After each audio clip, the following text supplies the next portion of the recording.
Hello, hello, hello, how are y'all doing? Hope you're doing good. Welcome in, Bob. Welcome in, Flama. Hope you're having a wonderful day. Wow, 300! That's kind of crazy, honestly. I'm trying to even think. Let's see, doing the days in my head. Trying to think of how often I stream and if that might be like an exact year. Because it's like, I don't, it's not 365 an exact year because I don't stream every day. So I'm feeling like we gotta be approaching around when the streak started, right? That's what that makes sense to in my head. Also, volume, let me check volume. Volume's a little loud. I'm gonna turn it a little bit lower. Just a tiny bit lower. But yeah, Starsector time, guys. It is Starsector time, and I'm very, very, very excited for it. Because today, I have a goal in mind. It's to get the Janus device. Why? Well, mostly because I want to go exploring, and it's a lot easier to explore when you can just sort of blip in and out of the gates to where you want to go instead of having to constantly burn megatons of fuel to get from like one system to the next. Counting for the few days where stream started and you got 2 in one day. That is true. There's a couple of those as well. So there's definitely a little bit of there's definitely like a little bit of leeway there, but I think that just adds to some of the fun, you know? I think that adds to some of the fun. Colony crisis, imminent attack. That's right. They want to sat bomb me. I believe they're going to sat bomb me here, and then hopefully it'll get what do you call it?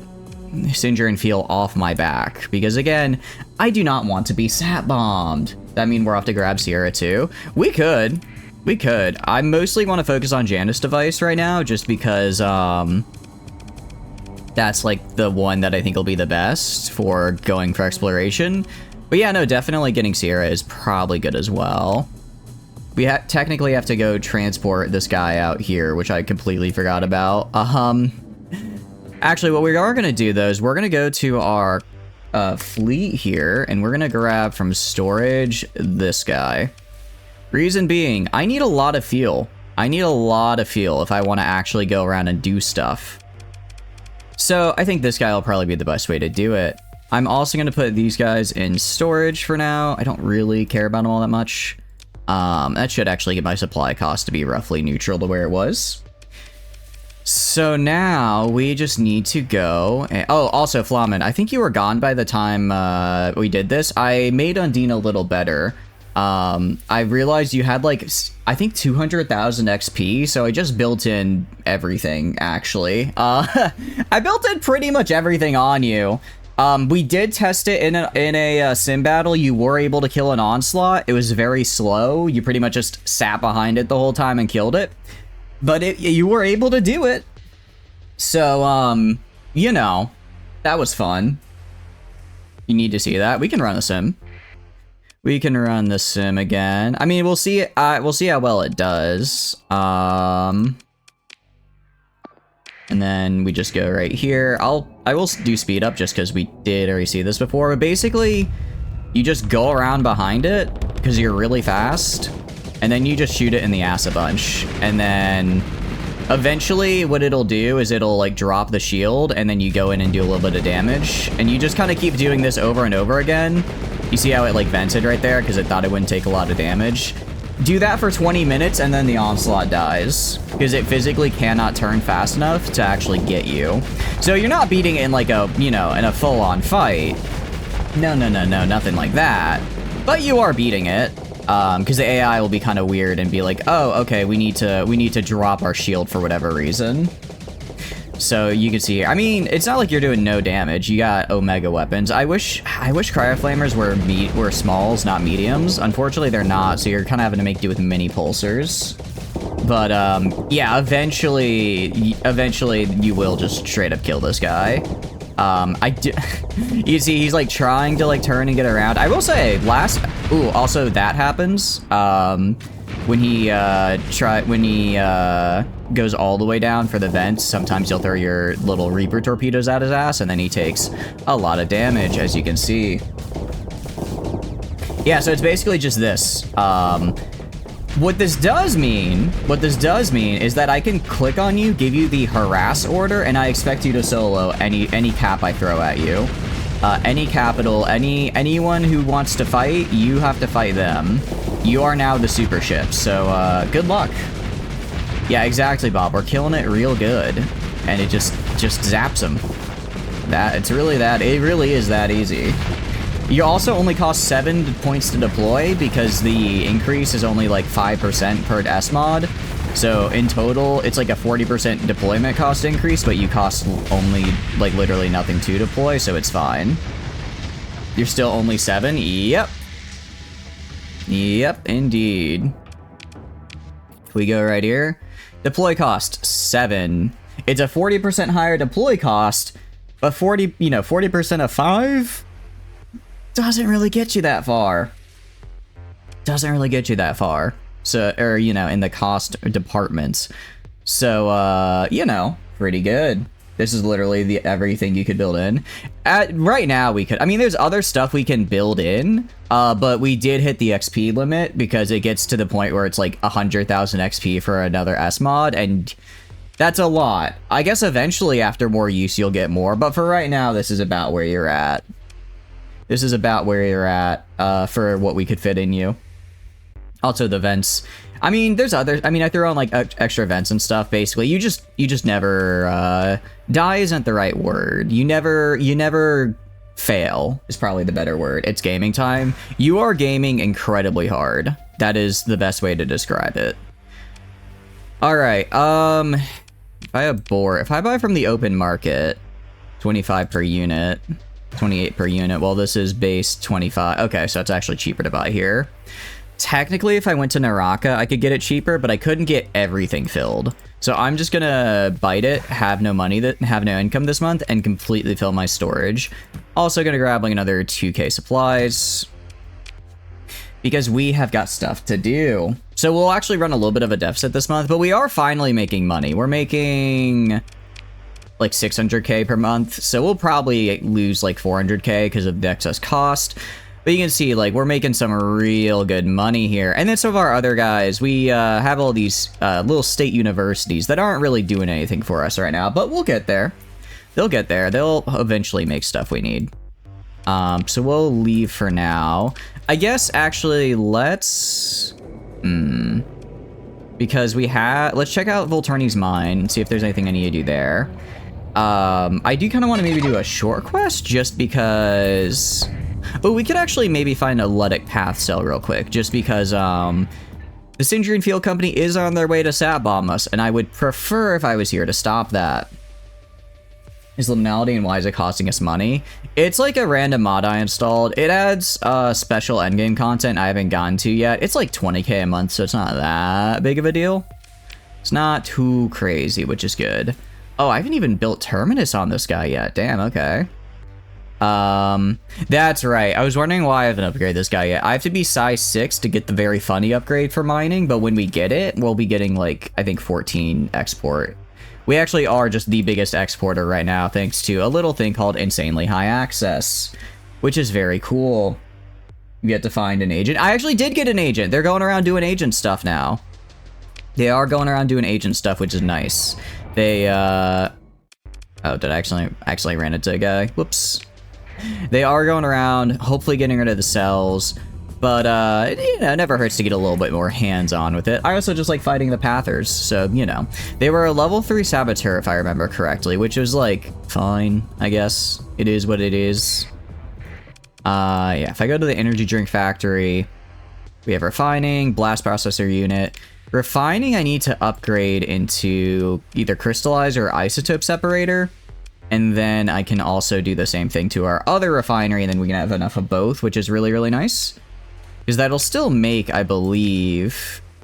Yeah, that'll still make one of the materials we need, but then also make the other, which is what we gotta do, because we're gonna want to try to get this really big skunk works going on, which I think would be really cool.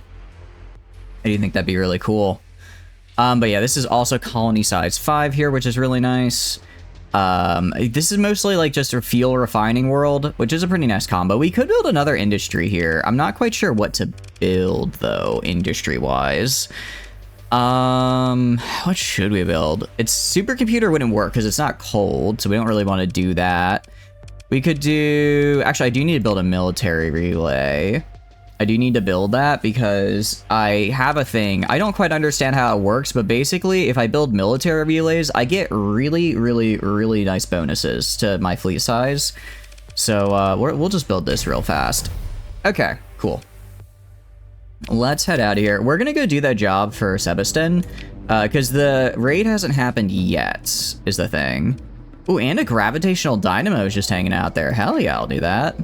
The raid hasn't happened yet, which means I can, or it hasn't been planned yet, so I should have enough time to go, get there, get back, kick out the Sindrian Field Company. That's assuming they would that I would even lose. I have a pretty scary system here now.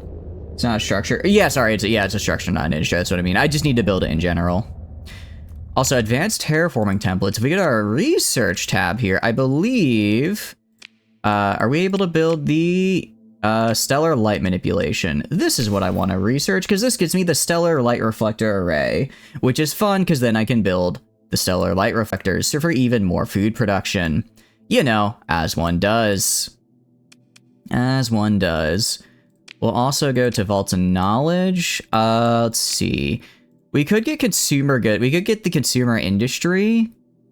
Yeah, we could throw this on. And then also maybe... We can't cube biosynth up yet, but while it does take a lot of organics and heavy machinery, that's a lot of drugs. It's a lot of drugs, and I do happen to have a lot of organics production, so we could probably manage it. We could probably get through it, so we'll just set those up for research, because we got to get some research done. But yeah, first, I just have to go do missions for Sebastin, so that, you know, the best character in the game will love me. And then I can go do really just get the Janus drive. I want the Janus drive. It's really that simple. Can I generate slip surge from right here? From like right here? Must be near a power. Oh, that's not black hole. Black hole's a little bit farther up here. I was about to say, like, what do you mean I'm not near a black hole? It's got the funky little thing around it. There we go. It's not gonna be like the most accurate, but it'll save us a lot of time. And that threw us basically back to the core systems. I'll go to the Abyssal Maw and then jump from there. That should work well. That should get us where we need to be. And then we're gonna do some nice exploration. I mean, here's the thing. Energy Drink Factory major events. I see. Let's see what this is all about. Resolve events. Routine diagnostics within the energy drink factory's antimatter production facility have flagged an unexpected anomaly. Energy readings are fluctuating beyond predicted parameters, and particle flow within the containment field is exhibiting unusual rhythmic patterns. Initial concerns of a critical system malfunction are quickly dismissed as technicians realize something far more remarkable is occurring. The recently installed synchrotron core intended for advanced materials research is generating an unforeseen resonance effect within the antimatter production process. This interaction, entirely accidental and previously theorized in fringe physics, is unlocking surprising efficiencies and unexpected potential within the facility. Fortunate access seems to have presented us with a unique opportunity. Maximize fuel yield. Increase fuel production by 1. I like that quite a bit. Enhance operational No, I don't care about upkeep cost. I just care about producing as much fuel as possible. So I'm going to maximize fuel yield there. And then if we go to colonies and go to the energy drink factory, yeah, we're size 5 and producing 16 fuel. We are, yeah, that's pretty good. That's, wait, hold on. My single fuel production planet is producing 17% of the global fuel market share. Huh. You know, I'm starting to see why Syndria is a little upset with me now, actually. I'm not just shoehorning in on their business, I am blasting them out of the water. As they deserve to be. They're literally trying to sap bomb me to stop me. They are just the biggest haters, and I will not stand for it.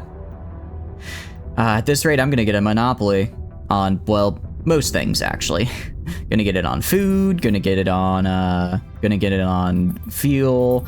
I guess we could maybe try... Some things are hard to get a monopoly on because, for instance, food is kind of tough because every modded faction is going to have, like, their own food planet. Same with, like, supplies. Most modded factions are also going to give, like, their own funny planet there. We're going to hold off on the upgrade here just because I don't know exactly how much money I'm about to spend at the end of the month because I did buy a lot of supplies and fuel, so I don't want to just... I don't want to spend all my money and then go into, like, massive debt. Alright, we'll go down here in front of the... Oh, sorry, the black hole is actually over here. Let's go in front of the black hole for a nice little boost, and that should get us pretty darn close to where we need to be. Which is... Is it you? No, that's me. Where are my accepteds? Yes, right here. Okay, so I need to be like right... Probably like right here-ish for this. A little bit higher up. I'd rather overshoot high up than down low. Synchronous can't just see... They really just can't stand to see me winning. They really are just the biggest haters. I mean, I'm not, you know, I am kind of being a bit rude to them in the fact that, you know, their whole deal is that they have the greatest gas station, and I'm in fact proving they do not have the greatest gas station. But still, if you, you know, if you can't play in the sandbox, then go build yourself a better fuel economy, idiot. You know what I mean? I'm gonna upgrade this to an interstellar relay. What this means, I mean, you can see fleet size is, you know, 350%. I do not think this world is dying anytime soon. I'd be very surprised if it did. Not to mention that there's everything else in that same system. That one system is, pretty heavily locked down. We look at the colony crisis here. Why did it go away? Why did you go away there? It didn't trigger. I guess it dropped down for some reason? Maybe I accidentally de-escalated it or something. This is the 60% of them not liking you because of the fuel production, and 40% Macario finally getting impatient. Macario's like, fine, if he won't acknowledge me, I'll go to his colonies, but Baka, that'll get him to finally show up at my save house. You see, I'm playing the long game. The spider wants to go and kill Macario with a show of force to scare me. I'm gonna kill Macario by making him wait forever and then die of old age. Truly, I'm the bigger villain here.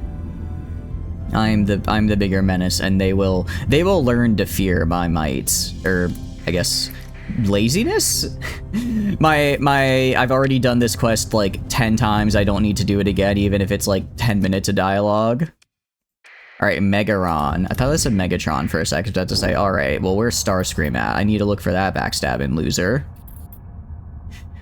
All right, Sebastian, let's see. Let's do another mission for you. I don't remember what the milestones are, but I think we just do like a few for him. It doesn't. Oh. You order a scan of the corners provided by the Academia in Sebastian. No stable power sources detected. Comms attempts to transmit the coded greetings, provide an Academia in Sebastian's mission package, but there's no transponder response. You are an active sweep at the surface. This is a less subtle approach, which can reveal certain targets in nearby ships, so you deem it an acceptable risk. In moments, your sensor officer report, locate the outpost. It doesn't look good. This may be a little bit of my fault, given that I took a solid, I don't know, like 5 years to actually do this. The spider desperately wants to fly a step on its parlor. However, the fly is genre savvy and rage baiting. I kind of am, yeah. I kind of am saying, look, I'm not gonna fall for your plans. You know, if you want me to walk in and you can make your cool interest, that's cool and all, but I'm not gonna fall for it, not one bit. The outpost is completely abandoned for no reason. You're going to ascertain. You send the observation drone to a first sweep, then a hazard salvage team. All find the outpost is pristine, eerily silent. All data cores have been triple wiped. A meal remains uneaten on the common mess table. Research team you transport refuses to shuttle down after some consternation. They agree to take full responsibility for their decision. You order the salvage team quarantine to tell your techs to give them the all clear. There's nothing to do, but the disheartened researchers at the Glacier Academy, along with the gang you've gathered to the outpost site. I mean, I suppose I could perform a survey at least. We're already all the way out here. Class 2 survey data. Those researchers may have been onto something. Actually, out of curiosity, is that quest line like finished in vanilla? Because I know it's like the start of a quest line and then it just kind of like ends, and it seems like they were gonna do more stuff with it. What are you? Local gravitational dynamo. It is within a gravitational dynamo. Megastructure can extract energy from gravitational phenomena of the local black hole. Huh. Oh, I thought gravitational dynamo was like the thing you get, was like the objects. No, there's a big, like the colony improvement. There's like a giant structure here. Interesting. Gravitational dynamo, a type of megastructure once powering domain systems that could not harvest the power of a local star, while inferior to the other power generation pre-collapse. This gravitational dynamo far outscales post-collapse power generation methods. Sure. Confirm the existence of the gravitational dynamo. It's just them cracking gate tech ending in Ziggy. No, I mean for, sorry, I mean for Syndria. Because Macario's thing is like Macario's whole thing is, different. That's a different quest line. Yeah, the Ziggurat, what do you call it? Academy quest line is done. I'm pretty sure it is. I'd be surprised if it wasn't. I'd be quite surprised if it wasn't done. I kind of want to see if you can just fight these guys on your own, Flamen. Genuinely, I wonder if you can fight an Omega Core. Definitely not. As funny as you are, that would be a bit overkill. All right, what we're gonna do, put you on search and destroy. We're just gonna have everyone else gang up on them when they appear. Like literally, I want all of you guys ganging up on this one dude. Kill that one guy. The Capitals can kill the other one. I'm actually going to take control of this fight here. You know, I've been taking a little bit more direct control of these guys. I've been doing a little bit better. Yeah, like nice complex tech from beyond human comprehension and being a crime against any and all laws of physics. However, can you fight six aircraft at once? I don't think so. It really is the nice complex ability dipshit. Anyways, Rattling Gun. Me when I fight Orion and he tries to hit me with magic. Actually, no, Orion kind of messed me up though with his he messed up the Rattling Guns. I don't think so. It just ends on there's 20 of this dude and Macario is kind of a bitch. Yeah, I think so. I'm hoping later we'll get maybe a little bit more. We can like a little bit more lore and stuff. But yeah, right now I don't think there is a lot. I don't think there is a lot of other stuff. Those aren't Doritos. You could take one. I thought wait, what do you mean these aren't Doritos? I thought these were the Doritos. If I misunderstood what Doritos are the entire time, that, while funny, would be also a bit embarrassing. I mean, I guess they're full, or wait, were they not the full form? They were a stage down from Doritos. Oh, okay, I thought they were full form. Okay, good to know. Should also probably vent. Yeah, now it's just gonna be us taking forever to kill this little, kill these little dudes. They're not like that bad. I mean, they're scary if they have like other ship support because they're very good fighter craft, but like if it's just them, it's literally just a matter of doing that. Just a matter of doing that. Oh, this is so cool fighting in front of the black hole. I think this is one of my favorite set pieces to fight in front of because it's just like so, like imagine you're fighting and then if you like drift too far to one side, you're just forever stuck, right? You're just forever thrown into the abyss to get shredded by whatever happens when you go into a black hole. You know? It's kind of scary, honestly. Split into one of these in the frigate version, then split into the fighters. Okay, I see. Mini pulsars are small. I might give you all mini pulsars. I don't know what I want to do with you yet exactly, Flamen. Loot the station's storage. Extreme modifications mod spec. I'm good actually. I don't want to do extreme modifications. I'm good. Good on that one. Upscale protocol hull alteration. Increases ship deployment cost by 5 or 30%. But gets a bunch of other bonuses. That's kind of interesting. That's actually pretty interesting. Although very expensive from the looks of it. And then some Cult of the Daydream stuff. Very fun. Let's see. After scavenging the contents of the storage facilities, you can access the control panel. Analysis shows that despite its age, the dynamo is still fully functional and simply disabled itself due to inactivity. Activating the station will provide 50% hazard reduction to all planets of the system and increase their population growth. You know, I don't see why not. Dynamo resumed its normal operation. Neat. Now let's get the hell out of here. Fascinating indeed. It really is a, how much can we can head to Alpha Kesh maybe, just for a little, ooh, it's emergency burn, because we kind of fell into the black hole there.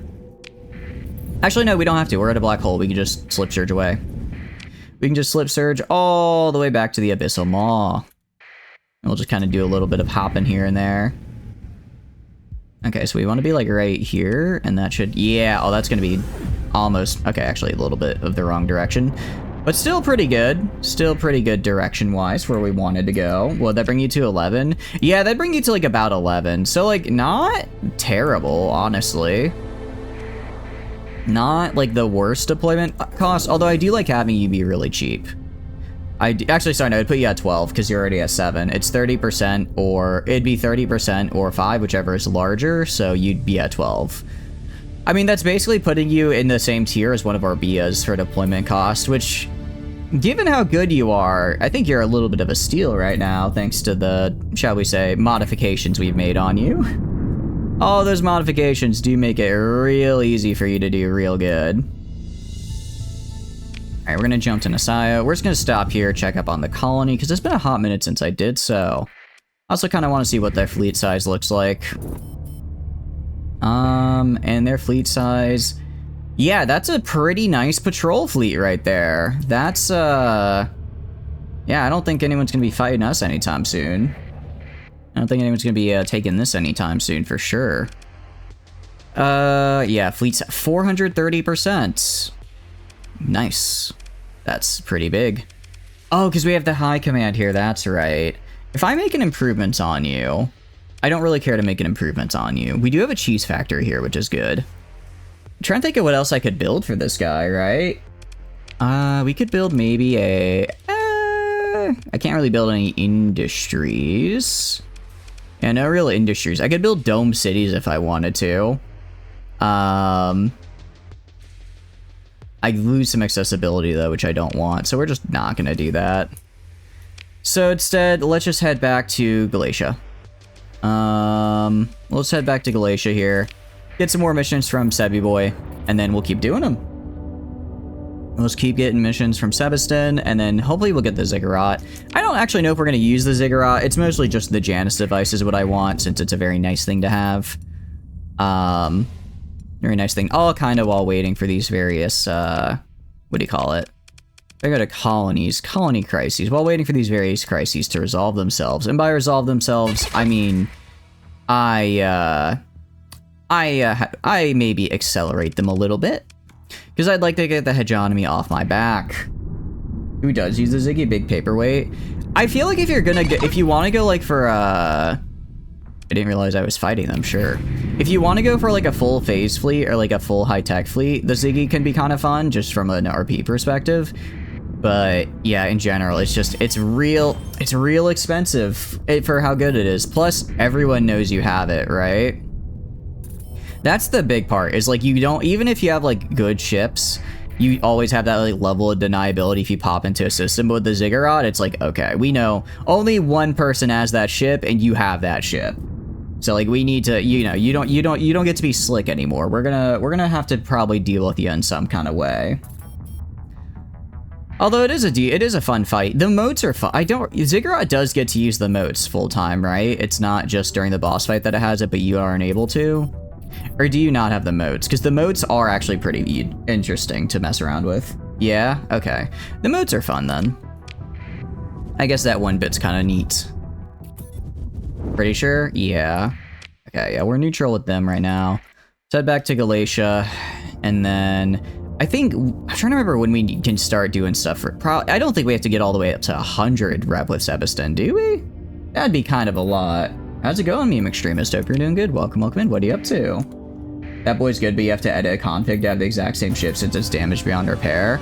Okay, moats don't do damage when you own it. Oh, that's a bummer. I feel like the main like draw to use it instead of another ship would be the moats, right? Playing BG3. Well, we're doing some Starsector, and this is the planet, not the outpost. What kind of run are you how's your BG3 run going? Are you doing good? What part are you at?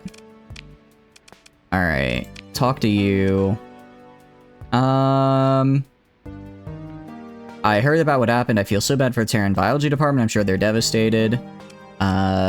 Give him a moment. He likes that. Oh, that was nice. Yeah, yes, we should carry on. It's what they would have wanted. He lifts his datapad back to taps on his desk, and the report from replacement research about your performance was, satisfactory on the whole, and with the data you collected from the outpost site, his mood's improving rapidly, you note. This mission isn't a total failure. Look at all this. He taps excitedly at things on display you can't see, and I've been authorized to release your payment in full. Alright, and that's good. Good for him. Let's talk about that scholarship. You do 500,000 credits. Wow, okay. I see. I guess I don't have to do the mission. I don't have to do the missions. I could just give him money and then I can skip all that. Well, okay then. Playing as a Glambard, Will Arcane Trickster, Pookie, Battlemaster Cute Frog, and Hireling Source Mazora, almost into Act 2 and pretty smooth. Ooh, nice. How's Battlemaster? I've seen some like builds with it, but I haven't done it myself. It looks interesting though. He has kids at this point. He's moved on from this job. Yeah, I'm paying specifically for his kids to get into college here. Specifically, he's like, I guess if you want to set up a scholarship, you could. I'm like, Sebastin, you're not slick. I know this is for your kids, but don't worry. I might not be the father, but I'll be the father that stepped up. You know what I mean? I can't buy, unfortunately, I can't buy his affection, but I can at least buy access to the Janus device, which is good enough, I suppose. He looks at the terminal for a moment. You have an opportunity to, is there any particular cause you'd like to promote through your scholarship trust? As the patron, it's up to you. Wish to help those who cannot afford to attend the academy on their own. Space exploration or cover old knowledge and discover new. I want to promote AI research as a powerful tool for humanity to use. I want to promote AI research as a partnership between conscious minds. Study of the Luddic words so students will remember their connection to creation. The gate system. We need to recover what we lost. Weapon research, and I want the results I can exploit as soon as possible. All of these are really good. Yeah, 7 is literally just, I'm not giving you a scholarship, I'm giving you an R&D department. You better give me results. Range, melee, trip fighting, push, some other good utility stuff you spec it, it's pretty good. Ooh, what kind of weapons and armor are you using on her? This is interesting. The two options that really stand out to me are 4 and 5. 4 because it will really piss off the hegemony. 5 because it'll really piss off Tri-Tach. I think they're both really funny options, though. Welcome to Lockheed Martin. I don't want to make... Because I do love Sierra, and maybe Sierra could use a friend, I want to promote AI research as a partnership between Conscious Nines. Oh, interesting, he says. We're going to have to, you understand that the hegemony is certain. He coughs once, a transparent excuse not finish his sentence. It all comes down to the wording, don't worry. Taps away at a terminal for a minute. There, that should make everyone happy. He smiles. On behalf of the Glacier Academy, Sebastin says, its faculty, students, and administrators wish to offer you my heartfelt thanks for your contribution to the future of humanity. There we go. She's not here, but this way, when we get her, she'll already have friends. Big two-handed axe using the random loot mods to playing it by ear. Ooh, okay. Does that randomize loot from all areas or just within a certain axe? So, like, you can only get Act 1 loot in Act 1, it's just in random places? Or could you also get, like, an Act 3 loot in Act 1? It's a medieval world, now this is the future. The Mimic will rule. Indeed, welcome in. How are you doing? Hope you're doing good. Let me get that shout out real quick. For those of you who don't know Eno, you should. They're super fun and do a lot of fun streams. So please check them out. What are you up to on this day? Ooh, I accidentally had caps lock on, so it was... I also still have caps lock on. Turn off caps lock, damn it. There we go. No, you are fun to do. I like to think I may do cool streams. Whether or not it's fun is up to you guys. But I think what I do is kind of interesting sometimes. No, please go check out Eno. He's great. She'll never meet, obviously, if you keep going. He gets locked out at the end. Does he? Do you not get to talk? No, you can still talk to Sebastin at the end. I'm pretty sure. It's the entire game, and there's a disenchant gacha loot system if you want to break stuff down. Ooh, wait, hold on. Gacha gets me interested a little bit. I hear gacha, and suddenly the worms in my brain start rotating. Also, I'm gonna get a quick water break right here. Actually, I'm lying. It's more caffeine. I'm, what do you call it? I'm what some would call moderately recovered from the 24-hour stream. Which means that I'm mostly there, but a little tired still, so... I don't know how well that little opening of the can went, but enjoy the caffeine.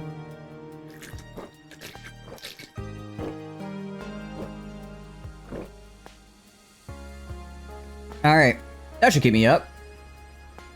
There we go. Don't make my worms rotate. I think you should. I think it's fun when the worms rotate. It makes my head feel funny. Not the chugging ASMR. I did that specifically actually, no, I can't make a bit out of it. I kind of forgot to mute there.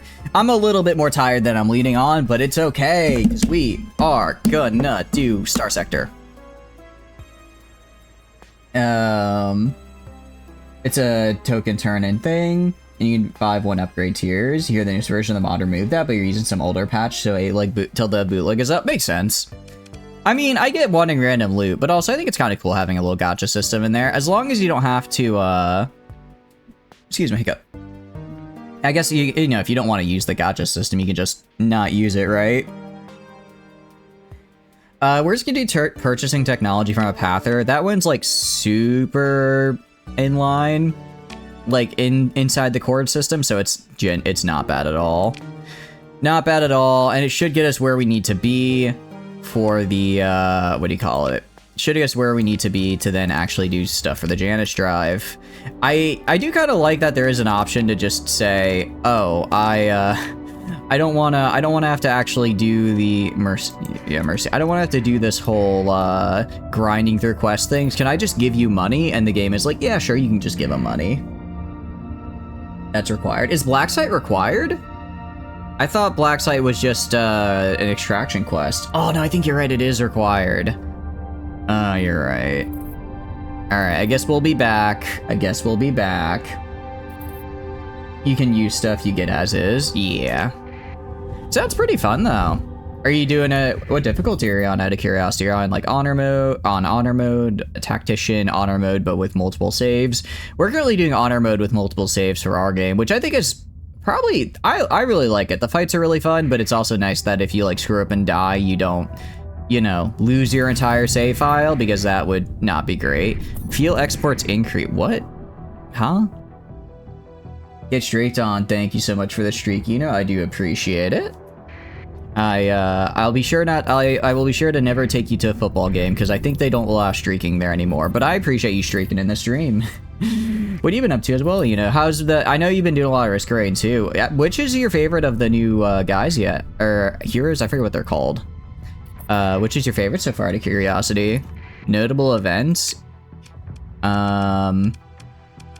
Access faction timeline. Oh, we had stuff happen is what happened. That's right. Okay, Lion subdued Sinjir Dictop Fuel Embargo collapsed after the expedition was defeated by Volturni Food Corps. I didn't realize they had launched an expedition for me to defeat. Must have been a really pathetic expedition. Reached an income of 1 million. Wait, what? Huh? What do you mean an income of 1 million? Excuse me? Oh, I guess they've made $1 million over the course of their life, because there's no way they're making $1 million per month. Honor multi, normal honor is stupid, and you lose runs to bugs. I agree.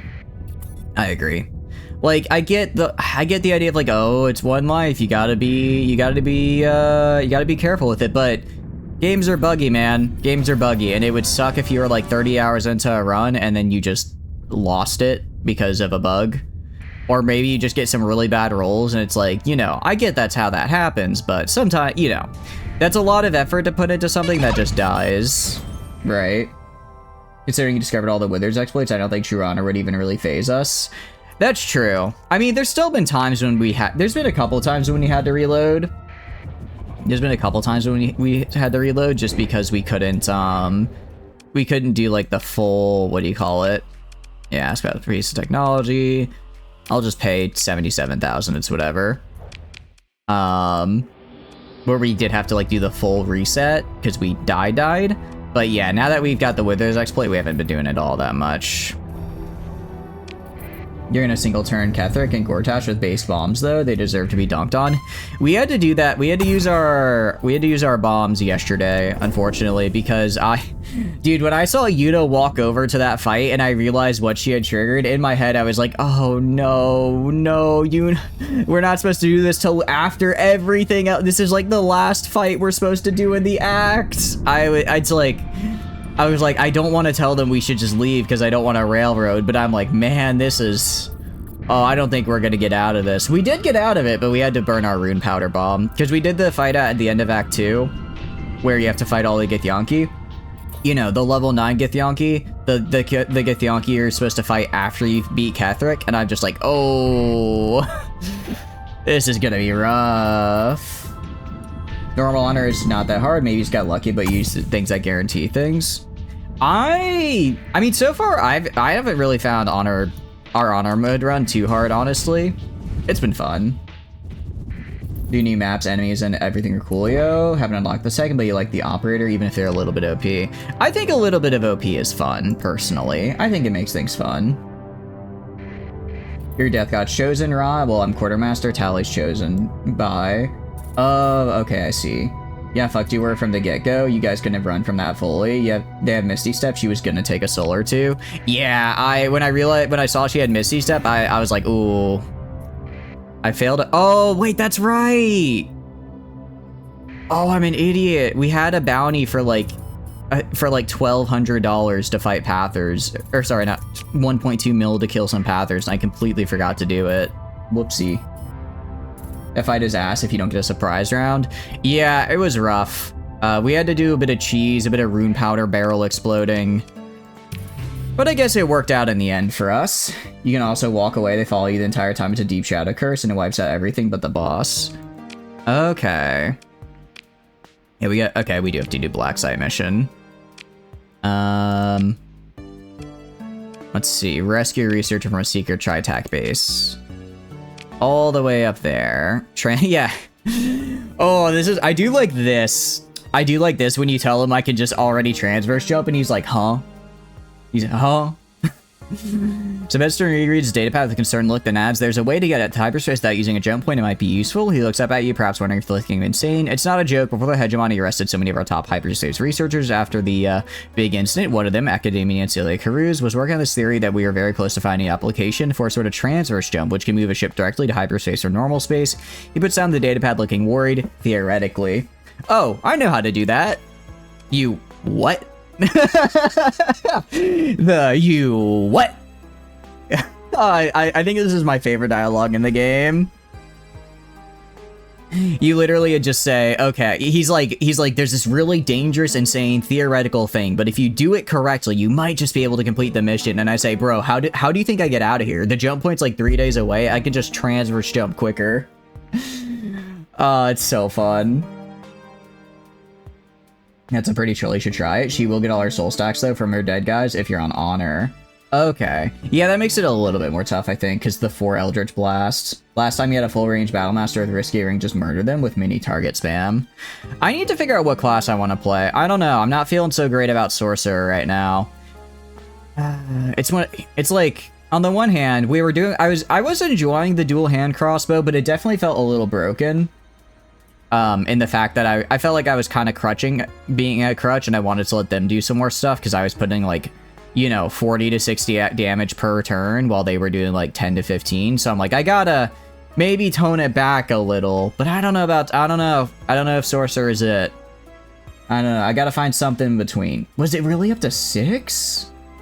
Jeez. I didn't realize it got to that high. Sorcerer with 1 level Wizard is pretty good. I could go and do a level of Wizard, but I do like having 2 feats right now. I think I just need to build my build better. I kind of rushed it last time because I forgot I was going to redo my build, and then I just tried to do it quickly on stream. Just smite the evil. Smiting the evil is, you know, I already did a Paladin, but I didn't dislike it. It could be fun to do it again. You what? Sebastian looks stunned, processing your statement. I suppose, of course, there were rumors, anecdotes. Do you mind providing some of your navigational logs? They'd be quite fascinating, and I'll have my nav officer provide everything you need. Wonderful, he smiles. That could confirm the, right, you have things to do. Where were we? Academia and Sebastian sits up a little straighter. Yes, I'll transmit all the necessary information, Captain. Good luck. He puts down he puts down the pics of his datapad, and please do be careful, he adds. How are you doing, Tano? Hope you're doing good. Welcome in. Do you have shit items like total terrible wizard stuff? Yeah, I think that's the problem. None of us went wizard, so now that I'm like, wait, I'm a wizard, I should probably have wizard stuff. It's kind of like, ooh, about that. I could maybe do Hexblade Warlock. I've never done that, and that could be interesting. That could actually be that could be an interesting one. Just because I've never done it before. We actually need to stop at our home system and just pick up some supplies real quick, because we are almost out. Hope you're having a good morning, Tana. What have you been up to? Welcome in. Okay, so I go to like Volturni Prime, and I build... Can I just build the... Where is it? I Stellar Reflector Array. Huh. Improves crop yields, installable items, and overgrown nanoforge. Huh. Interesting, interesting. Yeah, I'm gonna just build this guy here, and, gonna build one here. I wonder how it works on Volturni's home, because it's technically, like, fishing is how I get my food, but I don't know if the game will, like, do a difference. You know, I guess maybe if it's, like, algae fishing, I guess I get more algae with this. We'll see, but I want to see how much more food we get from here. Actually, speaking of transverse jumping, let's, just do that real quick, because I don't feel like going all the way around the star. That's solid 360 charm if you get if people get too close. Yeah, probably go pretty high into charisma. Because we don't, I mean, Yuna kind of has some decent charisma, but we don't really have any charisma people. But it's also like, well, I'm not going to be doing stuff because again, I've already played the game before, so I want like them to be the ones doing stuff. So I'm like, I don't necessarily need to have a high charisma since they'll be doing all the dialogue stuff. It will spec into it, didn't really pop for you. You're at Will Origin at the moment, got the mirror mod, so he looks like Prince with blonde hair. I see. How are you liking it? Going bad guy run because Evil Will and Mintharo combo sounds silly. That could be an interesting one. I'm gonna have to do a Dark Urge run one of these days. I don't have it in me to be mean. Volturni Uni got size 4. Yeah, all of our universities are going up in size, which is good. They're all going up in size, which is nice. Because I don't know if that increases the amount of data banks I get from them, but it at least makes them, their other stuff get, what do you call it, like more, I guess, bigger, because a bigger industry, which is always nice to see. Always nice to see that. Yeah, we're gonna have to pick up some supplies here, because we are almost out. We are almost out, so we'll head to Volturni Prime. Warlock in general is your favorite class to begin with, though. The limit spells kind of kills it for you. You just keep going for Eldritch Blast. Yeah, I guess it's a class built around doing a lot of short rest, but for me, I never do short rest because I never rest, if that makes sense. I always feel like rest are such a thing I need to like really worry about. So I do like, honestly, I think in my first campaign, I did maybe 15 long rests, right? And so like what, 30 short rests? So like as a Warlock, it's like you use a spell and it's like, cool, I don't get to use a spell again for another 4 hours, right? You should see if you can do anything to them. Yeah, I'll check if buildings. Actually, we could build some stuff for them. Dirt drying seems kind of ass. Some people like it, but lol. Do the dirge on streaming and whisper near good enough, you'll call you pussy and shit. It's lore accurate. It would be kind of funny doing a dirge run on stream and just having you guys be like the voice inside my head, like, no, go do evil thing, go do evil thing, go do evil thing, right? I think that could be kind of fun. Also, okay. I can upgrade into either high-tech industry or biosynth laboratory or consumer industry.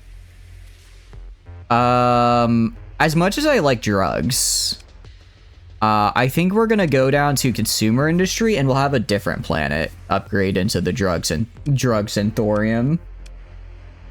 What are we researching? Right now, I don't remember. I can check though. Probably something useful though at any rate. Dirge has the best riding. Resisting Dirge should have been the Cannon Pro tag. Really? You did like 3 Archfey Blade Warlocks and Oathbreaker, just CC'd everyone. Resistor just really cool. Embrace is trash. Embracing her is kind of but it's the Murder Hobo origin. What did you expect? Okay.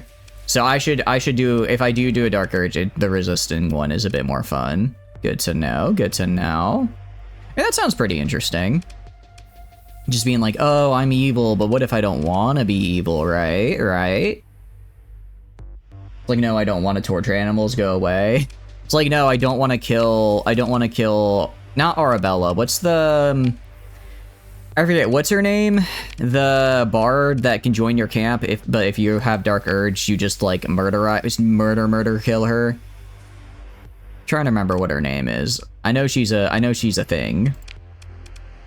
Choose upgrade. We're gonna go into fracking for you, because I can't afford the mining mega complex. We have a Megaport, orbital station. Actually, I need to upgrade a lot of these guys. Alfira, that's it, Alfira, yeah. I do want to kill these druids though, but that did that with 4 other origins, so it's not really much of a difference. Also, not being entirely a good E2 shoes is really fun. Allying with the goblins is really nice. I think I just need to do that. because it's like, that's like the one thing I've never done is ally with the goblins. I always got Minthara by doing the, you don't kill her but knock her out, so then when when she's at Moonrise Towers, she gets like punished and then you can recruit her into your party. That's how I always did it. I never allied with the goblins to get her, because I'm lame and felt bad. I'm lame and felt bad when I did that. Why do I have so much fracking? I don't need this much fracking. I guess mining is a cheap thing to set up though, which is why. It's probably why I did it. How much of Dirge do you know? That's pretty much the only thing I know about Dirge. Because I saw someone play it a little bit, and I saw like the beginning part, and then I was like, ooh, maybe I don't want to watch this, because I do want to do a run eventually. Cool seeing her play tunes in like the camp and chill. You like it? You get like the mod where she joins you, but the Dirge ends up bricking it. Okay, because she can only join you on the Dirge, right? Like she literally only joins you to then get murderized, if I recall correctly. I burned so many supplies, dude. I burned so many supplies, but I got a big fleet, so I guess it makes sense. Big fleet, big supplies. All right, let's go rescue, quote unquote, rescue this this researcher here. But I know there's some pretty big spoilers regarding it. The only one that I know really is Alfira, and then I think I know there's some stuff with like Ball as well, but I don't actually know what they are. I just know because one of my my D&D group was talking about it when I popped in one time, and it took me a sec to realize that that's what they were talking about, and I was like, I'm so sorry guys, I gotta go. I don't want to get spoiled. So I heard like I know there's like some stuff with like Ball, I think, but I don't know much more than that. Because you knock her out, then the longest you murder, then you have to murder some other innocent Dragonborn girl. Yeah, I don't know. I feel bad. Like it's actually, I did see like a thing, and it's like I think it was like a Twitter post, so you know, lame. But it was like a lot of the times, it's not that you dislike playing evil runs. It's just that evil runs are written very less fun, if that makes sense, right? Like every evil run is go kick puppies. Do you get rewarded for kicking puppies? No. But if you choose to save the puppies, do you get rewarded? Yes. So it's like a lot of time the evil run is just like making the game harder for you for no reason, and you feel bad on top of it. So it's like, what's the point? What's the point? I'm gonna feel bad and I don't get cool stat buffs. It's like I'm suffering here, suffering from my own success of, you know, kicking that puppy. It'll 100% reward you for kicking puppies. Oh, okay, well that's good. I mean, you know, maybe not because I don't want to kick puppies, but I guess it's nice that it at least gets around that problem a little bit. All right, plentiful volatiles, not bad, not bad.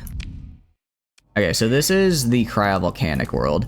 Actually, how many marines do I need? I've got like 500 marines. That should be good enough. It's like a random Tri-Tach outpost, right? Speaking of Ball, make sure to tell your friends that you can throw an Orin in the pit even on honor. Don't let them suffer. Oh no, I'm gonna let them suffer. I'm gonna let them suffer. I think it would be way funnier if it is. She's the easiest of the 3 stone holders. Yeah, no, I agree. I didn't think she was that bad. I didn't think she was all that terrible. But, I mean, it is always funny. I do think it is always funny when it's like a game with complex fight mechanics throwing into the bottomless pit of death. Like, it is kind of a funny way to do it. Although I didn't fight her, I've never played her on honor, so maybe she's different, maybe she's different on honor. It works on Wait, does it work on Balthazar? As he teleports. Yeah, I was gonna say, I never tried that on Balthazar, but that would surprise me if it did. Excuse me, hiccups. Captain, your sensor officer brings your attention to the cluster of weak neutrino sources in the southern hemisphere. Wouldn't have caught it if we didn't know what to look for. Almost immediately, a worried face appears, dripping sweat. Stars Beyond explains, you actually came. My academy and Soya's headed them, and I'm ready to leave right now. She laughs, sounding just a little unhinged. It's been rads and her in a long time. I pulled a copy of all the base archives, and she grunts, holding up a small data chip. The little secret Baird wants it badly. The EMP is just about to go off, so don't panic when you detect it. I've had no shuttle and a shielded bay, and I'll meet you in orbit soon. Just remember. Frantic alarm shouts behind her. The researcher looks over her shoulders. Luds, hells, the signal cuts out. The EMP goes off like a flashbulb on your bridge holo display on the planet below. All stations set to high alert. You wait 10 minutes for any signs of Baird's informant. There, shouts your tactile officer. Bridge display zooms in on a small energy source that made low orbit a tiny cargo shuttle without even a closed cockpit. Visual scans can just make out a suited figure riding on its light chassis, weak thrusters pushing a course towards intercept.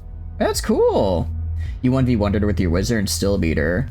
Oh, does on Tactician, you send him into the pit. Okay. Balthazar, Shining being made of light on honor, and that magically doesn't work. Okay. I'm trying to avoid too much cheese in the fights, because it's like, I find them fun, and also I don't want to be like, hey guys, you know how we can finish this fight? Just shove them into the pit. It's like that. I guess I'd feel better about doing that if they had already all played the game before, but I'm like they need to experience the pain, right? The kind of as intended gameplay. It'll be if they do another run, which I don't know if I could do a second Baldur's Gate, another Baldur's Gate. I think we have like over 60 hours of streams, 60 hours, and we like just made it to the Temple of Shar. I think by this point in my game, I was already at, what do you call it, Act 3. I don't know if I'd survive that. I love playing Baldur's Gate with them all, but I don't know if I could survive that. Walking his door to drag him to the Umbra Tremors fight wipes all of his ads. Oh, it's like 25 undead spamming, shove a guy spamming cloud kill. He's getting the smoke powder. You enter the Shar Temple. We did at the end of the last stream. And then I was very tired, so I told him, like, guys, as very non-spoilerly as possible, this is about to be like 3 hours of fights and like gameplay puzzles. Maybe we save this for next stream. So we stopped. We did run into the rats though. You won't get the Ketheric cutscene. Yeah, that's the. Oh wait, we won't. So if we enter the temple before we go to Moonrise Towers, we just don't see Ketheric. Oh, because. Oh, that's right. Because because in the temple is where we find Aelin, and then we rescue Aelin, and then Ketheric is like immortal. You can back out now, but any further and it won't trigger. Yeah. I might have to find a way to. I mean, I could say like, hey, we get locked out of some stuff if we keep doing this, and we kind of need to head to Moonrise. You go to Shadowfell, second you go to Shadowfell, it's just no Moonrise. Oh, you just can't go to Moonrise at all? Oh, no, you're all good, meme. You're all good. Okay, good to know. Yeah, no, I'll let him know. I'll let him know and be like, hey guys, if we do this, we can't do anything at Moonrise, and it's kind of like a major story location. Also, we get to once again tell the people that we know how to transverse jump. Captain, she says with panic in her eyes, there's no time. They got a signal out before the comms went down. I've got this. She fumbles with a pouch on her vacuum rig, pulling out the data chip from earlier. It's a software patch. Roots in modifies the hyperdrive field software. Then on command, you can a transverse jump from normal to hyperspace. A mana gleam comes in her eyes anywhere. No need. I already know how to do that. You what? So yes, hi Adam. Looks like you confused. I've heard rumors, just spacer stories. I thought there's no way you could tune the hyperdrive field accurately on manual control, and if you made one mistake, she shakes her head forward, in the conclusion she has been rescued by a captain whose primary reactor is missing some shielding. You take the data chips from Soyo's Adam's trembling hand. Provost Baird wants this thing, so she'll get it. You order the Academy into scene quarters and watch as you return to the bridge to decide whether to transverse directly into hyperspace or deal with the incoming mercs the old-fashioned way. I want to fight the mercs. I want to fight, so we'll fight. All the prisoners die, the vendors won't give loot, side quests fail, not Ketheric cutscene. You could also just fight the merc here. Screw running. No, we're gonna fight the mercs. It's like, look. I did the classic, I side quested everything, and now I'm going on to the main quest. Well, actually, I don't know, because if it might just scale to my fleet size, so I might actually get like a kind of a hard fleet here, just by pure point value, right? I'm not entirely sure how it's gonna do it, so we'll have to see. But we might end up with a bit of a scary fleet. And if like we do need to run, again, transverse jump. Can always just transverse jump our way out of here. But okay, yeah. So I'll just let them know, like, hey guys, turns out if we go farther into the temple, we just don't get to do any of Moonrise Towers, and that'll probably be enough to convince them to go back. Because they did say they wanted to do it. They just were like, oh, well, we're already here. We'll do it last. Right? Which, fair enough. Fair enough. I was thinking in my mind, it would be kind of funny where it's like you do the mausoleum, you walk into Moonrise Towers, talk to everyone, walk back out, walk back in, except this time now you're hostile to everyone because now you've done all the other stuff for Moonrise Towers, and you know, like, oh. And they're like, no, oh, you killed everything. So it'd be like a funny little, you get one shot to talk and then you're done. Welcome back from ads, guys. Welcome back from ads. We're gonna fight the mercenaries because I think it'd be fun. I am gonna perform a survey though. And leave. And okay, it does not. Oh, no, remnants. Anyways, remnants. Oh, this is actually kind of funny. There actually happened to be a what do you call it? A frontier defense system in this system, so I just get my little friends helping me out as well. I was gonna say I don't remember the pre-domain remnants helping you out in this mission. This is actually completely unrelated, but here to help. Tell them that the vendors there have some of the best Act 2 loot. Like, seriously? Do they actually have good loot? I don't remember what they have at all. I just know that they have... I just know they have vendors there. But for the life of me, I couldn't remember what it was. Ice Giant, Gas Giant. Do they even have a... No, oh, this is a nebula. That's right. This is a nebula, not a star system. Like, what all loot do they have? Part of it, I don't know, what class, I'm thinking maybe I switch to a bard, honestly, for my class. Because I'm kind of like, you know, I'm thinking, huh? Oh, hold on. I might, let me go to major, and new, importance. I do not want to have all of my AI get taken from me.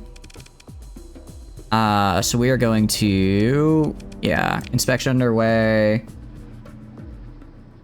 No, no, no, no, no, no, no. No, don't comply. Don't comply. Okay, crap. Okay, sorry, we have to reload the game. My bad, 25 minutes ago. That is so unfortunate, but I'm not losing all of my alpha cores because I forgot to tell them to not do that. All right, well, good news is a good chunk of that was just talking, so we don't really have to change much. That is so unfortunate. Yeah, there is a tadpole barrel. I do remember that. Okay, where are we? Okay, we're just like right here.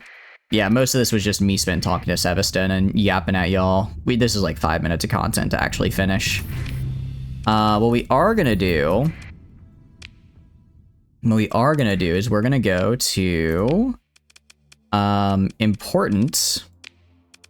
I wish I could have it like by default be just resist AI inspections. It's kind of annoying that I have to click every single time to resist. I want default to be fighting, you know? It's unfortunate, but it is what it is. Yeah, okay. Upcoming colony inspection. Okay, so it hasn't launched yet, so I need to remember at the end of this month to tell them to resist the inspection. They'll be able to resist it just fine, but I have to tell them to actually resist it. There's a tadpole barrel in the back. You might, yeah. So tadpole barrel will be good. Potion, row, the bugbear. One of them sells the backdrop for the force crossbow. Ah, okay. I guess I'm not using crossbows anymore, but Garrett might like that. I'm a little sad that I'm not using the dual crossbow anymore because we're literally about to get, I think it's the Helldust crossbow, the legendary one-handed, or the legendary hand crossbow that the demon guy drops. It's honestly not all that good. I mean, it's a +2 crossbow, which is good, but that would have been kind of fun to grab. Unfortunately, I guess I don't use those anymore, so I can't. It's rare, but yes. Okay. Okay. Am I going to Mercy? Am I going to the right place? The eternal question of am I heading to the right place here? No, I'm not. It's rare, but also terrible. Only does the extra fire damage while invisible. Yeah, that's the thing. But I think since it's legendary, it still counts as just like a +2 crossbow, which is better than a +1. Again, even if it's not all that good. Even if it's not all that good. It's better than nothing. Well, actually, I had +1 hand crossbow, so I guess it'd be a +1. Hey, every +1, that's another 5%, right? So another 5% to chance to hit, another +1 damage.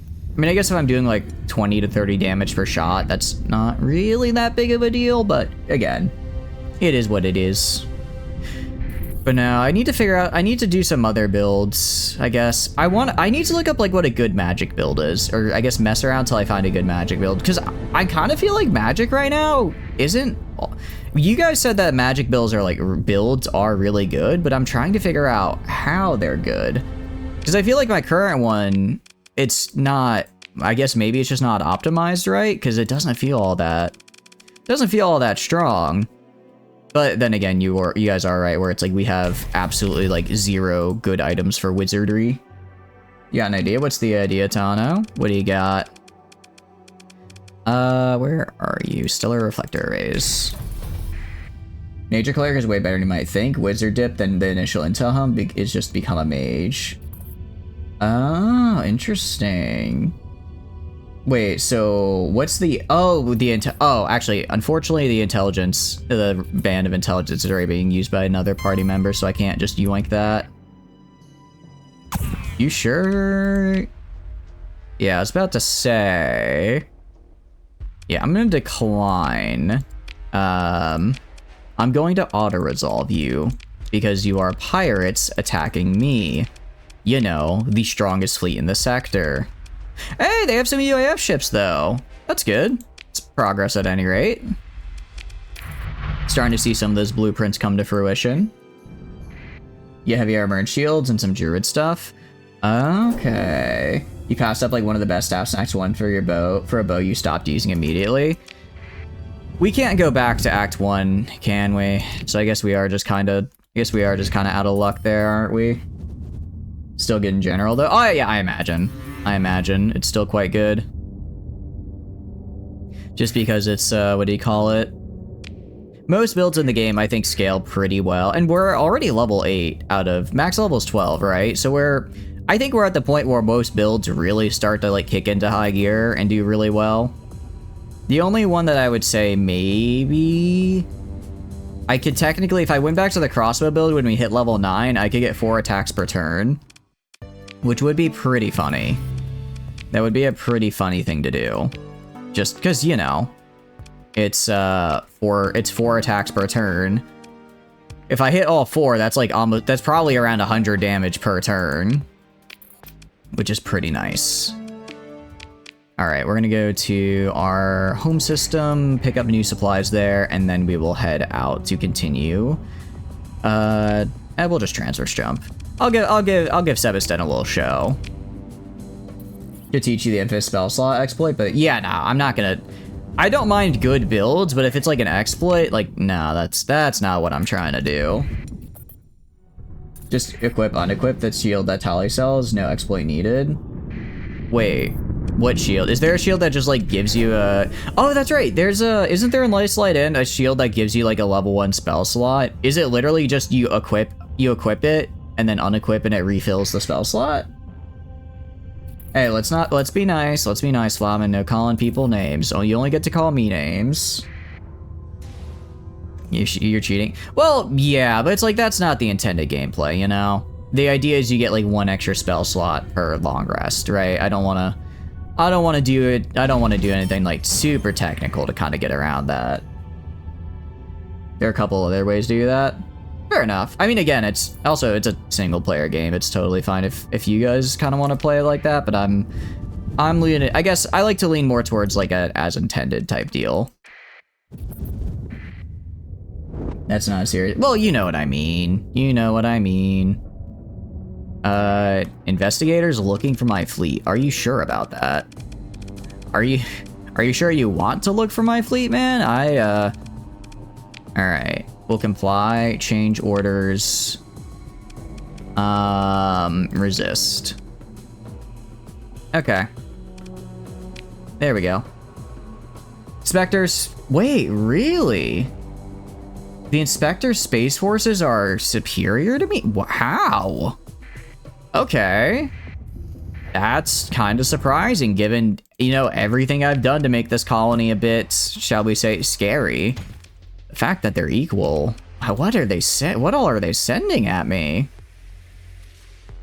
Takes forever to be good. You could just play Bard and enjoy the game. No, that's fair. Yeah, that's fair. That's fair. Whatever. I get. It's like whatever lets you best enjoy the game, right? Is it a macro? You have like infinite spell slot of any type in like 5 minutes. Are you sure you want to do this, man? Are you sure you want to do this? You have no such authority. Yeah, oh, I can't auto-resolve? I guess they're considered like a unique fleet, so I can't auto-resolve them? Well, if they don't want to let me auto-resolve them, I'll make me their problem. You know what I mean? This is gonna be very much a them problem. Okay, I'll have you go for the siege uplink right here. I'll have the Xenox go for the Theta Jammer over there. You search and destroy. I want you like right here. Flamen, you also search and destroy. But yeah. Out of curiosity, what is your guys' favorite class to play in that game? I haven't played all of them, but I did make Shadowheart into a monk, and that was actually really, really fun, because you could do some really funny stuff with it. I'm kind of leaning towards monk, honestly. I had a good time with that. I also do really like the fighter with the crossbows, even though it's like the least optimal way to play it. I still am having fun with it. Wizard, most of them. They all are pretty fun. They are all pretty fun. That is a good point. So you can actually just yoink that and make it on our side now. Switching it up is fun. Yeah. I do kind of wish that they went like higher levels with the classes, just because, what do you call it? Just because, you know, higher levels is when you get to start doing some really cool stuff, but I understand where it's like, well, we can't, you know, things get a little too crazy if we do that. So I understand why they didn't. Alright, you guys are gonna take over here. I want you to now come from behind and get a flank on them. Also, yeah, I actually can't deploy anyone, funny enough. Funnily enough, we, since we deployed all of our destroyers, I don't have any cruisers within this cost range. Ironically, that extra 1 point you actually have a deployment cost, Flamen, is preventing an entire cruiser from joining the fight. That's just like another failure of Act 3. You really like the 10 jillion attack archers and fighters with the one level of war cleric. Yeah, I like that too. I like being able to attack a ton of times. I like being able to attack a ton of times. So doing stuff where it's like you play as a fighter and you just don't stop attacking, I find really entertaining as well. It's just fun. Used a resect mod, started with one level 1 war cleric, and Act 1 was really good. Oh, wait, so what does war cleric get you exactly that makes it so good? Is it, as I don't think I'm familiar, is that a subclass, or is that just like the name of a build? Because I know there's clerics, and I know there's, what do you call it, fighter, and I think fighter has like battle master and like some other war stuff. Charges for a bonus action attack. Cleric subclass. Oh, can you just use it? Wait, is it just you can use a bonus action for an attack, just like always? And it's not like once for short rest. Once for short rest is a little bit more balanced, but if you can just be like, yeah, I'm just gonna use my bonus action as an extra attack, that's kind of wild. Like, who thought giving an extra attack at level 1 was a good idea? It's 3. Holy cow. Yeah, that is really good. And you can just do that. It's a few charges. Okay, I guess it's better than just like infinite spam, but even like 3 charges. Like, the time you're taking between rests, that's easily gonna win you a fight or two. On an archer just murder the entire game? Yeah. I really like archers that just have a ton of attacks. I do think they're really, really fun. I think they're a good time. Alright, and nice job hitting those guys. Alright, inspectors, gone. I just need to get the hegemony to, like, stop being lame, really, is what it comes down to. Because it's like they really dislike this whole AI thing I'm doing, but it's like, don't they realize that I've already built the data center, so I have to use it or else my entire economy collapses? Like, it's like they're not even caring. Excuse me, hiccups. Did an archer just murder the game? Okay, so like, what's a good archer build? Because and this applies to you as well, Flamen, because I thought Arcane Archer was pretty good. But you guys are a little bit correct in that it was being pretty heavily carried by just Sharpshooter and not actually the effects of the Archer. So what is the good one? Is Dustkeeper system random or static? I think it's static. I want to say it is. We're gonna wait for the, what do you call it, AI inspectors to show up, because I do not want to lose those AI cores. And apparently, they're actually a bit scarier than I thought, because they can just straight up beat me. Assassin Gloomstalker. Gloomstalker Assassin is the meta build. Okay, I think that's what Garrett is running. Because you basically just get an extra turn at the beginning of every fight, right? Really likes Pure Fighter Battlemaster with Sharpshooter. Okay.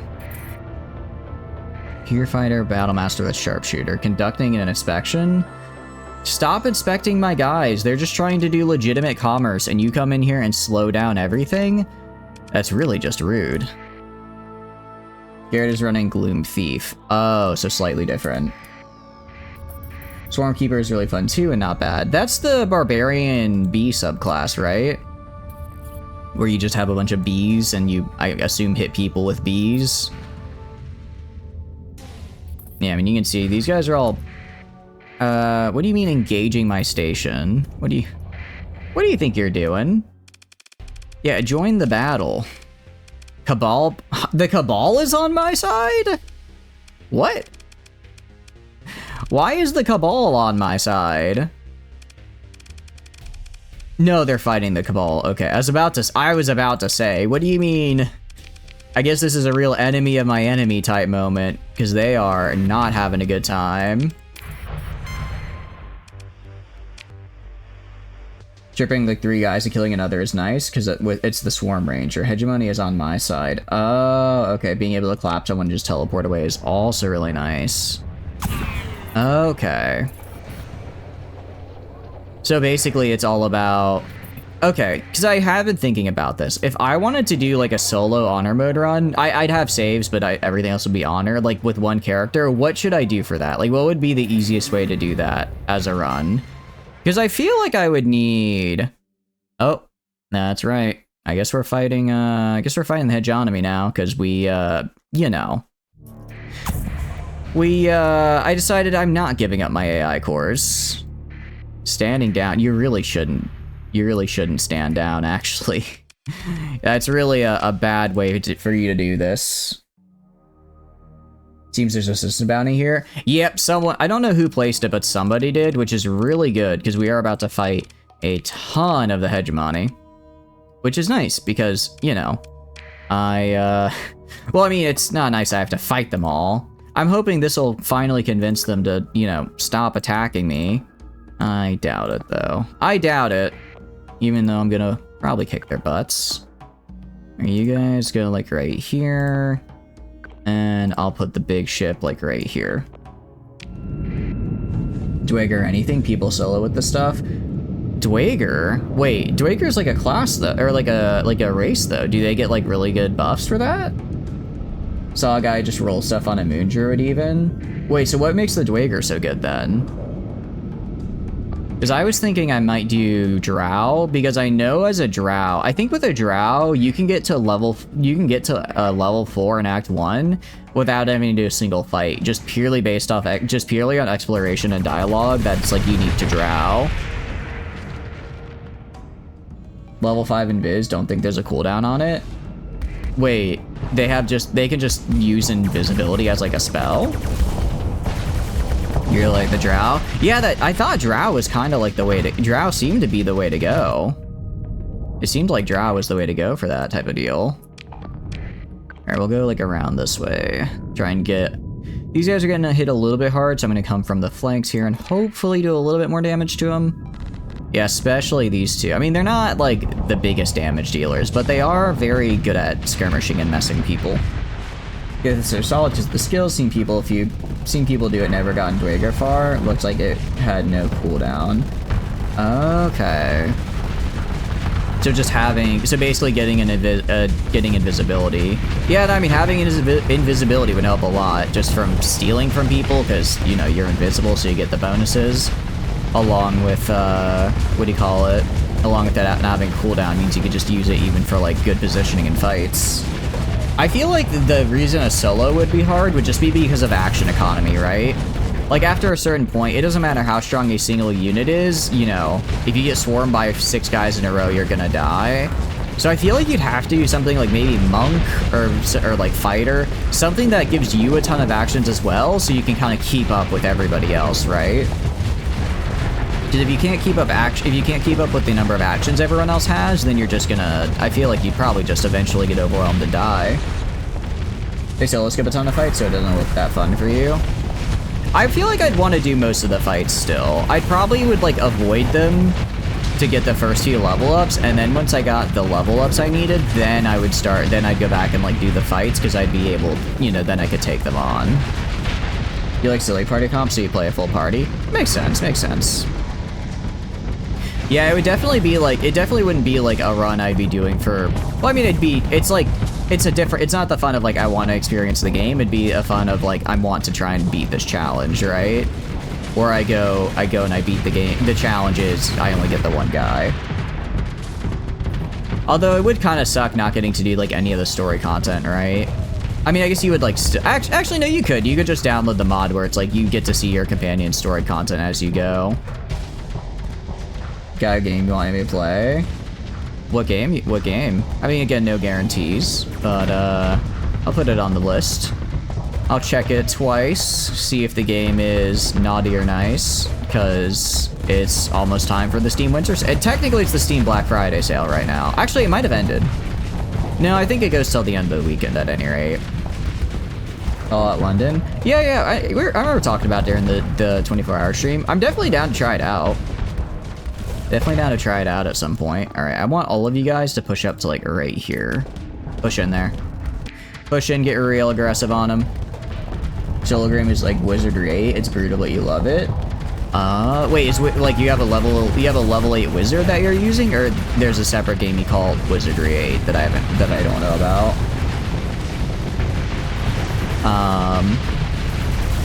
Admittedly, what do you call it? Yeah, I mean, I'm down to probably try it out at some point, because I do like Fallout 4, and I wouldn't mind doing some more Fallout 4 stuff as well. It's a fun game after all. It's a game. Okay, so what is Wizardry 8 then? Because I don't think I've ever heard of that game before. Is it like a CRPG, or what is it? Poor guy getting styled on. Yeah, that poor Dominator just absolutely surrounded. Wizardry is like an old game series. Oh. CRPG. Hopefully it goes better than the last Fallout 4 stream. What happened to the last Fallout 4 stream? Did anything bad happen? I don't doubt you. Just trying to remember how it went down. Oh, I don't think we've had anything terrible happen on stream. Oh no, a vengeance fleet. Whatever will I do? Absolutely nothing. Absolutely nothing. Okay, that is a lot of fleets though. I'm gonna go repair up here. And then once we've repaired up here, I think these inspector fleets are technically different, but they are hostile, so I'm gonna kill them. Yeah, like this guy's done, this guy, not so much. Try to just help out my guy. Oh, actually they did before I got there. It's a lot of customization with really big fights. It dates back to the 70s. Last one in the series, only pure 3D one. Okay. Old computer, game lag for stream, like an MF. Oh, that's right. It did, didn't it? New computer would probably be fine though. Because I can actually, well, I have a good computer now. I mean, I had a good computer before, but yeah, it's true that this one would probably help a little bit. All right. Ooh, I think we can take him. Yeah, difficulty 0%. So this is like a directly even fight according to the game. It'll depend on how the comp they deploy their troops are with. I'm gonna hold pretty heavily on the left side here for this buoy. That's how we're gonna get what we can. All right, I'm gonna have these guys actually push up to Scanner Epsilon because they are the fastest destroyer I have. I'm gonna have you guys move to the siege uplink right here. Flawman, I'm gonna have to go to Sensor Jammer Theta just to cause a little chaos.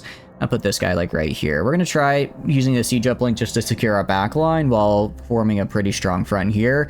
Once these guys are done at the siege uplink, I'll have them swing around the left and try and get a flank up here. It's very optimized. Okay, you know what an industrial shotgun is? I mean, I know what a shotgun is. And I guess I know what an industrial district looks like. I've been to cities before. How exactly do they combine? As this cool system where you can beat 6, copy your save to 7, then beat 7, copy to 8, and play the same party. Oh, that's cool. So kind of like Mass Effect, right? Where it is it Mass Effect, like it can, like your choices from previous game compound, and you can use the same party into the next game as well. Kind of like that then. Actually, you also grab Beta just kind of as on the way. Neat. Yeah, so literally it's just you and this one guy. Well, I mean, if you can't kill a single hound, I might have to get a new pilot there. Might have to get you a new pilot, because that would be more than a little embarrassing. You can kill an onslaught, but not a hound. It's the power scaling is absolutely all over the place. Use the iron slag out the walls while the killing is on. Oh, I guess that makes sense. Probably don't want to send a person in there, but if it's causing a problem with like the production, you gotta use some kind of projectile to sort of bop it off, right? You know you can do that. Nice. Yeah, I've not played Mass Effect either, but one of my friends really enjoys it, and they were telling me about it. I will one of these days, probably. I think pretty sure, I'm like 90% sure I own the Legendary Edition on GOG because I got it in like a Humble Bundle forever ago, and it's like in my mind, I'm like, that's gonna be like 120 hours of content. That is to get through all the games. That is a lot of time. That is a lot of gaming, you know? It's a daunting task to set myself up. Like, yeah, I want to get through that, if that makes sense. The aim thing, it's single use one. As in, it's got a 1 round size of 1. Well, that makes, well, I guess if it's like, is it so powerful? It kind of like how railguns like break the barrel. It's like that. They need a lot of power to knock slag off the wall. Good old Humble Bundle. Played a ton of Craft in 2010 you've never played. Yeah, that's how I got all the civs. That's how, ooh, actually, I need to do a Civ 5 game on stream. I've been really feeling a hankering to play Civ 5 again, because I've been playing 6 with some friends, and I'm like, the entire time I'm kind of like, damn, kind of want to just play Civ 5 now. I've been feeling a hankering for it, because I do really like Civ 5. I imagine that, but 6 shots of the thing is an old camera. I imagine it would be pretty destructive. Am I correct in the assumption it's a fair bit destructive? How have you not killed this guy yet, Flom? There you go. About to say, my goodness. Can fire steel slag chunks. Okay, because your buddy was like, me, buy it. Yeah. I mean, Humble Bundle has good stuff. They really do. I have so much stuff that I got from them that I have either played once or not played at all. I mean, great, but it's like, it's a good enough deal. It's like, okay, I spent 20 bucks for like 8 games. So I kind of like to do like oh, okay, you know, this isn't a genre I normally play, but maybe I'll enjoy it. You know, and sometimes I do, sometimes I don't. But I've gotten some good purchases off there. Like, I got all of BattleTech off Humble Bundle once. And that was, you know, I think that's probably the best purchase I've ever gotten out of a Humble Bundle, because I love BattleTech. Civ 5, I'm pretty sure I got Civ. I think I got all the Civ games up to 6 with all their DLC through a Humble Bundle at one point. Couple other things as well, but I can't remember the specifics, unfortunately. Got all 3 Risen games, cheap from that, love them. Yeah.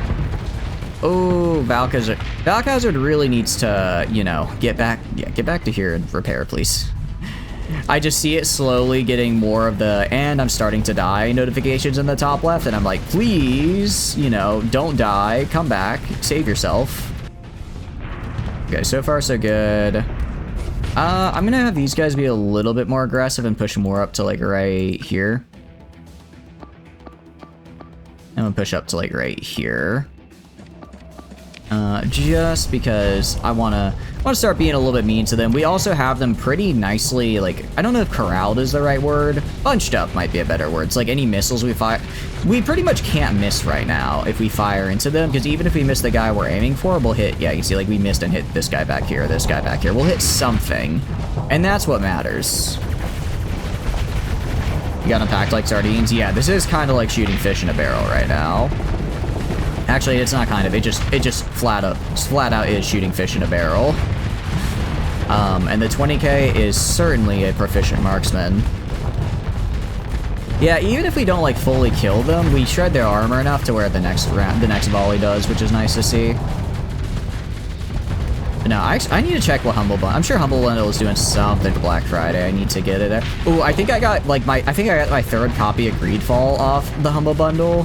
Sorry, no, second copy of Greedfall, third copy of Kingdom Come Deliverance, because I keep buying Kingdom Come Deliverance, forgetting I have bought Kingdom Come Deliverance, and then buying it again. I've also never played the game. I need to play. I own 3 copies of this game, and I haven't played it once. I astound myself. I really do.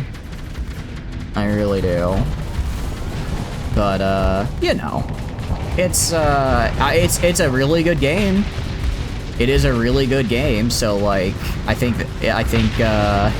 I'm sure the studio, you know, they made a second one single-handedly funded by yours truly buying the game 3 times on accident. I know, right, Fricty? I'm like, yeah, I know, this is I'm like, oh yeah, that's a game I've heard good things about, let me buy it. Never plays it. I'm getting hit by, like, the Men in Black amnesia beam, specifically when it comes to Kingdom Come Deliverance. How are you doing, though? Hope you're doing good. Welcome in. What are you up to? We're just doing a bit of Starsector in right now. I don't know what it is about it. I should probably start. Actually, that should probably be like the next kind of big story game we play on stream, because I've heard very good things about it. And I know you guys all really like it because you've told me quite a bit about it. All right. I'm gonna have you push up a bit to like right here. Again, we're very much fish in a barreling them right now. So I just want to push up and be very aggressive. Want to be very aggressive because I do not want them escaping, because they have a lot of, I think they have 7 fleets here. We've killed 3. This will be killing half of them. But every like little remnant can combine together into something kind of nasty. So I want to make sure that our defenses can handle them without too much trouble, which means, again, killing as much as we can here, especially the capital ships. Kingdom Come Deliverance 2 is not that good. Really? I've heard really good things about it, though. I know Ladle said I think Ladle said they really enjoyed it, and I know Sample was really enjoying it as well. It's pretty good if you haven't. Bloodlines 1. I have not. I've heard very good things about Bloodlines 1 as well. Although, I think Bloodlines 1 requires, like, a lot of patches to get it to work. I remember I saw a thing about, like, it has a lot of soft locks, so you have to get, like, which is fine. You know, unofficial patches for old games are kind of bog standard at this point, right? I think Skyrim has like 8 of them. Bloodlines 2 doesn't exist. It doesn't? It's 1. Vampire the Masquerade Bloodlines? Yeah. Okay, yeah. No, I've heard, because I remember, because 2 came out somewhat recently, I remember everyone was like, man, this kind of sucks compared to the original, because they were like, hey, you know how we have a series famous for being an RPG? Hear me out. What if we didn't make it an RPG? It's like, huh? What? Huh? What do you mean you're gonna take the series and tabletop known for being an in-depth RPG and not make it an RPG? What? Huh? Which was one of the decisions of all time. Alright, we're actually just gonna go to here because it'll take less than a day. We are over our supply limit, but I can just go here and then dump the stuff in storage so I don't actually lose everything. 2 is terrible. It just looks like a joke of a game. That's kind of unfortunate. I know, didn't it get stuck in development hell for a while? I guess that just kind of took a toll on it. But honestly, I've had so many like good games come out this year that I was excited for. I'm like, you know, if one game kind of sucks, but if one game doesn't, the last inspection, Axis Faction Timeline. Is that the last one? I don't have to deal with their inspections anymore? Okay. Sweet. Inspection fleets have been turned away for good. Dictat's ambitions are not here anymore. League of Their Own. I think the only colony crisis we have is left now is gonna be, what do you call it? Is gonna be Ludic Path and Tri-Tach. Oh, and Independence, it looks like.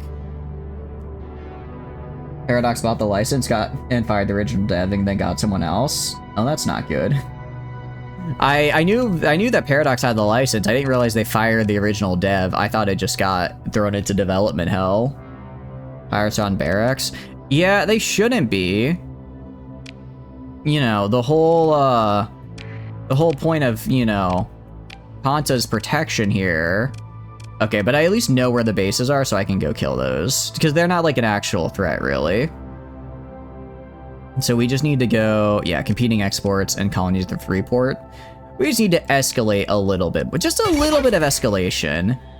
Targeting Volturni's home, if the attack is successful, they will suffer a catastrophic saturation bombardment. You know, that's a bit scary, because Volturni's home is actually not in this system, but this system. All the way over here. All the way over here. It's still pretty well defended, don't get me wrong, but we're gonna want to be there to stop that one. We're gonna want to be over there to stop that one. So let's go make sure we get our stuff. How long until? I guess we have like a couple months. Yeah, I mean, the fleet got called off, so if it's just, I don't really care what they do now. My escort should be able to get rid of them. Sell some stuff on the market. We're kind of good, I think. Or we can do, yeah, we got these we can sell. Let's sell that. For storage, I'll just dump all my weapons in storage. I probably have like, I actually don't know how much I'd have in, how much my weapons I have in storage money-wise. Probably like 5, maybe 6 mil.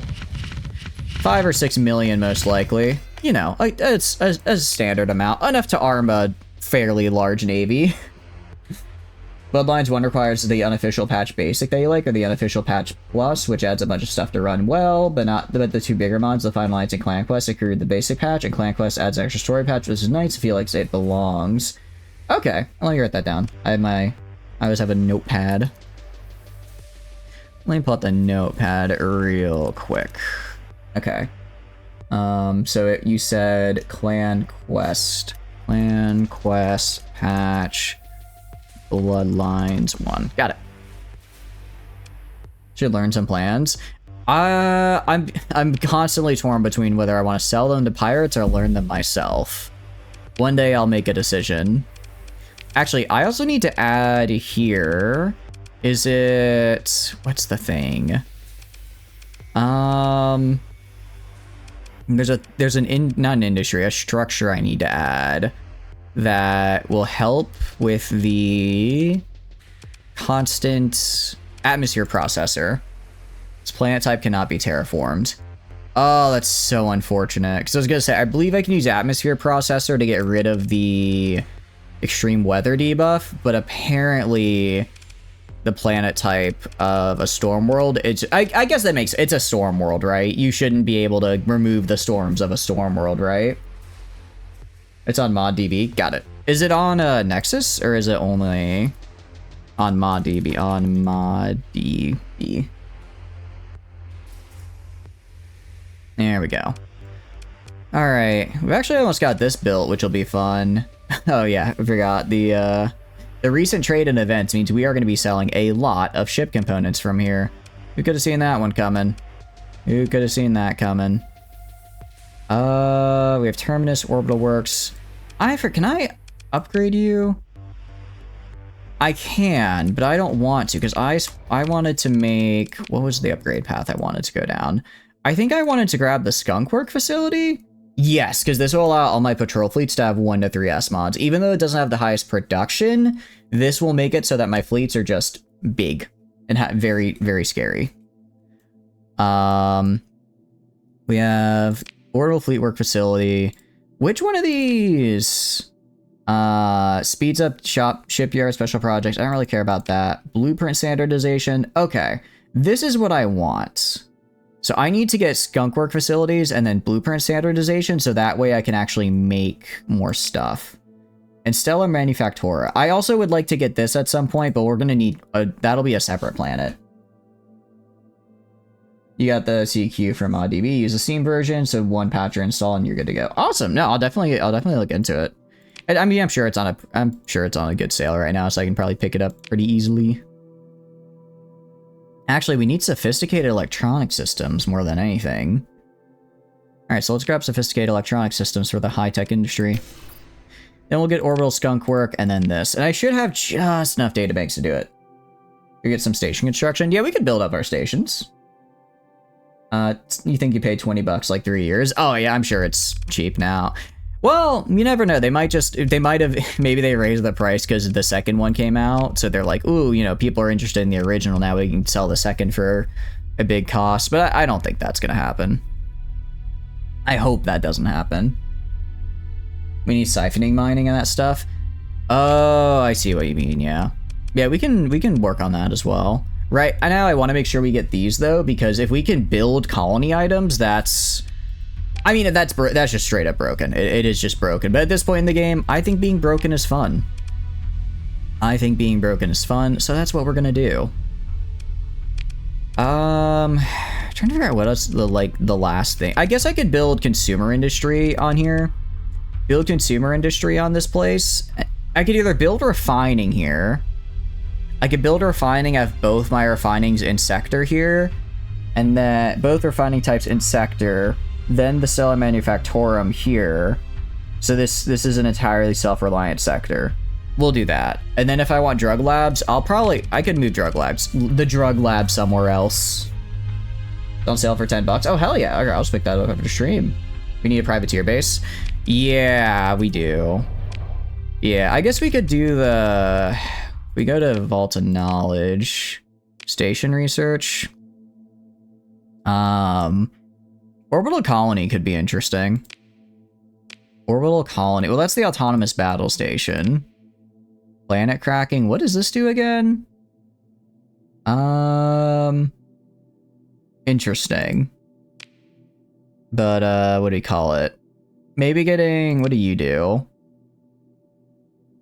Yeah, I'm not quite sure. I guess this is just something I need to do to get to here. But yeah, we can maybe research down the Buildastropolis. Let me go get some, how much do I have? Okay, actually I have just enough machinery, so I'll go dump those in, like, one of our places, and we can start researching on that. Something we wanted to check out. Yeah, I know. We'll get there. Let's, go to... Where is the... I think the closest university is going to be in Delta Kadmava? Yeah. Volturni U. So I'll go dump my stuff over there. I should have enough time before the Ludic Path shows up to sap bomb my very nice food-producing world. I guess, speaking of my nice food-producing world, Volturni's home. There's not really anything else I can build here on the space defense side, at any rate. I could put an upgrade into the High Command to get an extra patrol fleet. Really, I should probably just yoink Kirscheis, because that was originally one of my colonies that got stolen from me. I should just steal that back, right? Ketamine. You know, ketamine could also help. There are some industrial... I think there might be some industrial ketamine applications we could do to really get our guys going. I mean, Ladle takes ketamine before every fight, and then they absolutely shred. Like, look at that. Oh, that's an expedition fleet. Neat. Like, look at how well they do in their mech. So if we give everyone ketamine, I'm sure they'll do just as well. Industrial grade ketamine. Yeah, exactly. I'm glad you get it. What I can do for now, at least, I'm gonna upgrade these battle stations. I know it's kind of an expensive upgrade to make. I think it's worth it, though. I think it's worth it to do it. I mean, we get a lot of money each month as well. But this way, my colonies can all be kind of self-sufficient. Okay, Stellar Reflector Array, Notable Events, Axis Faction Timeline. Yeah, so we've already, I think, gotten pretty much all the faction stuff we can. I think we've maxed that out, which is cool. First colony to alter its sunlight from orbits. So how much food are we producing there now? Volturni Prime is producing 15 food because of the... Yeah, that's a lot. And Volturni's home is also producing 14 food. Interesting. Okay, so the sunlight actually doesn't affect here because it's technically aquaculture, not food. Yeah, that makes sense to me. I wasn't sure it would work here. Nice confirmation that it doesn't. based and lobster pilled. I need to find a proper water world, dude. I want to find a proper water world because it's not letting me spawn my lobsters otherwise. I need my lobsters. That's honestly why I want to get this exploration, why I want to start getting these Janus gates so I can explore easier. That's right, I said we were going to get the Janus device, didn't we? But we've gotten a little caught up in these colony crises. Because if I get it, then I can make my lobster-filled paradise. I could just terraform a barren world into an ocean world. I don't know how well that would interact with the game mechanics is part of the problem. Is that, what do you call it? That's like 3 different mods interacting with different systems. I don't know how they would all come together and if they would all come together correctly. So I feel like just to be sure, I would have to find a water world, right? I have to find, because it's like, for instance, the Hycean world I have has the water covered surface as a, as like a feature. It is a water covered world, but because it's not specifically a water world, I can't grow lobsters on it. So there's something in the code there where it doesn't quite work. Just start a new save, random core, and do outside core world thing again with this time of extra deep space colonies. That could be pretty cool. Oh, without a ton of deep space colonies. Oh, so it's gonna be like really intense on the exploration then. That's gonna be fun. That could also still be really fun. We'll add this into the research queue. Yeah, sophisticated electronic systems gets us some fun stuff. All right, let's head back to Nasayo. By the time we get there, it's likely around when the Pathers are gonna show up. So that'll be good for us. You screwed up and added too many last time, so it's like what happened to your challenge. I don't know if you want to do it, but increasing the sector size helps a lot with having, you can still have a lot of factions in the core worlds while also having a lot in the outer areas. Because, yeah, I was the same, where it was like, I added a bunch of factions, but it basically made it to where there was no such thing as like an outer systems. So I increased the size of the whole map by 2, and now there's a bit more, there's a bit more exploration I have to worry about, which is pretty nice. Leave a justice sector cranked? Yeah. It's likely to be the ship is going to be there for it. That could be pretty good. Yeah, if we can get one of your ships, that'd be fun. It is supposed to be like the Luddic path, attack, so I guess it makes sense for them to throw it in, right? Yours 1.5 or 2, if it's 3, you wouldn't be surprised. Yeah, mine's on 1.5, and 1.5 feels pretty good. If I added on like every single faction mod that I could find, I'd probably crank it up to 2. But for what we have, I think 1.5 is good. Because there's still like a decent, it's like I can still go out, and I have to like, if I go out deep into the sector, I have to manage my like fuel intake and everything. But if I'm kind of just like hanging out, it's not so bad. If I'm just like going between the core worlds, I don't have to worry too much. There's always somewhere I can go. Actually, let's head to Prism Freeport real quick. I have time. We're gonna head to Prison Freeport because I do need to return those beta cores before I accidentally use the beta cores just in like a colony somewhere. We do fight it, you're gonna need to bring everything into the fight. I mean, if I see it pop up in a fight, I'm gonna just drop my 20k and I'm gonna drop the 20k and the 15k and just hope they've got enough firepower. I don't know if they will, because based on how you described it, it sounds pretty scary, but I can hope at any rate. I can hope it'll be good enough. That might just have to, it might just have to be a hope type of deal. That one ship is like 6 put together. The game feels bare without adjusted sector. I agree. Well, not bare. It's like, it's pure vanilla. I think it feels good size-wise. Pure vanilla. I think it feels pretty good. But definitely if you're running mods, it feels a little too small just because, after all the modded systems and stuff spawn in, the distance from like the farthest modded system that's still part of the core worlds to the edge of the sector is like 15 light years. And that's nothing. All right, I'm going to hand over the cores. Okay. Very cool. Untold rewards possible by improving our relationship with Prism Freeport. And Remnants kind of liked that. They're Remnants though, so they still hate me. One ship is like 6 capitals put together. Yeah, which is why I'm hoping if I just swarm it from all sides with a bunch of destroyers, I might do a little bit of a better job killing it. I mean, you know, when in doubt, swarm, right? When in doubt, swarm, and usually that might kind of sort of work if you get lucky. Again, every game, you know what? It's the secret no one wants to say. It's something no one wants to admit, but every game always comes down to action economy. I don't care how good your one single unit is. If I'm attacking you with 40 rats, you're gonna die to pack tactics, you know? That one, you know, 1 damage per rat adds up when you got 40 per turn.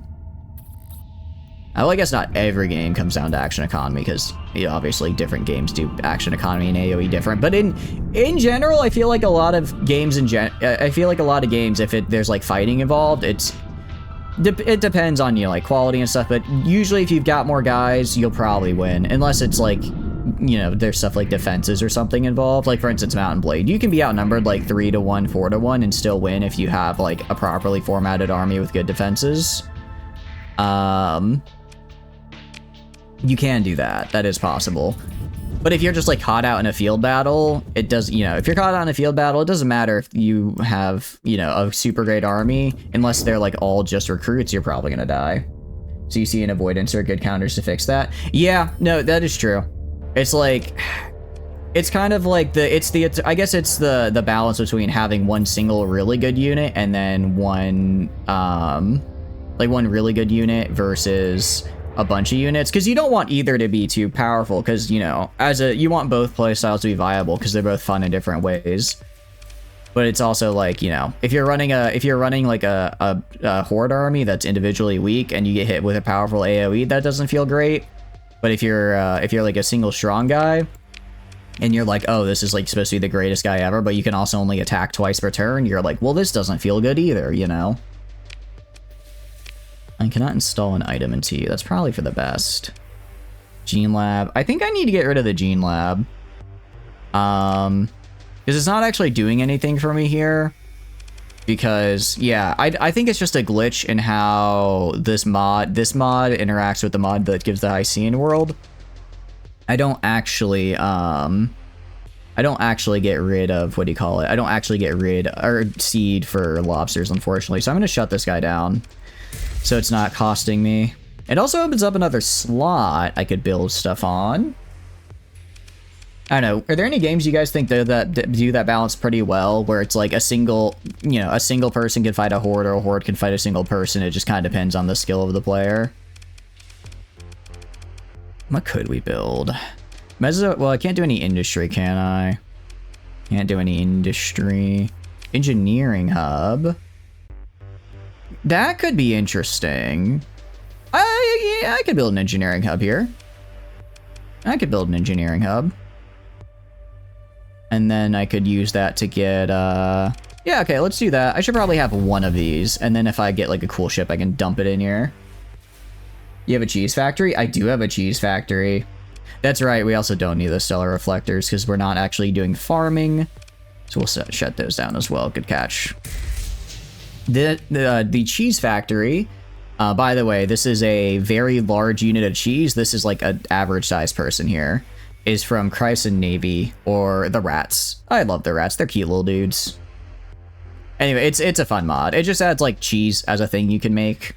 Not too unprofitable either. Decent sized market. Bringing in 84k a month. Thinking, not sure off the top of your head. Yeah, cheese is like 6 feet tall. Oh, it's a big cheese. These cheese are going straight into the cheese caves. 100%. 100% they're going in there. We could do a biolab if we wanted to just use a ton of resources to make drugs. I don't really think we need to, though. We could do an academy. I guess if we wanted our guys that spawn here to be really good. Do an animal center. Get some pet food production. I don't know. Courier ports. What does this do? Anything can be sent anywhere as long as you have the funds. Allows you to transfer cargo between colonies via recurrent shipping contracts. That's interesting, but it's kind of more than I need to. This is like a special. Could I be with push roll HQ and higher? I don't have patrol HQ, so I technically could. I think this is like a special type of, this is like a special type of patrol HQ specifically for rebel rats. Like in Starsector, you rolled every endgame threat before 9-8 with a Zig and a ton of phase lances, plus those little ones from SWP. Or that HMI locomotive here, Reaper's fleets die. That might be balanced, but not on the AI side. They're too stupid to counter the Zig. Yeah, I think when it comes down to it is that a lot of times it's just hard for an AI to beat a real-life human, just because there's only so many ways the AI can decide to do something. Dome cities to get rid of some of the hazard rating. The only reason I don't want to do that is I lose accessibility. Which is the problem. Because if I lose the accessibility, then I'm technically losing out on production, which I don't want to do, right? Even though I'd like to. We'll just leave it for now. I mean, the less things... I don't have to completely fill it up. The less things I have in it, the more... The less upkeep I have to spend, right? Okay, so how long until these losers are here? How long till you show up? Are you showing up? Colony threats? Invasion of Voltaire. Did this happen? Huh? Okay, crap. I didn't even know just that was a thing. First of all, jerk. Second of all, crap, man. I didn't realize that they were invading my stuff. How are you doing, Rocket? Hope you're doing good. Welcome, welcome in. Ooh, that's not good. How far away are we? We are 14 days. Am I near any black holes? All right, we're gonna go to this black hole right here and use that to slingshot ourselves closer. Invasion will probably take 5 or 6 days, so we might be able to make it in time to stop it. I did not even realize that was happening. Guess that's a little bit of the downside of just having so many notifications. Just thought of something fun. Piloted monitor with a bunch of these little modded frigate one-pay carriers.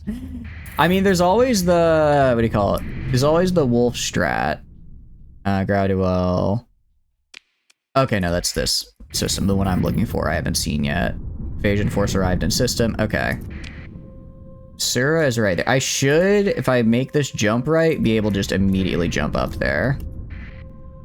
You got armies? Not there. That's just like a random... That's just like a random place I have. That's just a random... not place I have. You need to be like right here. And, ooh, I think I generated that one damn near perfectly. It's just a random system I have for more data labs. Alright, it'll take him a few days. I think we can stop him. I think we should be able to stop him. If not, we should be able to counter-invade pretty quickly. Alright, let's do this. Do the blue giant and the other ones do 20? What do you mean do the blue giant and the other ones do 20? Alright, let's get over here. Luddic Path Watchers, that's not good.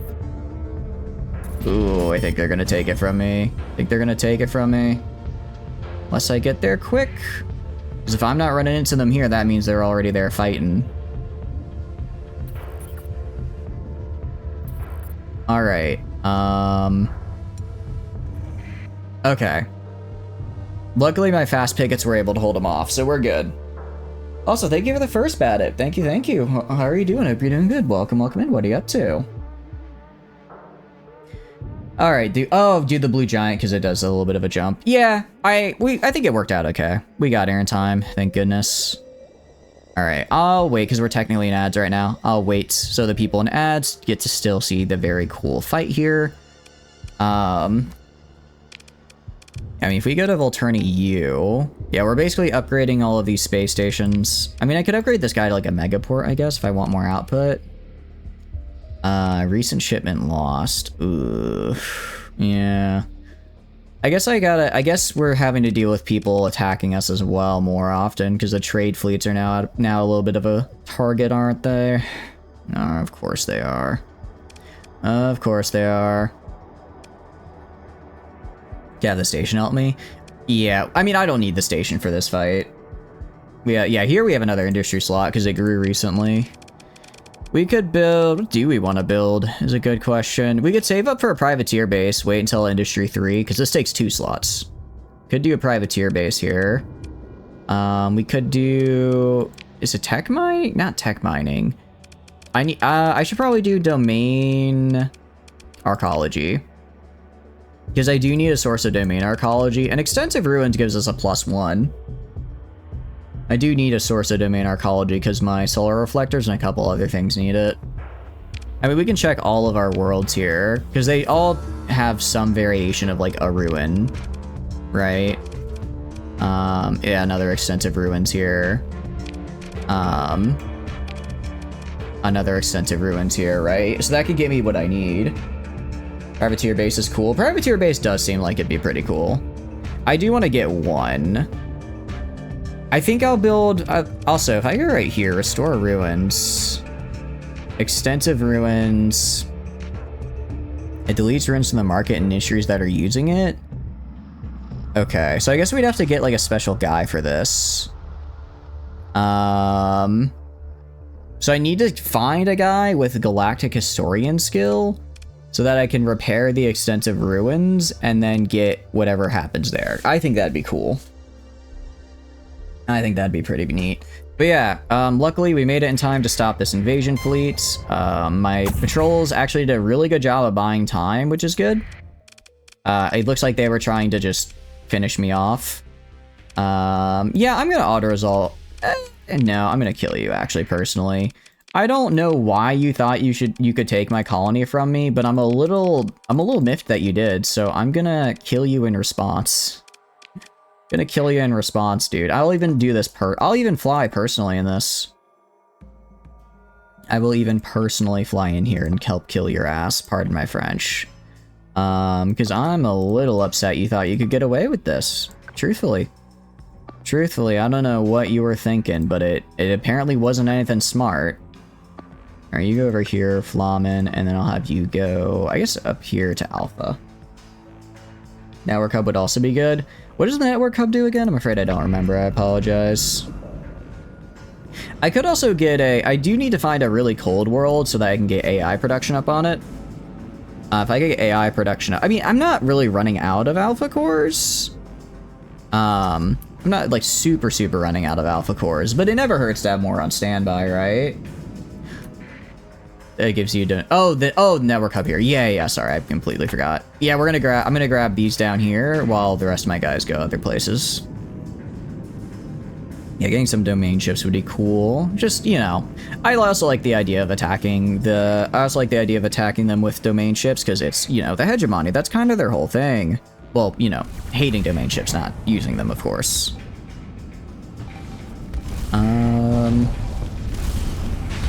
Okay. So if we go over here, obviously they have a couple big guys. Nothing I really need to worry about, though. Let's kind of hold on 1 second. I apologize.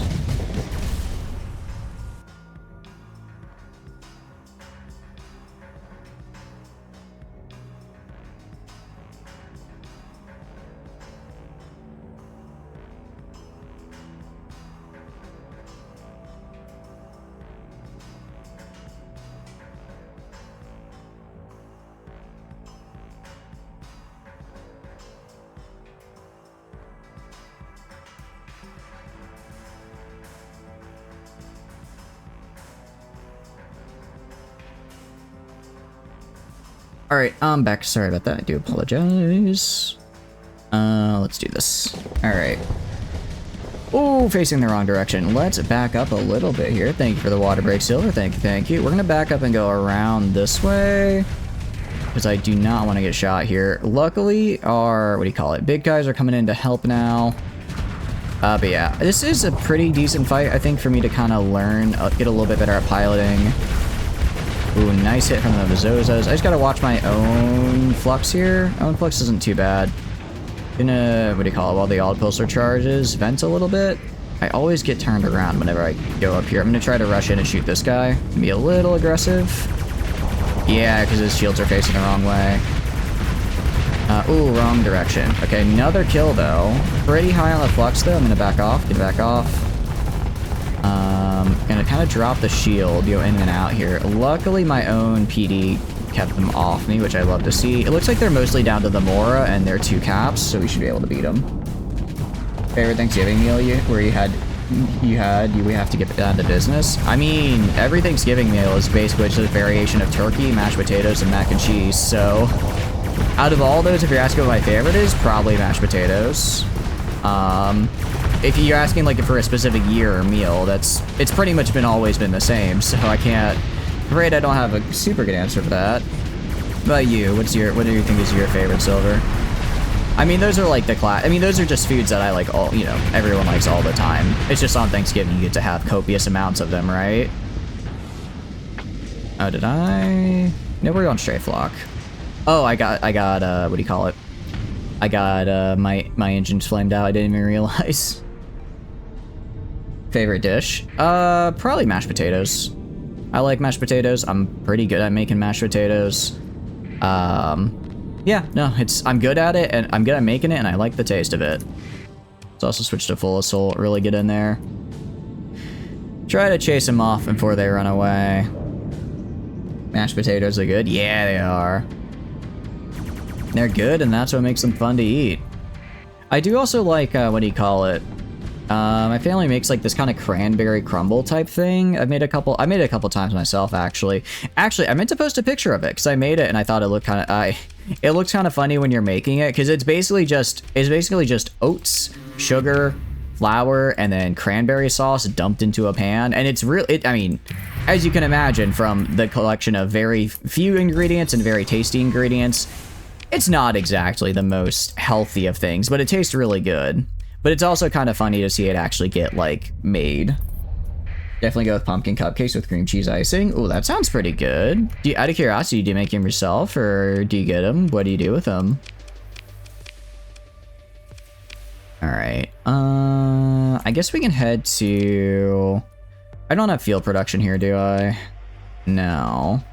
Alright, I should be able on the way back to hit the place I need to get. Because colony threats we don't have anymore. I don't know why it's like I escalated the crisis and then it just unescalated the crisis.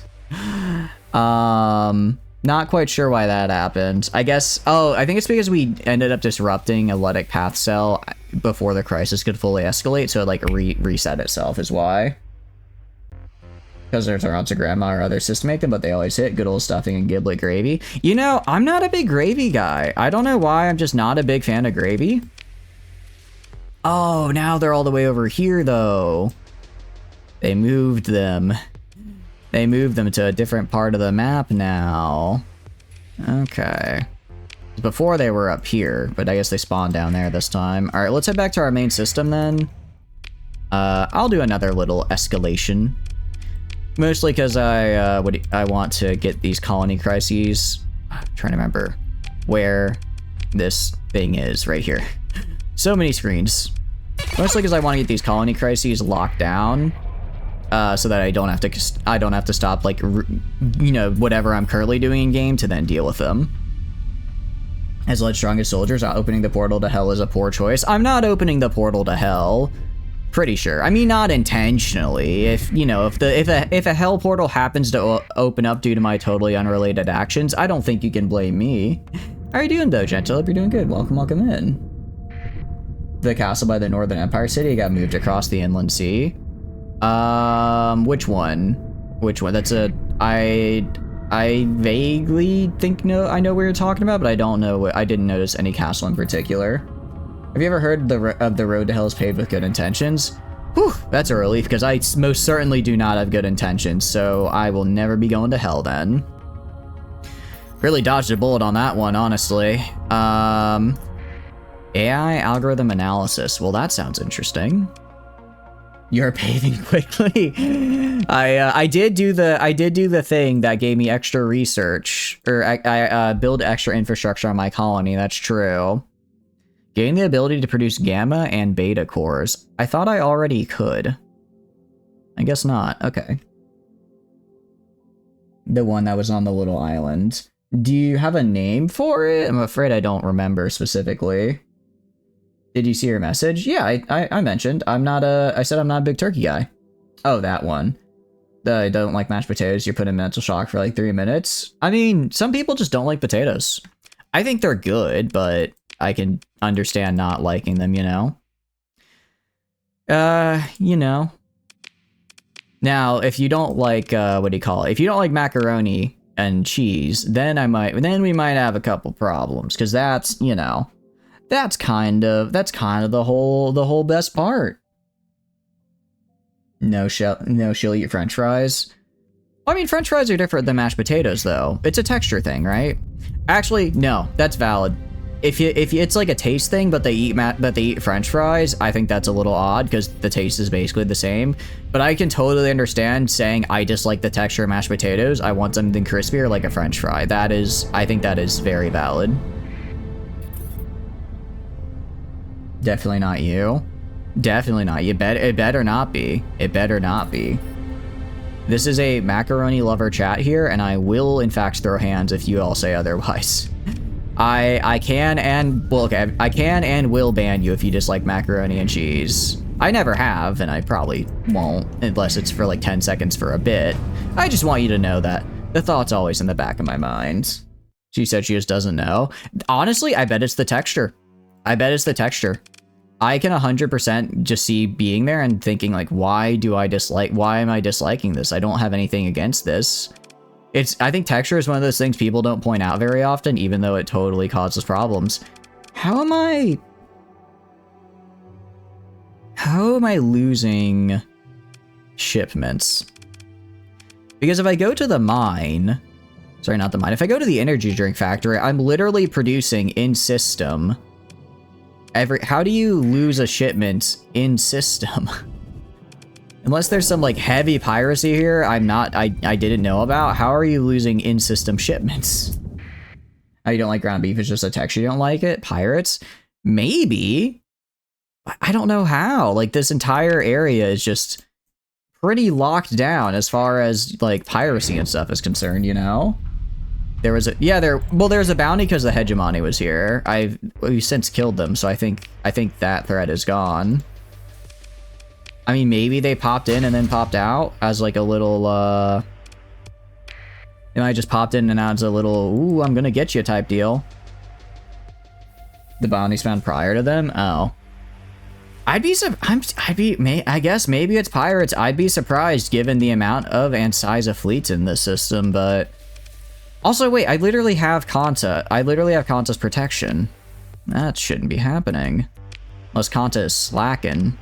Maybe she's losing control of our pirates. She's not as scary as she thinks she is. Okay, I'm guessing I also have to get alloy purification. I'm guessing it says I only need the one, but I probably need both. That's fine though. We can get orbital skunk works after this. Cabal. It might be Cabal. It could be. You like meatloaf? Yeah, meatloaf is great. Meatloaf is good. Kind of hard to beat. I mean, it's meat and then loaf, right? It is meat and then it is loaf. That's a hard one to lose out to. 24.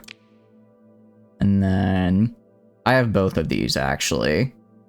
Okay, so I can get domain blueprint standardization. We're gonna have the orbital station making. I think we have orbital colonies. Okay, I can afford that. Yeah, we'll throw it in there. Orbital industrial complex. I'll throw that in there as well. Okay. I should have enough to get everything I want with the amount of research databanks we have. Could use an orbital industrial complex. Yeah. We're researching it. We'll research it, and then we can make some fun stuff with that. I am gonna go grab all of the fuel from here, and then like another 1,000, 2,000 supplies. Colony drop isn't there. The colony drop isn't there. However, Rocket, we have something even better. We have planet cracking.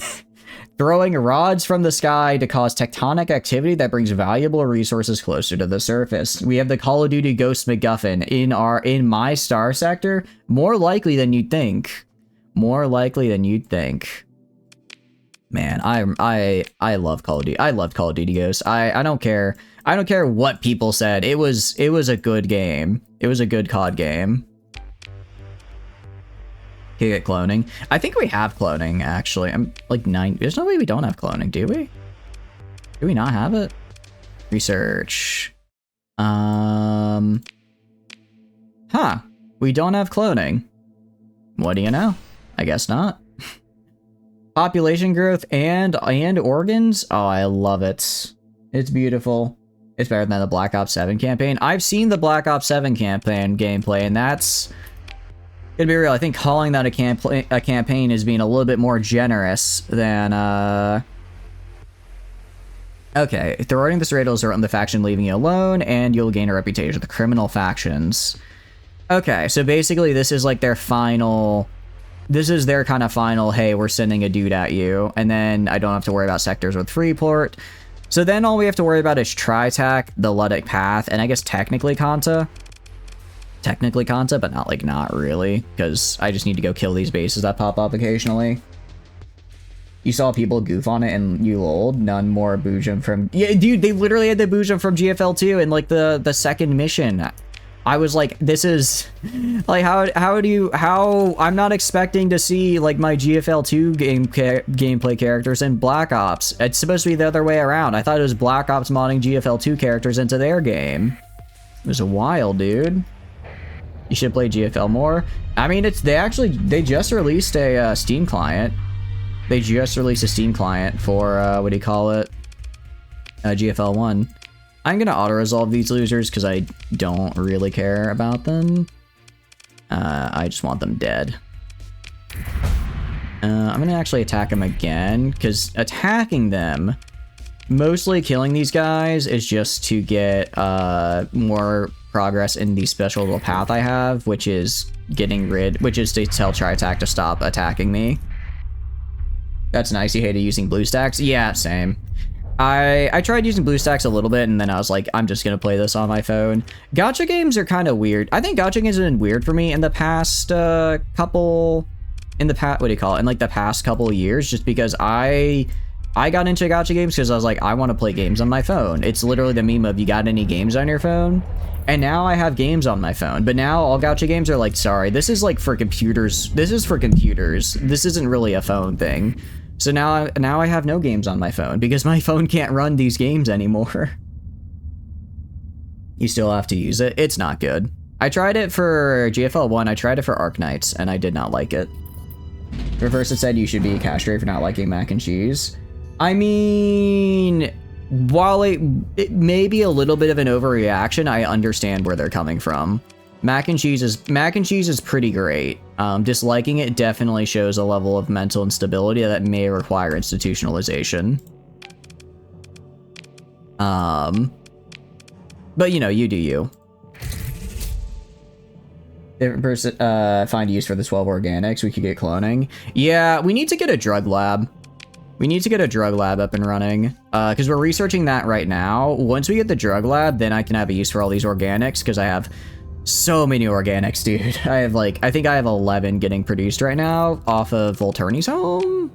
Yeah, I have 11 getting produced on Volturni's home. So like, I can in-house. Ooh, okay. No. I think I swapped cheese for drug lab here. Reason being, drugs would be, yeah. No, we're gonna, because if I do it on one of my other planets, it's gonna have to do shipments in between, and there's a chance they get caught. But if I just build the drug lab here and put cheese somewhere else, we'll be fine.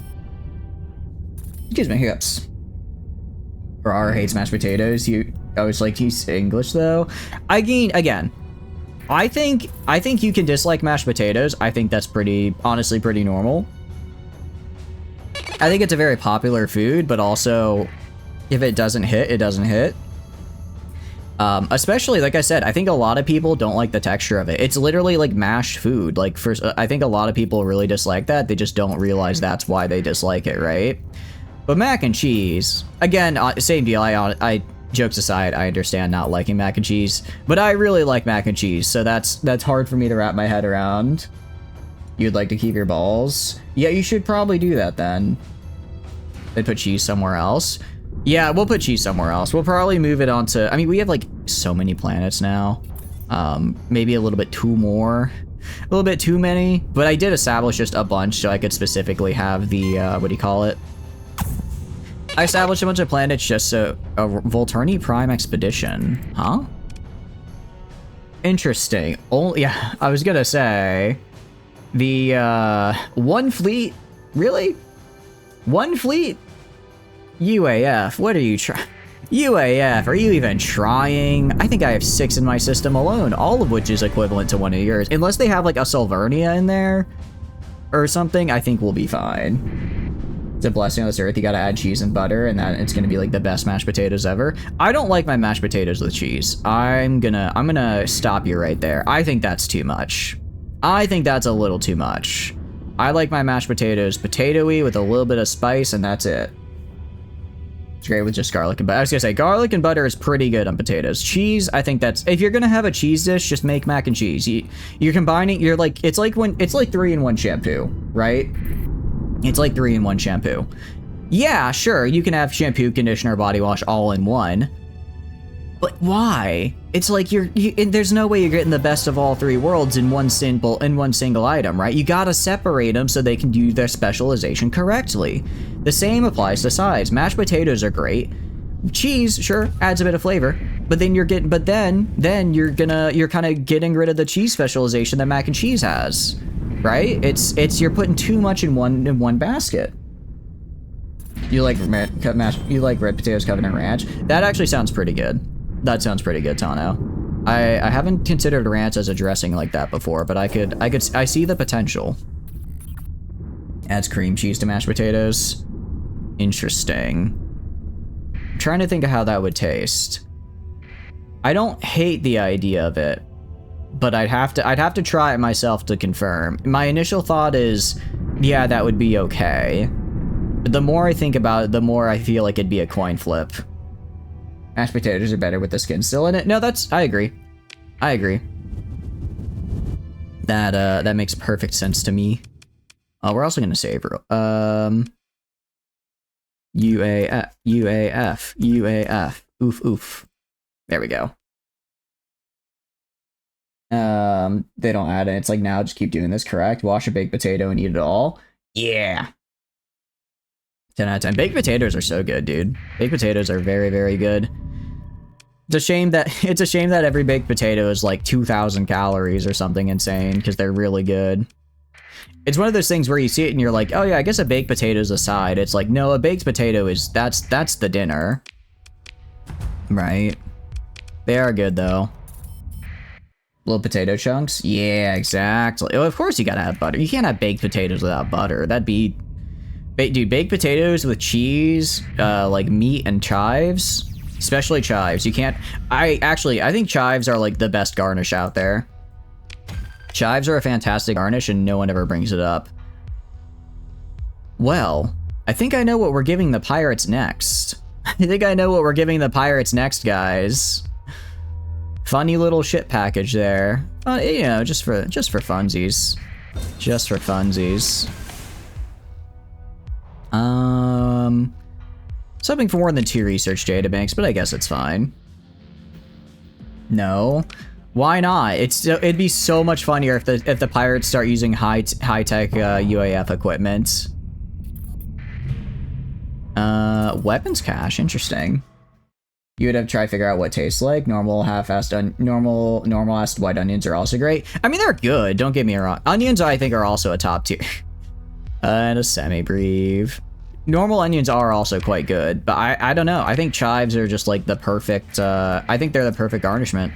I think they really are. Who the hell are you? Pirate raiders running from me? Yeah, you better. Just bake a potato normally and put ranch on it? I mean, that tastes fine, but I don't know. I like a little more. I like a little more on my potato, right? A little more than just some ranch and some, a little bit more than just some ranch and then some, whatchamacallit, some other stuff. You gotta really add it on. Butter plus cheese potato is raw. I mean, yeah, throw in a little bit of meat. Throw in a little bit of meat in there. Throw on some chives. Then you're really cooking. Not cilantro. I don't like cilantro, so I would pass on that. But like, there's more out there you can get. There's an entire universe of culinary delight in just the potato, in just the humble baked potato. Bacon bits is good. That is fantastic on a potato. I agree. Keep your meat out of your potato.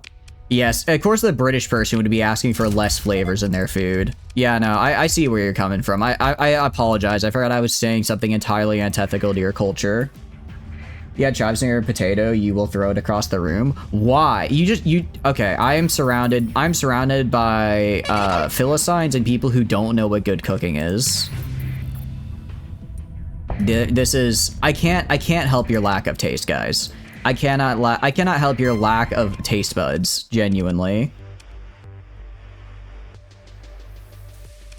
Okay, we will engage. I'm going to once again, I'm going to auto-resolve the mercenary fleet. I don't even need to transverse jump out of here. I can just kill them in auto-resolve. Oh no, the mercenary fleet. Whatever will I do? I say as I just kill them. Excuse me, hiccups. Good cooking is American. Yeah, stop. Now go put it in the deep fryer. Not everything is okay. Look, first of all, deep fried Oreos slap. You can talk all you want about the health like problems, and that's valid, but you can't deny they're good. And like, we Americans have come up with some pretty good food. This is an entirely different portrait and name than the last guy. I guess it just randomly generates a person each time. Neat. All right, yeah, once again, they're like, hey, you should try this transverse thing. And once again, I say, I could just do that in my head. I do love that it's just, yeah, that super dangerous maneuver that you're trying to convince me to do. I do that on the reg. At least our teeth look normal. We don't have free dental. I don't know. I don't know if our lack of free dental is something to take pride in. I'm gonna be real. I kind of wish we did. That's not exactly the burn I think it quite was. You live at McDonald's, mate? How dare you disrespect the humbleness? I'm not saying it, okay. It's good, but it can be better. It's like, I feel like I'm a person trying to introduce like the concept of like mustard onto someone's hot dog. Like, yeah, a hot dog on its own is good, but you can add mustard and it becomes even better than before. There's more flavors out there if you're brave enough to go for them. Kind of sucks though, waiting lists are cray. I mean, waiting lists here are bad as well. It's just you wait on your insurance. You just wait weeks for your insurance to improve instead of waiting weeks for the government to. I guess it's just different wait, but you know. Yay, I get to spend over 10% of my paycheck per week on insurance. I fucking love this. Anyways, I'll stop because that's, I guess, getting off topic. Ketchup on onions, mustard, you put ketchup on it. I do not like ketchup, actually. I do not like ketchup. I used to like it as a kid. Now I just can't. I don't know why. I don't know why I don't like ketchup. I really like mustard, but something about ketchup, it's like, it's too sugary. I feel like ketchup is too sugary for just general use on like anything, right? Like, I don't know. I'd rather have like the kind of like sour mustard taste over ketchup taste, really. Just something about it. I'm not a fan of. Something about it I'm just not a fan of. And we'll go right here. I mean, it's a mercenary fleet, but it's a pretty easy one. We're talking about hot dogs. Do you agree with Sylvia? You're overloading the potato. Oh, no, sorry. No, I would not put mustard on a potato. We're on hot dogs right now. We're on hot dogs. Yeah, German heritage? Not at all. I don't think so. I mean, I guess I'm generic white guy, so maybe, but I haven't done, I think my parents did one of those, like, ancestry tests a while back, and I think it came back, like, mostly UK, so, like, probably not. Why do I have German taste in food? I don't think I have a German taste in food. I think I have the correct taste in food. Nationality notwithstanding, I just know what's good. I just know what good shit is, you know? You'll fight me in a pit full of nails for a tube of Bratwurst. We're talking about how the best baked potato is butter and salt. No, the best baked potato is not just butter and salt. You can have, guys, it is not the 1300s. We can have more than just butter and salt on our potatoes. We have an entire world of culinary flavors to put on our potatoes here. You see very bad tests. I know, right? The ancestor test, giving up your DNA to a databank. That's why I didn't do it, because I didn't want to. I don't want to do that, but then my parents did, so I guess up to my parents' DNA is in there, so that's cool. Best hot dogs are bacon, onions, and ketchup. I could agree with bacon and onions. I think ketchup is too much. I'd throw mustard on instead. And actually, bacon on a hot dog does feel a little much. Okay, but we're on potatoes now. We're on potatoes, okay? Baked potatoes. What is the best baked potato? Best baked potato is baked potato, cheese, bacon bits, chives, and onion. Ranch. I will accept ranch. I will accept ranch as an optional add-on, an honorary mention. I don't necessarily go for it every time, but it is pretty good. I'll give ranch an honorary mention there. Never had ranch, cannot comment. Like ever, or on a baked potato? Is ranch not a big thing outside the US? Maybe it is a very US thing. Chives are onion. Chives, okay, but chives, okay, sorry. White onion and then chives are green onions, sorry. Slightly different onions. 2 more vegetables to potato. What, do you hate vegetables? I didn't realize vegetables were so bad. I didn't realize vegetables were so antithetical. You're eating a potato. You're eating already mostly vegetable. Might as well add some more. Chives are an onion, but it's a different kind of onion.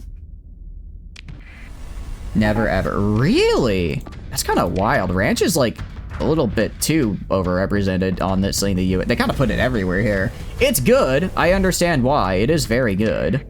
Let's have you retreat. Eat them both at once too, but don't eat potatoes at my house.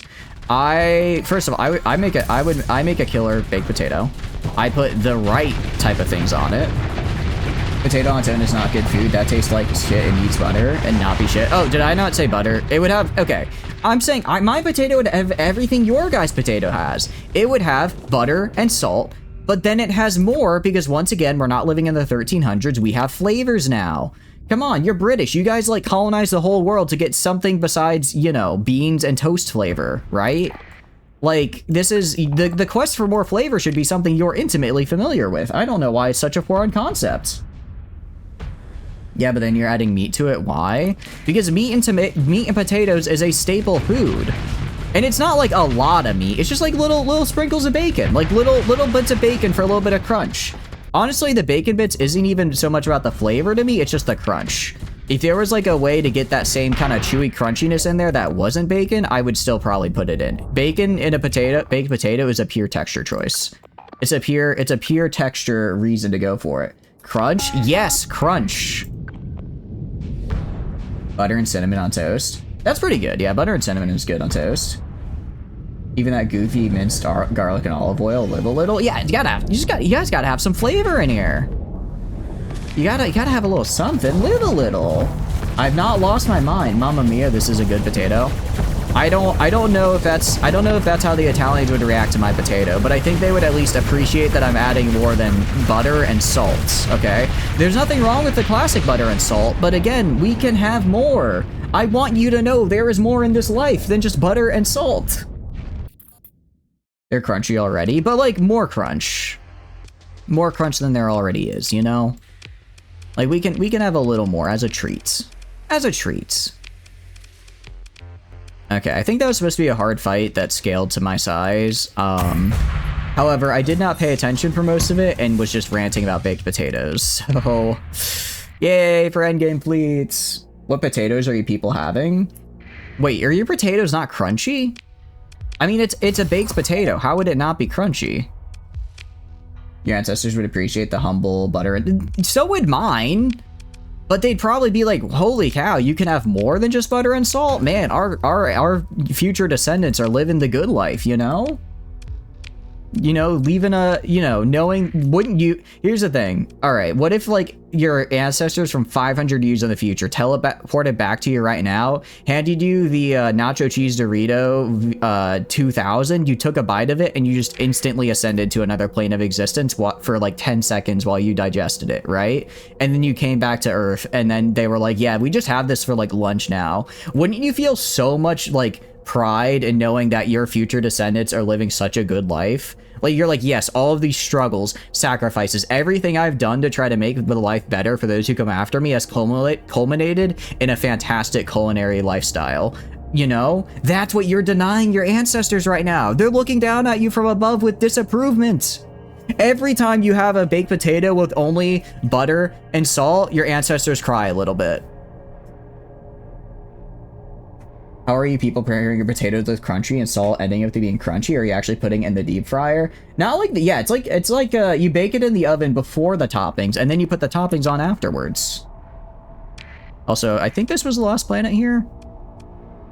I think this was the last planet. Yeah, I'm just gonna, how are your baked potatoes not crunchy? You just puked out 3 jellied eels? I mean, waste not, want not. No, okay, don't, never mind. I take that back. Do not get more eels. Do people have different potatoes? Maybe. Yeah, the skin becomes like a little crunchy crispy. Like a little crunchy crispy in there. The potato skin, yeah, exactly. The potato skin becomes like a little crispy and crunchy, and then you get a little crunch when you eat it. But then eventually you get through the skin, right? So then you're like, you want a little crunch on the inside, so that's where the bacon comes in. Or bacon substitute. Again, it's about the crunch. It's about the crunch, not the, what do you call it? It's about the crunch, not the actual flavor. Because again, I don't really care so much for the bacon. I don't care for bacon flavor in general, or bacon in general. Like, it's fine, I guess.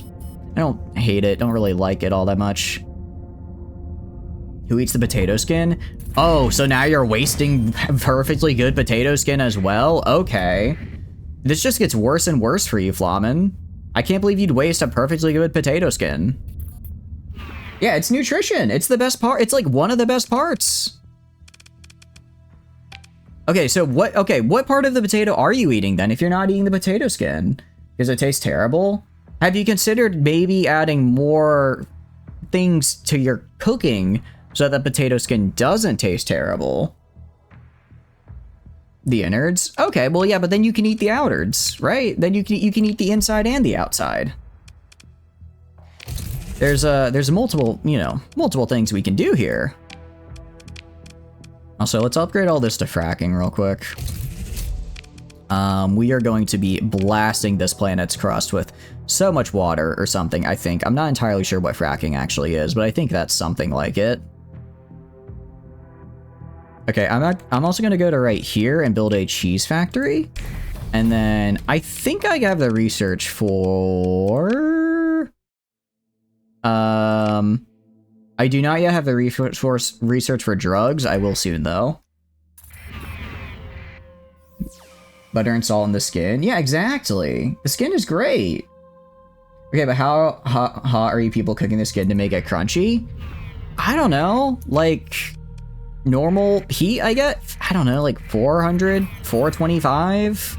It's been a while since I made a potato.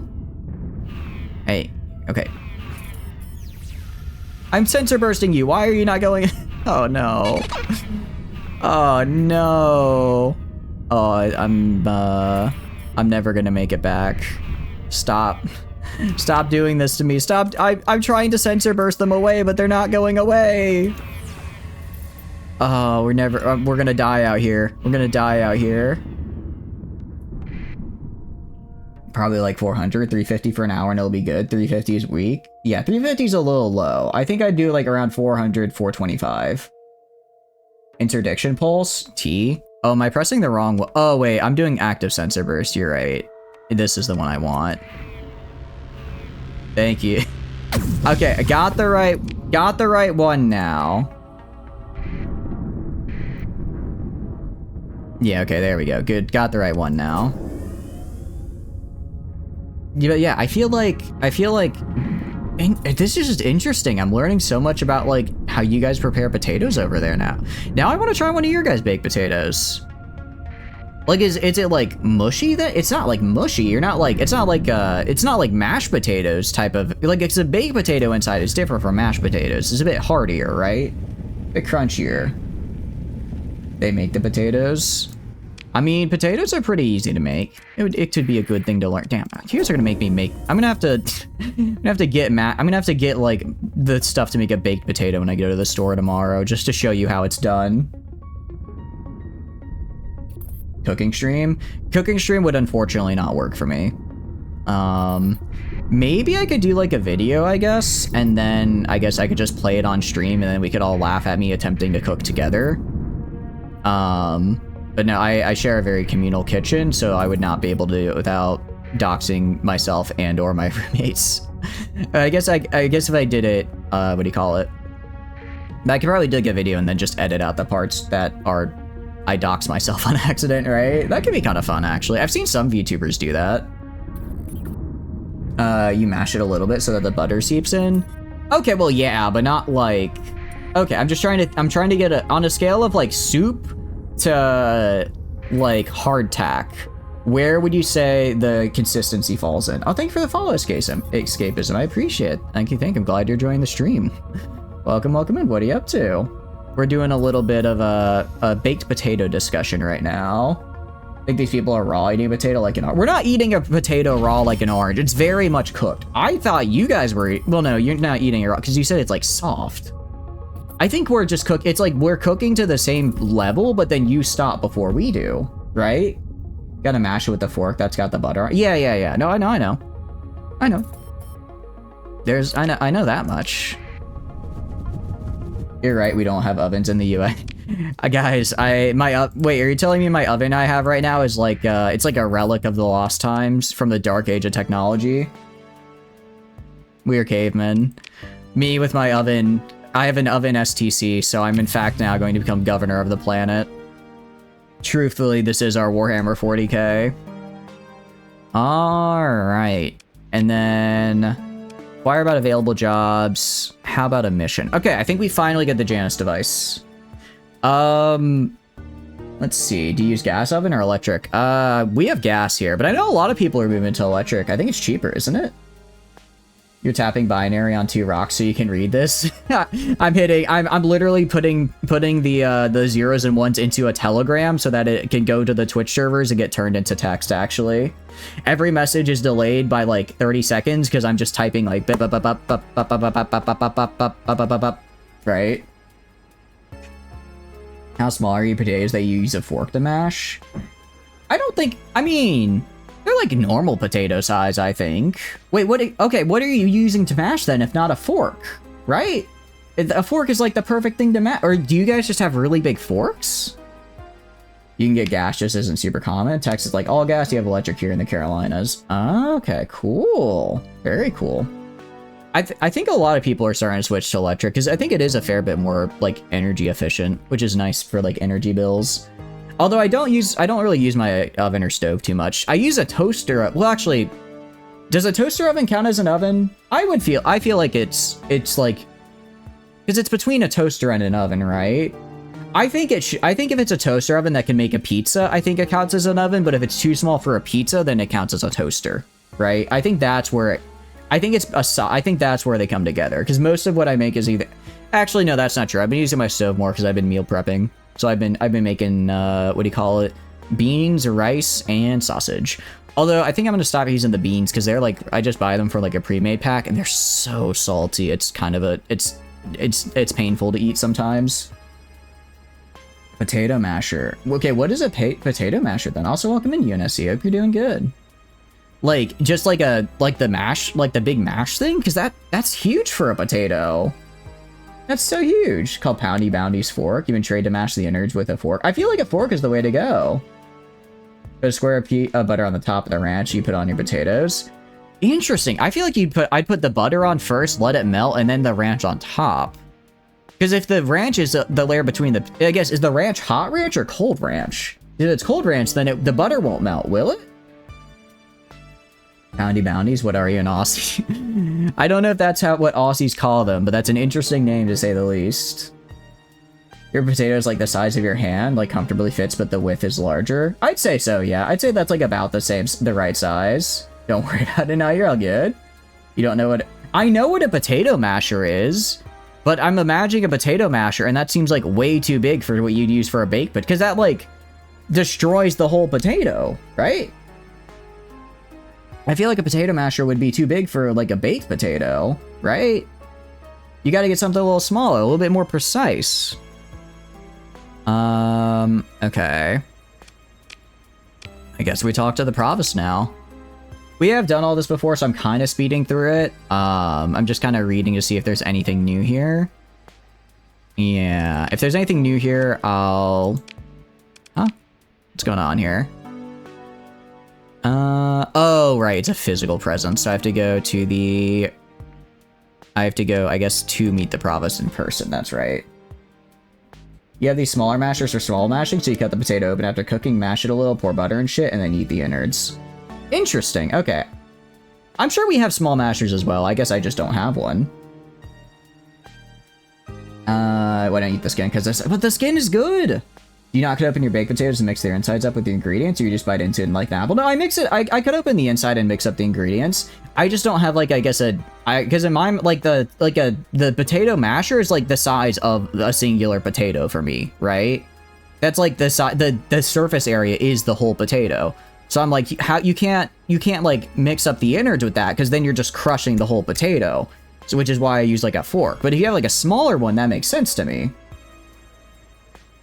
Oh, hold on 1 second, I do apologize.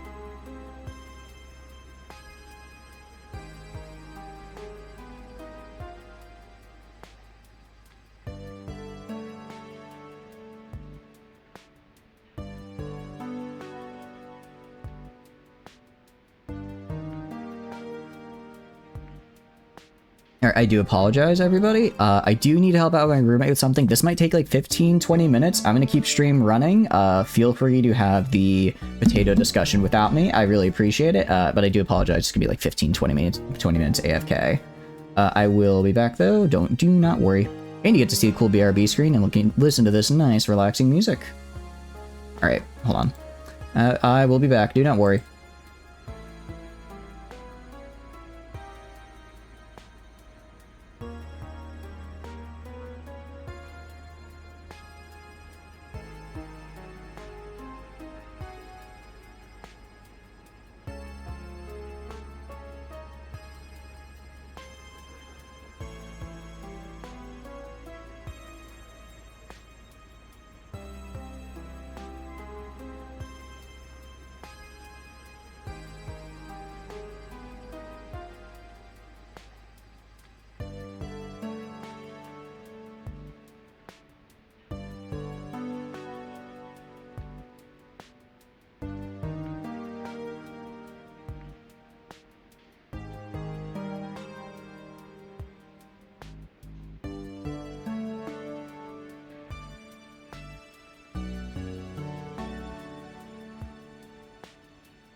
I am back. Welcome, welcome back. I do apologize. Should be good to go now, though. So, what did I miss? Wait until he sees that one, the workout wheel? Oh, no. Yeah, I'm not gonna do that one. I'm tired. Hold on. Okay, I'm doing it. I'm finally doing it. I'm going into here. I'm going into now. I'll get rid of workout wheel later. I'll do it later to get rid of it. Welcome back. Thank you, New Extremers. Thank you, thank you. Let's see. Crack an egg or two into ramen halfway through. Add a little curry powder. Stir with a stick for 5 minutes to get more of your happy guy. Some Chinese lady taught you the egg thing. Ooh. I'll admit, I'm not a big ramen guy. I really like udon, though. I don't know what it is. It's just, well, I know what it is. I just like the thicker noodles, right? Udon, ramen's good. Don't get me wrong. But udon just hits different for me. It really does just hit different. You're in Derelict Empire, V2, random core, random faction. You're cursing on the Legio phase Dominator. Could have been worse.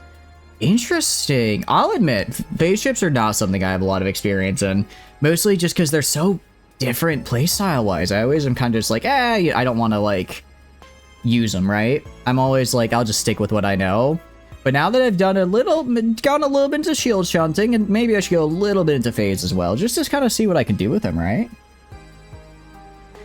But, no, I hope you guys had a good time without me. Marvel Rivals friendship. Yeah, unfortunately, time zones are kind of killer.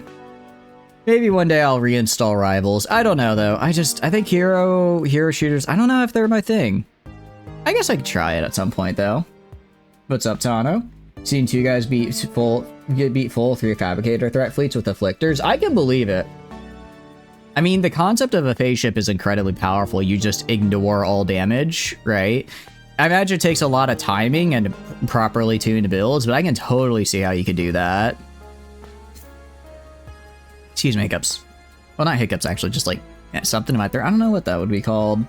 I like the Zig and the Doom, though. Doom and Afflictor, high skill cap. We have a really nice Doom, and part of me kind of wants to try piloting it for myself. Because it's like, I can already kind of pilot... I can, like, pilot, like, smaller, faster frigates, and maybe a Doom. Dooms aren't as fast as, like, a frigate, but with the phase ability, also phase anchor means if I die, I just go whoop, and I don't actually die, I just leave the fight. So it's like, you know, we can get there. Pro Afflictor players are tip-top. Oh, agree. I feel phase ships are so much harder to pilot than regular ones, because it's very, like, high risk, high rewards, right? Get the captive skills, feels, like, terrible if you don't. Oh, yeah, I can get some. I think I got most captain skills. I might just be missing a few. We're gonna enter the inner office here, though. Yeah. Okay. So basically, we gotta go here, and then we have to actually look at, what do you call it? This great work is gonna be getting the Ziggy. Yay. That's what we want to do. Well, actually, technically, the great work is just getting the gates back up and running. But we don't really know how to do that, so best we could do is get, like, the Janus drive. Alright, tell me more. And then... let's see... Look, all I have to do is kill a couple of pirates. I've done this before. It's fine. What do you need done? Yeah, use Starship driver drives to reopen the gates. Yeah.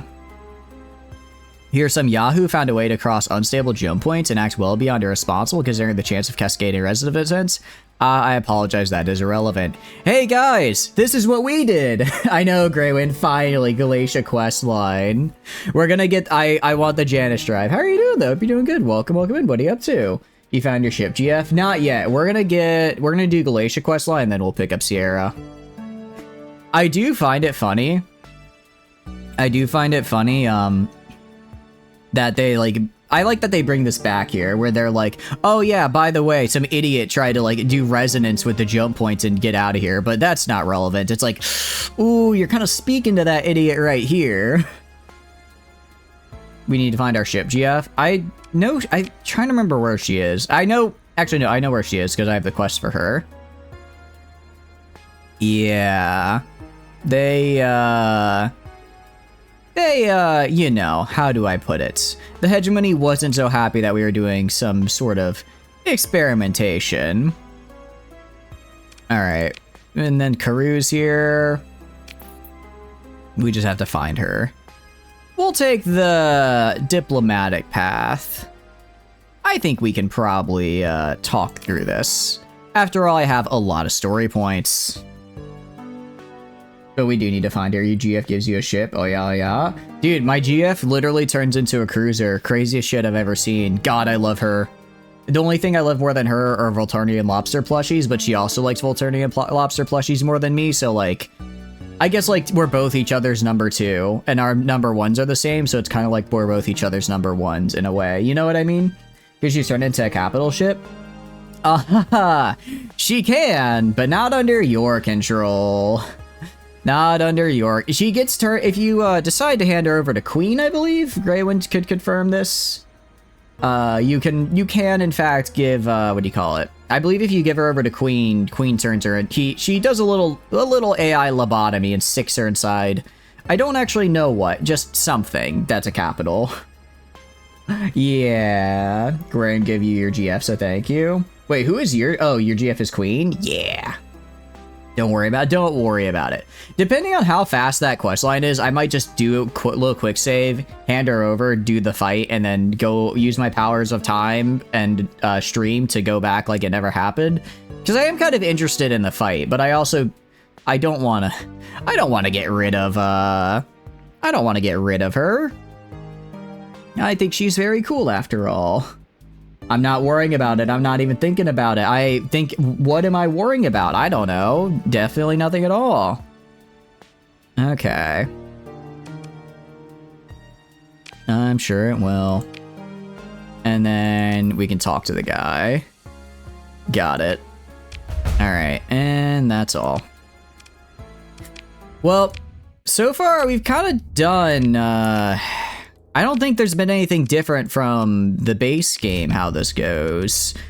I don't remember. Does Next, like, add differences to the Janus Drive questline? Or am I misremembering that? Because that's kind of the whole reason I decided to not start with it. Is because I think some people mentioned that they add, like, differences in here. But so far, it all seems to be pretty much the same. Council's Den pops up in random core now. Is it not in Magx system? Oh, you did randomized core worlds though, right? So that, I think randomized core worlds random. It randomizes everything about the core. Reisvig, that's... Huh. That's a bit of a problem. Oh well, it's not my colony, so I guess I don't care. Guess I can't care that much if I'm, you know, not the one in charge of it, right? I mean, I probably should, but yeah. I guess that's one less person to buy my stuff, which is always sad. One less colony of 10 to the power of 6 people to buy my goods? Well, now I'm just gonna cry. We have the autosave, very good. Actually, probably a good thing, because we haven't saved in a hot minute. And this is kind of like a nice little area to go here. Hey, it's one of my trade fleets! Oh, look at them go, look at them go! Those are also some very big, scary ships. Didn't even know it spawned, that's cool. Oh yeah, I think randomized core worlds will still spawn everything. They'll just be like in random spots, right? Or is randomized supposed to just like completely remove all, it's just like there's a core world, but it's not at all like what the normal map is. It's just kind of there. Actually, I forget, if I go to the colony, do I want to steal your stuff is a good question. Variable manufactory. Huh. Interesting. I'm just trying to think about what I should steal from these guys later on, because I'd like to steal stuff from them later. I don't know if I'm gonna decivilize this world or just take it for myself. It could really go either way, honestly. I suppose whichever is the most profitable is probably the correct answer. And as Tri-Tach, I think they'd appreciate that. Alright, let's open the comm array. Talk to Ryan Arroyo. Who's talking? Seems to find something that doesn't quite approve of you. Who gave you my comms ID? Provost Anahida. Anahida? I'm definitely butchering her name, and I apologize. Ah, yes, Arroyo, the guy. He's just kind of hanging out. Alright. For just a moment, you think you see a wave of panic across Arroyo's face. It's replaced by a cocky grin. Oh, of course, the Galatia Academy endowment fund. How could I forget? Here, he taps to something and your comms displays an incoming set of coordinates with the code of a landing beacon. Take a shuttle down. We can touch base about the fund. I'm sure the province has exciting plans. I want to hear all about them. He lifts his eye upward for a moment and lowers them again, looking directly at you in person. What a fun little guy. He carries on as if this was all perfectly expected. Ever been plant side? Doesn't count if it's just the arcologies. I'll give you a tour of my chalet. Spectacular views. You'll love it. See you soon. He has a chalet. Dang. Okay. Got a little bit of a rich investor here. Let's visit the chalet on the surface. Your shuttle descends into the young atmosphere of Echo Breas. There are towering battlements of clouds. A spray of rain is cast upon your viewport and is wiped clean and blinked by the heat and descent of your aircraft. The flight of the path soon deviates from the general approach corridor, which has been ticking off minor use fees from the Tri-Tachyon on flight control, general volume access fee, priority flight lane fee, service fee, customer satisfaction, insurance charge, advertisement bypass fee. You swipe the notifications off and focus on the landscape. Of course, Echo Breas also has Zunya. Wait, who is Zunya? One thing I admit I haven't done so much in this game is interact with the NPCs. I mostly focus... I like focusing on the exploration and ship combat. Are they, like, story NPCs? Even the leave behind the Tri-Tach arcologies, diamonds growing atop the detritus of tiered slums, over pipelines of steel blue bay, jagged fjords erupted by ice jams and landslides. Up and over a great crumbling escarpment like a black wave that fills the horizon, you cross a landscape of oddly hued tundra spotted with thousands of milky green lakes. A new range of mountains rise on the horizon, torn in half by catastrophic workings of the terraformers, and beyond is this chaos of steep valleys populated by dwarf pine and thin white waterfalls. The nav system sounds a tone indicating imminent arrival, and you see Arroyo's private chalet, a small compound of radical geometry architecture surrounded by low outbuildings. Your shuttle approaches an ellipsoid landing pad that appears to hang out in the air over a gorge. The new lady. The new lady? Oh, she's like a new NPC. Cool. A human and a robotic servant greet you placidly as you arrive and lead you inside a grand parlor done in dark geometric style. Golden lake gleams and onyx tabletops, and the polished granite floor is set with tastefully patterned jewel-toned carpets placed upon slightly askew. The window from the flawless sweep of diamond matrix bay window is, as already promised, spectacular. Ryan... Excuse, something in my throat. Ryan Arroyo is sitting in one of the bars. He acknowledges your entrance with a nod as the servants disappear. He taps his datapad with 2 fingers. You hear the soft signal to us ping from your datapad and your sidearm hand twitches instinctively. Arroyo acknowledges this with the rise of one perfectly groomed eyebrow. Calm down, just making sure no one's listening. He flips through a series of null readouts on the datapad and satisfied sets it aside. Superhero is calling in another installment. What will it be, Captain? 1.98, she looks like that one on Superman 3 who turned into a robot. Oh, okay. Cool. I'll talk to her before we leave. No small talk? What about the tour? No, he says. He makes a show of looking around, but it's nice, isn't it?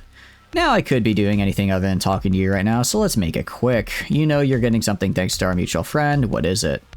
We need to break into the data vault of the Ministry of Technology Standards.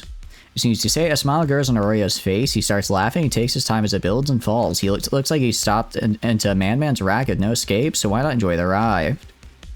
I'll give him a moment. He slaps the onyx bar top one last time, puts his head in his hand. He sighs and pours something from a crystal decanter into a glass, empties it, to a deal that gets worse all the time. Then pours another. He considers a moment, notices you, and tilts the decanter to offer you a drink. I mean, we can have a drink with him. I'm sure it's fine. Arroyo pours another, passes you the tumbler, and clinks his glass to your ears hard. And Anita Baird, he shouts. He slams down with an empty glass. I know someone who can do it. They're a pain in the ass, but this is the key. They're crazy enough to do a job as stupid as the one you're proposing. A hacker called Gargoyle. The real one, not one of the wannabes. We've done business before. Here's the comms ID. Brian pulls a data key from a packet and waves it over the datapad after a couple of taps, pushes it towards you. If you get any pushback, if Gargoyle throws a little tantrum, just give it back. It's all about the drama, but in the end, you're already in the job as stupid as this. He holds a hand up, and by the way, you really did not need to go and tell me your true objective. The last thing I want is hegemony counter and crawling all over my operation, or worse, some vampire from the company board smelling blood. Yeah, what's Baird got on you anyways? He's not gonna say, but it'd be interesting to know. What Baird's got in it's a good investment, and the longer she waits, he waves at the luxurious surroundings, the career of Ryan Arroyo, the more interest she'll collect. A shrug. It's done well enough for me. We all make deals to get ahead, and I've seen worse. Done worse to others. Plus, I'm an asset now. You can't simply snuff an asset owned by a bigger player. He turns and stares directly at you, and you're an asset now, too. Hypothetical question, what she got on you? He gives you a cold smile, I hope you know. I mean, really, I'm just in this for the love of the game. I'm gonna... I obviously, out of character, I know as a player, I get the Janus device out of this. In character, I'm just in this for the love of the game, man. So she was like, hey, I got a job for you, and I said, cool, do you pay? And she's like, 100,000 credits. I look over at my colonies making 700,000 credits a month, look back at her and say, I'm in. I don't need the money. I'm just doing this because I think it'd be fun. I've already killed Doritos. I have rebuilt, I've rebuilt hypershunts. I have created colonies that have generated more investment than the entire of Echo Boreas in a year. This is just my free time, man. This is just what I do for fun. It would be funny if there was a way to go and just say, actually, I'm going to do this the forceful way and just raid, just like do like a naval raid on it. Even if it takes like 2,000 Marines, I could do it. But it is a bit fun sometimes to have to do things the long way.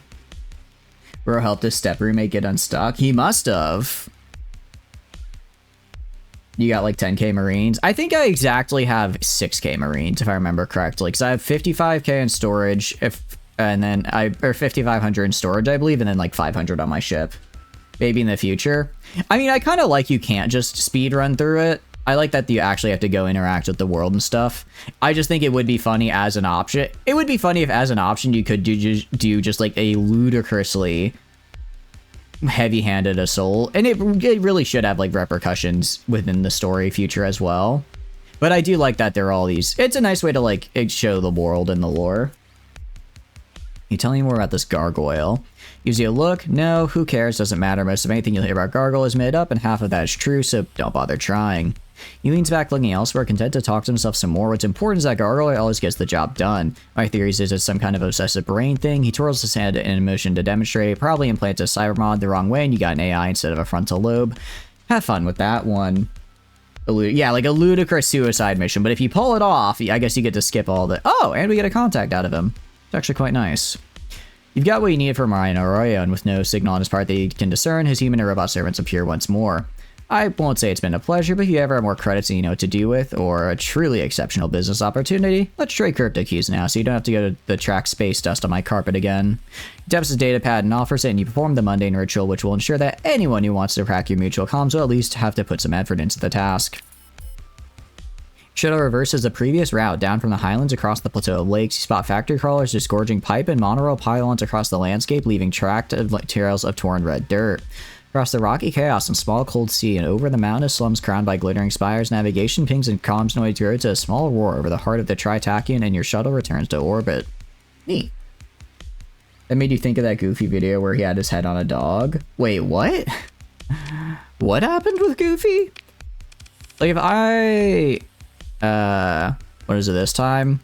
Oh, I guess we're not contacts anymore. I guess I have to make him into a contact first. So I would go to here. Where are contacts? Combat contacts. Yeah, you can see I have a lot of contacts. Not many of them are good. New, develop contacts. Okay, I mean, high military trade could be good. Always nice to have, though. Old-ass ludicrous vids. Oh, okay. You do not know, though. I'll do it again. No, I know that meme. I didn't realize that's what the meme was referencing. Of course I'm going to develop a contact with my boy. I would never not develop a contact with my boy Sebastin here. He's like the one light in my life here. Okay, finding Coureuse. Finkelheld. Sure, we can do that. We can do that. Oh, also, I go to my colonies here. What do you got? Extensive ruins. I'm gonna go to Volturni U. You got extensive ruins. Trying to think of what to build. Energy drink factory, eye refining. Volturni's mine.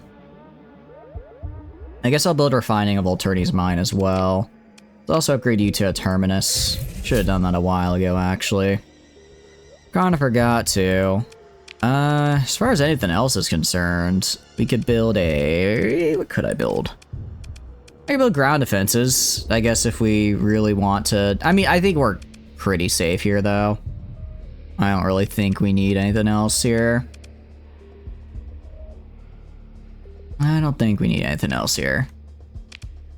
Okay. On any of my other planets, Alright, what are just like some random industries I could make?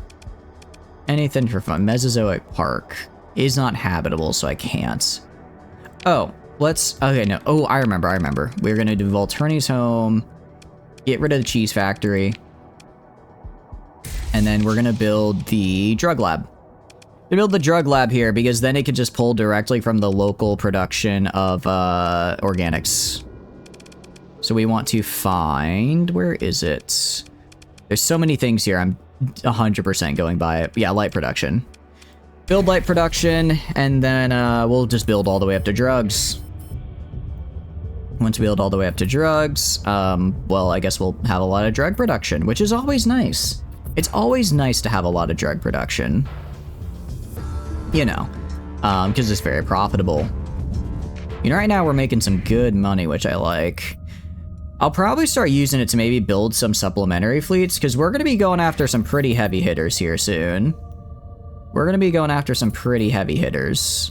Oh no, the UAF expedition has arrived in system. I did kind of forget about this. Ooh, I should actually probably be there to stop that. Did forget about that little police action. I mean, given the size of my defensive fleets, I think because it's like their final assault, it always sends enough to overwhelm the defenses, but it'll take them a while to overwhelm the defenses, right? Because this is the, what do you call it? This is the colony crisis thing, but it's like the final colony crisis because they've sent a couple of these. This is their big. Okay, we're shutting these dens of ice down, which for an independence is wild. Grand Invasion Fleet. I would not want to be on the other end of that Grand Invasion Fleet because that's actually quite scary looking one. Granted, even if they succeed at beating me in space, okay. A lot just happened. Nothing regarding me though, so we're okay. A lot just happened, and I saw it. I'm like, oh, I really hope that's not. I really hope that's not about to say I lost there. But it gave the little victory sound, so I should have known in the back of my head it was all good. What are we researching now? Right now, what are we researching? Cloning. We're researching cloning right now, and then after that, we are researching. What do you call it? After this, we are researching drug amplification. Because I want to be able to make this biosynth laboratory, because that's a lot of drugs. That's a lot of drugs right there. That's pretty good. We can make stations. Yeah, I don't know if we can right now. We're researching the thing to let us. Police raid successful. What? Well, shit. How was that successful? What, did I lose anything? Oh, I might need to... Okay, I think I have to load game there. That's my bad. I did not realize, they were right there on top of us. We can't really let them succeed there, because that's bad. It's kind of bad if they succeed on that raid, because that means we failed the colony crisis. So instead, we're going to head back home and just await for them. We'll just speed through the stuff with Arroyo. My bad, guys. There's so many moving parts right now, it's a little hard to keep track of all of them. That is my bad, though. Okay. So we'll head back here. By the time we get there, the raid is likely on its way or about to land. I'm surprised it succeeded. Major events, colony threats, yeah, independent police raids. Oh. That's why. It's because once again, I had to tell them to resist the raid, and I did not. Alright, well, check our abilities. Which ability? The station. I think we can. what do you call it? It's not here. Major events, colony crises. Okay, yeah, because we fought off the hegemony, so it's just Tri-Tach, Independence, and Letic Path. Letic Path we're always going to have to deal with until I finish Scythe of Orion. Tri-Tach is gonna, we kind of have to, like, what do you call it? Interesting. Wait, hold on. I can do this. Actually. I can grab maybe a couple stealth ships, a couple of Marines, and then just have them drop right in and disrupt some industries. Yeah, I was gonna say, just get like a random. I guess that'll technically like cause a war with them, but I don't really care. I don't really care if I'm at war with Tri-Tach, because they're still raiding my stuff. The reason we keep having these raids happen is because, well, Tri-Tach. Okay. Yeah, okay, we actually got here just after their arrival fleets. Tri-Tach and Carrier Swarm. Are you part of the... Who the hell are you? I don't think this is Independence. I think these guys are just here. I think these guys are just here for because they want to fight. I guess, fair enough. Yeah, these are just Commerce Raiders, I think. These guys are just the Commerce Raiders. I'm gonna put Flamen up here to take the Siege Works. Put these guys over here to take the Siege Works over here. I'll have the Bias go over there to grab it as well. Just I want them on a slightly different angle though. And then yeah, you go straight up the middle. So we'll go up the middle with our two big guys to really kind of funnel them that way, and then we'll have our wings collapse in. Because yeah, they're gonna take these. I might be able to make it to these siege up ranks before they do. I don't know though. Flamen definitely will. The Bias, maybe not. We zoom out. Okay, we are gonna make it before we at least got this one. Okay, we will make it. Nice. Love that we made that first. Okay. Meanwhile, we go here. I mean, yeah, they're just trying to rush like right down the center. Unfortunately, their fast ships are gonna run into my capitals, and that's not gonna go well for them. I mean, I guess they wasted a lot of my ammo. That was like, what, 80 squalls for a wolf? That's, I guess if you're looking for a waste ammo perspective as your win con, they did pretty well there. I'm gonna specifically have Flamen defend right here, because they can just kind of hang out. They're probably gonna keep, yeah, they're gonna send like little carrier groups and stuff over to the left to try and take this.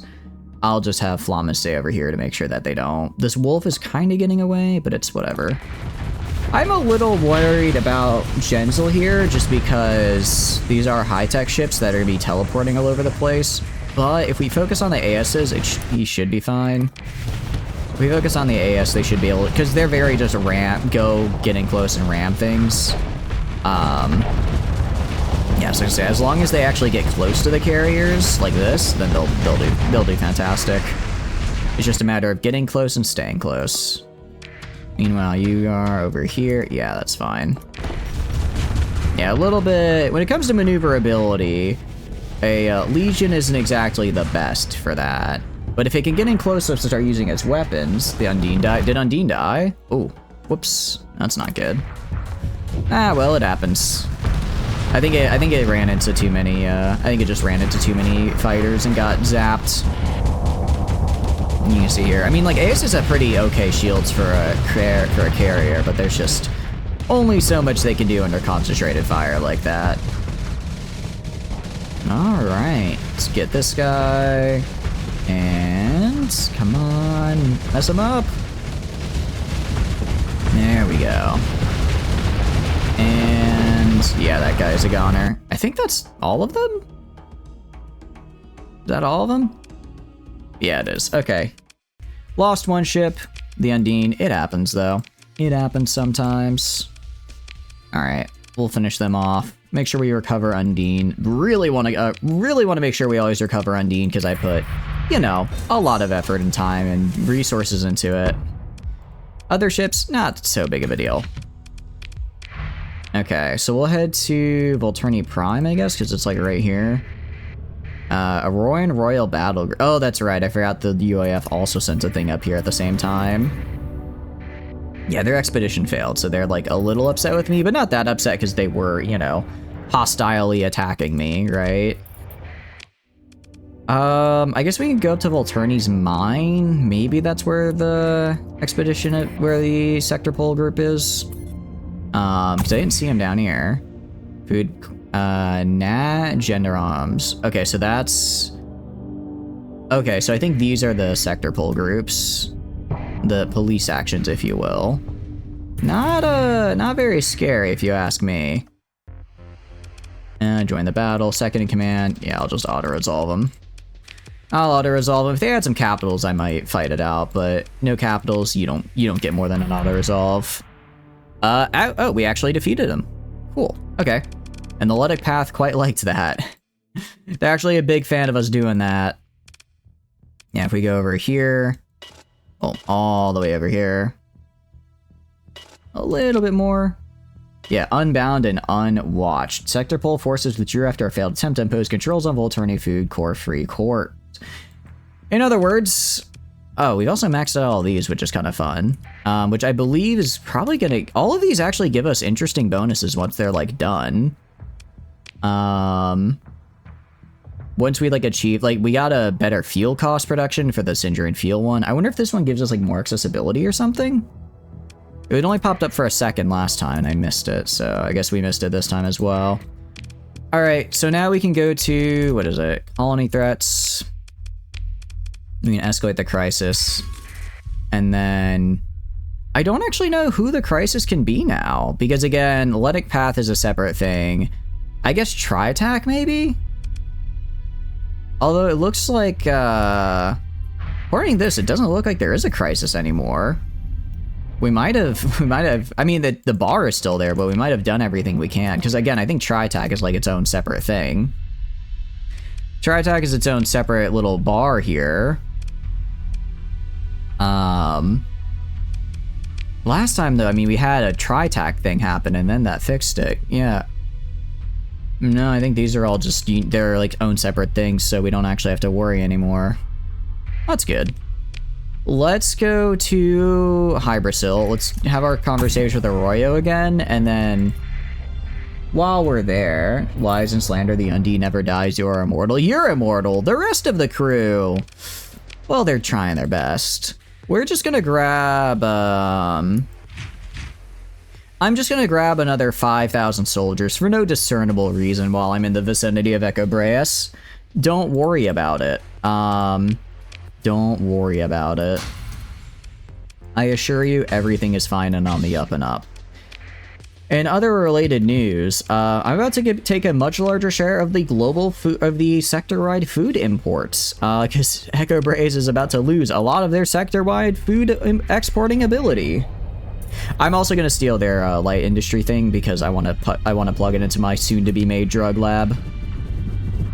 I mean, look, you can't hate a guy. You can't hate a guy for playing the game. In this case, the game being, I take all your stuff. Yeah, no, we're gonna talk to the man first. We're gonna talk to him, and then since I'm like already there, I'm also hoping that by doing that, Tri-Attack will be like, ooh, that kind of hurt. Maybe we stop sending patrols to raid him, and then we only have to deal with the Ludic Path, which, because they are the Ludic Path, is a lesson in futility until I give them their little planet killer. We'll find it eventually. Whenever someone says don't worry about it, yeah, whenever someone says don't worry about it, I very clearly know that I don't need to worry about it. How are you doing, J7? Hope you're doing good. Welcome in. Bro is literally Gus Fring. Look, I'm not Gus Fring yet. I'm still researching how to become him. I'm, what do you call it? 36 days left on this, and then 25 days left on drug amplification. But once we get it, Volturni's home is gonna be, like a brand new place. I need to shut down the cheese factory to make way for drug production. Whoopsies. And producing cheese? Nah, we're producing hardcore methamphetamines. And let's get the light industry. Where are you? I always skip past it on accident because light production, there it is. Very cool. And actually, is it Volturni Prime where I have? Okay, I already have consumer industry, so we're actually doing good there. We're actually doing good there. And then all of our other places are... I mean, they have the industry slots available. I don't know what to make. Cheese? I can make cheese. You wanna make some cheese?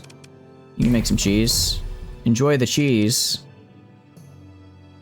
Did someone say hardcore methamphetamines? Indeed, Suda. How are you doing? I hope you're doing good. Welcome, welcome in. I'm a little concerned that that's what you got your attention here, but, well, you're not wrong. You're not wrong. That is what we're gonna be grabbing. Actually, I'm gonna be... Interesting Cabal clan fleet there. I'm gonna ignore them for now. I'm first gonna buy cheap supplies from Cullen real quick. And then I'll do the funny. So I'm gonna buy your black market stuff. Just, you know, so I'm prepared. It might take a little bit of supplies to do this. You're finally on vacation, about to make the perilous drive to Florida. Ooh, I hope you have a wonderful time. It is a perilous drive there, but I'm sure you'll be fine. Out of curiosity, are you going to the beach or what's the plan? Again, totally, you don't have to get too specific or anything, but I hope you have a good time with it. Should buy heavy arms. Actually, that's a good point. I forgot to pick up my heavy arms from storage, so I guess I'll just buy them here. Another 900 can't hurt after all. Alright, and let's get like another 2k supplies bought legitimately. And very good. Me going to Cullen, buying out all the heavy arms? Huh, I wonder what those are for. The suspiciously heavy arm filled drop pod launching to Echo Breas. You know, it's what they would have wanted. These are competing planets in Tri-Tach. It's what they would have wanted. I'll allow the scan. You're not gonna find anything. I was gonna say, even if I do always find the scans funny in Tri-Tach space because nothing I have is illegal to them. So it's like it's like, yeah, you found all my illegal stuff, but it's not illegal to you. Oh wait, hold on. It is heavy machine gun. Definitely beach and not the aforementioned extracurriculars. Hell yeah. I hope you enjoy the beach. It's always warm in Florida, so it should be a good time. That sounds like a good one. I have not been to the beach in forever. Although I'm not really a big beach fan, so that's not I'm not really a big fan of the beach in general, so I guess that's not too bad for me. Alright, let's open the comm directory. We'll just run through this again. And then we already did this earlier. I just had to reload the save because I kind of forgot. I kind of forgot the whole, what do you call it? The whole I was getting raided thing and telling them not to attack me. Now, very nice. We're gonna save. And now we're gonna attack. It's real simple. I go, I steal their stuff, and when they say, hey, you're gonna declare war, I say, hey, I don't care. So I go right here, I consider my military options, and I engage the Star Fortress. Yes, I've been positively identified. No, I do not care. Gonna throw out you, and you, along with a couple escorts. Okay. I want all of you to just go, like, right here. It is actually, it's not even that scary of a Star Fortress anymore, because if I recall correctly, last time I did this, I took away all their Alpha cores. I mean, it's still a Tier 3 Star Fortress, which isn't, you know, that's not a pushover. But I did take away their Alpha cores. I did take away all their Alpha cores, so they're not doing as hot as they once were. Yeah, I was definitely not being greedy and thinking ahead to when I was gonna fight them later. I definitely didn't just see an Alpha core and think, ooh, mine. Yeah, this is, it's going a little bit easier than last time. Although they do have Fortress Shield on a lot of these dudes. The Fortress Shield, well, I mean, it's not permanent, but it does make it a little bit difficult to break through. Granted, once Fortress Shield expires, there's not really much you can do to protect yourself. Because again, I put out just the absolute volume of flux I'm putting out right now is kind of insane. Alright, I mean, these guys are dying. Yeah, they're trying to, like, phase away, which is probably the best course of action. Ooh, wow, we actually already almost overloaded the shields. We almost overloaded the shields, and we're still looking pretty good on our own flux. I mean, we're about halfway full. That's not nothing. But, although we're kind of switching targets quite a bit, so we'll see how well we can actually maintain on a single target here. Yeah, I think this is their last little rotating turret. Okay, so now it's just main. It looks like they got... It looks like this one over here is... Yeah, it's almost dead. I think this is the shield generator, so if we can destroy this with our other side ships, that would also really help. In the meantime, though, our 20k is actually hitting some pretty high flux levels here. They should be receiving help from the other ships, though. Yeah, they're receiving some help from the other ships. More importantly, we're attacking the outer nub there. And the station's almost gone. Alright, nice. Although we ourselves are also taking some pretty nasty hits now, just because we are kind of low on our own flux, so we're choosing offense over defense, which I kind of agree with. I think in this case, the best way to make sure we win this is just kill their stuff before their stuff can kill me. They do have one Fell Aurora to the left, which is kind of scary, because Auroras aren't pushovers, and Fell gives it a ton of, shall we say, fun abilities to deal with. But overall, I think it's going okay for the most part. Yeah, you can see here, really the 20k needs to get the opportunity to just back off for a second. Needs to get the opportunity to back off and get a nice vent off. I don't know if it's going to get it, though. I don't know if it's going to get it. It's kind of the only guy over there. It's also spending a lot... Oh, okay, it did kill a thing there. I was going to say, it's spending a lot of effort shooting something there that I can't actually tell if it's hitting it or not. Meanwhile, we've almost killed this little group up here. Oh, this guy is completely out of flux, so this guy's gonna die. Nice. Okay, they've only got one thing actually left on the shield here. It is... And their fortress shield just ran out. It's also... I can get a nice angle on it. That's not protected by the shield, so we should be able to finish him off here in a second. And there goes the station. Now we've just got Fell. Fell is not easy to kill, but when there's 8 of me and 1 of him, it gets significantly easier. It gets a fair bit easier when it's, you know, one... Well, I guess there's technically 3 of him. Actually, Fell left. He's no longer here. Now it's just like, oh, this poor level 1 captain having to fight not even my entire fleet. Granted, this is still a pretty scary component of my fleet. It's not the... I sent in both the 15k and the 20k, aka the non-pushovers, aka I mean business here. But it's only because I respect Tri-Tachyon so much that I'm going to ruin them in the most harsh and mean way I can. Definitely not annoyed that they keep sending pirates after me, costing me money. No, I'm above such petty insecurities.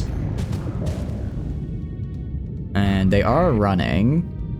Yeah, I think we got this. We might be able to catch this guy before he retreats. And... Ooh, poor guy. Almost made it out, but just... Unfortunately, he had to turn around and slow down to exit the combat zone. Flamen did die, though. Missed that one. Oh, well. Whoopsies. Alright, let's pick through the wreckage here. Nothing really good. We'll just take all that stuff. Launch an orbital bombardment as well. We're going to do a tactical bombardment, because I have the fuel for it.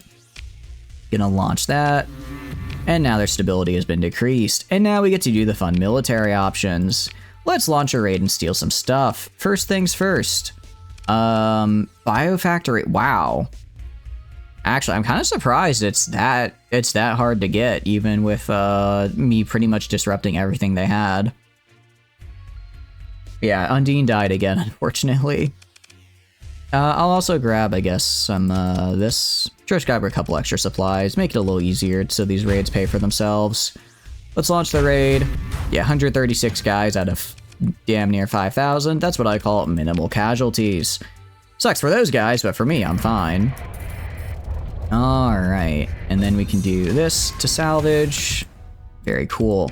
Next, we're gonna destroy the stellar mirrors. I can build those now, so I don't really need to worry about... If I decide to take Echabraeus for myself later, that's very cool. However, I can just do that, and I don't have to have competition in the meantime. So, in the meantime, I'll steal... What do I want to steal? I guess fuel. Get back some of the fuel I spent bombing them, you know? Jeez. We could... I'm gonna grab fuel, though, because I want to grab stuff that I'm gonna use, not so much stuff that I'm gonna sell, if that makes sense. Alright, again, like another 100 Marines. Not really that big of a problem. They are sending some fleets to help out over here. It's not going to be fast enough, though. Actually, I do wonder. Okay, industries on Tri-Tachyon colonies disrupted, trade fleets destroyed, commerce raiders destroyed. Okay, so if I go to a raid and disrupt operations, if I do this, and I do that and launch a raid, okay, that's plus 40. That's actually super nice. So I should have done this way earlier. You need to disrupt them? Yeah, I wasn't sure if I needed to disrupt them or what. Alright, another raid to disrupt another industry. Let's disrupt a light industry now this time. Yeah, 300 days. Pretty good. Another plus 40. Wow, this is I'm crushing it right now. I'm about to, yeah. It really turns out. It really turns out. You want to convince them to stop attacking me? Just raid all their industries and show them what happens when they keep attacking me. I'll harry their retreat. I didn't mean to click on those guys. Disrupt the solar array. I thought I destroyed the solar array. Did I not? No, I want to destroy the solar array. Disrupt and destroy. Ooh, good call, because then I get like the... I guess then I probably get the bonuses. Alright, let's try that. Alright, that's another 40. And I think I just need to disrupt one more industry, yeah? I go to... Yeah, one more industry should convince them to stop fighting me. I mean, I'm not going to stop fighting them. Oh, are you attacking me? Okay. A actual fleet is here to fight. Good for them. Good for them. Really, really good for them. So good for them, in fact. I'm going to destroy all of them. They really shouldn't have done that. They really shouldn't have done what they just did there, is the thing. If they had maybe just stayed away and let me disrupt their industries, we could have gotten through this together, you know, as business rivals. But now, I'm gonna have to destroy your remaining fleet, and it's not gonna be pretty. Opinion on sweet potatoes? I very much dislike them. I do not like the taste of sweet potatoes. Regular potatoes, fantastic. Sweet potatoes, something about the taste is just disgusting to me. Perfect. Yeah, I don't... It's like... Because I don't know... They're sweet, I guess, but not in, like, the right way. You hate sweet potatoes as well. They seem to be a lot more polarizing. They do seem to be a lot more polarizing as a spud, you know? What if I destroyed your remaining fleet? You know, Lud is definitely on path to try to do that, Gensel. Lud is definitely on its pretty good way to try to do that. They haven't succeeded so far, but, you know, a couple more I assure you guys, this next sat bomb fleet, 100% is going to destroy them entirely. It's just you wait, just you wait. No, I mean, I guess I could go and declare AI use to the entire sector, and then that would likely... I guess I would get some other bonuses, but I would also have the whole sector on me all the time fighting. But if I'm already I'm already fighting the hegemony. I'm already fighting Tri-Tach. Really, who doesn't? Who am I not fighting that's like a major power? Sweet potatoes are disgusting, they're not even related. Are they not? Wait, what are they then? Are they not like potatoes just like crossbred to be sweeter? Don't declare open AI use. I mean, I get some really nice bonuses if I do, though. I get some really nice bonuses if I do is the thing, right? Like, yeah, sure, everyone declares war on me for a little bit, but I can, like, probably deal with... I don't know, I don't think it's a permanent war. Is it? I don't think it's I think I can still make peace with them. Now, if it's a permanent, everyone always hates you, that might be a little bit more of a problem. Sweet potatoes originate from Polynesia and somehow made it to the Americas pre-colonialism. Sweet potatoes grow on vines. Potatoes grow in the ground. Interesting. That's pretty cool. That's actually super cool that they had that level of trade across, well, that far of a distance. Very, very neat. Alright. Alright, I'm gonna switch you to search and destroy, honestly. This fleet's a little... This Doom is a little scary just for these guys down here, because I don't have great PD, which means when they drop the bomb, when they drop their little bomb, I could get hurt pretty badly. My best defense against it is that these are all very maneuverable destroyers, so if they do drop that bomb, I can kind of just dodge out of the way. I'm mostly gonna have the 20k go around here, pincer between these Anox to finish off their cruisers. Once these cruisers are dead, I'll move the 20k. Yeah, I'm gonna move the 20k over this way now that the cruisers are dead and these guys are retreating. Nice. Yeah, thinking that Polynesians got to Hawaii. That makes sense. I mean, I guess it's like all about the distance, right? I think that's within their possible distance range. Alright, I'm gonna tell you guys specifically to go kill the Doom, because I don't want them to have any capital ships left.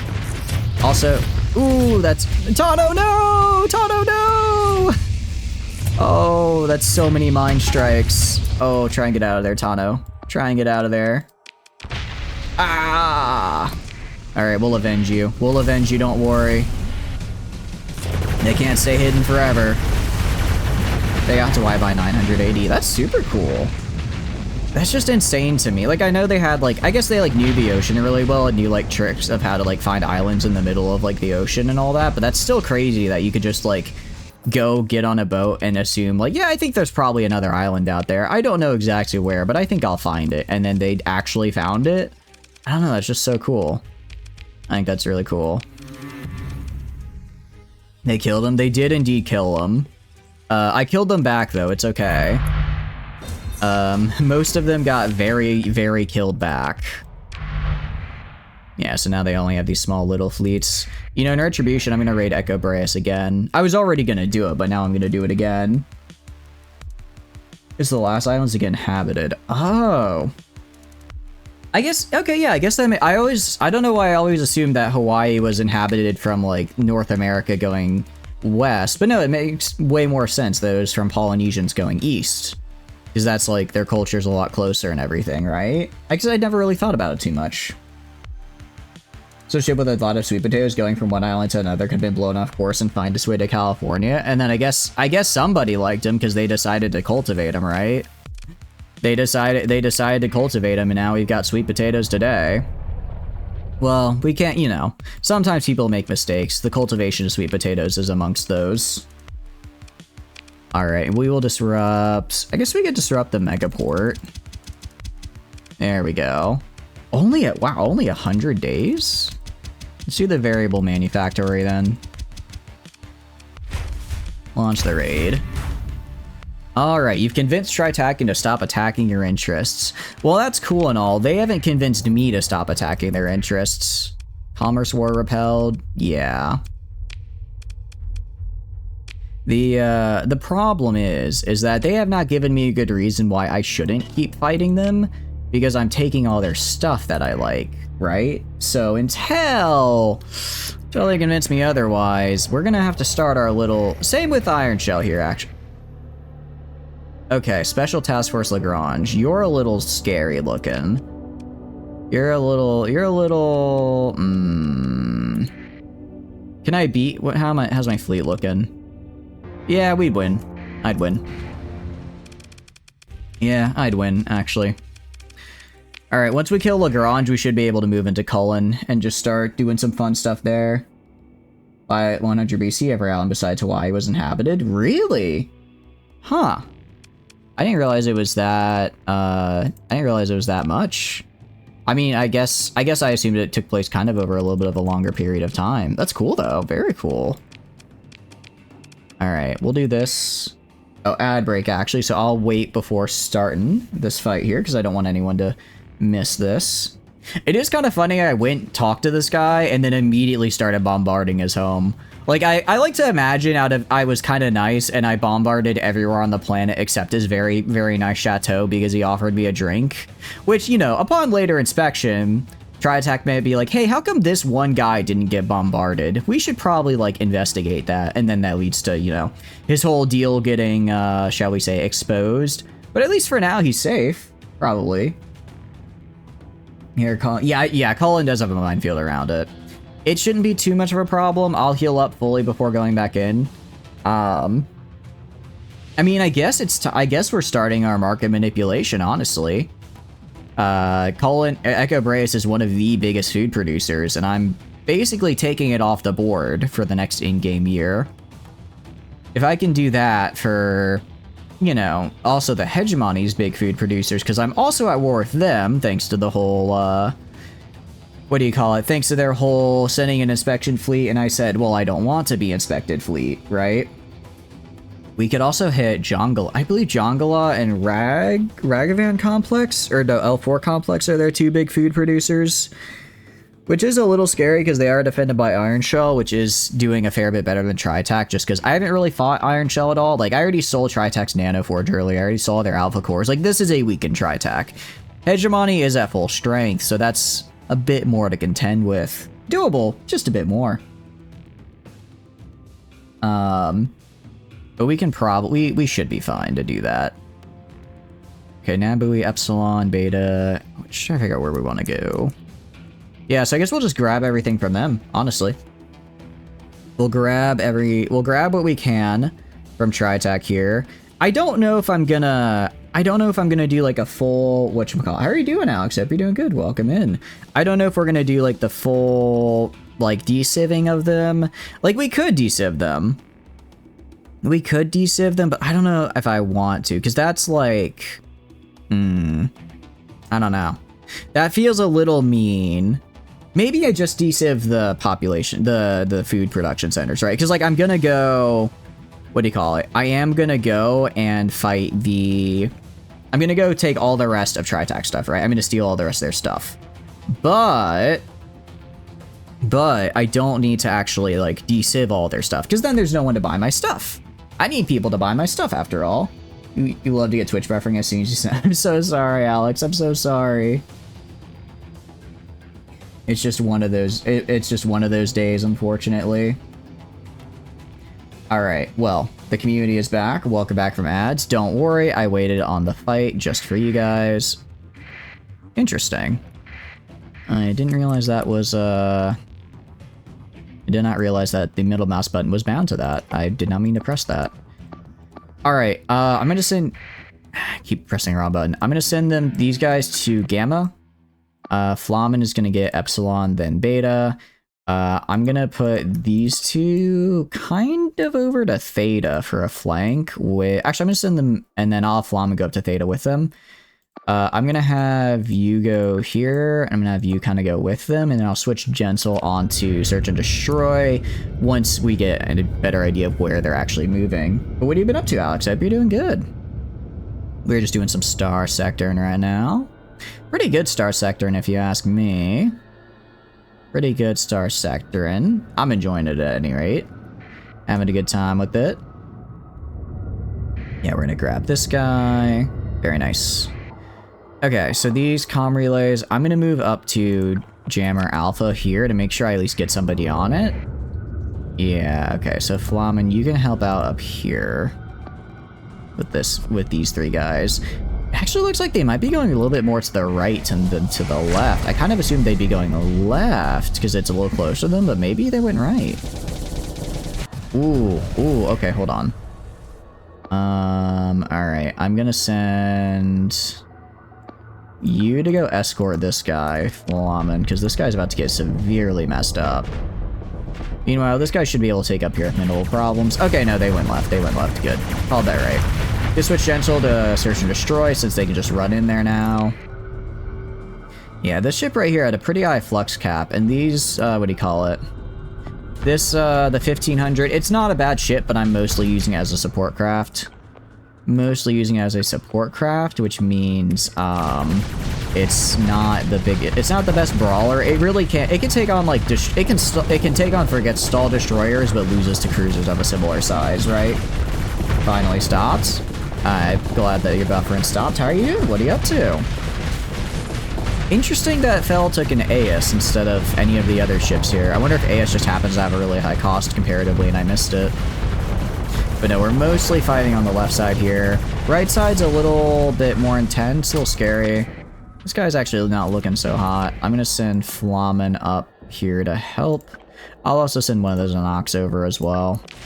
Also send another knockdown here to help out. Try to maintain numerical superiority whenever I go, because more numbers means I win eventually.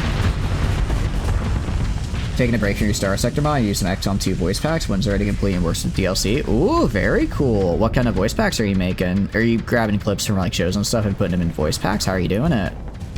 I'll have you two move up to like right here. I want you to also move up right here. Help out Gentle and make sure, because this is where the bulk of their guys are, so let's make sure the bulk of them are under attack. Moving the knockdown here. Yeah, let's see if we can kill these guys and just maintain the right side as is. I'll be happy. Move this guy over here just to make sure I take Delta back, because I just don't want to lose it. And then, yeah, you just need to keep I'm also going to switch you to Search and Destroy now.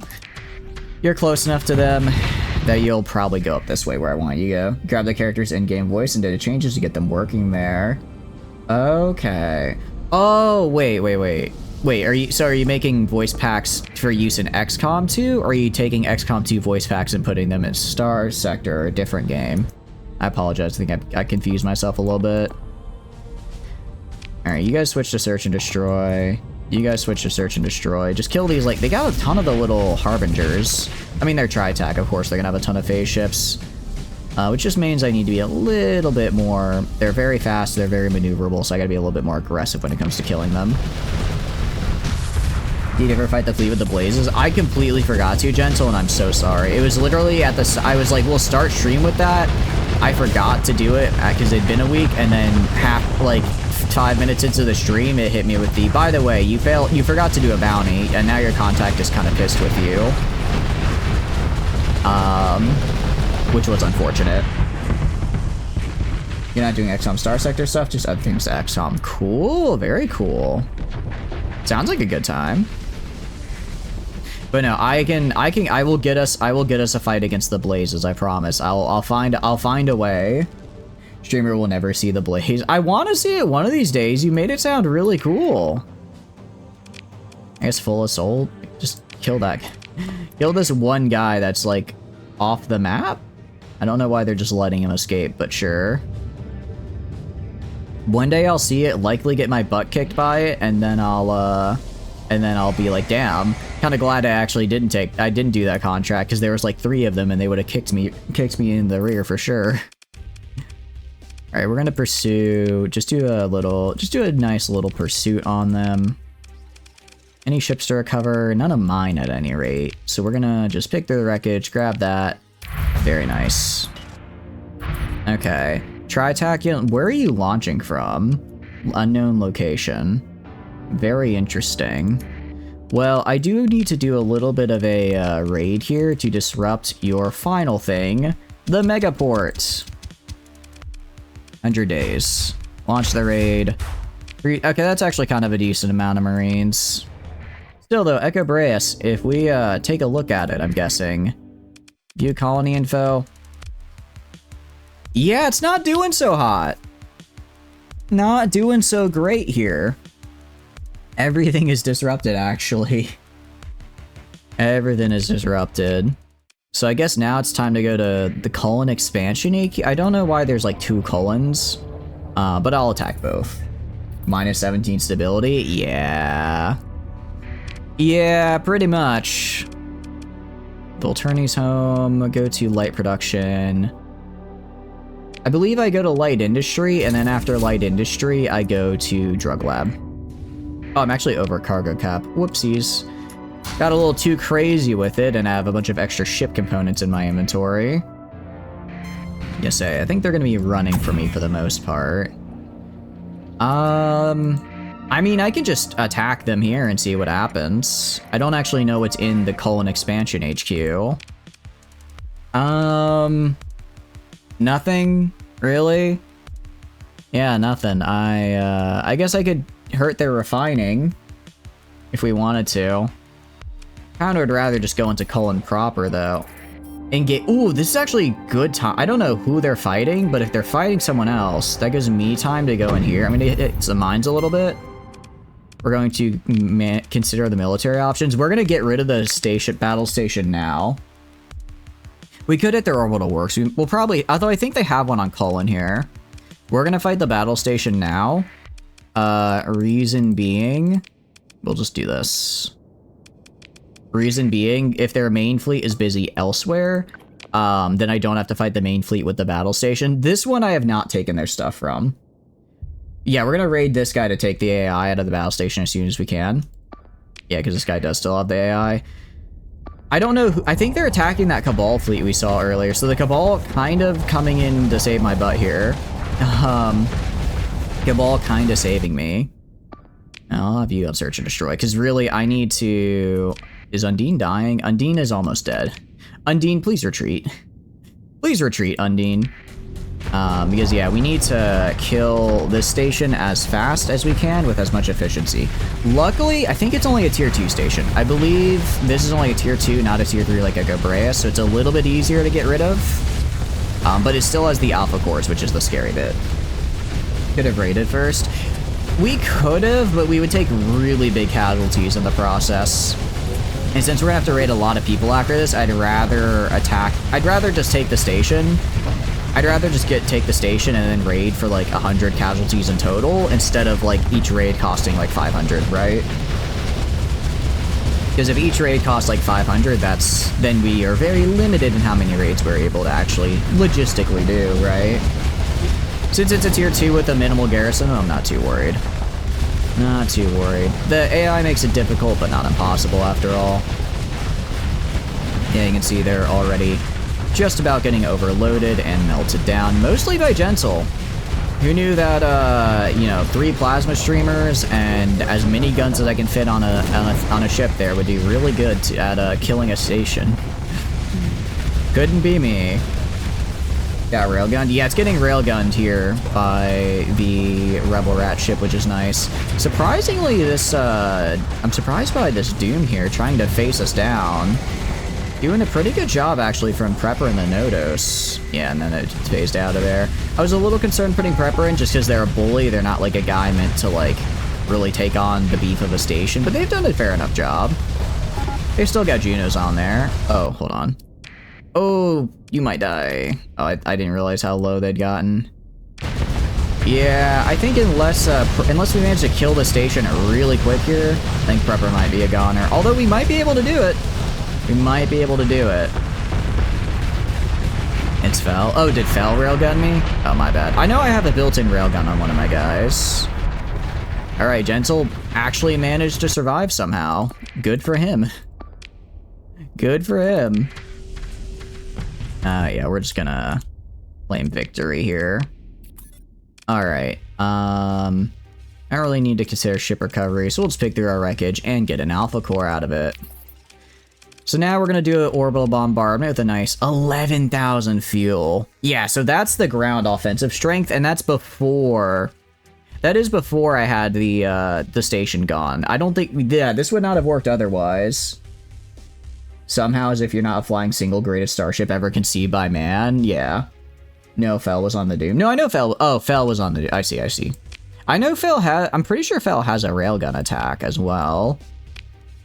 Alright. Now, military options, launch a raid, acquire valuables. There's a lot of stuff to steal.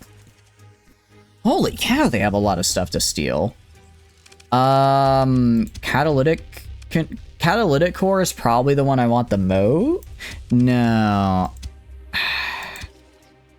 Damn.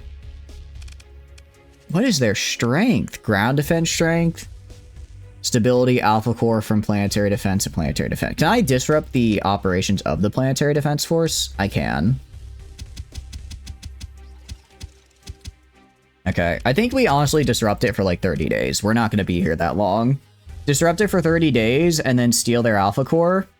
If we do that, that should reduce their strength by quite a bit. So we're going to launch that raid. 600 Marines. Jeez, okay. That's a lot of Marines there. I'm also going to go right here and use one of our heals. Because, you know, did get a little bit injured. Also, no reason not to, right? No reason not to. Okay. Special Task Force Lagrange with allies. Move in to engage, continue. Alright. Yeah, now we're getting into the attrition aspect of it all. We're getting into the attrition where it's, what do you call it? I need to make sure that I save the 20k for like the big scary fights. Right now I'm gonna have to kind of get by with my smaller ships. Okay, I mean I still have the 15k that I can throw in. It's a little injured, but it'll do. It'll do. And again, big swarms are pretty hard to beat. So I'm gonna make sure that my guys are doing just that. Sticking together, swarming, and providing support. As long as I maintain that, that kind of doctrine, I think we'll be okay. I think we'll be okay. I mean, good news is I have convinced Tri-Tach to stop attacking me. And man, Colin really is a tough nut to crack. Stealing their alpha core and hurting the, what do you call it, getting rid of the PDF for an in-game month should do some pretty nice wonders as far as future military actions are concerned. All right, I'm gonna kind of wait over here, wait for them to come in a little bit more down the center here, have them try to surround these guys a little bit, and then I'm gonna wait and I'm gonna come from the sides. I want them to really commit to the center before I send the rest of my guys at them, so I can get the best kind of flank I can. This guy does have the Gauss rifles on him, which is really nice because those are very good at blasting people. Yeah, okay, they're kind of going over to the right side a little bit, just as they run into the dudes over there, but I think... Alright, they're starting to come in. Alright, see a little bit of a move? I want you to move this way. These guys can actually stay right here. They're doing a good job of kind of splitting the force up in two, but we're going to come from the side here. Hopefully really mess them up. Oof. Not as good of a flank as I would have liked, but I think we can hit that Astral. We can really get this Astral dead, and these guys in the middle here hurt. We'll be in good spot. Okay, yeah, we're looking good. We're looking good. These guys over here, again, these guys aren't really made to win. I just need them to hold while the guys in the center and left actually kind of finish them off. Yeah, Astral is getting beat up. They have a lot of ships that they're throwing at us, which is a little rough. But we've almost got the shields down. If we can just finish getting the shields down, we'll do really well. I'm actually going to grab 3 of these guys and tell them specifically to target the Astral. I want you guys moving a little bit more to the right here, just to keep pressure over here and make sure the right side doesn't collapse. I think the Astral is their best capital. Okay, nice, and we're on it. Yeah, alright. I think they only have like 1 other capital. That's going to really hurt. Now they're going to have a lot less fighter support, which is really good. I'm going to have these guys move in as well from here.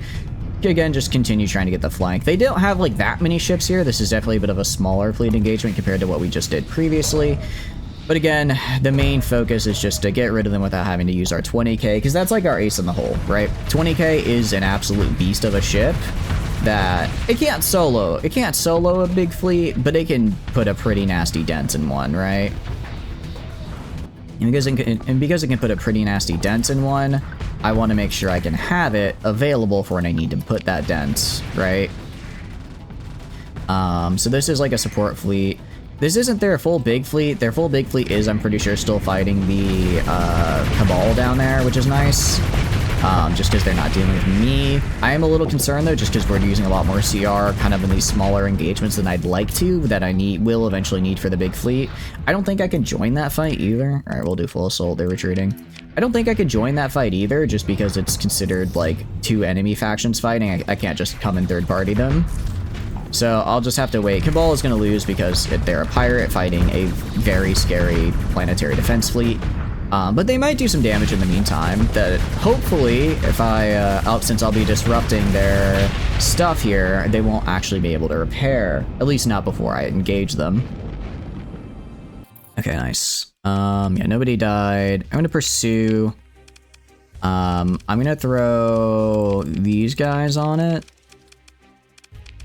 Okay, because I really want to make sure that they die and don't get to come back as reinforcements later. Alright, nice. Another assurance fleet pursuing me. If I go right here, military options. I literally killed this station. I literally killed you. What? Huh? I killed you! How are you here? Because it's not this star what? It's this star fortress. It's the one over here. That star fortress gets to join in? What? You're kidding me. All right, we're gonna run. We're gonna run. Isn't there Independence? I'm gonna run to the Independence and repair. Okay, I could kill these guys. I think we kill these guys real quick.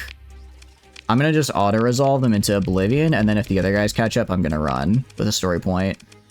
Because I don't want them to be here. Alright, I should be able to make it to the Independence. Alright, I'll let them go. Ow. Okay.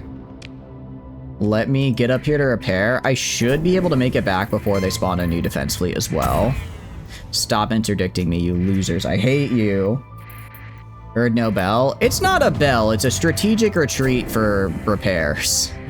I could fight them. I think I could fight them genuinely. I intend to, but I need to first, what do you call it? I need to first actually make sure my ships are good to fight them, because we're probably gonna need all of them. Probably gonna need all of them. I could also attack this station right here just for the hell of it. Hello there. Oh, are you kidding me? Oh, they don't want... I'm not at war with them, but I guess they're just like, sorry, dude. We don't want to piss off our friends Tri-Tach, huh? I guess understandable, but unfortunate. Kind of lame. Alright, well, let's repair ourselves. How is our fleet looking, then? Not great. Not great if we have to do repeated engagements. What about the pirates? I don't think I can repair in a pirate place, though. I guess let's just head back in there then. I guess by the time we get back, theoretically, we should be more or less repaired. I guess as long as I'm repaired, even if it's not fully combat readiness, but just repaired, we'll be good. Yeah, for the most part, we're looking okay. Alright, we'll save as well. I might have to read. I mean, assuming I defeat this fleet anyways, I'll have as much time as I want to raid the Planetary Defense Force and then steal the rest of their stuff. But man, Cullen is tough. Okay. We're gonna attack the expansion HQ, because I guess... Pursuing my fleet. Are you sure you want to do this, man? Alright. Yeah, that's fine. We're gonna move into engage.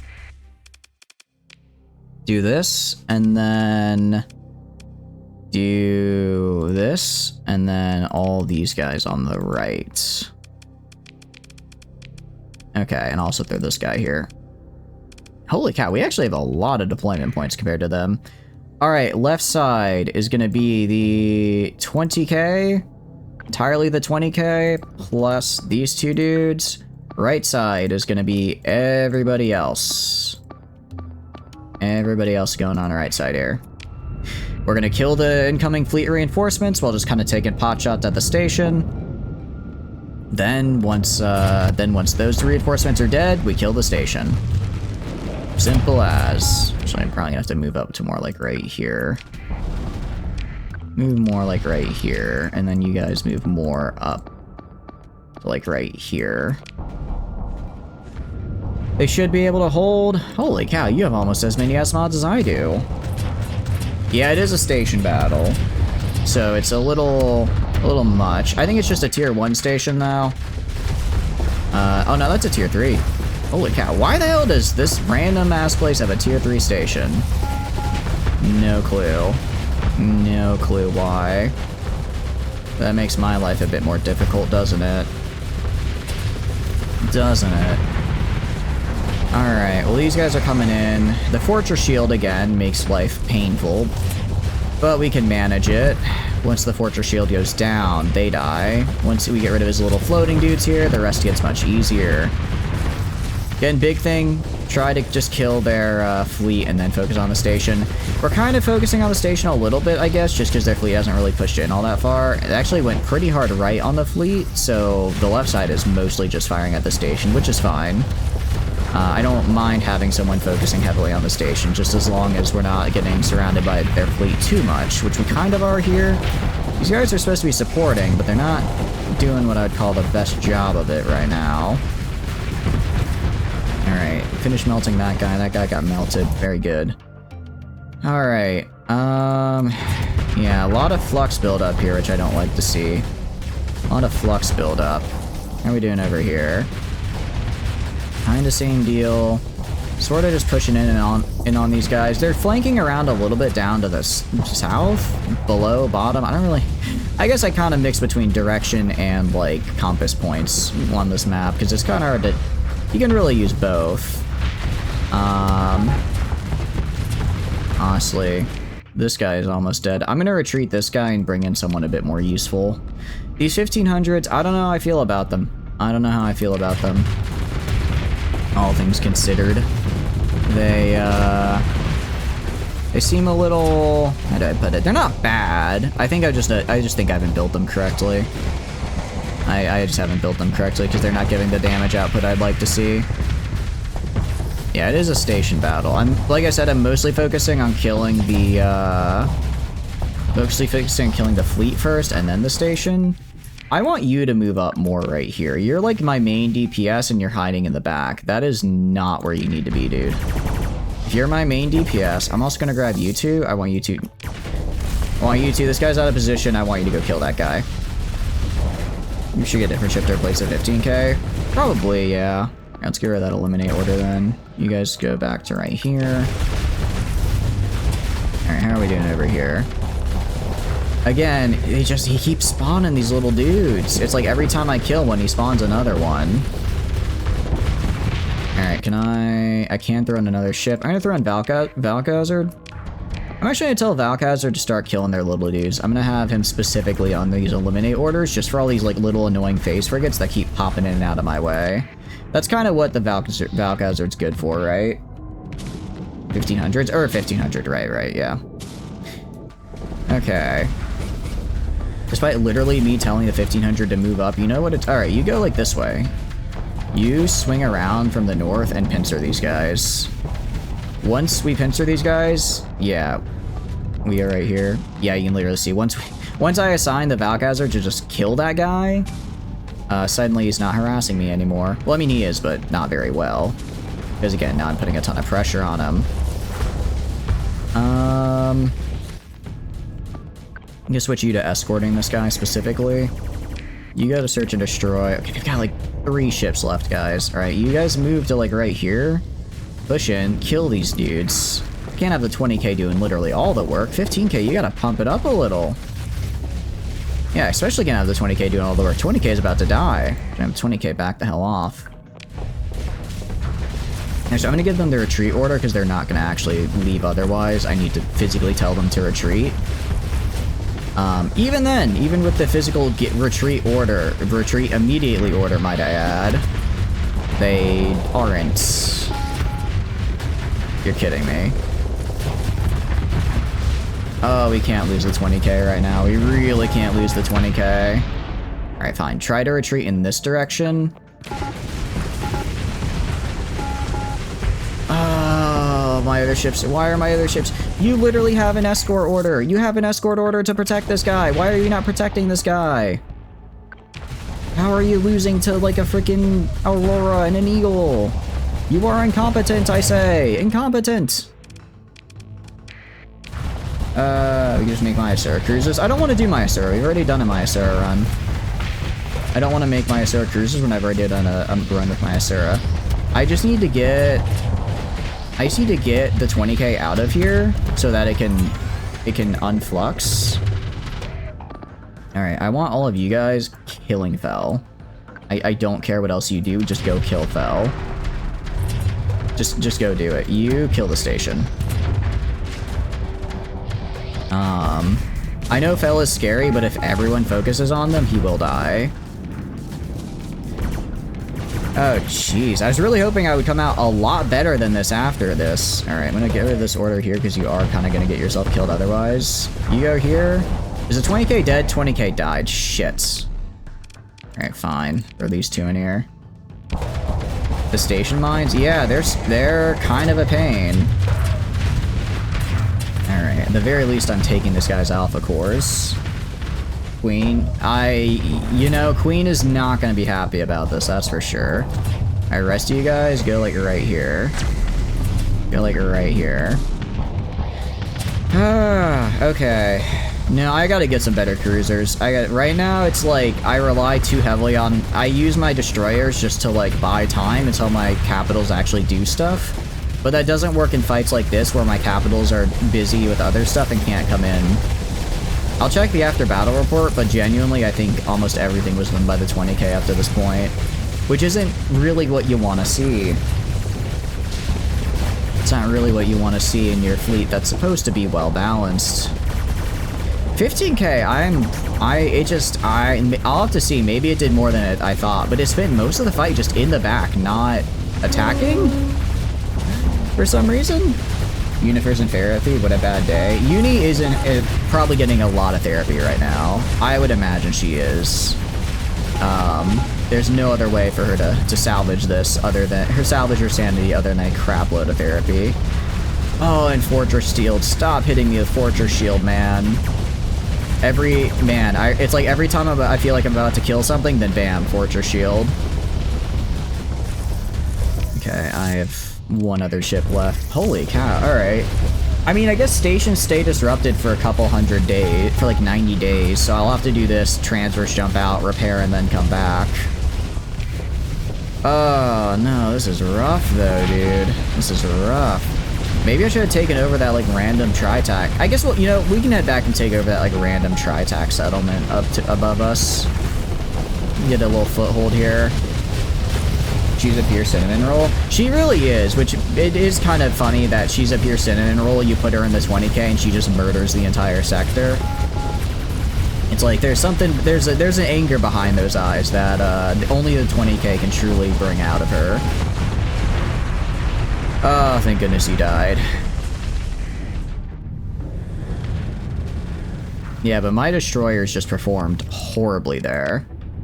They did not. They just sat there the entire time, got shot, and occasionally hurt, maybe even caused a little bit of flux on somebody. Same with my yeah, really. I'm gonna have to redo something with them. Okay, ship recovery. Yeah. Oh, we're gonna run out of crew, aren't we? Barely didn't run out of crew. Barely didn't run out of crew there. I guess it didn't help. A lot of their ships had a ton of S-mods, but still. Alright, take all that. Okay. We are leaving now. And out of curiosity, what are you? What do you got defense-wise? I wonder if I could yoink this planet. Bye, crew. I need to get the hell out of here first. I need to get out of here as fast as I can. Don't you dare interdict me. Don't interdict me. Alright. We're gonna transverse jump. That didn't go so great for us. I'll be real with you. Okay. Salamanca, sure. I don't think the Persean League hates me right now. They're like the only person who doesn't, which is kind of ironic given how much I hate them. Given how much I hate them, it's funny that they're like the only person that'll probably let me repair at their places right now. If they don't, then I am just gonna sat bomb. Sorry. Not sat bomb. The other one. The other one, because I can't sat bomb people or else the entire sector gets upset. Are you worth every faction? Just about the big ones. Are you fucking kidding me right now? Alright, fine. Okay. Fine, what I'm gonna do is I'm gonna go to special functions, prisoner actions. Okay, I gave them some prisoners. That should buy me access to repairing my ships at any rate. Pirates, unfortunately, I can't repair my ships at either because they dislike me for the same reason. Okay, well, I am gonna do that. I guess I'll buy some Marines off them, even though they don't have a lot. Try to make up some of the losses I took. And back we go. Back we go. Just a quick little pit stop here. I mean, every time we destroy a station, it's another, you know, it's like 90 days until it's back up in action. So we bought ourselves a decent window there. Now we just have one more station to get through, which is the Tri-Tachyon Special Headquarters, and then that guy shouldn't have anything left. Yeah, I didn't realize that they still had a nano forge on Cullen, which was why their ships are so good. So we're gonna head this way. Let's see. I'll let them go. I think Harrying Retreat does still use some CR for me. Alright, fine. I'll throw it on. You wanna fight, man? You wanna fight? Too bad. Get auto-resolved, idiot. Get auto-resolved. Yeah, that's what I thought. Same for you, I suppose. Get auto-resolved once again. Oh, but that costs CR, and I have limited CR, because of course I do. You go to the Zig, get auto-resolved. Pretty much, yeah. Most things in this game boil down to me saying get auto-resolved, idiot, because I don't want to fight them manually. How many hunters are there after me? Where are you able to just spawn these guys from? Okay. Let's go right here to Cullen. And then military options. Okay. Launch a raid. Acquire valuables. Okay, we need to take this out of the Planetary Defense Force because that's what's giving them such a hard to kill bonus right now. It's Remnant Suborder, you're badass, you win. You have the bar missions mod because it modifies it. Oh, I did not know that. Okay, that's kind of cool. I select this because right now their defense strength is, let's see, it's hypercognition. Actually, no, they lost the thing from, oh, I guess because I disrupted the facility, it doesn't matter. So I'm gonna steal their I kind of want to steal their catalytic core, even though it's not the most vital thing. It's the thing I want the most, even if it's not the thing that'll hurt them most. If it lets you do that ziggurat if you're beefy enough. I will say, it would be pretty funny. It would be pretty funny to look at the ziggurat and say, you know, culmination of a giant campaign. Actually, I'm just gonna auto-resolve you. I'm gonna leave. I don't mind having a big fight here, but I need to have a single big fight. Okay, movement to engage, because if I have, again, CR is gonna be my biggest problem here. CR is gonna be the biggest problem, so I need to make sure that I'm taking single big fights, because I can win a single big fight with effort, right? I can win a single big fight with effort. I just need to make sure that I get those, because otherwise I run out of CR with all these small tiny fights over and over. Can we steal blueprints? I mean, we could. We could, but I don't think it'd be a good use of our resources, because we have limited Marines, right? We will not be able to take every single Alpha Core here. We probably only get maybe 3 more raids before we're out of Marines, and I'll have to go buy more elsewhere, right? So I need to make sure I take stuff that I feel is useful, and right now I don't really care for their blueprints, right? I mean, they're cool, but that doesn't hurt them in any way. I need to make sure that I'm hurting their industry. I need to make sure I'm hurting their industry in some way, and that's going to be getting rid of that's going to be taking their catalytic core, taking the alpha core they have in their station, and then taking the alpha core they have inside their, what do you call it? So no, you guys stay over here. And then taking the Alpha Core they have inside their Skunk Works. Because those are going to be the ones that hurt them the most economically. And then I'll probably leave, come back, and then get more of the, with more Marines and go for it. But those are the big ones. Okay, Undine, you need to get out of there. I don't think you can, but I'm going to tell you to get out of there, and hopefully you manage. I do love it when I tell the AI retreat immediately, and their first thought is, let me keep fighting. Granted, that's what I get for having a ton of aggressive captains. That is kind of what I get.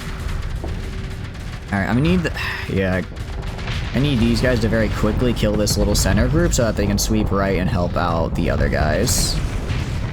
Take the Corrupted Nanoforge. We could take the Corrupted Nanoforge. I guess, I don't remember how good that is in a C. I guess it's better, actually no, because if they don't have one, they'll have a ton of S mods. I think right now they're having no S mods, but if I take that, they'll still start having a lot of S mods because they won't have any production. That's a good call. What if you can do that on an Angular Tortilla Chip, friends, if you please, like System Eater status? I don't think I've ever seen the ability to auto-resolve a Remnant. I feel like that would be... that feels like something that'd be hard-coded in. Like, I don't care, like, kind of I don't care how good your modded super ship-filled fleet is. The Doritos are the Doritos, and you will show them respect. You will fight them in the battle, at least. Corrupted Nanoforge could be a good one. I'm gonna make sure... I'm kind of thinking about, like, as well, what can we do next time to make it easier to fight them? And that's gonna be taking the Alpha Core out of the... taking the Alpha Core out of the space station. And then probably taking the Alpha Core out of the Planetary Defense Force and ground. Ground batteries doesn't really matter because those are already disabled. But Planetary Defense Force I have to manually disable, and I've lost like 600 Marines. If I could just take that out ahead of time, so next time we fight them it's not so bad, that could be better. Locomotive Blueprint, test it, like 25 locomotives. Which one is the Locomotive Blueprint? I'm afraid I'm not familiar with that one. Alright, keep on bopping them, keep on bopping them. Looking pretty good. Alright, I mean, this isn't everybody nearby, but it's a pretty decent chunk of them. I know they still have like one big super fleet hanging around somewhere. I don't know where they went, which is why I'm also a little nervous. Because if that super fleet were to attack me like right now, I'd probably have to retreat since I don't think I have the CR to fight them at the moment. If they take like 3 days to show up, we could probably take them. I'm gonna switch to full assault now. They're just in retreat mode. I wanna kill as many as we can so that there's less to fight us later. Big sectional derelict station superguy from HMI that does the train noise when you burn drive. I don't think I've used that one before. I've used the battle wagon. Is it battle wagon? Diablos then upgrades into battle wagon, I think, with like the modifiable parts. I've used that before. That was pretty fun. But I don't think I've used the locomotive. How, out of curiosity, do you remember what the deployment points of it are? Alright, and kill this last guy here. Kill this last guy, and then... There we go. Alright. So that's the next closest Tri-Tach fleet destroyed. Shouldn't be too many more. Alright, I'll grab you guys because you were not involved in that fight to auto-resolve them. I didn't lose any ships, I believe. I still have Undine, right? Yeah, I do. Okay. For a second, I thought I might have accidentally lost Undine, which would have been unfortunate. I'll just let them go. Those are just support ships. They're right here. Repair with this guy. Are you gonna... Is the Capital Assurance Fleet gonna fight me? I don't know. HMI train only comes from HMI pirate fleets. It's not that common. Infernal Machine from Underworld. Oh, I think I'm confusing the two, yeah. I think I might be confusing the two. Can I do another... I can't do another raid against Cullen now. Try to acquire valuables. I'm gonna grab the... Okay. Actually, military base is really good because that Alpha Core makes it so that they spawn more patrol fleets. If I get rid of that... Okay.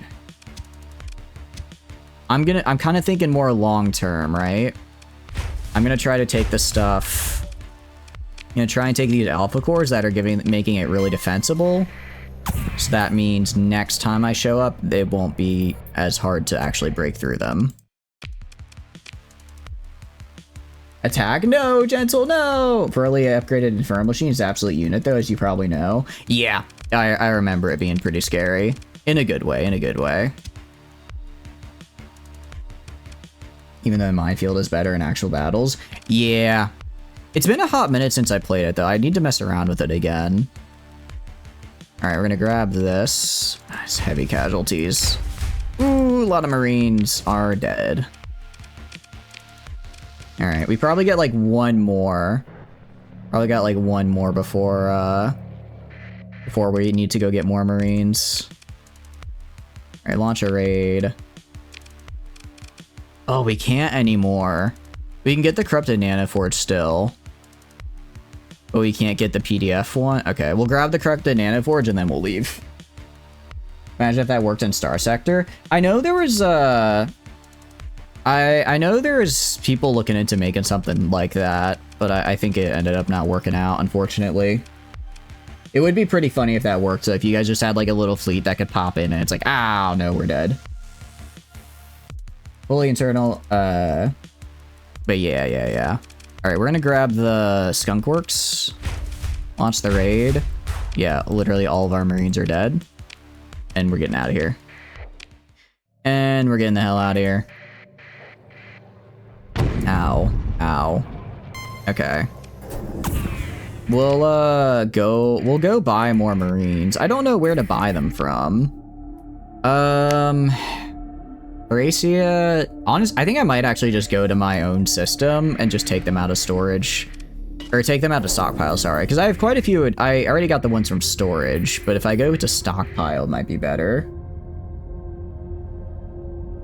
But no, that would be pretty cool if they had a BLT kind of mod for Starsector. You guys could have like your own little fleet and then it does stuff like that. Or you could like spawn in like power-ups or something. Colonies. Speaking of colonies, I was gonna say, okay, I can't quite give you the funny thing yet. The funny drugs yet. Actually, do we know what drugs are? We do. Oh, sorry, I need to start drug amplification. Now I can learn how to make drugs. And once we have them, we'll be making probably a lot of money. Actually, Tri-Tax SC isn't enemies with us for some reason. Odd. Not quite sure about that one. What's up, Tano? But no, that's what I call pretty good. Alliance offer with Imperium. Yeah, I'm down for that. That works for me. The Dragon Axis. Okay, that's a pretty cool name.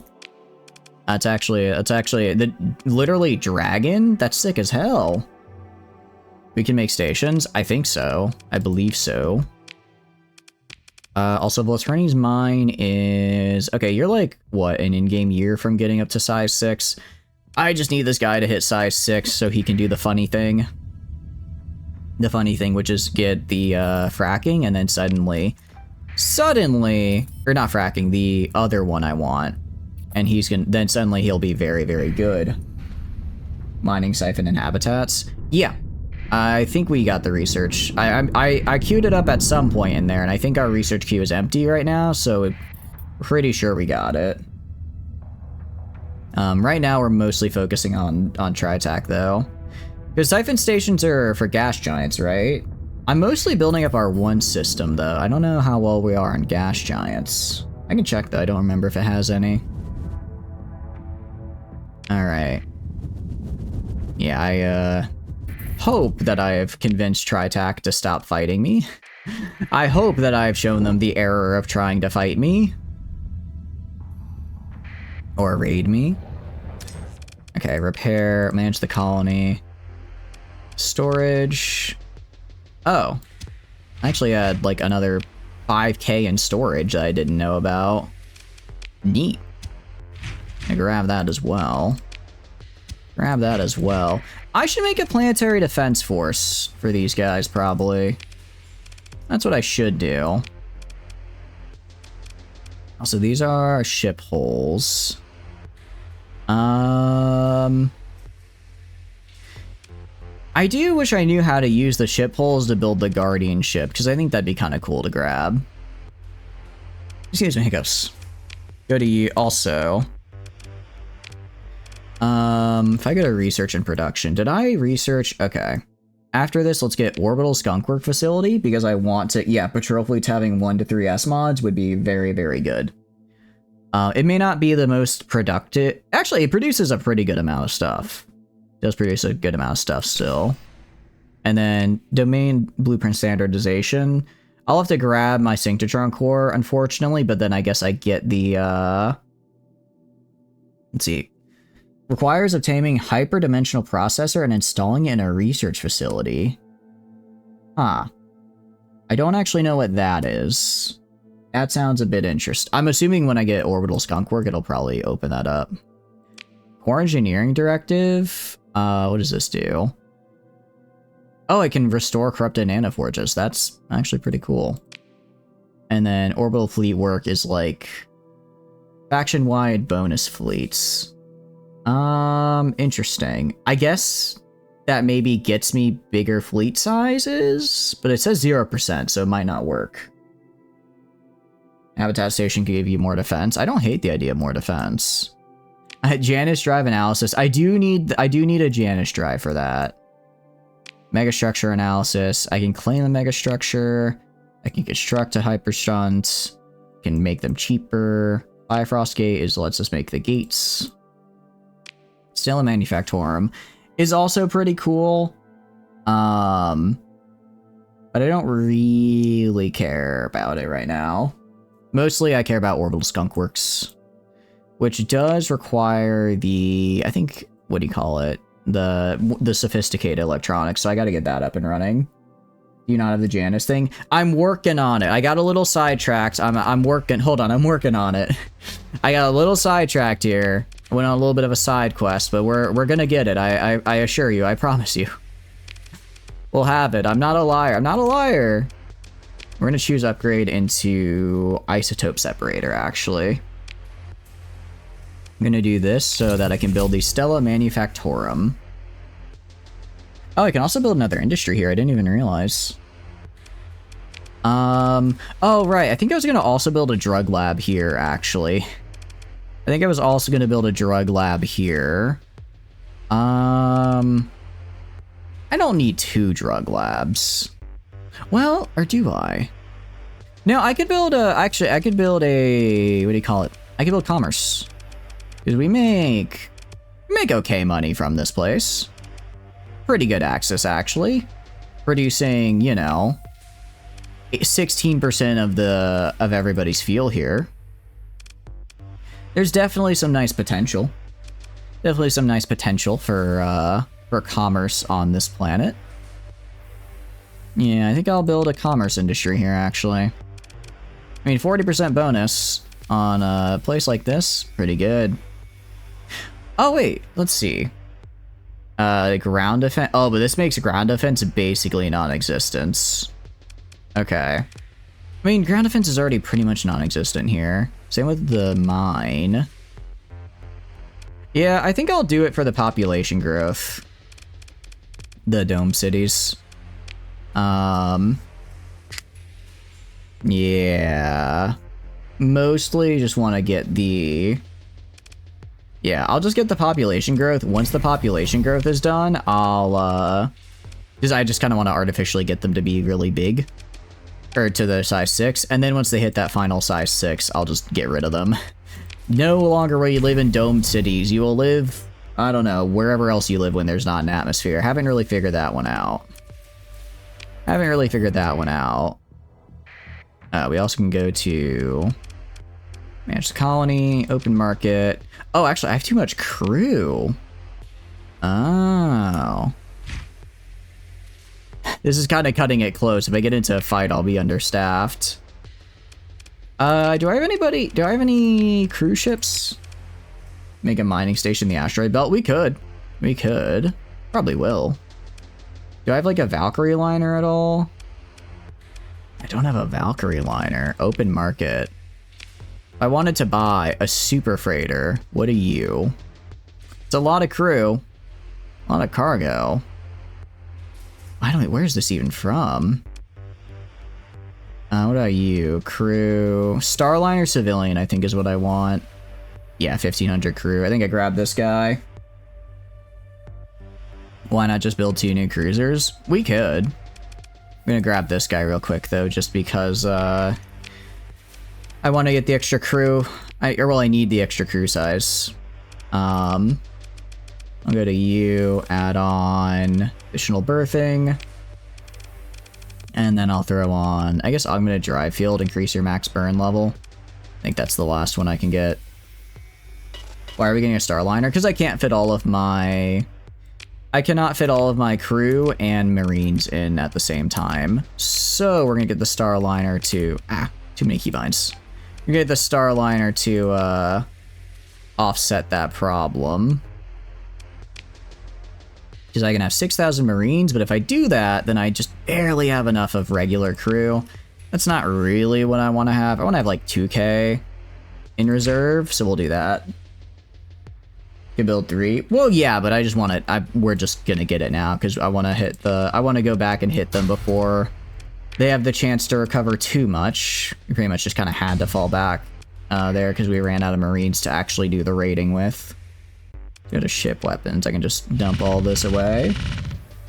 The Cabal ones. I mean, we could. I mean, we can build them. I don't know if they're all that much better than what we currently have, though. Are they?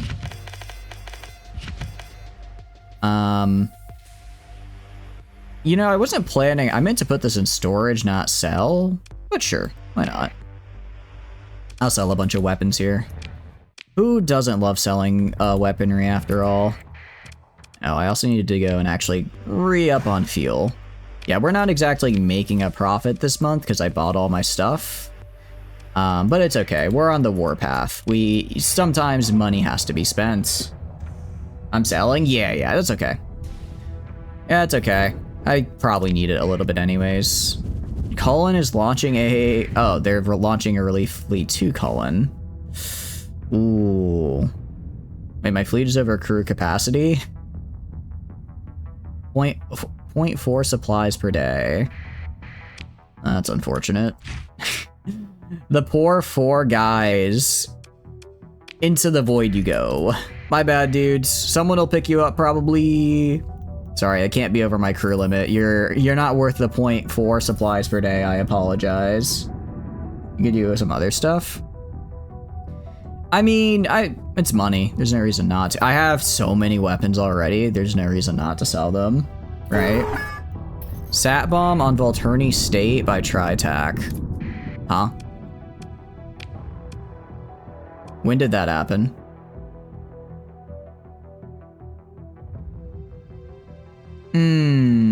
Okay, hold on. Saturation bombardment is likely to be repelled by the ground defenses. Okay. I don't think I can get there in time. I'm just gonna have to hope Volturni State survives. Yeah, it says they're outmatched though, so we should be fine. I didn't actually realize for sat bombardment. Oh wait, hold on. Am I building? Yeah, I'm not building the dome. That's good. For sat bombing, I didn't realize they had to even worry about ground defenses. They want to sat bomb a world? Fine. I will say if this succeeds, I am de-civving all of Hypersil. If this succeeds and they actually get that sat bomb off, I am going to de-civ them. I can't sat bomb them because, you know, then everyone gets upset with me, but I don't care if it's like, you know, where all the cheap supplies come from and I lose that. No, if I lose my world, then you lose, well, everything. Attaboy, yeah, or stop the fleets from launching gathering. Well, no, they're already in system is the problem. That's the... Yeah, they currently arrived. I missed that they said they were doing that, so they are now in system. They are also sending a relief fleet here. I'm not gonna let that land, though. Not gonna let that land. It does look like I have my alliance made peace with hegemony, though. Unfortunate, but it is what it is. Alright, military options. The battle station is already back up? How? It's been like 30 days! Alright, fine then. Round 2. Take all their alpha cores, that's what we're gonna do. That is what we're gonna do.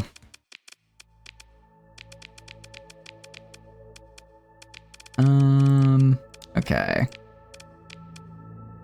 How is the battle station operational? I guess it's been actually no, I think it's been 90 days. I guess it's been 90 in-game days. Going back and forth over, you know, in real life time doesn't take that long, but in game time with speed up, it can easily be 3 months. Battle stations do recover fairly quick, so we just gotta stab it again. But this is why I took the alpha core out of it, because I stole the alpha core from it. So here and the Planetary Defense Force are much weaker now.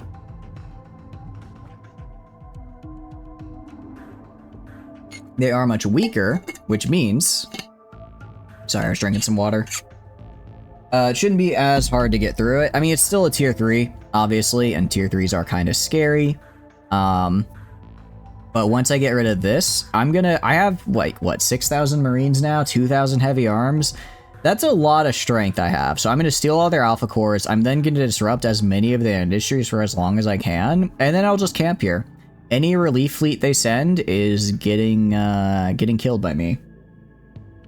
Those go down for a month or two. Yeah, it's just been a month or two. And because this was actually, I destroyed it in my original run into the system, and then I had to repair a couple times, and now I'm back. So it has been long enough. I've come back here so many times. I keep forgetting. I forgot that the first time I did it was actually quite a while ago in game. I'm just like bombarding and assaulting the fort. Meanwhile, the engineers in the Star Fortress just quietly turning their wrenches to repair it, hoping that I don't go over and stop them from repairing it. They're like, ooh, maybe if we just move really slowly, he won't notice we're here. Unfortunately, I noticed they were there.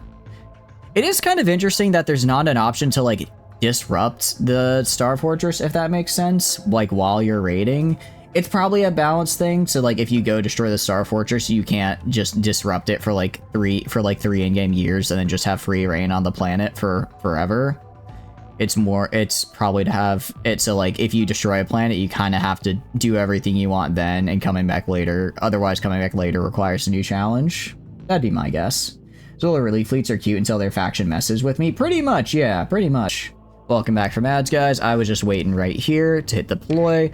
We're gonna kill the battle station. Pretty much same deal as before. We're a little bit injured, actually. A little bit injured. They do have a much smaller defense fleet this time, which is nice. Defense fleet is much smaller. I'm gonna actually put both of the ibises on the left side together. Gonna put them both on the left side together, actually. So that way they can kind of support each other and also just do a lot of damage to the battle station. Again, battle station no longer has an alpha core. A lot less scary. A lot less scary when it doesn't have an alpha core to send out all its little probe dudes and also just do a ton of extra damage with a bunch of extra abilities. The attacking defense fleet is also smaller as well, so this should be a much easier fight than last time. Have a lot less of my guys get destroyed, which is nice. Like you can see, we're already starting to tear into some of the flex right here. Maybe I prefer they'd focus on some of the fleet, but it is what it is. I also decided to just say screw it and throw Gentle out right at the start, because he's gonna get in and he's just gonna start melting this. He's just gonna start melting pretty much everything they have. And then I don't actually know what all like this thing here does, but I know destroying it is probably gonna be something they dislike. I think it's just armor, actually. I think it's just like rotating armor that protects the fort, as you can see like right there. But yeah, Gentle just ran in and bodied it, because it doesn't really matter how good your flux is if you just have 3 heavy needlers and 3 plasma beams firing at you 24/7. Thanks to the funny little safety overrides in this little frame breaker here, we never run out of flux, ever. That's just not a thing we do. Not a thing we really do here. So yeah, they're almost dead already, which is really, really, really nice to see. Yeah, holy, this is a lot easier after getting rid of the alpha core. That was a very good thing to get rid of. Technically, I've seen, it's like, if we... if we fire every weapon constantly for enough time, we do eventually start to run up flux a little. I've seen it get up to like half, but eventually we just run out of ammo inside our guns, and while waiting for that ammo to regenerate, then we get our flux back essentially. So I don't actually think Gentle can run out of flux, which is pretty nice. And then there's like this poor one guy down here, fighting off the entire fleet when the Star Station couldn't do it. He tried. That was a pretty decent teleportation. It just he was too far in to actually make it out. All right. Yeah, nobody died that time. Okay, good. All right. If we wanted to launch a raid, disrupt a facility, I think we gotta disrupt the Planetary Defense Force. Let's disrupt it for 90 days this time, because we might go in and out. Probably going to take like 500 casualties. 832. My goodness, that's a lot. Okay. A lot more than I would have liked, but now any future attacks? Okay. So that's a bit of a scary looking fleet right there. That is what I call a little scary looking. Luckily, I can use that nanite repair. And if I go up to my fleet, we're finishing them up. So we'll just kind of hang out right here. They are going to come and attack with everybody all at once. Alright, we'll have to play a little bit defensive, but we can do it. Let's save just in case. We haven't saved for a hot minute, so I don't want to lose a bunch of progress. And if we die, then I can always just reload the save and use the story points to get out of here. I think we can win, though. I'm pretty sure this is their last big fleet, the Capital Assurance Reserve. They've got a fair amount of caps. They've got a fair amount of capital ships, but nothing too crazy for the support. So as long as I gang up on those. Alright, nope, we're gonna have to... Oh, that's so many story points. How do they have so many story points? Okay, let's do this. Okay, throw you in for sure. Gonna go with our standard loadout. Works pretty well. Alright. Big thing is holding the siege uplinks beta up here. I'm actually gonna play it a little differently. I'm gonna put all my fast ships immediately on that siege uplink beta. I want to hold that. And put you over here. I'm gonna put Flamen on siege uplink alpha, and then put you right here. If we can hold uplink beta and then alpha I'm not really worried about too much. This is just to kind of cover any rear flanks.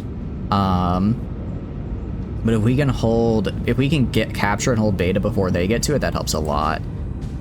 I'm not super happy with the 20k just because they've had a lot of their armor stripped kind of on this back part. I think this was damage from the minefield because, you know, that's not damage that happens that's not how damage, like, happens on that ship. Try and see if we can grab Delta as well. We're not going to be able to grab it. All right, go like right here, over here. Cause a little chaos on that left side. I don't think they're on heavily left. Okay, we're trying to grab the siege uplink. Trying to grab it. Come on, guys. I know you can grab it. I know you can grab it. Don't let him have it. Don't let him have it. And it's ours. Nice. Okay. That's going to help a lot. That's going to help a lot. Meanwhile, just stay defensive. Kind of just swarm around. Don't let them get too close in or anything. Don't let them isolate any of our destroyers. Yeah, we're just going to go back and forth. Wait till the 20k arrives. Once it arrives, we can attack. What is this? A songbird. Experimental that's a cruiser? It's actually only 4,000 hull. Okay, interesting. Interesting. Yeah, I guess the Azadarian's a little bit scarier. Interesting. I'm kind of surprised. I kind of thought that was a capital. I guess it's really wide, but maybe it's kind of small. Fortress shield on a cruiser, of course. That thing is cool. It looks pretty cool. I mean, a 360 fortress shield is a real pain in the butt, if you ask me. But I need the fortress shield to go down actually here. Granted, even with fortress shield active, as you can see, we're putting out so much fire that we're almost just brute forcing our way through it, which I always find really funny. Yeah, fortress shield is gone. Kill it before it gets a... Holy cow. Okay, it's dead. Good. Good, actually. Very good. More. That's like the one thing about fighting high tech that's a pain, is that I guess when it comes to modded high tech, is that it's like, how do I make my ship good? Give it a fortress shield. And like, it's not wrong. That will make your ship good. But holy hell, does it make it a pain in the butt to fight. Alright, I'm gonna have you go kill this guy, Flamen. You go kill this guy with Ladle, because I don't want them getting the siege uplink behind us. I don't think they will. I think the siege uplink can defend itself okay-ish. But just to be on the safe side. Made a paper has like 500 armor. Oh, interesting. So I guess it's very, very shield reliant, right? So it sounds like it'd be pretty good in a player hand, because as a player you can position it and proc its fortress shield when needed, but otherwise, if the AI has it, it might not be as efficient with it. Again, same deal here with the fortress shield. I think they got another one of these guys as well. Has like 7,000 hull. I was looking at it, it said it only had 4,000 hull, which is like, for a cruiser, that is, I don't know if pathetic is the right word, but not great. Not great for a cruiser of all things. Yeah, literally, it gets tapped. If it gets tapped by like an actual weapon, it just melts. So far looking so good. I kind of would rather we focus on this guy right here. He's putting up fortress shield again, so I guess it doesn't matter. We'll wait. We'll wait. Alright, down here. You two are attacking these ships. Yeah. Gonna having these two just serve as like frigate duty. Make sure I don't get flanked from the side too heavily, at least. Yeah, I mean, there's like this random Sunder out here. I'll have you two kill that Sunder. Mostly it's 20k up here, kinda. Although 20k is gonna get a little overwhelmed. Let's move you guys up here a little bit to give it some more support. You guys push up as well. Build Naphos launchers with recharges at like 8 and 3 drone base. Holy cow, yeah, that's a really good support ship. Damn. Okay, yeah, no, I mean, it looks scary, and that definitely kind of confirms I was right to think it is. If that, maybe if they had kept it behind the Azorian here, they kept it behind and let it do a better support role instead of trying to be like a brawler, I think it would have done a lot better. Probably would have caused me some real trouble. Probably would have caused me some real problems with that kind of firepower attacked as support. Alright, Odyssey is trying to get in close. I mean, that's one of the options of all time. You don't have a fortress shield though, and your shield is almost up. Although, I'm out of paladin shots, basically. I've been shooting my paladins a little too much and I've just run out. Not to mention I'm kind of split between these two guys. I think that's the one problem with my 20k design, is that it's very much a, I don't know, burst isn't quite the right word, because it does recharge paladins pretty quickly, but if I do run out of paladin shots, then it is a bit of a, there's a bit of downtime where I'm just not putting out the damage that I need from it. Okay, we are going to get our flux down here, which is good though. Actually, that's a pretty good vent. I'm going to move you up to like right here. We've done a pretty good job of keeping them contained in here. Done a pretty good job of just keeping them on the back foot. The more contained they are, the better it is for us, because, you know, if we just, like, shoot missiles or whatever, yeah, we may miss our main target, but we'll hit somebody in there, right? Also just gives them less room to maneuver, which is always good. Less room to maneuver makes a bit easier to fight them. Okay, this fortress shield is hopefully going to go down soon. Hopefully their fortress shield will stop working in a sec. Yeah, this guy had plasma jets, so unfortunately, while nice maneuverability, well, or maybe he will survive, because for some reason we're not shooting him, really. AI targeting is a bit odd sometimes, because it'll be like going all in on somebody, then completely switch targets to someone else to go all in on them, and then right before they kill them, they switch back to the original guy, and it's like, what are you doing, man? Ember Zerathol putting nothing but PD guns on it with Unifer, you tried that and it ain't bad. That's what we've done, yeah. That's what we've done. I think I have Storm Needlers on the back, technically, just because I couldn't find a PD ballistic that I really liked. Sorry. Oh, no, I know why. It's because I built an expanded mags. And there wasn't a PD ballistic with ammo that I liked. So I just threw these on in case, like, somebody gets close, just burr into them. And it's done pretty well. But no, PD uni is the way to go. It's so much fun. Build cruisers and weapons. We will. We 100% will, because we really need to. What I need to do is I need to get a Radiant though, Yeah, no, we have built-in expanded mags with Uni's skills. It is genuinely nasty what it does to the. I mean, you can see here just this. I want to point out that's 10,461 damage with a Fortress Shield active. You know, the thing that reduces damage by like what is it, 95%. So try to imagine the actual damage getting output right here on this guy. Just from, I mean, it's not all the paladins, but like you get the idea.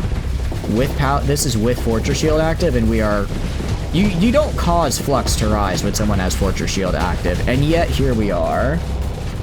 Neuralink on a Radiant getting free skimmer charge when you swap in is really lol, so you can't be stopped. I just want to get a Radiant, because on a Radiant, I can put 5 paladins on it. Because it has 5 large energy slot, or 3 large energy, 2 large energy. Right now, unfortunately, I can only put 4 paladins on the 20k. I can only put 4. But if you give me... It's a little risky, just because, what do you call it? These ships are scary, but I am running the risk of running out of CR. Okay, we're gonna have to go... I'm gonna take a risk on putting out mostly big ships here. Gonna run the risk on the assumption that they also only really have a few big ships remaining, and that we're just gonna try to rush them. Just flip back and forth for a free charge. Saw a guy do 4 auto pulse on 1, and it's very effective. 4 auto pulses is also really... Auto pulse is really nice. Same reason if you have extended magazines, because you just unload on somebody, you back off, and then by the time you're ready to go back in, your auto pulses have already recharged. So you can get like basically 80 shots, and they fire pretty quickly. High intensity laser. Yeah. We for a little bit we were running a ship called, I believe it's the Bia. No, it's the Bento, which just has 1 large energy slot. We are basically running it as a just high intensity laser. Maybe it wasn't the Bento. It was a destroyer whose entire thing was basically just had a single large energy slot, and I just threw a high intensity laser on it and just ran around shooting that into people's backs, and it worked really well. It was really fun. We stopped it. We said no. It was the BS, because then I decided to switch to auto pulses once we got the expanded magazines, because it was a little bit better for like all around. But high intensity laser is fun as well. That's really where we lack armor. I feel like we have pretty good armor cracking capabilities. I think it just comes down to like we do tend to put a lot of our fleet deployment into like destroyers, which are just, you know, if the cost of 2 destroyers, I could have 1 eagle, and 1 eagle has more large slots, I think, than 2 destroyers, right? Are you guys... Oh, these are tankers. Okay. I didn't realize those were tanker ships. Pursue. I thought those were, like, big, scary ships. Okay. Okay, so no. They lost all their, like, good ships. Okay, that's good. I'll let them go. Alright. And hopefully, they will stop attacking me, because I'm kind of out of combat readiness. I can go to... I can't actually use that right now. Time for more Starsector? Hell yeah. What are we fighting? Right now, Cullen. Right now, we're raiding Cullen for all their stuff. Alright. First things, we're taking this out of the Planetary Defense Force, because that'll make assaulting it later much easier. We're gonna keep raiding? Pretty much, yeah. Whether or not I decide to de-civ these guys entirely depends on if they successfully sat bomb my own place. If they successfully sat bomb me, they get de-cived. If they don't get de-cived. Well, I might still do it, actually.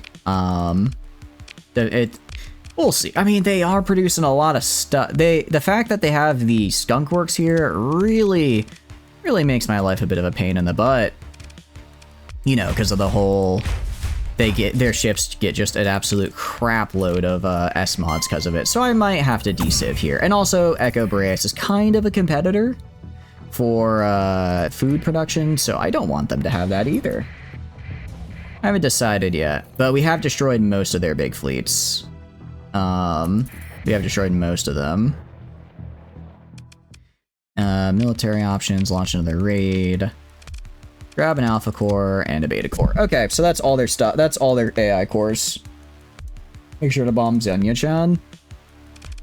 I mean, I'm not going to go out of my way to, but if she happens to be in the way of my, shall we say, targeted bombardment, you know, I wouldn't hate the Tri-Tach CEO getting, shall we say, obliterated because they sent 8 billion commerce raiders after me.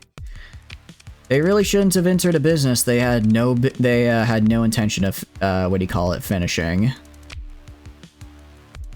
Okay, never mind. Disrupt the operations of a facility now. She pays you a mil for the onslaught just to look at it. She should be on Echo. Oh, this is Colin, not Echo Brace. Really? Okay, that's actually kind of... Maybe we don't fully kill her. I am going to disrupt the... Orbital Skunk Works, though, since that is kind of a competitor to mine. That is kind of a competitor to mine, and I don't like competition. Okay, it failed. Yay! Okay, good for them. Saturation bombardment failed. I'll allow the relief fleets to arrive then. Colin can go. Alright. We're gonna disrupt... I guess all that's left is this... Oh, we have the isotope separator still. 270 days. Nice. And then after this, we will disrupt the spaceport. Okay, special functions. Oh, wait. Wrong button. Military options is what I meant to do. And... Sorry, I meant to disrupt the operations of a facility. Let's get rid of that spaceport there. Nice. They'll survive. They'll survive, just not be very happy about the whole ordeal. Out of curiosity, if I go to the... If I go to, say, Volturni Prime, go to food. Where's Echo Braeus on here? Why?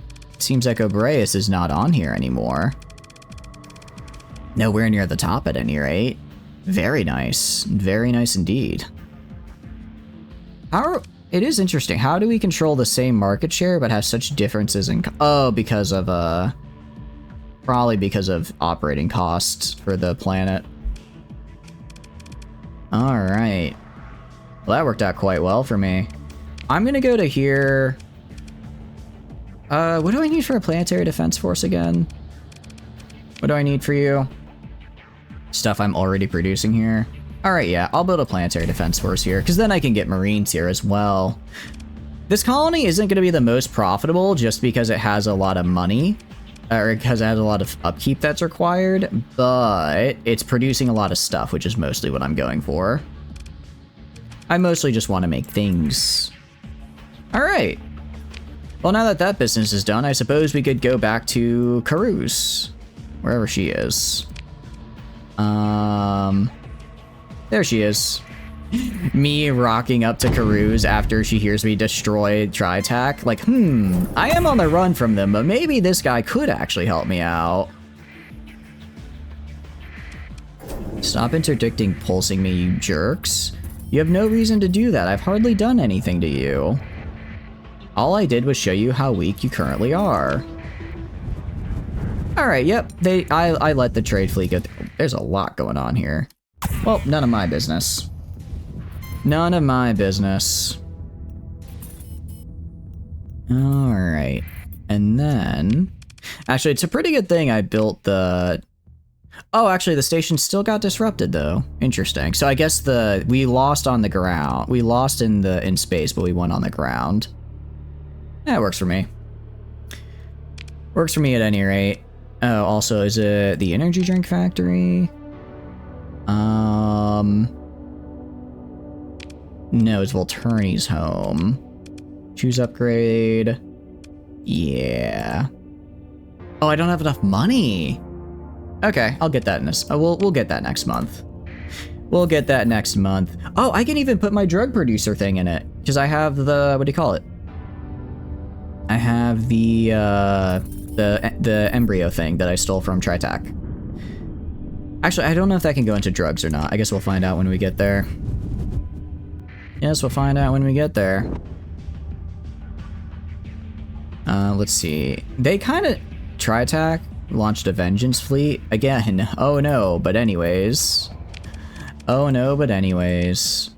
Orbital Skunk Works. Yeah, so we'll next month we'll do the drug lab, and then we'll get the Orbital Skunk Works made. Because I'd like my fleets to start having the S mods, because that'll make them really, really, really good.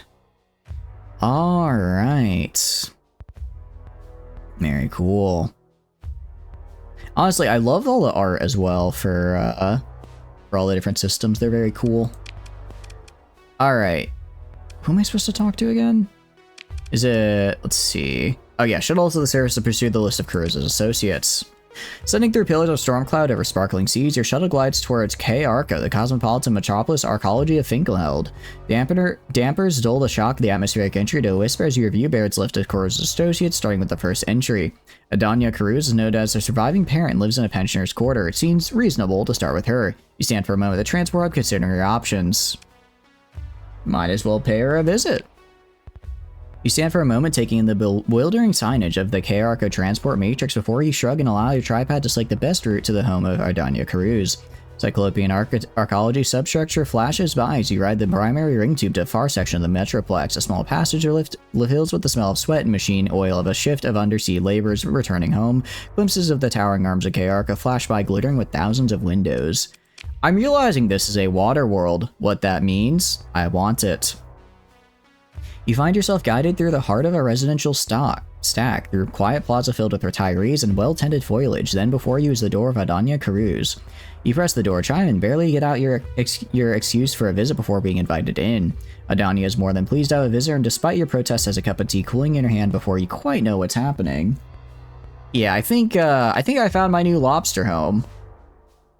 You have only bring up your daughter to get Adania talking. The girl is too clever for her own good, just like her father. Adania shakes her head at an old memory, but speaks of Scylla with pride. The man you visited last time said that was all the questions they had. Didn't they find anything? But look at you, she admires your uniform. Are you also from Fleet? You managed to avoid answering that question. Adania has a hollow feed of the King of Western S holding court set to half volume and switches effortlessly between commenting on the proceedings and questioning you about personal matters. You hedge on your precise age, admit to operating a space fleet, and leave your marital status vague. She doesn't seem to mind your non-answers. Finally, you get a chance to ask a question or two of your own. Is she, my marital status, is she hitting on me, or is she trying to set me up with her daughter? I'm kind of fine with either, honestly. Who was that was asking about Scylla before me? Do you know where I can find Scylla? Let's see, let's figure out who was before us.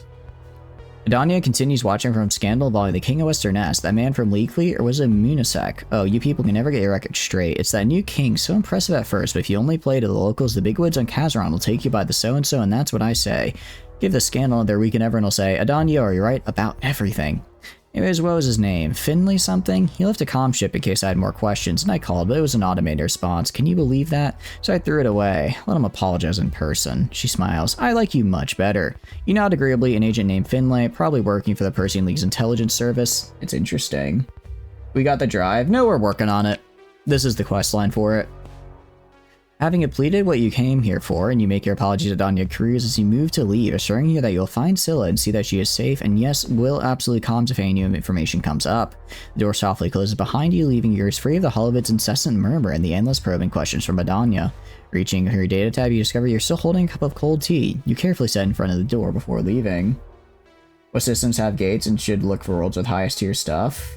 Yeah, we'll find them. I mean, a good amount of systems have gates, which is nice. A good amount of the systems do have gates. I just need to figure out which ones I want to set. I mean, I can also make my own gates if I go far enough down the tree, which is also nice. You view Baird's lifted Coureuse associates on Finkelhild. Beyond Lada is tagged as childhood friend and lives in an ex-up community. Perhaps you know some more of Scylla Coureise's personal connections from her early life. At the very least, any other agent following similar leads would have had to contact a Beyond. You stand for a moment at the transport hub, considering your options. Let's visit. But yeah, getting +3 domain artifacts would be nice, because then I can pretty much manufacture everything in faction. You take a transport line outbound to the K-Arco exurbs, a sprawling network of floating municipalities jostling in the sea at the base of the mighty half-submerged arcology. The monorail track gleams in the sun, a straight line towards the horizon like a hardpoint-mounted particle ant shot through a nebula. The train breaks through a cloud bank, and you feel the subtle pull of deceleration fighting with the agrav field effect as you approach your target. A modular suburban conglomeration. You glance at your tripod to recall the name of the place, Seabunk Oasis. Could we make some Cabal cruisers or some? I can see if I have the blueprints, but I don't know if I do. I'll check though.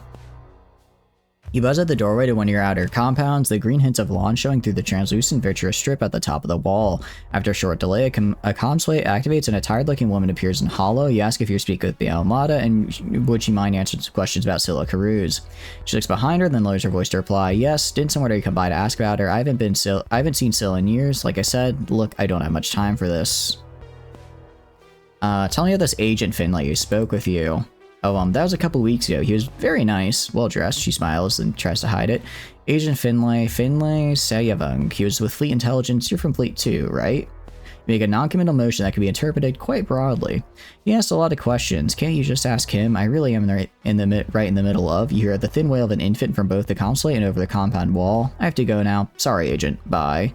The consulate shut off, replacing Beyond Space with the dancing Seabank Oasis mascot and Agent Finlay Sayavong, probably working for the Persean League's intelligence service. Interesting.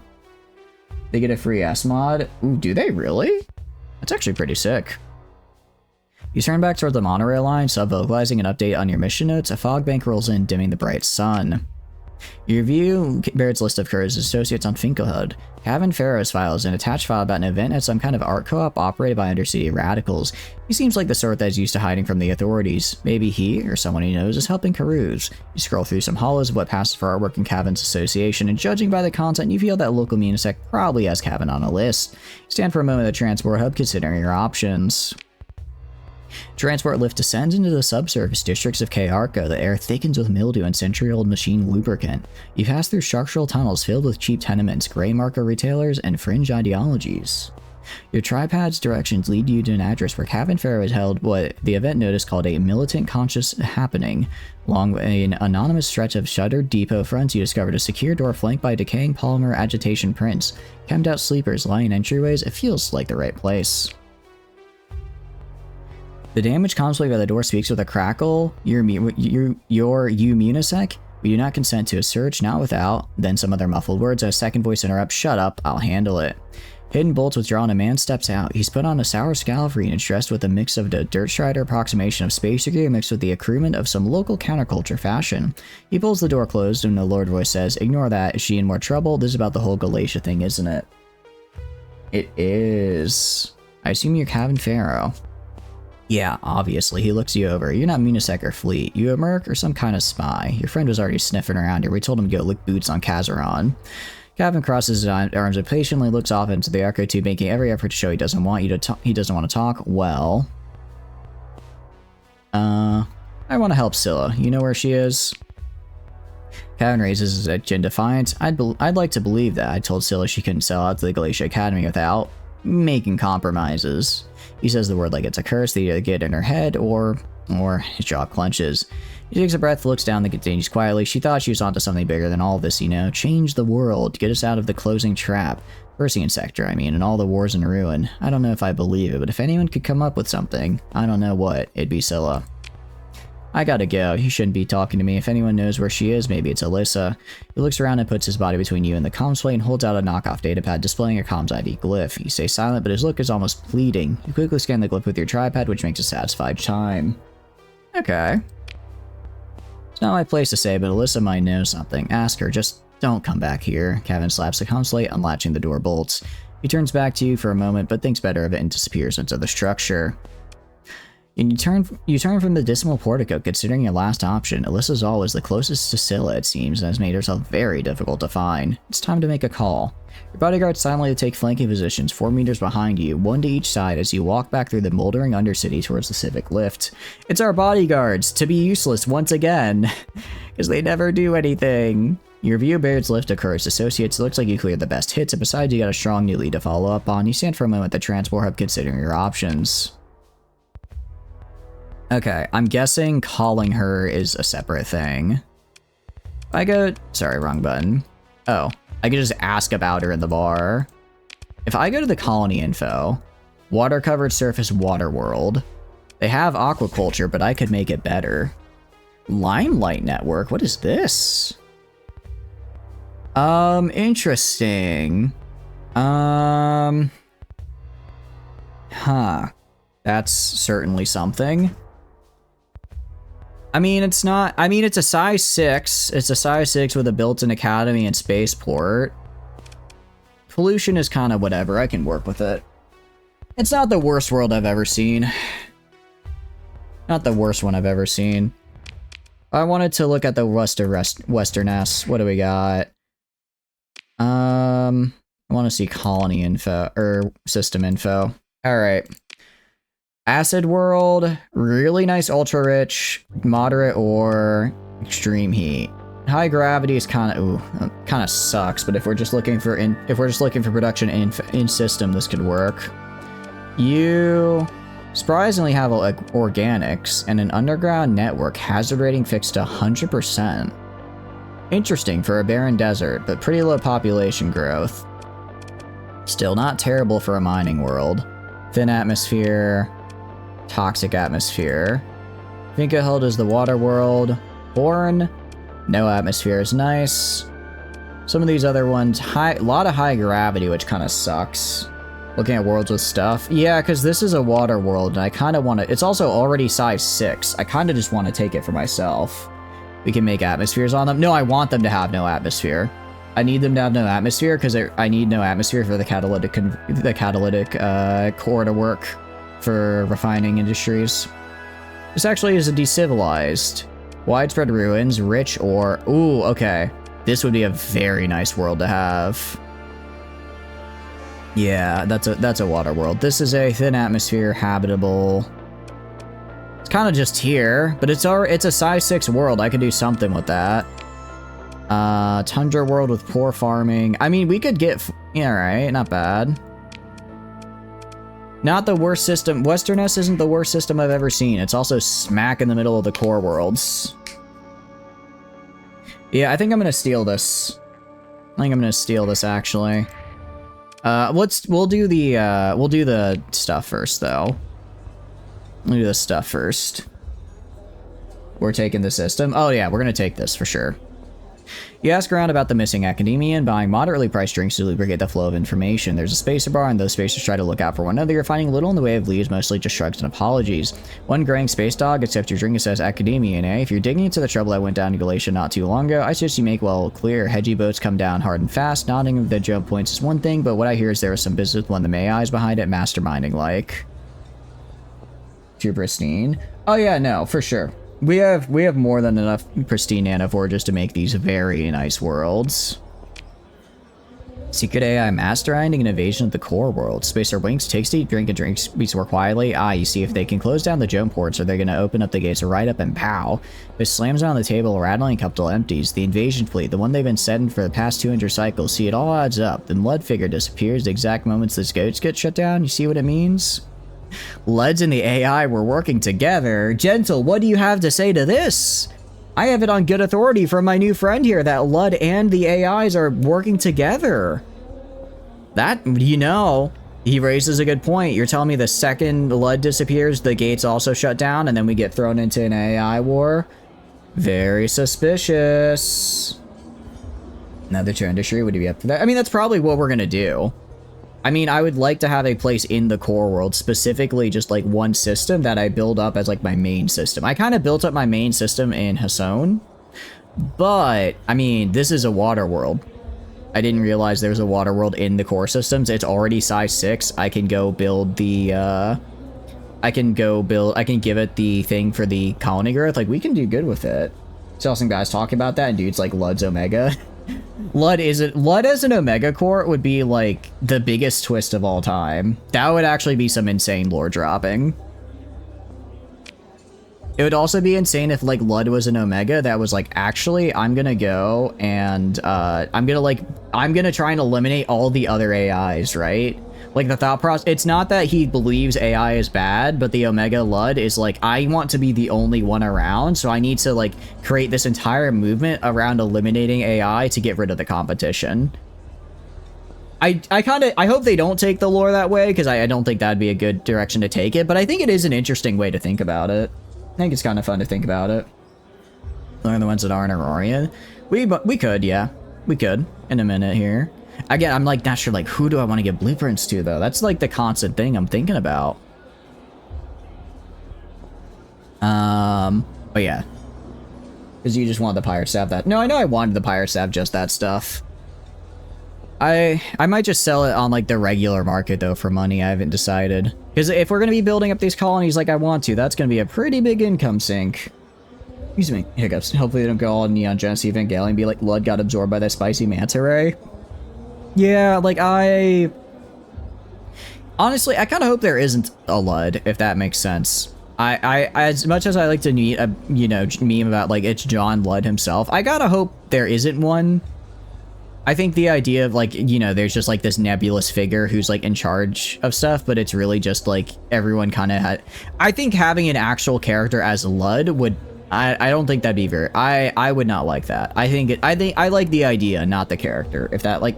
I think you should stay as, like, this idea with, like, these vague teachings, but if they bring them as, like, an actual character, I don't know. I feel like that'd ruin a little bit of the mystique, almost, you know? Like, because it's kind of vague what we know about him, there's, like, a lot of cool, like, interpretations, and you can see, like, how different... You could even see... You see, like, how the Ludic Church views the Lud, while the Ludic Path is like, no, this is the more radical aspect of his views. I think that's a really cool thing, and I like that ambiguity around just Lud's existence as a whole, you know? I think it makes for some really interesting storytelling. Just learn the packages, the individual ones. I'll think about it.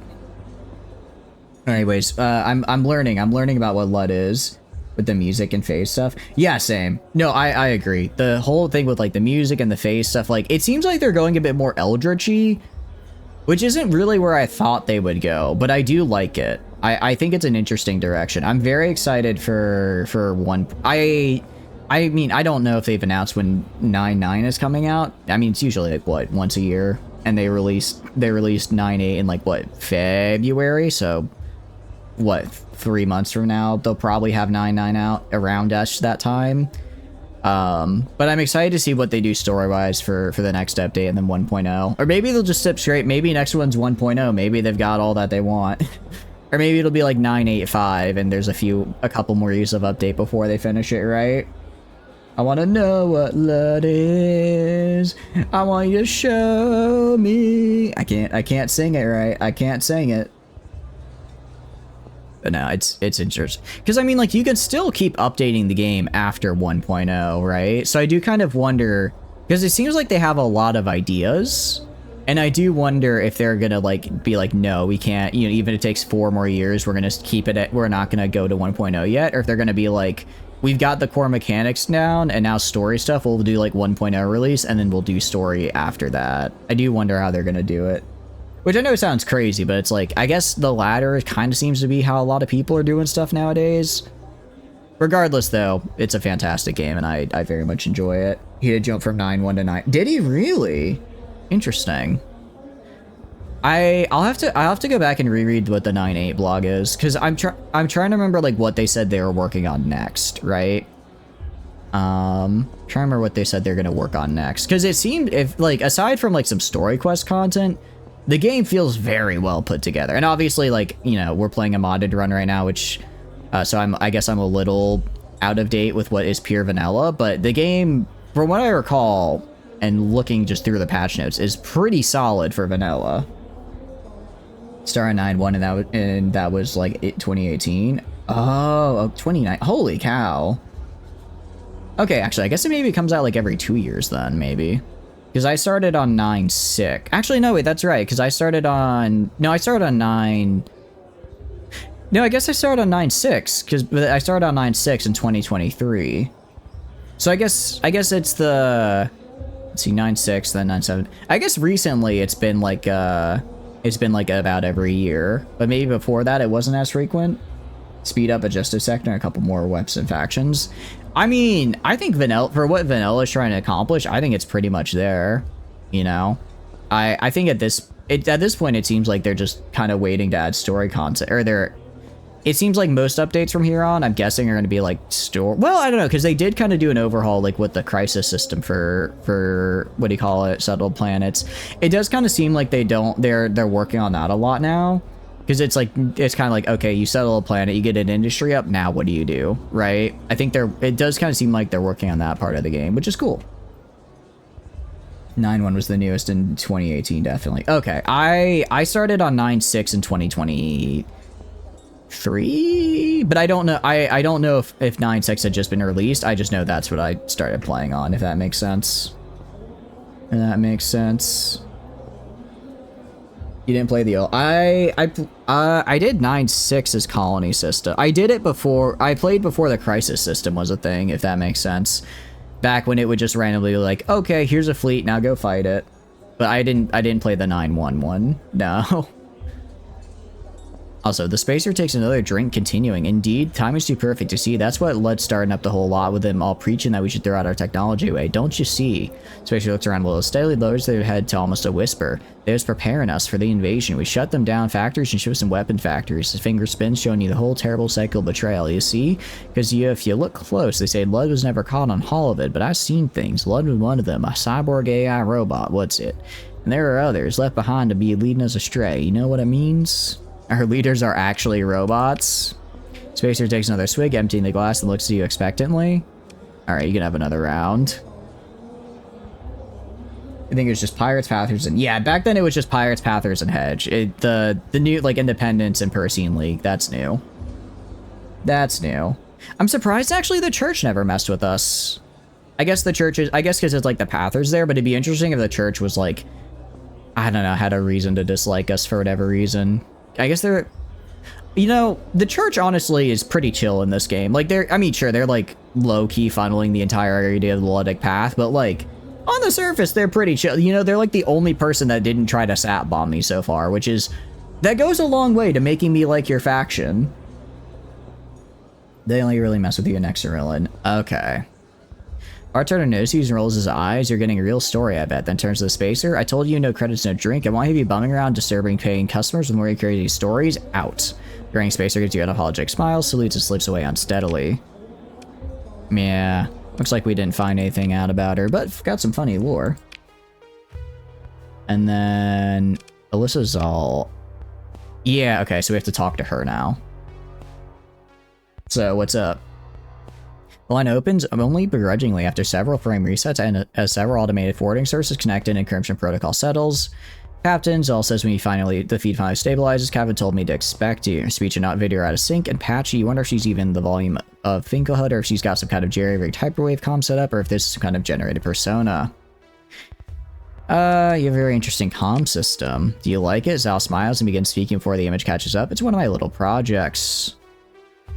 Am I talking to a human or a simulated persona? What are you, a philosopher? The image all rolls her eyes at you. You're talking to me, aren't you? Is that not enough?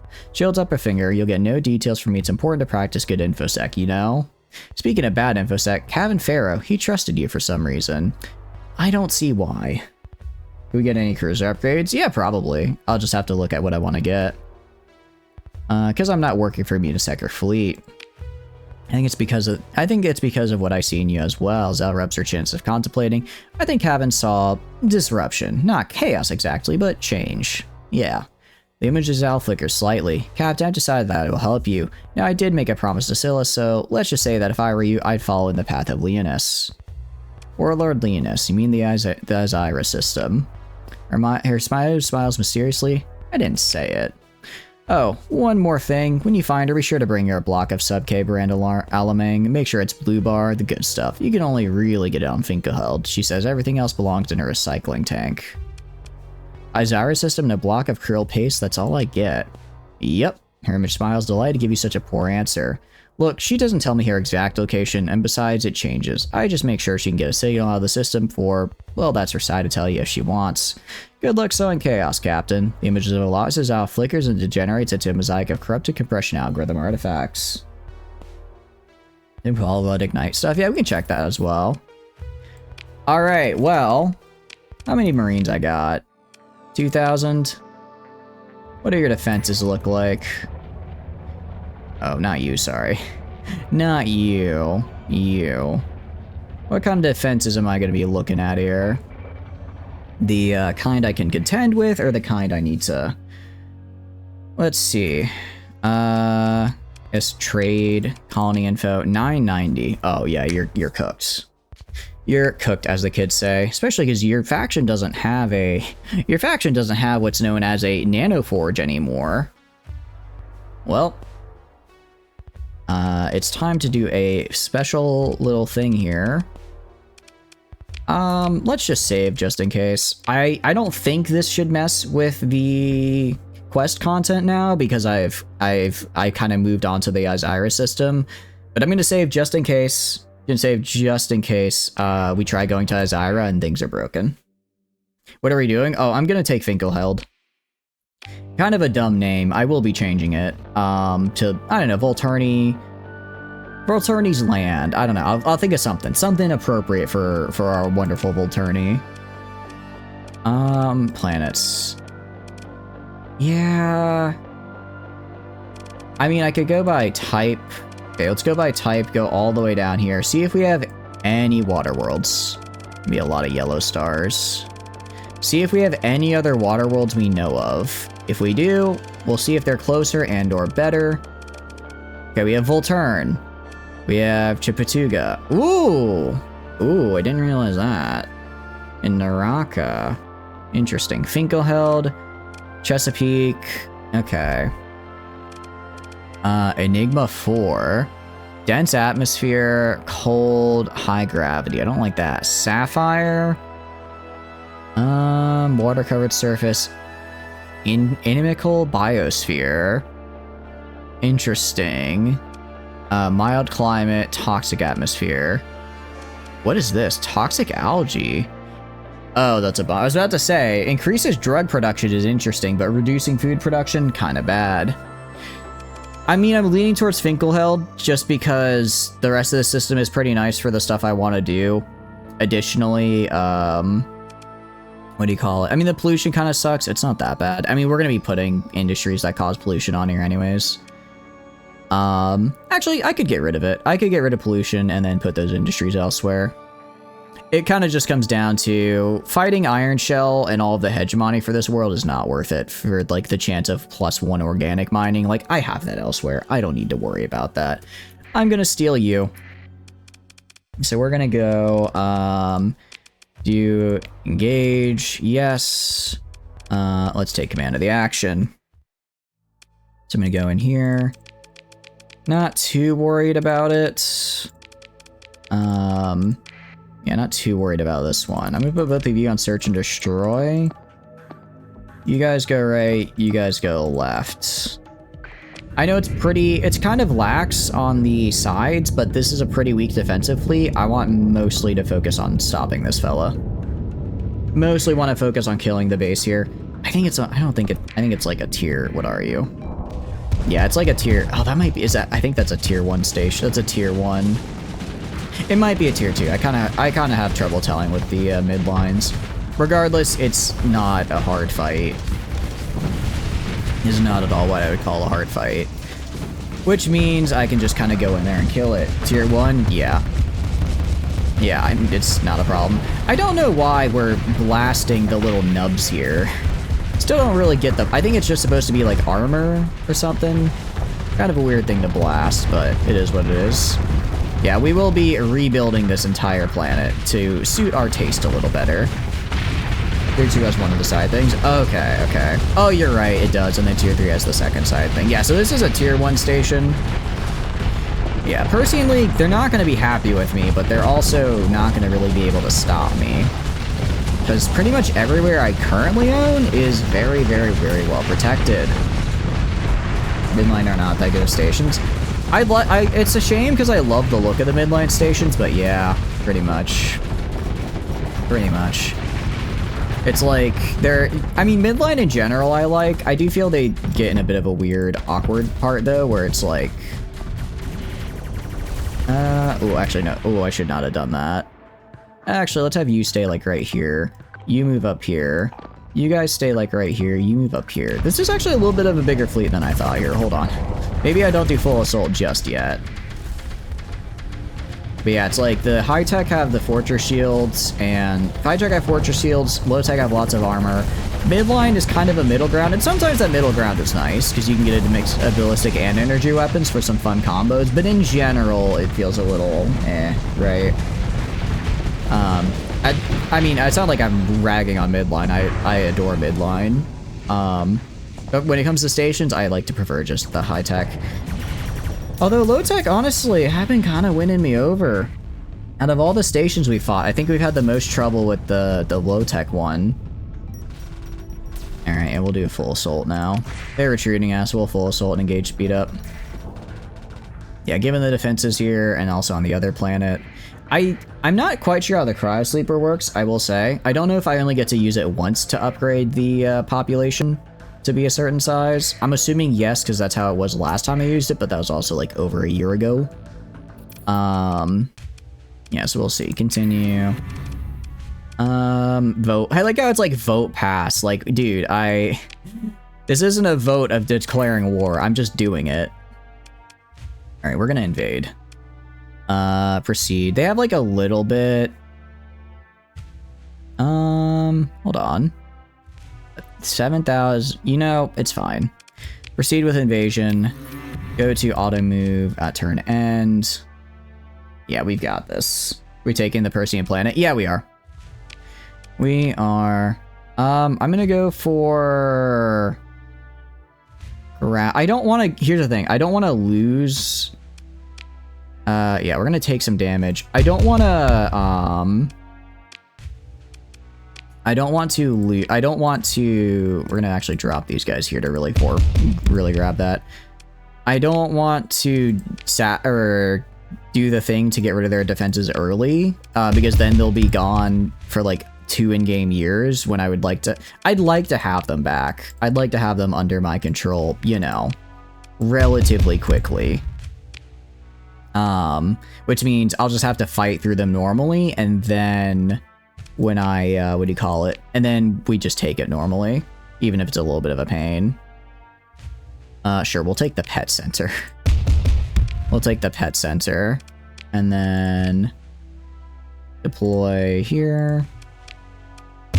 And then, there we go. All right, that should be enough. That should be enough to take it.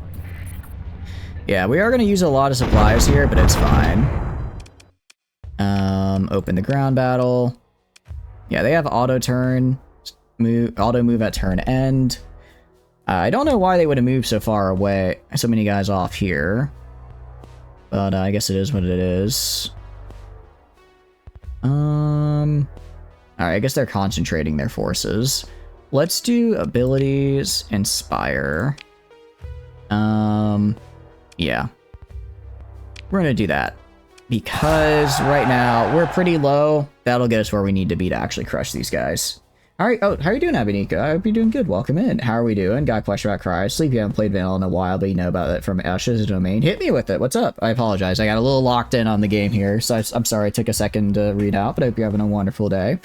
I'm actually, for Vanilla, I haven't played Vanilla Coureuse Sleep in a hot minute myself, so I don't exactly know how accurate what I say will apply. But I can give it my best shot. We got a water world, just keep eating on all things.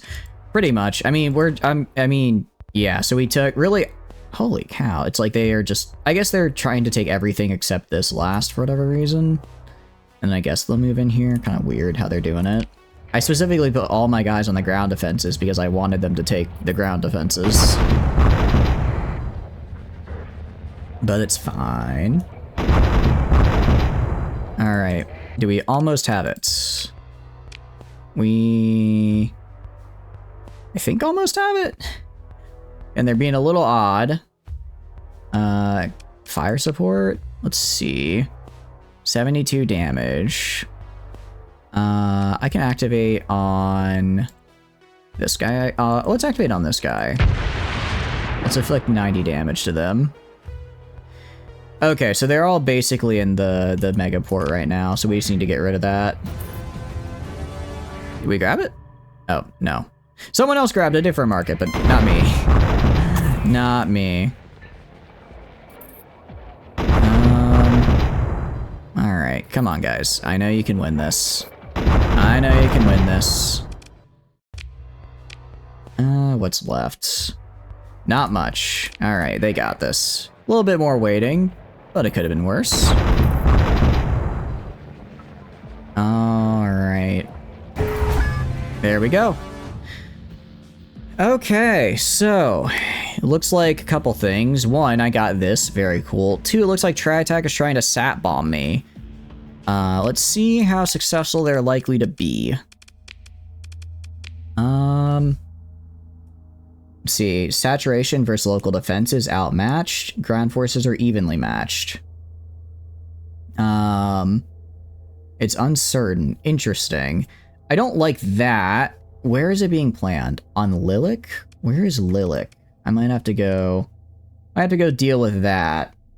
Called you can put a Coureuse sleeper in a system. Doing more than that in your experience crashes your game, but basically rapidly increases your planet size to 7, 8 for the unique. Yeah, that sounds about right. I believe you can only have the one in system, yeah. I haven't tried 2 before. I don't know how the game would interact with that, but crashing, it might be trying to like check that it's growing from 2 sources that are the same, and then it maybe gets a little upset and crashes. And then yeah, you can get your planet up to 1 size higher than 6, up to 7. I don't know about 8 though. I haven't actually seen that. I'll have to test. I mean, we'll test it out here on this water world because that's what I want to do. That's what I want to do. Because, all right, where are you? What is this world? In the incineration. Huh. How far away are you? 38 days? All right. I'm not gonna be able to make it there in time. I'm pretty sure we're good. I'm pretty sure we're good. If we go to the colony on, what do we call it? If we go to Volturni State. Yeah, it's disrupted for 36 days, but it will be back. Yeah, it'll be back before that group arrives. So then we'll just have then we'll be good there. I could upgrade these guys. Nah, but they won't arrive in time. They should be fine. Basically, one planet can benefit. Yeah, exactly. 1 planet per system can benefit, which kind of makes sense to me. That kind of makes sense just because they are very, they are, what do you call it? They're very good bonuses, so you don't want to, it can get a little too crazy, I think, otherwise, if you, I don't care about this. Same with the animal. I guess we can keep the animal center. I might get rid of it later. Also, get rid of this guy and we'll build an actual good thing here. Get rid of the patrol HQ because I'm actually going to build the military relays instead. What was the green AI core? Is it from Emergent? That one is from... good question. What is it from? It's Azorian. I'm trying to remember what it's... I'm trying to remember where it's from, though. I apologize. The Volantian contingent, it's from the Azorian, which is VRI is the faction name. I don't remember which one adds that specifically. Oh, sorry, it's the mod list, sorry. It will be in the mod list somewhere. I apologize, I don't remember off the top of my head exactly where. But VRI is the faction that adds it. The big difference is that it has this Volantian contingency planning. Basically, we get extra fleet quality and then also demand 1 less of the overall commodities, which is interesting. Which is kind of interesting because we can get some fun stuff from there. As far as this world is concerned, I do really like it. Dome cities, let's see. I don't really care about the accessibility penalty. Hang-ups. The ground defensive is pretty nice, though. Is it one with the anime girl portrait? That, I think, is the red mod. Either, I think that's a red or UAF. Is that one.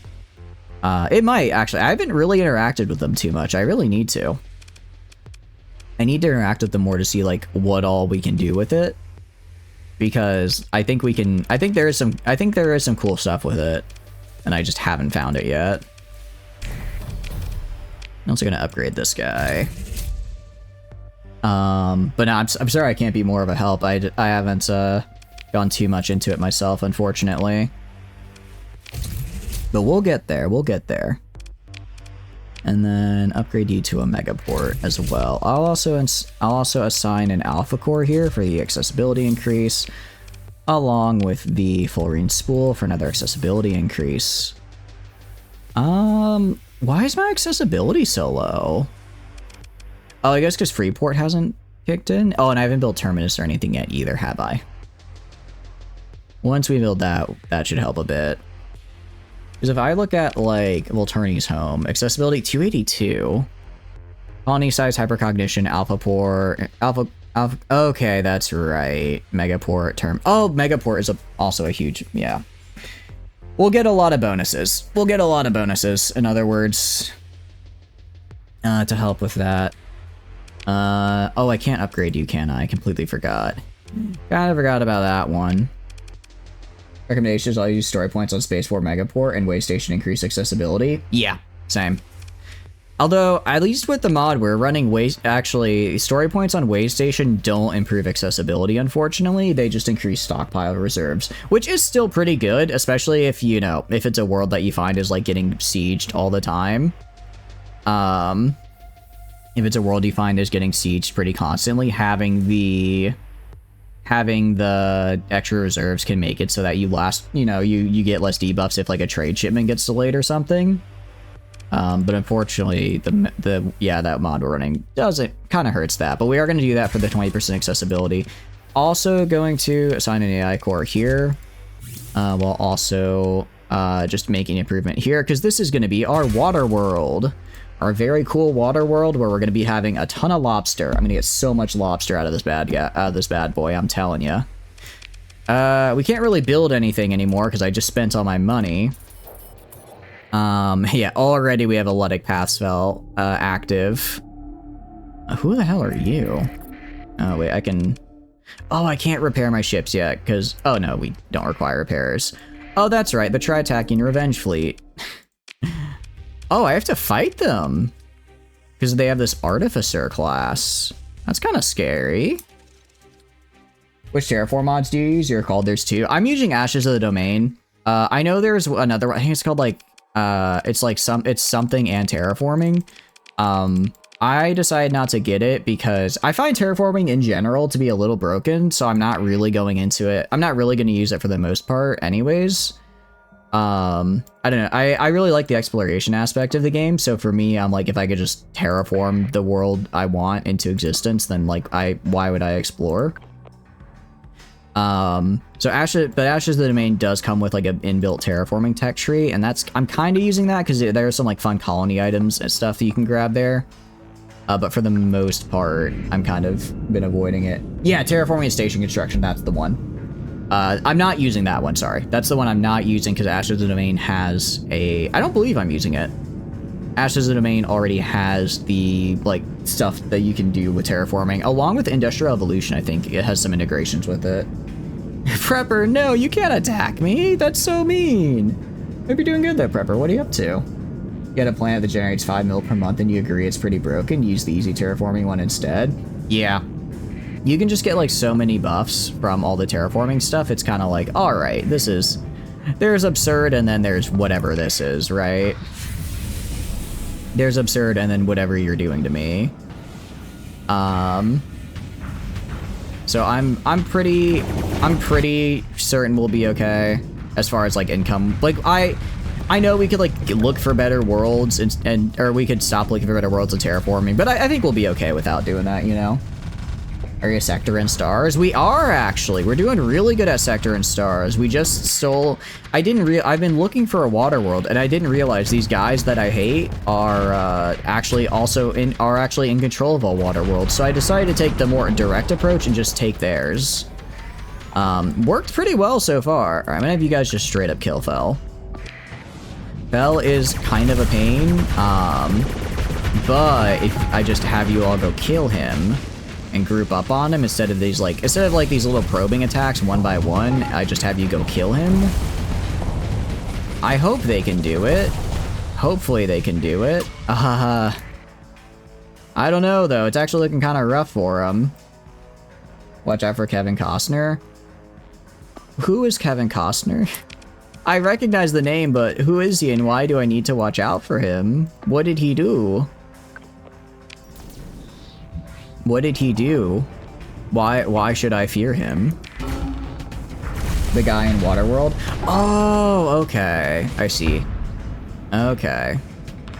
Wait. Is Waterworld the one with... No, I'm thinking Watership Down. Waterworld's the one where they're all on boats. Watership Down is the one with the rabbits, right? That's the rabbit one. He swims like a fish and isn't afraid of drowning. I suppose if you had the swimming skills of a fish, I probably wouldn't be afraid of drowning either. Because then you're basically fishing, right? If you're already fish light, then you might as well use the skills for it. He has gills. Oh, he has gills? I imagine in a place called Waterworld, having gills is a pretty useful trait, right? Because Waterworld, I have not seen it, but I think I know what it's about. Isn't it like a really campy, like 80s action film? Or is it like is it supposed to be like a more serious drama? Also, wasn't it like really poorly received? I feel like I remember my friend telling me about this at one point. I'll just have to see it? I guess so. Is it worth watching? Is that Uni? It is Unifer Rooney piloting the Iapetus 20K. She may be a cinnamon roll, you know. She may be a cinnamon roll 90% of the time, but that final 10% is when she gets into the captain seat of the Iapetus and decides she wants blood. Because she will kill literally everything. It's Mad Max with boats. Sounds pretty sick though. 1995, not 80s. Okay, so not as old as I thought. Huh. That's still pretty good. And also Dennis Hopper. Okay, I know that's another name I know. What else have they been in? Because that's a name I also know, but I can't name a movie they've been in. You're laughed at for its budget. It was laughed at for its budget, but it was kind of a fun movie. I think that's okay. I think that's fine. I like movies that maybe were a little bit more expensive than they were worth it. But as long as the movie's fun, right? That's what matters. Also, I don't know where Tri-Tach keeps getting these guys that have like 10 S mods on them, but they you gotta chill out, man. This is, even I don't have 10 S mods on my guys. Nasa back in the day he played like a hippie a bunch. Kevin Costner dances the Wolf, Fields of Dreams. I've seen those movies, definitely, but maybe for the Zoomers in the chat, yes, for them, could you give a brief synopsis of what those movies are? Obviously I've seen them, but you know, for those who haven't, you have Uni is still Uni. Uni is, okay, she is still Uni, but Uni, it kind of is what I believe on what the kids call demon time when she's piloting. I mean, look at her. She's spamming out missiles and paladins like she's got, like, these guys owe her money, you know? I think this is how she works through her anger issues. I did also maybe get her the aggressive personality trait thanks to some story points and retraining. It may lead to her current outlook on life. The ultimate quiet anime girl. She is. It's the quiet ones you gotta watch out for. They're the most stabby, killy, you know? Like, they'll go all nice boats on you. Turns into a killing machine when she changes clothes. Pretty much, yeah. She puts on the helmet and then just becomes Judge Dredd, right? I don't think I've ever seen a kill fleet just straight up retreat, actually. Normally they're pretty good about fighting to the death, because, you know, they were hired to fight to the death. Yeah, okay, well, these guys are fighting to the death still. No, they're retreating. Ah! Oh, that little mine. Dances with Wolves, Army Man goes insane, abandons post, joins a Sutra, and ends up butchering American soldiers. Oh shit, that sounds depressing. So that's not as fun as Waterworld, I'm guessing. I'm guessing that one's maybe not as fun. Out of missiles, that's fine, they can restock. Actually, well, battle's over, they don't need to restock. Wait, was he in The Big Lebowski out of curiosity? Because that's like a hippie movie. I know that. Alright, and recover. Part of me wants to grab the Stellar Prophet Shades just like for the just for the hell of it. It's kind of like a small Undine, but worse. Doom Blueprint, that's Jeff Bridges? That's Jeff Bridges, okay. Yeah, because he's the dude. I know that, I know that. Okay. Let's salvage. Nice. It was portrayed as a bot. That's an interesting decision. You regret your playthrough because you got a Unifer? Oh, I did cheat a little bit. I'm very lucky in that I had a chat that I was able to ask. I was able to ask them, hey, how do I make sure she doesn't get lobotomized by Queen? Because it seems like she's going to get lobotomized by Queen. So I was able to avoid that fate for her, which was quite nice. It was a nice save there. Robin Hood, Prince of Thieves. Oh, he's in that one. Yeah. Okay, yeah. Okay, I've seen Robin Hood. I mean, who hasn't seen Robin Hood, Prince of Thieves? It's like a classic. Go grab it. All right, you're gonna run. Fine, run for me. Run for me. Run away. Where Snape played the Sheriff of Nottingham. Yeah.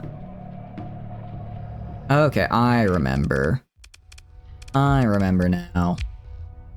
You are not where I wanted to, because there's like other colonies in the system that have like +3 to these ore types, which I want. I'm gonna go take Sudine real quick though. Yeah. No, I can't afford to. I need to go get more supplies. Why with the spoon? Because it'll hurt more. Okay, that guy. Okay, yeah. I got it. Okay, that sounds pretty fun. I'll have to check it out. I do like, okay, I'm not gonna say old because the 95 is not old, all right? I'm not gonna do that to you guys. Honestly, I don't think I would put that as old either. But, what do you call it? I'll check it out. We got the planet. We did. We're just kind of defending it right now. They, what do you call it? Oh, that Persean League actually took something from Legio? Damn, good for them. I'm just waiting right here, because they are sending an invasion force, so I need to, kill that. Need to kill that real quick. Yeah, the 29th Sudine. Sorry, pal. I'm sure you're cool and all. You are getting auto-resolved, and your invasion is failing. And just like that, actually, that was just reduced colony crisis. I guess that wasn't the invasion force? 65 is old? You think you might be biased? Nah, it's fine. It's a very tiny water world. I mean, in the grand scheme of worlds, it can hold lobsters, though. Like Ben Tights because you hated Prince of Thieves, and Mel Brooks makes great stuff. Mel Brooks isn't dead, though, right? Mel Brooks is still alive. Is Mel Brooks dead? Your senior year of high school is ancient history. It just means you're wizened and wise, which is pretty cool. You can be like the Gandalf, but like, cooler and more modern with like iPhones, I guess. Although iPhones are kind of crap. With like PC gaming, right? You graduated during COVID? I graduated right before COVID. I got a little lucky with that one. He's still alive, like 90 something? Okay, yeah, I was about to say, woof. I'd be a little sad if this was how I found out Mel Brooks was dead. While the invasion force scale with the size of the ground force of the planet, small planet is a small invasion. Oh, okay, that would make sense. That would make sense that it would scale that way. It's just, I guess, unfortunate when it's like the ground forces. Yeah, sure, the ground forces are small, but me, the fleet defending it, am quite big. And okay, so that wasn't the invasion force though. That wasn't the invasion force because the invasion is still on. So I think they're just elsewhere in the system. Amazingly still alive. He's like 100. Hey, good for him. Man with the most appearances, movies died like 3 weeks ago. Oh, really? Damn. Just checked, he's 99.5. He's a Wild West film guy. Oh, okay. Who are you? Shield of Azor? Why are you attacking me? Who are you? Who are you?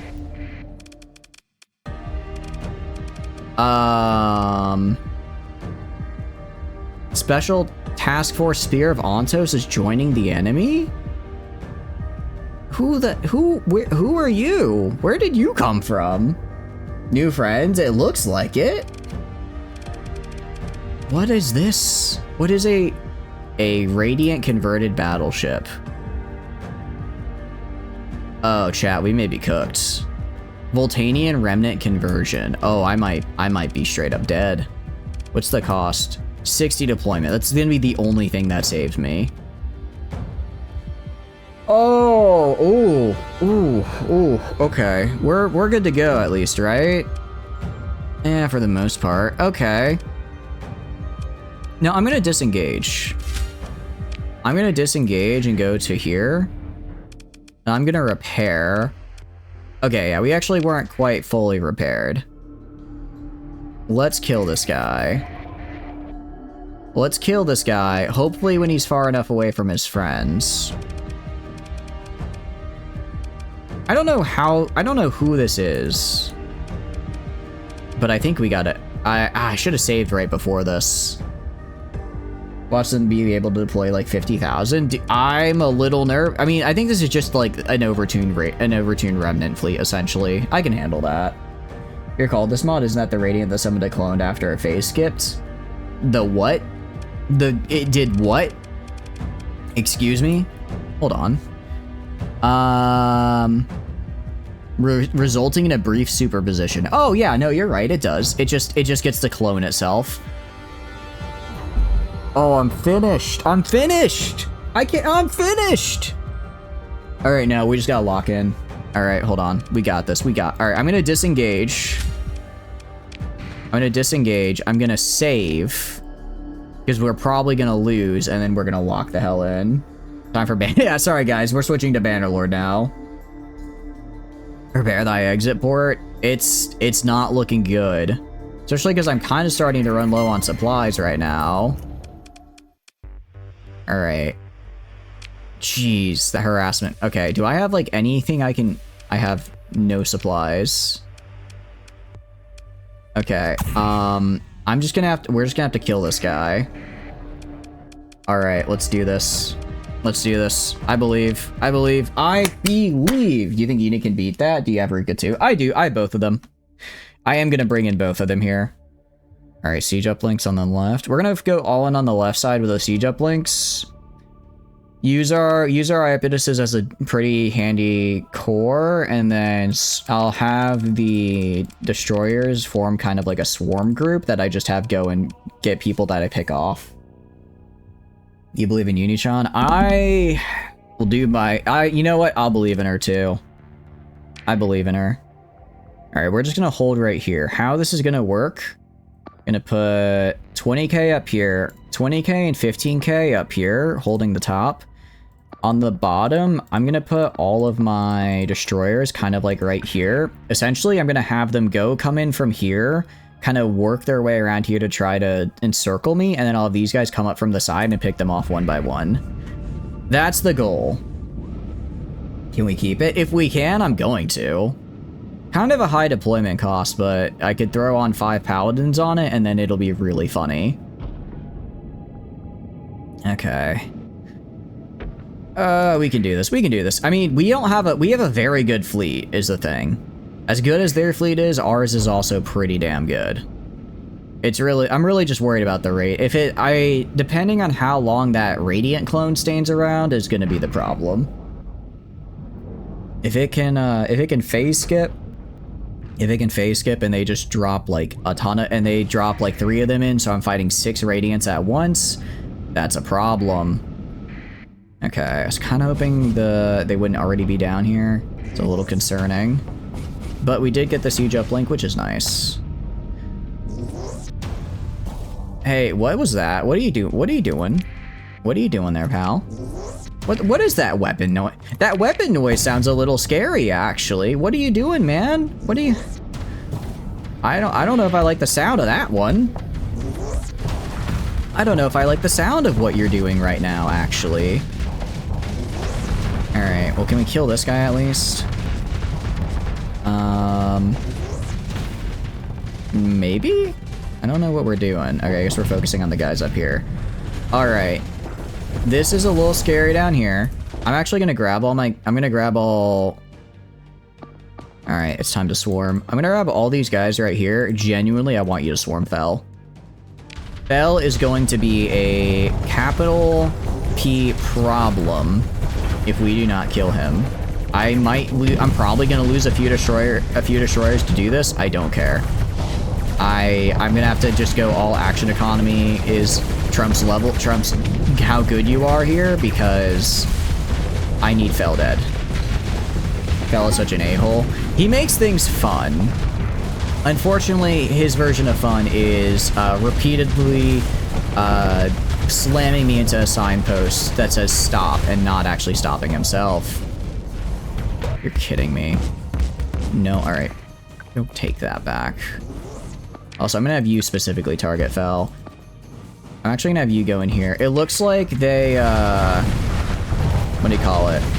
Okay, that clone, okay, the clone only lasted for like 2 seconds there. That's not that bad. Alright, I need you to go kill this guy. I'm gonna have Abia support you as well. Good news is, it looks like we kind of killed him in that kind of first wave. If we can have you get on top of Fel as well. I need him dead. These Radiants are already going to be super scary to deal with. If I can't... I promise he can do that. He can do that. I'm getting out of position. Okay, I'm going to have to let him go as much as I hate it. As much as I hate it, we're going to have to let him go and fall back this way. Wait, you sap bombarded? I did not sap bombard. I did the... what do you call it? I did the Haunted start from Nexarillan, so you just have Fel as, like, a constant dude. You just have Fel as, like, a thing you have to deal with for the entirety of the game. You can choose to, like, get rid of him, but that ends your run. Why is Fel up on your thrusters all the time? I committed some type of bad... I may have blown someone up in the past, and, well, a lot of someone's, and as a result, he wasn't very happy about that. And now I'm forever haunted. Let's get rid of this order. You fall back to, like, right here. Yeah, he's not very happy with me. Well, he's not really happy with anybody, I think, but me especially, he's a little bit annoyed with. Have you completed Haunted? No, this was actually our first Haunted run, so now, going forward, we can do the Light of the Lake start, which I'm very excited for. I am actually quite excited for that. He was about to get married. Gary, no. Look, if he didn't want to die, you know, 1 week before retirement, maybe he should have just used his PTO for that last week, right? Like, PTO is a thing. Use it if you're approaching a death flag. You started that. It's pretty cool. It is a very cool one. Oh, jeez. Yep, there's Fel. There he is. There's that bastard. Okay. You guys go kill him. Ooh, I don't know. I don't know, because again, you can see here, he's in a very powerful ship with very powerful friends. I could deploy, I'm gonna deploy another Zanak. Apparently someone died at some point and I missed it. The 20k is kind of holding off all their guys up here, even though I really need to come back and provide support, because I don't think all of this can kill Fel right here. I don't think all of this can do it. Can you get the Ghostbusters or something? There's PTO and Starsector. Actually, that's a good point. They probably... PTO, we don't do that here. That's a very good point. That does sound pretty antithetical to Starsector. But no, as much as I'd like to get Ghostbusters in here, Fel isn't so much as a ghost as I believe an extra dimensional entity that's really pissed off because our friends tried to ascend to another dimension. And they succeeded, but in doing so really made Fel angry. So now to take it out on us, they can't take it out on our friends because again, they've ascended to another dimension or plane of existence. It's kind of weird. It's kind of weird. So they're, you know, he's just taking it out on us because he can't really reach our friends. So it goes, basically. It's 3 strikes. Yeah, I know. It really is just like, okay, how many death flags you want to raise, pal? But no, I need to, honestly, these Radiants as a whole, I really feel like I need to chase down because they're being a pain. But Fel in particular, because he has so many fun and unique abilities. that make fighting him all the much more problematic. Like extra health regen, really just everything that's already tough about fighting a phase ship or fighting an AI, plus special little things he gets, like a railgun from somewhere that just annihilates you. Okay, again, we're just chasing him down here. These two guys, I'm gonna have to fall back right here with this guy. We're gonna have to give up the north a little bit and just try to focus on holding the siege uplink while these guys chase down Fel. Surprised you don't have Sierra yet. I keep forgetting to go grab her. I really need to. I just keep forgetting to actually get her. Time for Bannerlord. A majority of the map got changed. That was mostly memeing because this is a very hard fight. We are not switching to Bannerlord. We are not switching to Bannerlord. We can win this. Probably. Jeez, this is just one of these. These are just one of... I mean, granted, Fel is still making it a very difficult fight. Still just one of these in a fight. Like the lake you traveled through was larger. Yeah, I know. I mean, I know the majority of the map got changed. I played it for a lot. It's neat, though. I like the changes so far. I'm a big fan of them at least at the moment. I do kind of miss some of the land bridges. I think some of the land bridges... I kind of wish some of the land bridges got replaced with, like, really big bridges. Oh, and Dean just ran in and died. No one I can really put in to replace, though. I wish some of the really big land bridges got replaced with just a regular bridge, because it's like, for instance, going between Coureuse and Ostrika is kind of like, you gotta get in a boat now, which is a little annoying, but overall, I like it. You wish Sierra's story was longer, it felt too quick for you. I haven't actually played it. I haven't played it, because I think it did get updated at some point. Since I last played the game, at least. I'm excited to see what else is new. How goes the 20k? It's going pretty well. The problem is these ships are scary. These ships are very scary. But it's, I think, the only reason we haven't completely lost yet, along with the 15k, which I also brought in here. Oh, I love it when they phase away. I love it when they phase away. Asterai and Kuzite land changed a bit? Yeah. They should have ferry points. They really should have, like, a ferry there. It'd be interesting if they had, like, a ferry there. If it was like, oh yeah, just pay, like, 200 gold to get your army ferried across. Instead of having to, like, get a boat. Because it's like, yeah, it just feels a little excessive. Alright, I want you guys to push up this way. You can go over here. I don't know what you're doing. Nothing personal. Pretty much. Dude, they literally are just teleporting behind me. They're teleporting behind me and then killing me. Or they'll teleport away from me when I'm about to kill them. Holy, it's just... Every time I start to get a lock on them, they just teleport away. And it's worse because they leave that little super position, which means that instead of chasing them, my guys just decide, oh, well, I guess I'll shoot here for a while.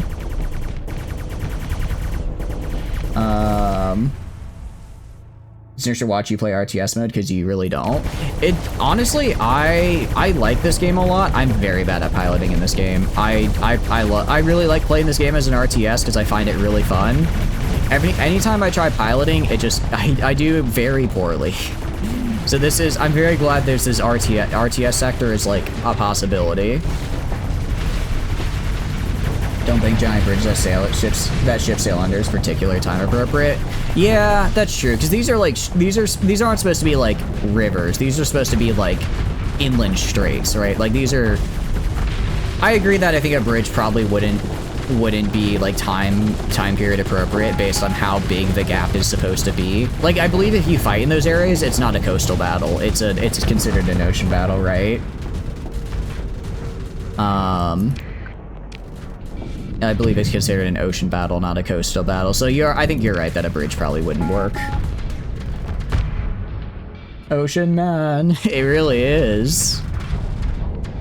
It's cool to see this done well. Honestly, this is probably... I feel like... Well, actually, no, it's the... Normally, I have a pretty good set of how to deal with ships, but this many phase ships is really kind of... It's a lot of maneuvering that I don't normally deal with. Alright, I'm gonna have... What is it? I'm gonna have 15k, go right here, hold off the cruisers. The rest of these guys, I'm gonna very specifically target this guy because I just need to kill these Radiants. Somebody just died. Yeah, I lost a Bia. Actually, hold on. Secret weapon here. Your entire deal is being fast and a crackhead. Chase down this guy, give them no quarter. You can pilot any ship. I can pilot any ship as well, just incredibly poorly. Probably find a Doom with a bit of practice. You like the broadsides? I like the broadsides as well. I can do okay in a destroyer. In like a fast destroyer, I can do pretty okay. Or give me like a wolf and I'll do all right. I'll do like all right. It's mostly just, especially if I end up piloting, I feel like I lose scope of the greater battle, and then my fleet as a whole starts to suffer. Everything based in Vassars, you had to learn to play with reverse and broadsiders. Yeah. You only pilot the front-facing one, so we're the same. Yeah, it's like the second I have to like start turning, I struggle. Second I have to start turning or do any fancy maneuvers, I definitely start to struggle a bit. All right, these guys are kind of attacking the 15K. All right, genuine. Oh, there's two of them. There's two of them. Okay, that's not good. I'm gonna have, that's actually quite bad. You say, I think, oh no, I think that, okay, one was just him. He just phased in to get close. About to say, I know they have a lot of these dudes. I know they have a lot of them, so I thought maybe they just sent two in at once, but luckily no. All right. Yeah, but basically we're going to be using our destroyers to harass these guys. Gonna be using destroyers to harass these guys and just make sure that when he phases away, he doesn't get the chance to like deflux. While, yeah, we have the 20K here. Hopefully give enough DPS to actually full kill it. You're a bitch and likes to use heavy front focus ships. That's not a bitch move, it's just fun. I mean, we have Gentle in the frame breaker, right? Just absolutely crushing it as a onslaught shield shunts. It's fantastic. You pilot the safety urban cruiser Aurora. It's the best case. Able to kill a capital and smaller. Yeah, Synthetic Astral. It's really fun and not really weak. Really? I haven't tried an Astral in a long time. Interesting. I'll have to try it out. Okay. How's our boy out down here doing? They're alive. Okay. I'm gonna grab... I don't want to do this. Okay. I want you moving... I want the 15K to move down here. Hold the siege area. I'm gonna have my destroyers... specifically targeting this guy because I believe he's a phase ship. I'm gonna have the 20K move like kind of down here and hit these guys as well as any incoming reinforcements. Dominator's also really good. They gave it the Paragon targeting unit and built in missile racks. Wait, that's really good. Oh, this guy's dead. Too overextended. Unfortunate. Okay. Yeah, see what I mean? They phase away, but because they're destroyers, they're fast enough to be able to keep up. Okay, actually, I think... Alright, I'm gonna grab my destroyers. Have them finish these guys off up here. I'm gonna have you go up here and just abandon the siege uplink if you can. You go like right here, or you go like right here. Stay up here and just kill their reinforcements as they come in. 20K is gonna have to hold the reinforcements coming from this side, while 15K with destroyers, you're gonna have to kill these two cruisers. This guy is probably gonna die, unfortunately. I just need him to buy as much time and keep this guy away. Slap some ion beams on that boy and just go to town. I need to use more beam weapons. I mean, I've been using quite a few paladins, but I normally use a lot of beams, but I've been kind of leaning towards like more medium energy slots. Like we have the pulsars, I think. We have the Junos as well. Those are from a mod though. All right, I'm gonna try. Can I save my boy? I'm gonna try to save him. Now that this side is clear, I'm gonna try to save him. We'll see if we can. Have these guys just hold over here against the incoming reinforcements. Oh, he might make... I don't think he's gonna make it. I don't think he's gonna make it. Oh, come on. You can make it, Valkhazard. Just keep on going. You're almost there. Oh, he had a phase jump. Come on. We can save you. We can save you. Oh, I think we saved him. Okay, retreat, retreat, retreat. Okay, Valkhazard. I now need the Valkhazard not to die. Now I need the Valkhazard not to die, but I think we can do it. Oh, I can't believe we actually saved him. I can't believe we actually... Oh, we actually won! Heck yeah. Alright, now you guys go kill that dude. Same over here, kill that guy. Oh, that was close there. I honestly, Fel was giving us the runaround. You can see all the points there on the screen. Oh, it was close. We did okay though. We did pretty good. I will move in, get engaged, and auto-resolve, mostly because I think this is actually the invasion fleet. I really need to kill as many as I can so I can steal all their supplies for myself. Lost a few ships, but I think we'll be okay. I am gonna grab this Radiant as well, because I think that's cool. Pick through the wreckage. Only 1,000 supplies. Oh, that's not good. Okay. We're gonna go here. If we repair... Okay, we do have enough at least. We do have enough supplies for now. The Radiant. Yeah, the Radiant, I'm gonna... If I say go into the fleet here, or go into this here. Flex Distributor, Hardened Shields, ITU. Actually, that's about what I would have done for it. Remnant Conversion. Surprisingly well done hack of a Tri-Tachyon defense system drone ship featuring mostly de-automated weapon systems, a life support module, and adaptive weapon mounts, allowing the ship to host human crew while being compliant with the Treaty of the First AI War. A loss of more delicate high-grade components cuts the maintenance supply cost at 10% and increased speed performance time by 60 seconds. Even the marvels of Voltane engineering cannot prevent a considerable 10% loss in flex capacity. Excuse me, hiccups. Okay. Azorian Matrices. All modifiers of speed are also applied to maneuverability. ACM average is applied to range. Interesting. I'm more just looking at 1, 2, 3, 4... I thought you had 5. Do you not have 5? I thought you had 5 big bombs. Interesting. I don't really have the supplies to deck it out right now, but I'll keep it. Okay. I'm gonna go... Alright, so those fleets are dead. Go over here. Kill this guy. How many fleets do you got, man? How many fleets do I have to kill?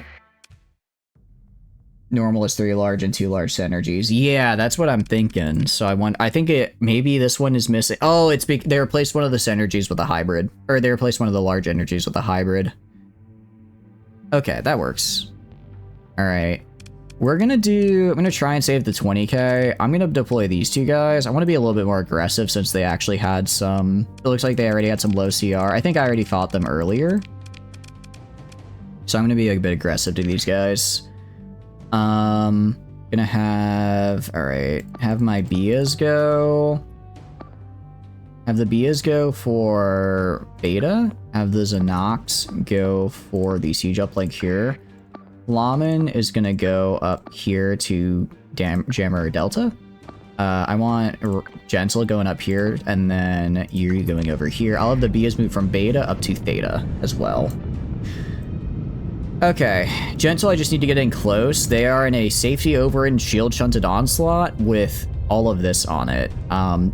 They also have built-in expanded magazines on these massive Storm Needlers, so they just never stop. Well, they do stop firing. They eventually have to reload, but this ship will never flux out. It only ever stops firing because it runs out of ammunition, and it regenerates it very fast thanks to those built-in expanded magazines.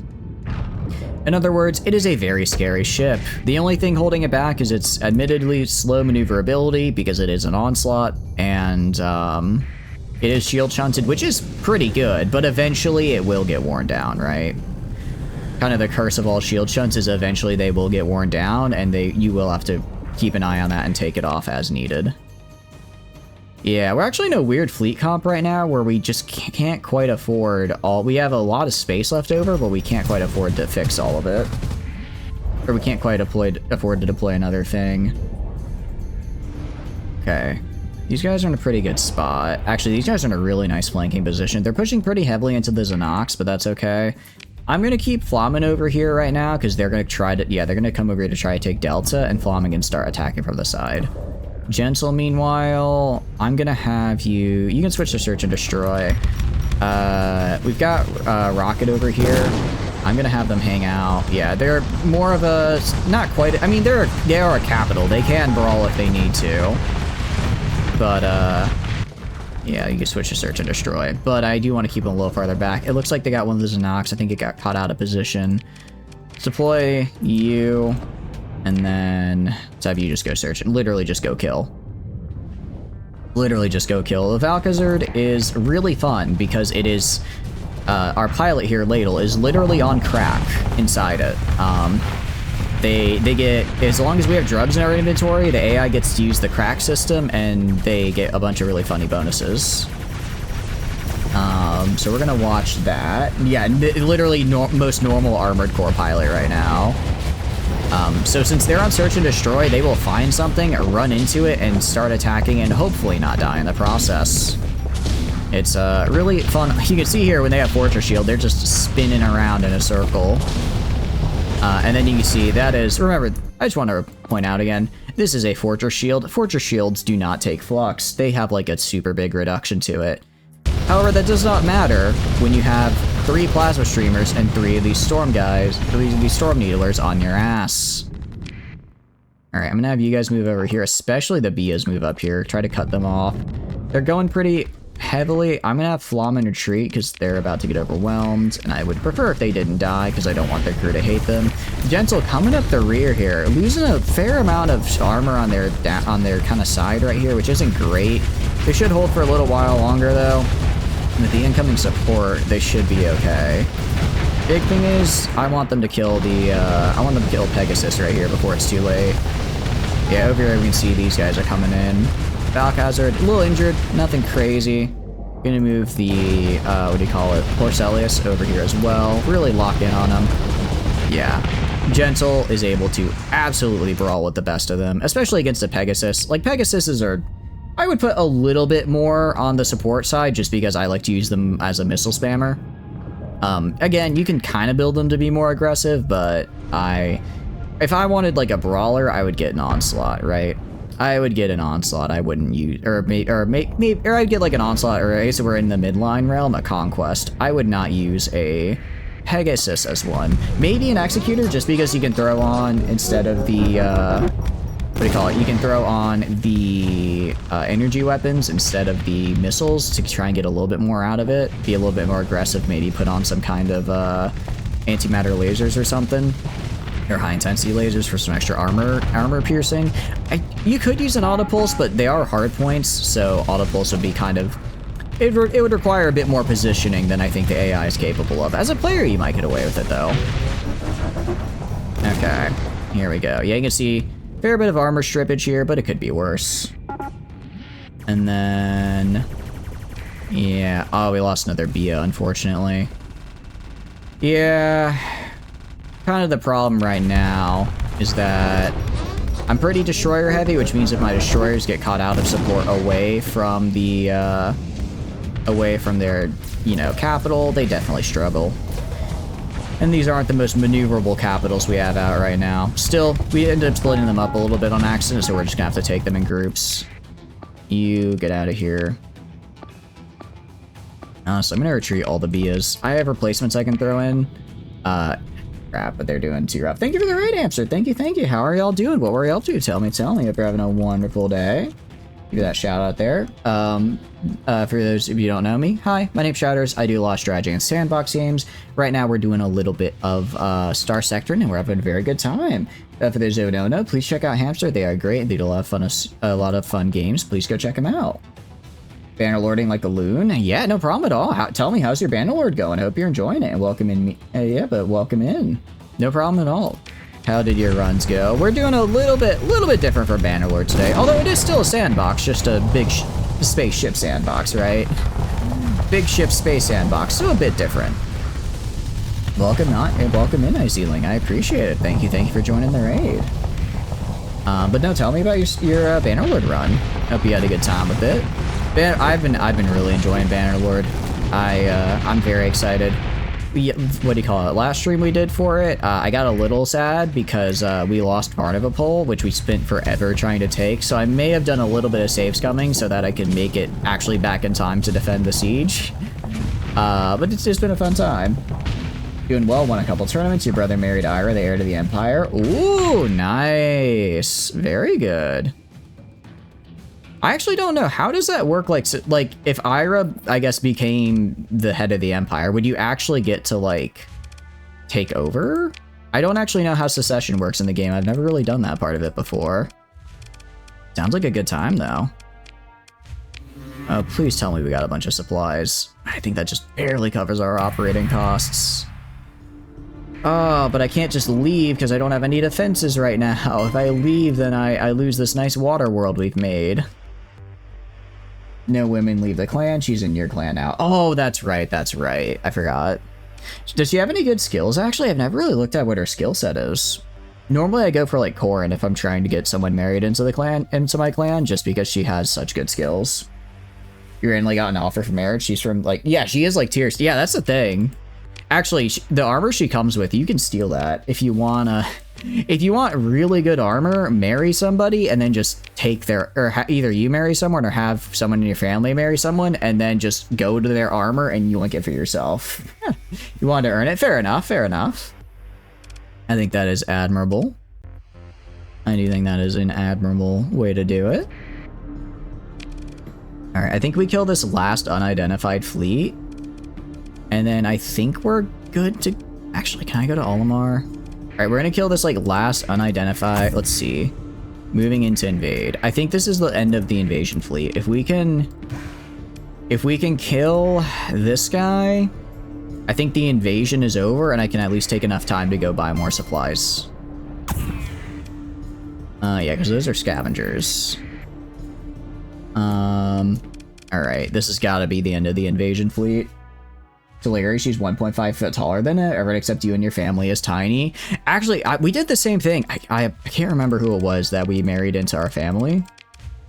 I can't remember who it was. But in the cutscene, they were way taller. Like probably a solid foot or so taller. I was kind of like, what is going on? I was like, what is going on here? I guess they're tall. I guess women in Bannerlord are tall and men are short. Although I wish I could remember. It was from one of the Asterai clans, and for the life of me, I just can't remember which one. But she had some pretty actually good stats. I was pleasantly surprised. All right, I am buying any and all supplies I can because I am starving for supplies. I'll also sell the random crap I have on the black market. All right, this should hopefully keep me well stocked enough to finish defending the world. Main character is big. They seem to hoover up all the big genes. Well, because I actually made my character short. So I was kind of like, I guess if I'm short, then everyone else is also short because my character is, right? I'm like, it's like they made a short family because I have a short character. But maybe that's not, maybe the game is just like all characters except the player character shall be shorts. This is just how it is. Pathercell, Rebellion, okay, counter invasion did fail at least.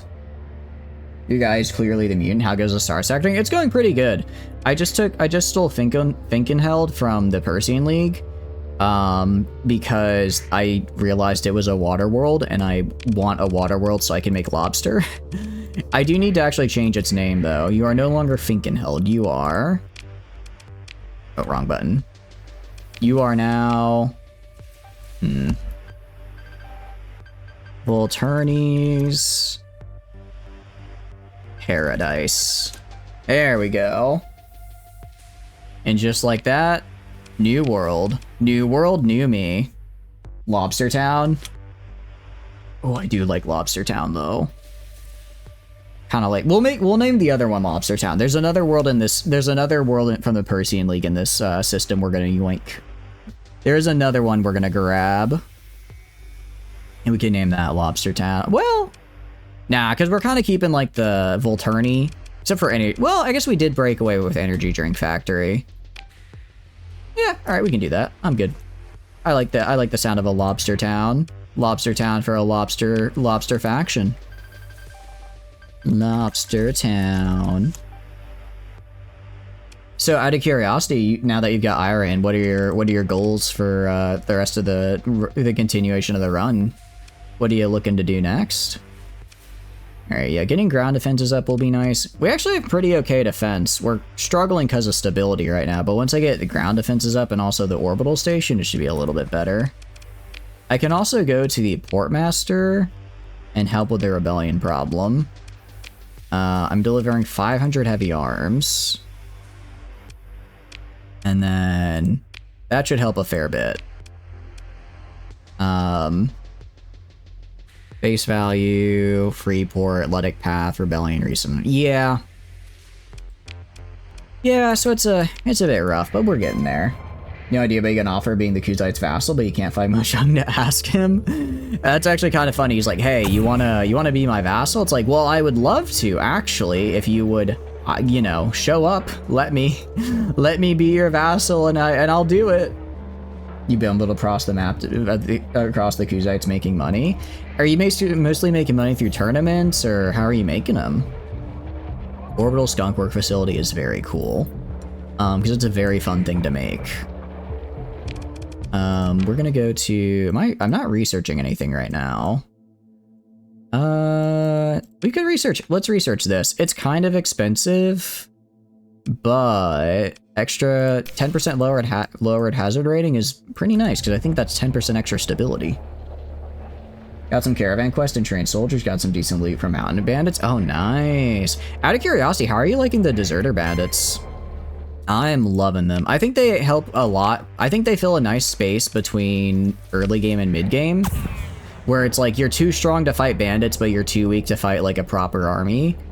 So it's like you can kind of get that experience of like fighting like a proper army unit without having to actually go to war or fight like, you know, a lord's retinue size of guys. They disappeared. Interesting.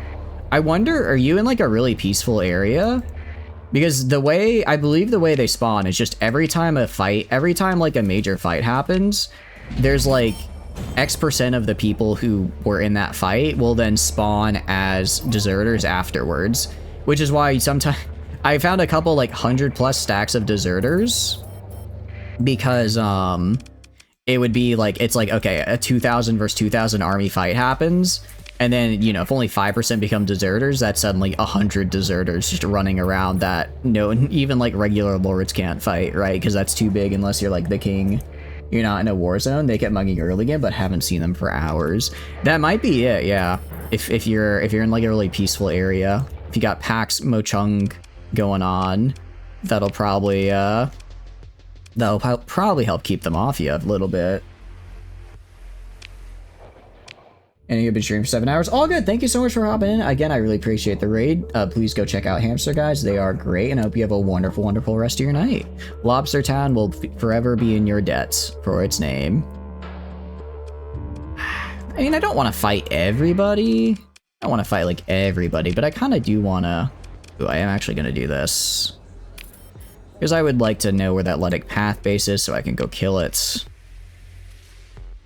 Have a good night. I hope you get some good rest. Yeah, right now I'm just kind of waiting for stability to go up before I leave. I think we're good to leave here. They failed the counter invasion. We're gonna head back to our home system here. They probably won't counter invade for a hot minute. And now that the state, it's under construction, but I believe we still technically have a station there. Yeah, these like little patrols shouldn't be a problem. The little station shouldn't be a these like tiny little guys. I mean, they might attack like traders coming in and out. Okay. Volturni, let's see. Volturni State. Is Volturni State going to be able to fight this off is the question. They do have a high-tech battle station. Oh wait, I have a lot of beta cores there. I kind of don't want to lose those. We can check. We can check. I mean, it's too late. I had to choose between Volturni State or my new water world, and I chose my new water world. Outmatched. Okay. It's going to be repelled by ground defenses. Good. Good, good, good, good. That's actually quite nice to see. Because again, I would like to not lose places. you know, that's not on my top list of things to do.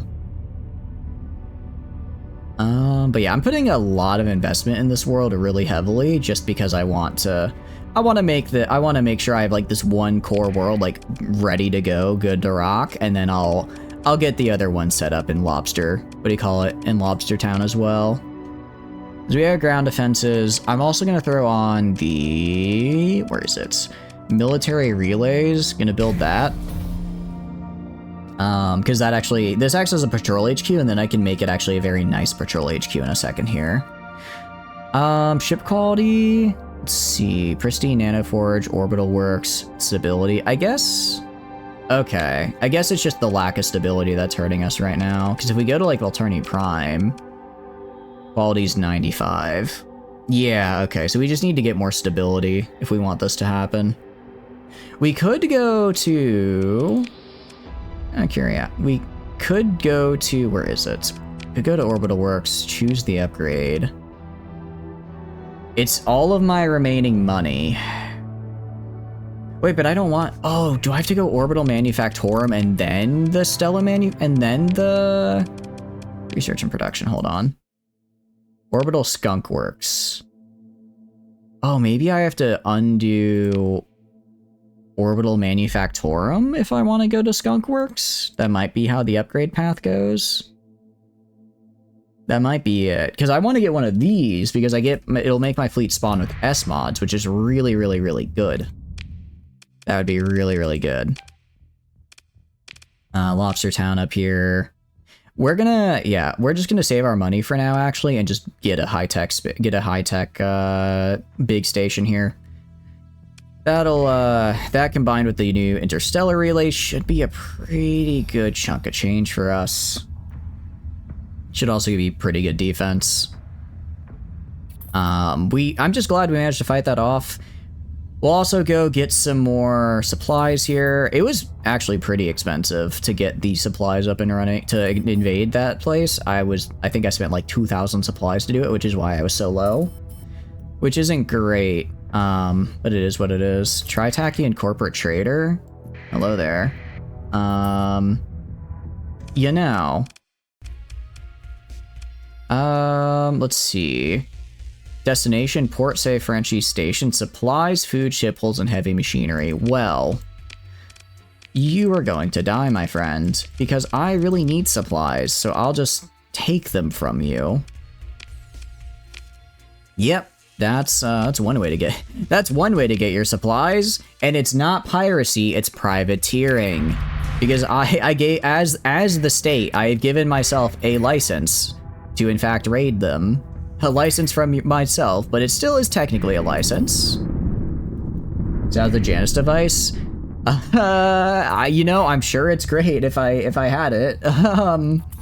I got a little sidetracked. This is going to be a common theme here. I say I'll do a thing, I start to do the thing, and then I get sidetracked as I'm doing the thing. It'll be really cool when we get it. I assure you, once we get it, it's gonna be great.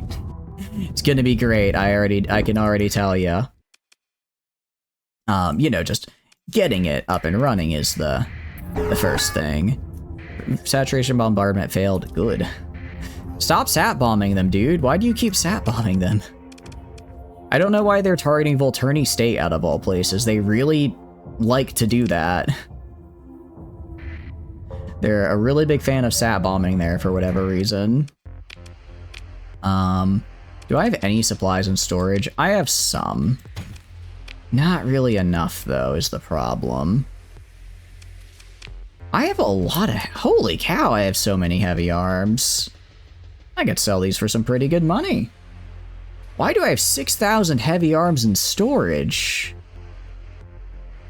You know, maybe I shouldn't ask that question. Maybe I shouldn't ask questions that I don't want the answer to, actually. Now that I think about it. Alright, we're gonna get a resource stockpile. Let's take like 3,000 supplies. That's gonna make a little bit of a dent in my monthly income, but it should be fine. I'll sell some of this stuff that I just picked up. to pay it off a little bit. Okay, 40k. I guess it helps. Every little bit helps. Manage the colony. We're good on crew. I'm actually gonna grab... Do I have any crew in storage? I don't have any crew in storage. I'm gonna grab some more crew here. Reason being, I'm gonna settle some of these. I'm gonna settle some of those planets inside the new system I'm in, and because I just want to get them settled real quick. And then I'll, what do you call it? And then I will get those set up. Okay, so let's head back. Now that I've gotten my supplies, I can actually go build the stuff I want to build and also attack the people I want to attack. There's like one more place there to attack. It's not that bad. One more place to steal from. It's also a size 6 already, which is pretty cool.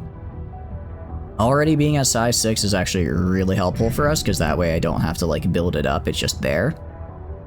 Which, you know, big fan of that one. Let's see. Smugglers launched from Mazalot. Rebellion? I guess they are rebelling, but like we have all this stuff at you know, we have heavy batteries, we're building the military relays, high tech, upgrade to the battle station. Let's get that upgraded as well. Academy I do want to have. I don't know if I'm going to keep it on this planet, but I do want to have it. I mean, defense at 3,300 is pretty good. Big thing is really just getting these batteries in here to increase stability. Because increased stability is nice. Yeah, so we got a little bit of monthly income. So I've got that upgraded. Yeah, once this is built, I'll also get the other thing built. The upgrade for Interstellar built, because that'll actually increase the size of the fleets there. The way those relays works, they're basically just like regular... They're basically just like a military HQ without having to take up an industry slot, which is pretty nice. You have to find an item out there in the world to make it work like that. I don't know how rare it is. I've only found one though so far. You only need one, which is good. But I've only found one. But it's really made my life a lot easier, which is nice. Yeah, we have a lot of supplies per day. But privateer, what's going on with you, pal? Accept the comm request. You have information which my employer would like to share with them exclusively. What information is that? I think you know perfectly well you came here to find something or someone. You appear to be traveling with purposeful intent after investigative activity at your last stop. My employer believes that you found what you're looking for and would like to share that information under exclusive terms. Oh, this is for the Janus drive. You'll get nothing from me. After you reply, the mercenary sits unmoving for a full 10 seconds. Then she closes her eye and nods her head. I see. The merc opens her eyes again and looks at you again. How disappointing. Good shift, Captain. That's it. You're just gonna leave? That's it, she says, pausing on blinking. Until next time, the mercenary says finally. She closes the comm and static dissolves to black. Okay, I like that. Wait, that's fun. Okay, hold on. I'll wait till ad break ends. I forgot we were in ad break here. I apologize. We've been moving real fast today. Moving real fast, doing a lot of stuff. But I'm having a good time with it. But I'll wait till the ad break is over here. Alright. Welcome back from ads.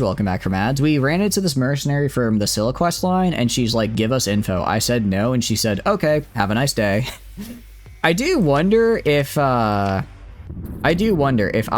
didn't have likely a much stronger fleet than them, if they would have been more aggressive. If they would have been like, okay, so you choose to do this the hard way then. But I think this is the first person we've met with enough sense to realize, you know, maybe we shouldn't fight. Maybe we shouldn't piss off the massive, you know, world-destroying fleet. I'll talk my way out of it. Fine. I'm gonna have to get rid of that. I'm gonna have to fight the Independents for a little bit at some point so I can take control of that world, because that world is friendly station engaged in battle. Honestly, I actually don't know who would win this. That's a lot of... It's only a level 1. I was gonna say, actually, yeah. It's only a level 1. That's a lot of small... A lot of fast pickets. Okay, that's kind of annoying. That's kind of annoying. It's disrupted, and then it'll have to start constructing again. Well, we can upgrade you in the meantime. Get some bigger fleets spawn. Okay. Very cool. Very cool. Fishing harbor also got disrupted because there's a rebellion, which I can actually handle because I have my operative. Where are you? Personnel? Oh, that's personal, not personnel. Operative. You. New mission. Action type. Travel to Western S, to Lobster Town. Go there and hopefully, okay, confirm. And then once they're on there, they should hopefully then be able to start getting rid of that rebellion problem. Yeah, I can go to the port master. I can help you with the rebellion problem. Here's another 500 heavy arms. You know, I mean, if we're walking around with a bunch of mechs and heavy arms, I think we can probably manage. Alright, manage the colony. Yeah, once it's slowly going up. Recent unrest and rebellion is kind of a meh. The free port also isn't helping, but it is something we need to get for the extra accessibility bonus. Alright, well, we're gonna go Sudine then and take control of that fella as well. Delta Kadmava? I don't know where that is. Oh, that's Volturni U. That's fine. Also, it says that they are very weak and will not be effective. So again, I guess I don't really need to do anything. Guess I don't actually need to do anything for that. I do need to get rid of these small patrols all over the place because they are constantly interdicting pulsing me, and it's getting kind of annoying. Alright, what do you got going on here? Wait. No, this is my inventory. Okay, I'm about to say, wait, is that what they have? I mean, they got light industry. I like that. Refining, I also... no, I probably wouldn't do refining here because they have the thin atmosphere. Can't use my funny thing in it. Salvage yards? Interesting. Demands a lot of machinery, but it actually produces quite a bit. Interesting. Defenses, 15. That's less than the other place. So, we're gonna consider our military options. We're gonna engage the battle station. We're gonna take command of the action. And we're gonna, well, take it. Pretty simple, actually. It's, turns out when your objective is just take control of thing, you can do pretty well for yourself. Gentle is going to be very aggressive there. I'm going to have everyone else go to the right side while the 20k holds the left on its own. They don't really have much of a defensive fleet, and what they do have is demodded to hell, so I'm not too worried about it. I think it's a level... I do think it's a bit of a higher level station, though. Is it level 3? It is a level 3. Okay, that's a little scary. I don't know. I feel kind of bad, like, getting rid of a level 3 just to replace it with just to rebuild it at level 1, you know? And it is kind of a bummer. Maybe I leave it. I can have, like, one, you know, midline station, right? I mean, most of the time it's in auto-resolve anyways. I don't know exactly how the AI sees auto-resolve, but I think it'll probably be okay. Plus, if anyone ever actually shows up here to fight, I'll probably have the defensive fleets in the first place. Stations are more for just getting the stability bonus than anything after all. Alright, and let's destroy this. Although given how easily I'm destroying it, that doesn't really raise my confidence in keeping it. Would also save me a ton of money though. Money I kind of need to use to develop other things. Yeah, I think we'll leave it for now. If I find that it's really struggling in later fights, I can always replace it then. But for the moment, it's probably okay. I can also get rid of the military thing as well, just because I don't need it, since I already have one built elsewhere. Yeah. And this is full assault time, because we're gonna hit full assault. Alright. That looks pretty good. And yeah, enemy fleet defeated. Kill this guy. Yeah, nothing too scary to deal with. Alright, now we can invade the planet. I don't really care about recovering any of those guys, so we'll just continue, pick through the wreckage. I think we get back the supplies I at least took to attack it. We're gonna invade. I'm not gonna do the... Ooh, let's see. Available strength. They have a little bit more... No, I'm gonna proceed with invasion as is. We should be able to do it. We should be able to. Maybe not. Maybe not. I'm just... Okay, now we're gonna go... Military... Orbital bombardment. We'll do attack bombardment. We'll just have to deal with the... We'll just have to deal with the, later troubles of holding it. Let's open the ground battle now. Okay, yeah, no, that actually makes it so much easier. I'm gonna immediately deploy on the military base.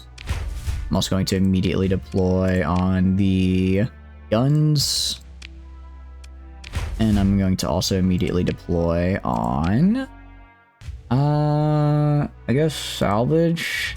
They still have the military base, unfortunately. But I think we'll be okay. Yeah, 1600, 1600. 1600. I'll do one more on here, and I think we'll be good, numbers-wise. Move at turn end. Alright. Yeah, it's like I mean, that was like 1,000, you know. 1,000 cost to deploy. It's kind of a lot. Kind of a lot of supplies to take this place. That's basically the same as just setting up a colony, right? I'm gonna harry their retreat.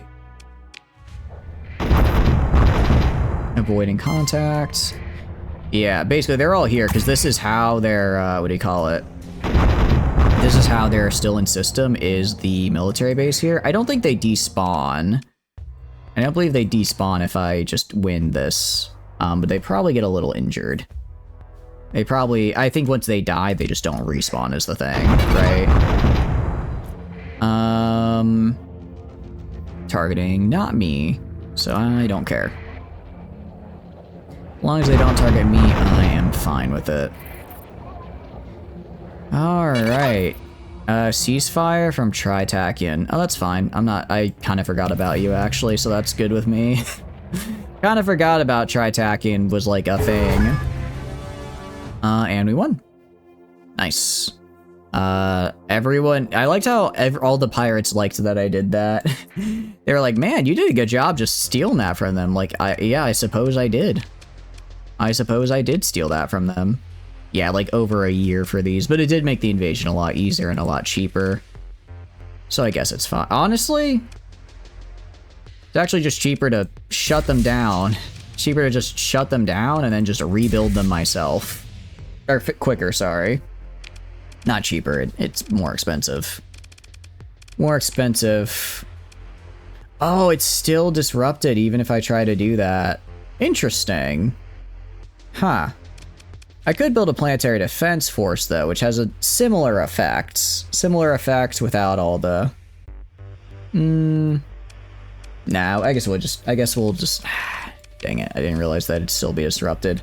Well, let's wait like a day or two and see if it like resets. We can see if that kind of resets it or not.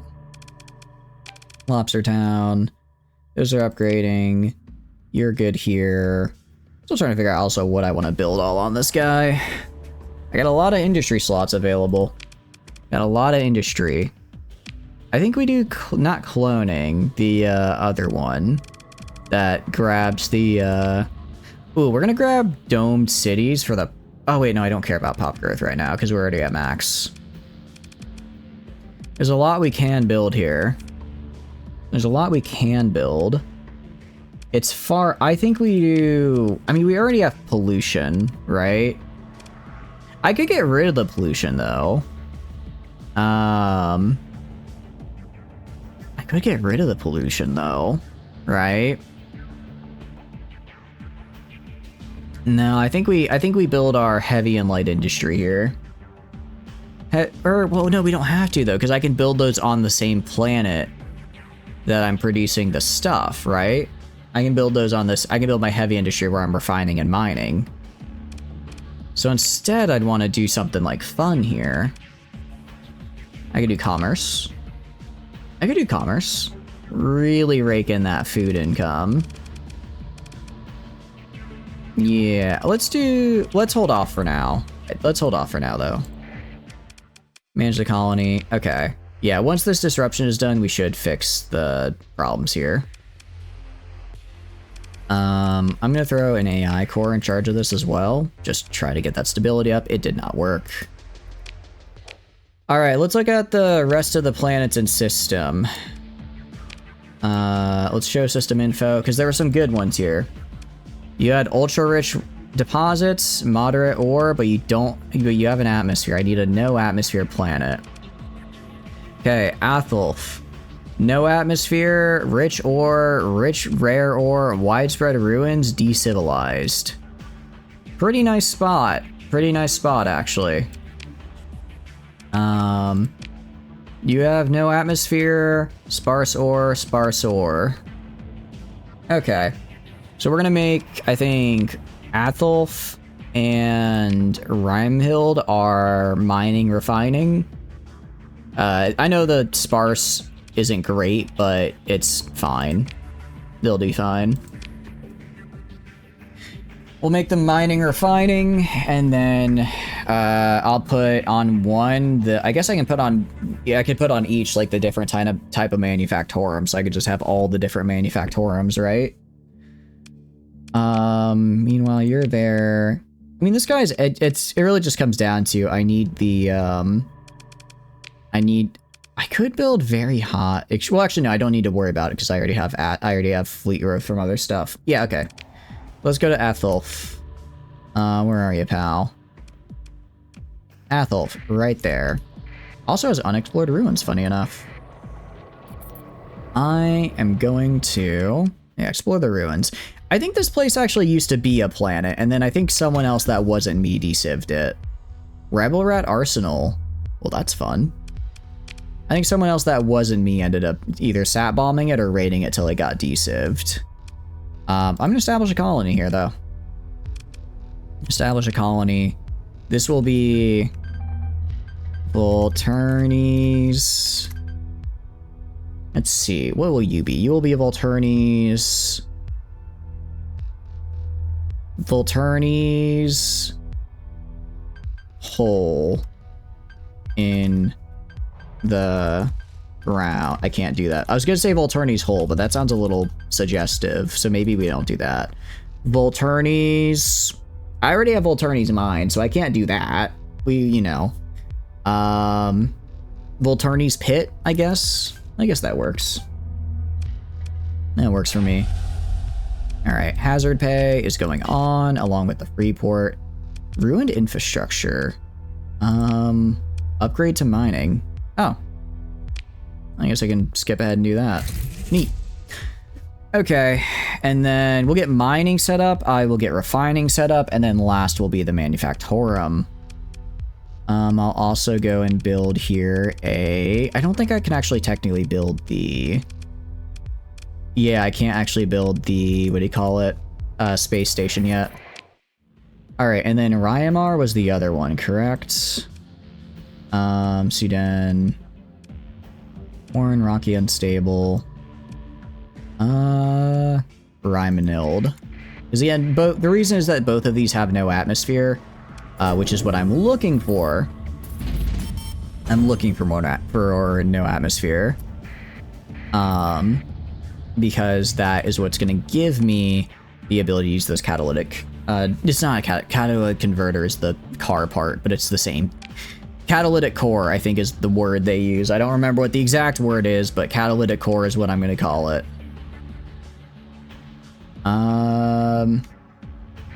Yeah, I also need to go and fix that down there. I guess once I chill out with the Persean Leagues, I'll just fight the Independents real quick. I mean, it's like everyone likes the Independents, right? Or the Independents like everybody. But I kind of want... Well, actually, hold on. What is Alamar look like, out of curiosity? I guess I could get farming up here. We could do a little bit of farming. Make it decent. Make it decent at any rate. I just forgot to do the name here. You're gonna be Volturnes. Volturnes. We have the pit, we have the hole. Pit, hole. This is kind of like a worse hole. Maybe ditch. Kind of like a... It's not as good of a mining world, so maybe it's just like the ditch. There's just like a couple hundred people here. A couple hundred dudes just like hanging out, having one of the days of all time. Alright, we're gonna just build an extractive operation. Oh, also, let me put an AI in charge of you as well. Let me put an AI. I also need to put one in charge of Volturnes Pit, you know, for that nice little bit of extra production. Chryson raids have failed. Oh, I also actually need to go to the pit. Where is it? Volturnes Pit. I also need to add on the domes because... Yeah, +2 growth based on colony size. It hurts ground defense strength. I don't really care about ground defense on these guys. But I do like extra growth. I do like extra growth on my colonies, so we're gonna build that because it just helps a little bit. Every little bit that makes it so I grow slightly faster, I'm a fan of. Actually, does cloning get us the growth? I forget. Cloning, it does. Why can't I build? Oh, cloning counts as an industry. Okay. Interesting, interesting. Okay, I guess we won't do that then, because I don't want to... I mean, +2 is nice, but I don't know if it's, I don't know if it's worth an entire industry slot, you know what I mean? That's a lot for an industry slot. And then manage the colony. Yes, because I need to make sure I've got an alpha core in charge of it, because they'll probably do a better job than me. I'll freely admit that. Alright, we have the pits. Sorry, I mean the ditch. We need to... Oh, well, the ditch hasn't finished building yet. Actually, we'll go to right here, and then we can build a orbital station. Yay. High tech. Alright, we're gonna be spending so much money right now. We really need to probably do a little bit of, Probably need to do a little bit of some amount of, what do you call it? What's the word? Maybe bounties, just to get like a couple mil real quick. We're fighting everybody, though. Heavy armaments. Oh, that's right. We have a ton, because I gave them a ton. Rebellion. Actually, let's go kill that Ludic Path Cell. That's probably a good starting point. That's probably a good starting point. I mean, as far as food, as far as, like, producing stuff, we're already doing pretty well there. I can go to the Stellar Array, Stellar Reflector. I can't make it, though, because I'm not... what do you call it? I don't actually have the money for that right now. That's fine. We're gonna go... Volturni Prime. Yeah, they're gonna fail. Alright, in that case, let's go kill that Ludic Path Cell. Let's see. Ludic Path Cell is active from here. Alright, let's go kill that, just because it is causing a stability debuff. And my guys are at a little bit of a, shall we say, perilous moments right now, so I would like to maintain as much stability as I can. I'm also going to go to my operative, and I'm going to tell them, new mission, action type, counterinsurgency. Let's see, 42 days and 90k. Yeah, that's fine. Confirm. Alright, hopefully that gets rid of that rebellion debuff. Santa's a tumor. I'm sorry to hear that. I hope he's doing well. I'll be sure to send him my condolences. I guess privately. Been discovered to have tumors. I'm sorry to hear that. That's a very horrible thing to go through.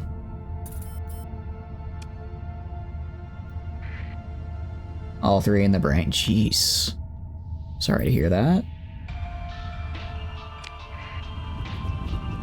Well, I'm sure he'll be alright. Saint's a good dude. Good things happen to good people, you know?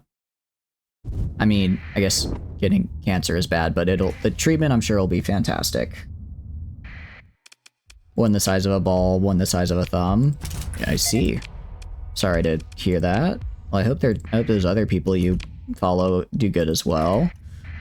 Now I'm thinking I might need to get myself. You're 3 for 3 and I'm number 4. That is, ooh. That is a certain amount of luck right there. Nah, you're not a bad luck charm. Sorry, that was a little mean. But I'm really sorry to hear that. We are gonna blow this guy up here. Got surgeries cancer-free? Hell yeah, that's what I like to hear.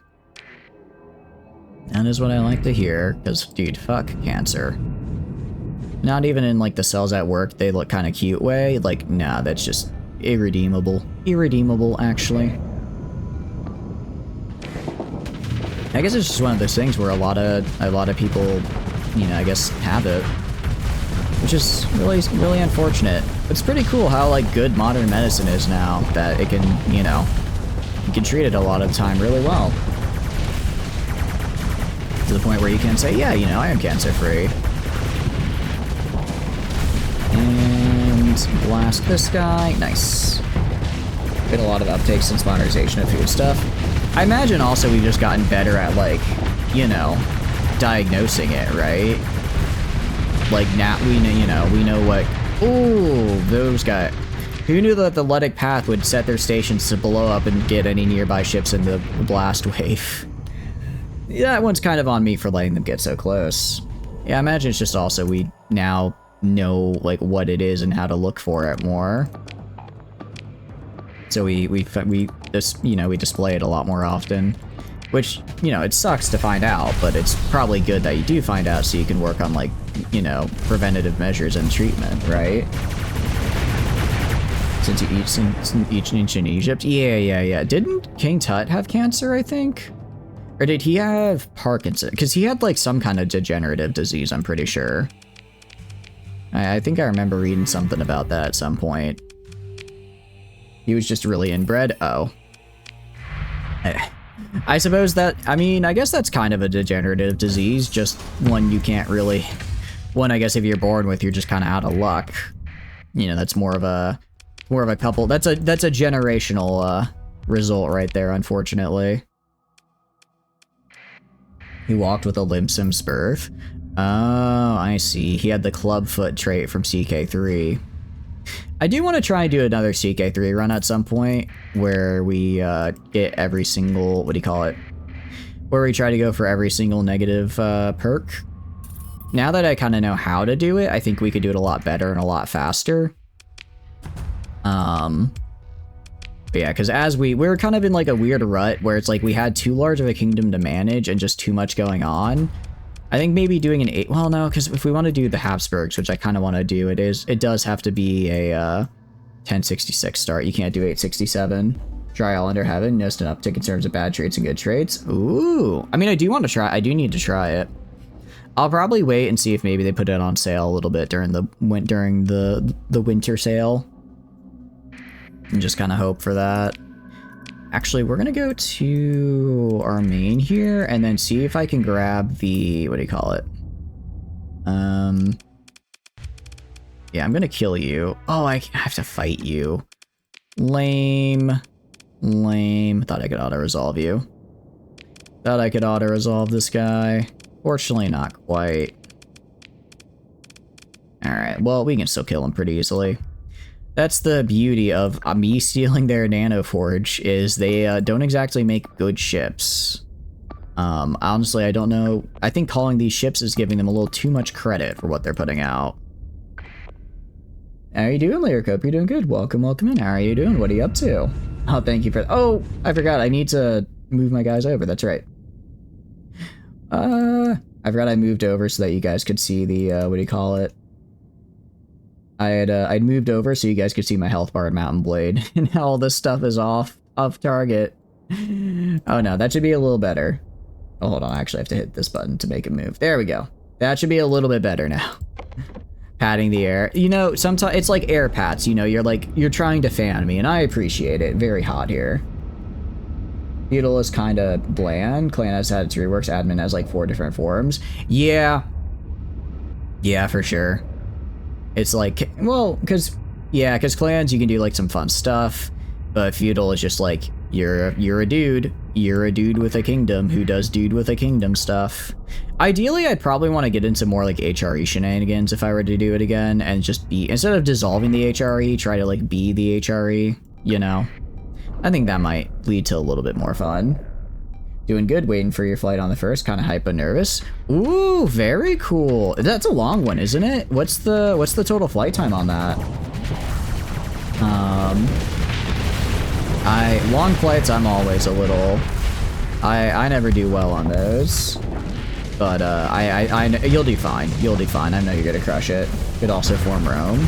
That's true. I guess if we start where we did, we could either go south into Italy and try forming Rome, or we could go north into the HRE and try forming that.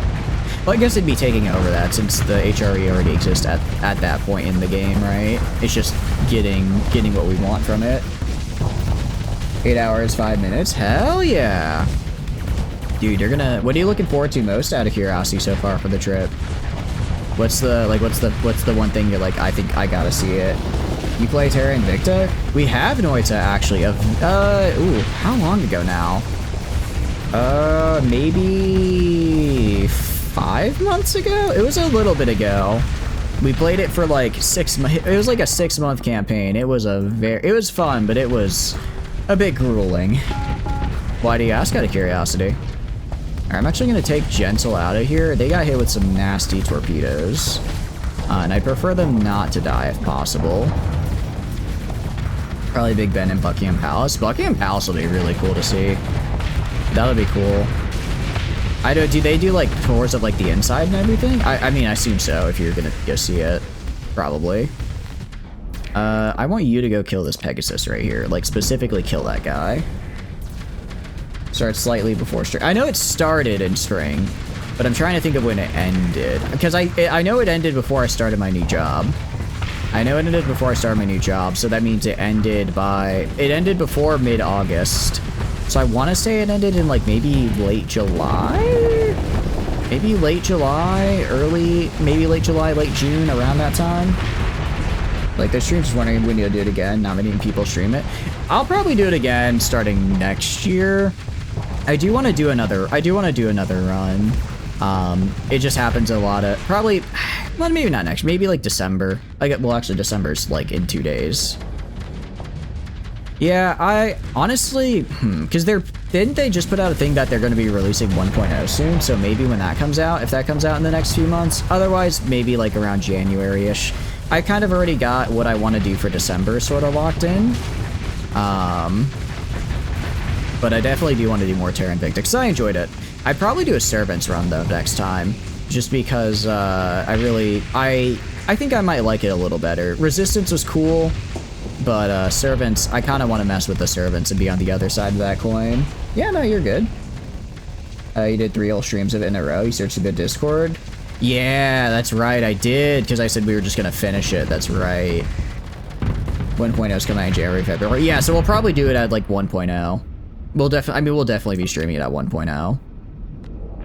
They're towards the inside, but only really during the summer. I'm sorry to hear that.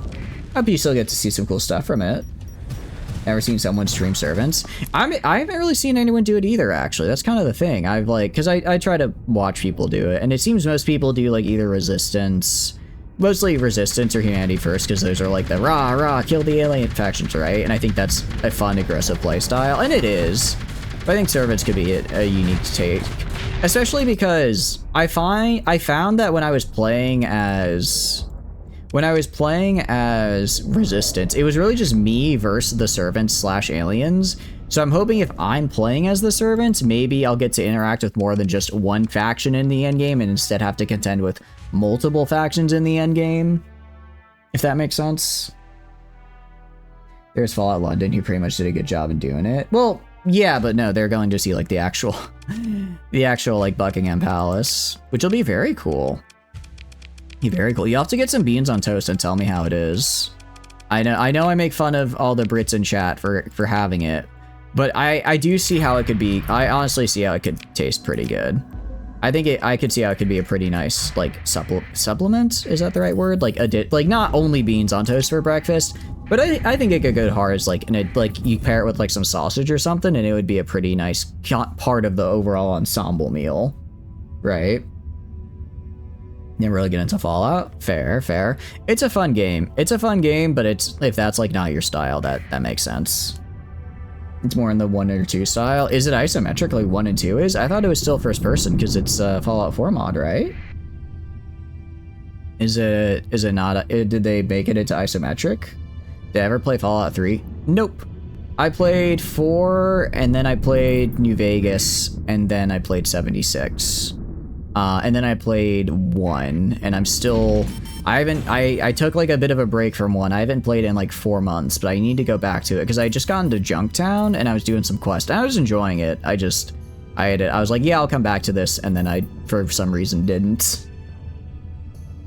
Style, but in terms of like skills and stuff. Oh, okay. Interesting. I mean, I've not played 3. I think I'd have to do a modded overall for 3 because so I played Vegas after 4. And I've talked about it before, but it's like mechanically, like physically playing the game, like how like combat and movement and really works. In base game, Vegas is very not fun. Quite frankly, it's very janky. It's very stiff. It feels very bad.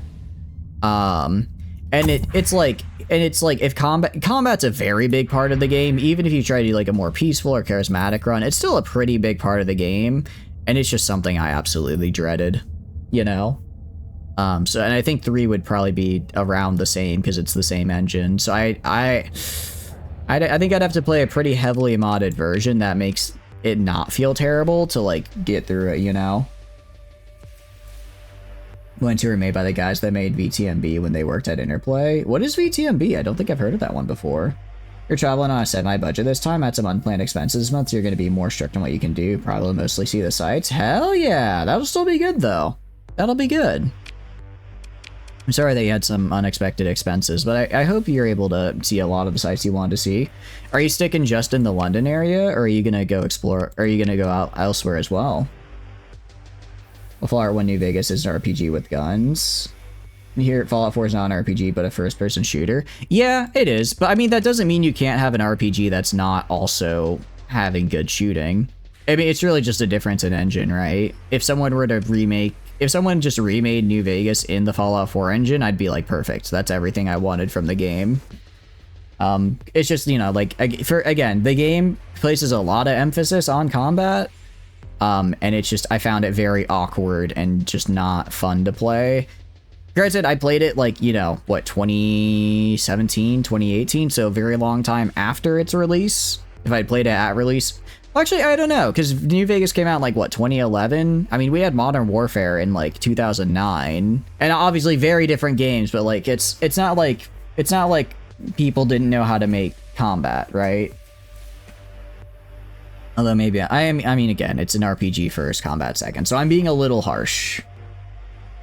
Someone remade it and oh, for real? I might check that out then. That actually sounds pretty cool. Vampire. Oh, Masquerade Bloodline. Oh, wait, really? Oh shoot, I didn't realize that. Okay, that explains a lot of the RPG elements then. I guess I'll play Vampire the Masquerade then. When I play that, I'll kind of see a little bit of the Fallout I saw in 1. May stick to London. May message friend who lives in the UK tomorrow and have them trained in Northern England. Oh, that'll be cool. I hope if it works out, you get a chance to see him. It's getting remade in the Fallout 4 engine. Okay. You get a bonus day in the UK as the flight from the UK back to US is delayed by a day, so bonus time. Hell yeah. Oh, that'll be cool. I hope you enjoy it, dude. It sounds like it'll be a really fun experience. I really hope you get to do some fun stuff. I want to do travel. I do want to do travel, but I don't know when. All right, select destination. Western S system. All right, go. 207 days to get there. What planets have we colonized? Can we search what planets we got? We've colonized quite a lot. I'm basically just colonizing everything in the Western S system. We're just colonizing everything here to get it to be what I want. Trying to build it up so it's relatively self-sufficient so I can go out and do stuff. Right now, we're at war with a decent amount of people, which is kind of scary, but I'm gonna get around it. I'm gonna also do, maybe we can do like a bounty. You know what I need to do? I need to go to Draken and get like a nice 1.2 mil bounty and just do that. If we can do that, we'll be in a good spot. It's also transverse jump, it'll be faster.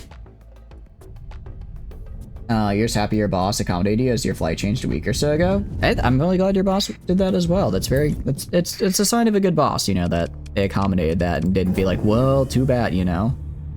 Want to see if we can build any better cruisers? I mean, I'm sure we can, but I don't know. I kind of don't want to focus on that right now. I feel like I'm going to get too distracted otherwise, Tano.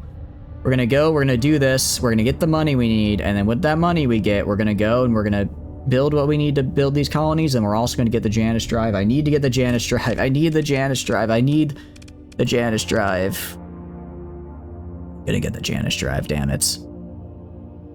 Good boss, bad company. I'm sorry to hear that the company sucks. Sorry to hear that. No, I'm hoping next year I could maybe do a little bit of I could do a little bit of some kind of travel. I don't know though. I only get 15 days of vacation, which is it's good. Don't get me wrong. I guess I'd also have to like save up and figure out where I want to go in that time, right? I'm sure I can find somewhere though. I mean, ideally I want to go back to Japan because I really enjoyed going to Japan. See the friends there I haven't seen for a while. Plus I also want to do like all the stuff I didn't get to do because I got reined in by a typhoon. I could actually go do the cool stuff, right?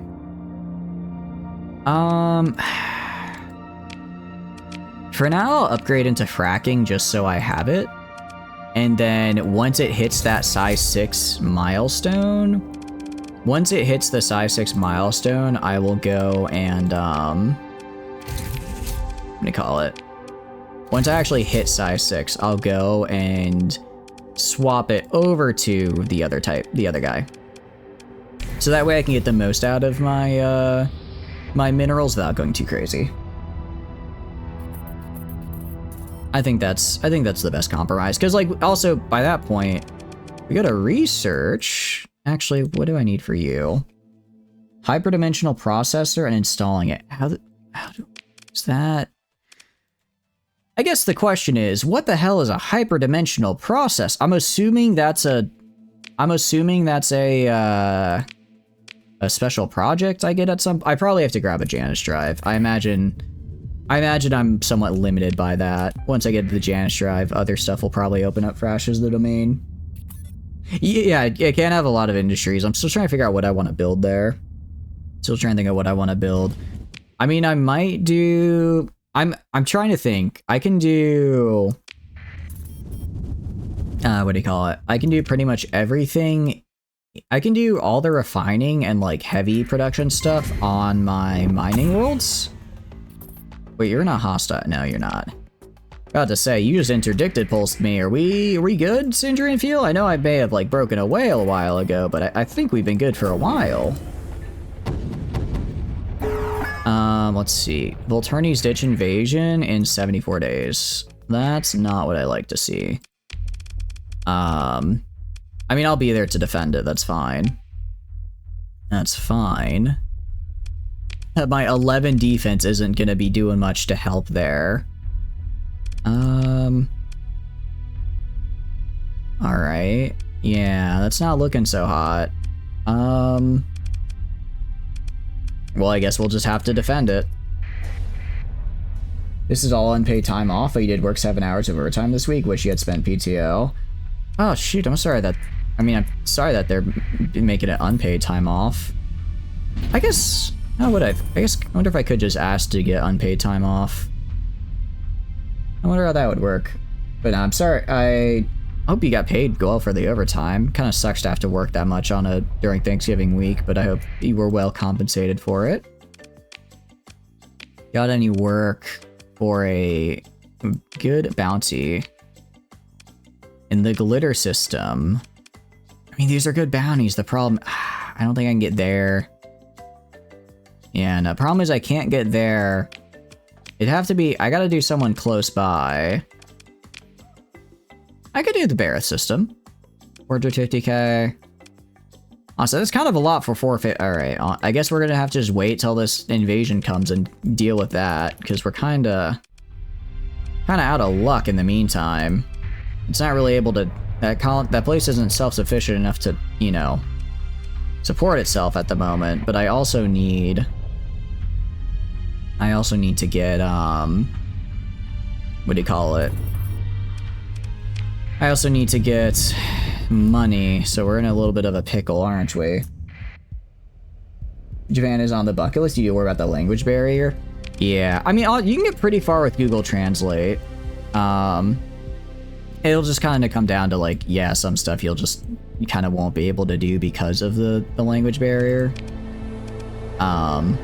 I think it's still worth it though at some point if you can like, you know, get the time off and stuff. It's very, I really enjoyed when I got to study abroad there, and I would like to go back at some point.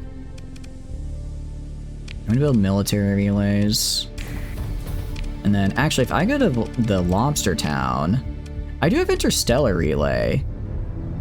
Okay, I mean I've got a decent sized fleet in this area. There's now a 1k sub stuff for 5k. What do you mean by that? What do you mean by that, Tano?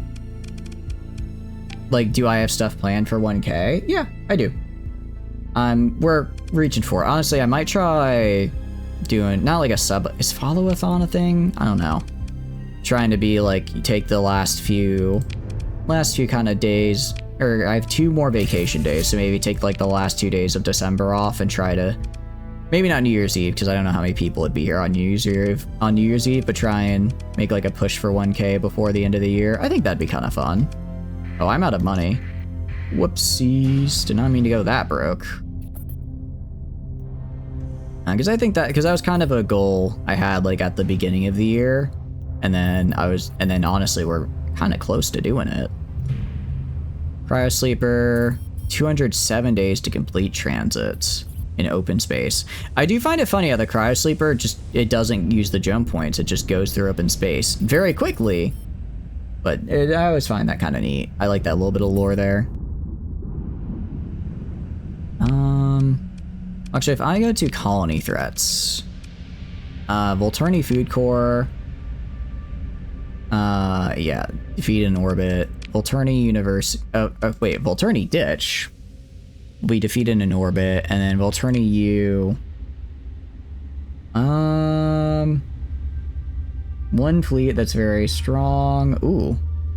I might lose Volturni U. Kinda hope I don't. That kinda suck. Okay. Actually, the fact that this will get defeated in orbit is good. I mean, I'm still gonna make sure that one. Surface battle? Oh no, we're screwed. No way. Yeah, there's no way. Damn, that's unfortunate. I'm gonna have to retake that.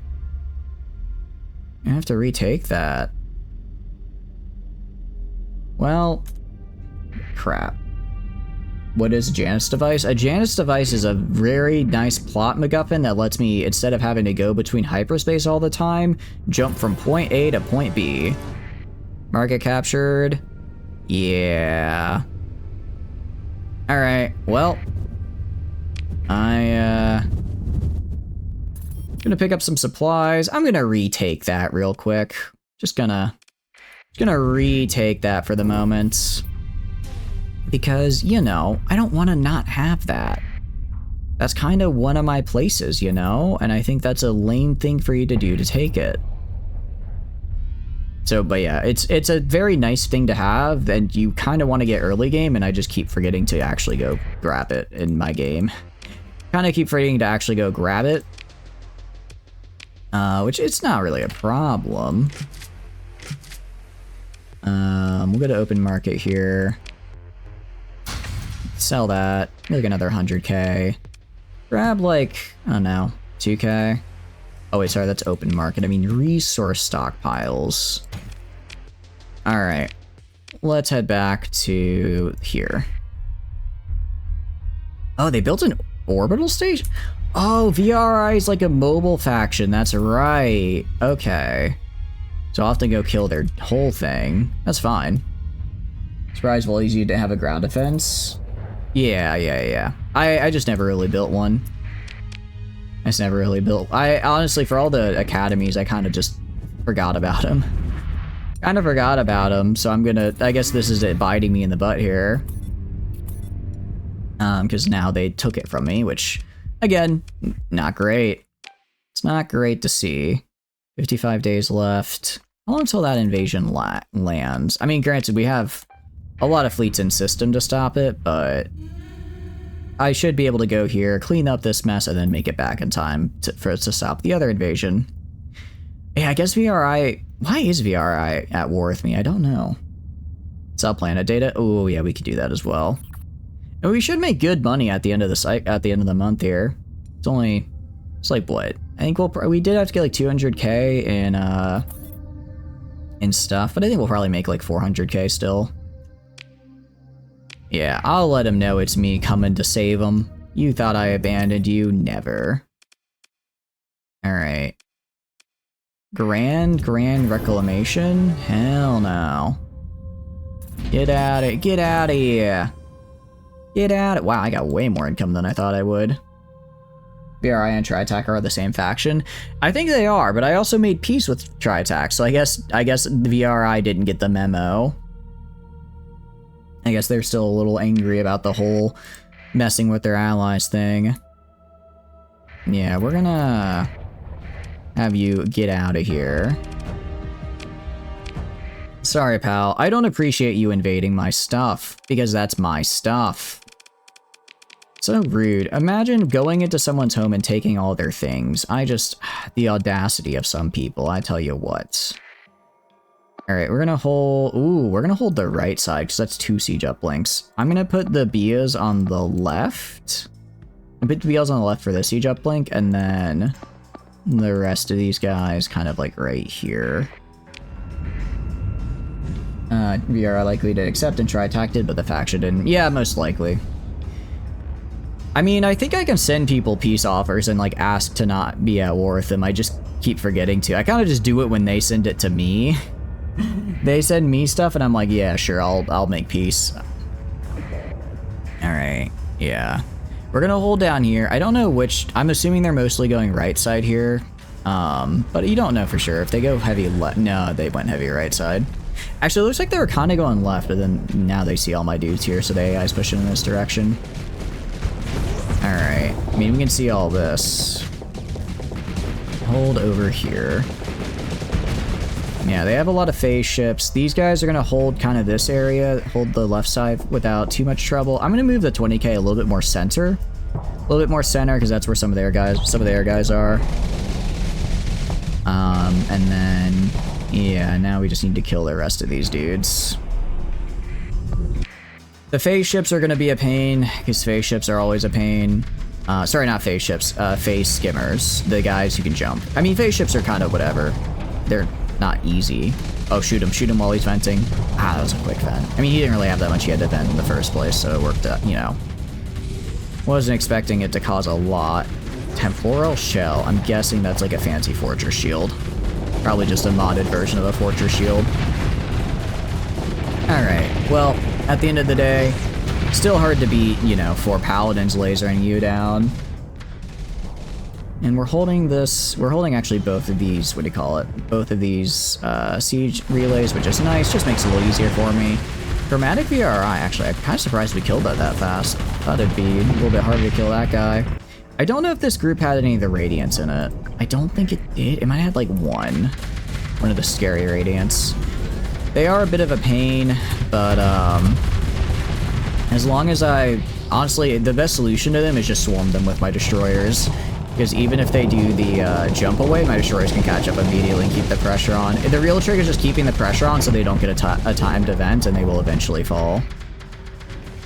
You guys should probably go fight this guy so we don't get shot in the back too much. It has 1? Okay. It looks like they're deploying it later instead of earlier, which I'm fine with. Gives you more of an opportunity to mess with them. Yeah, you can see that the superposition there made it not so ideal to shoot that guy.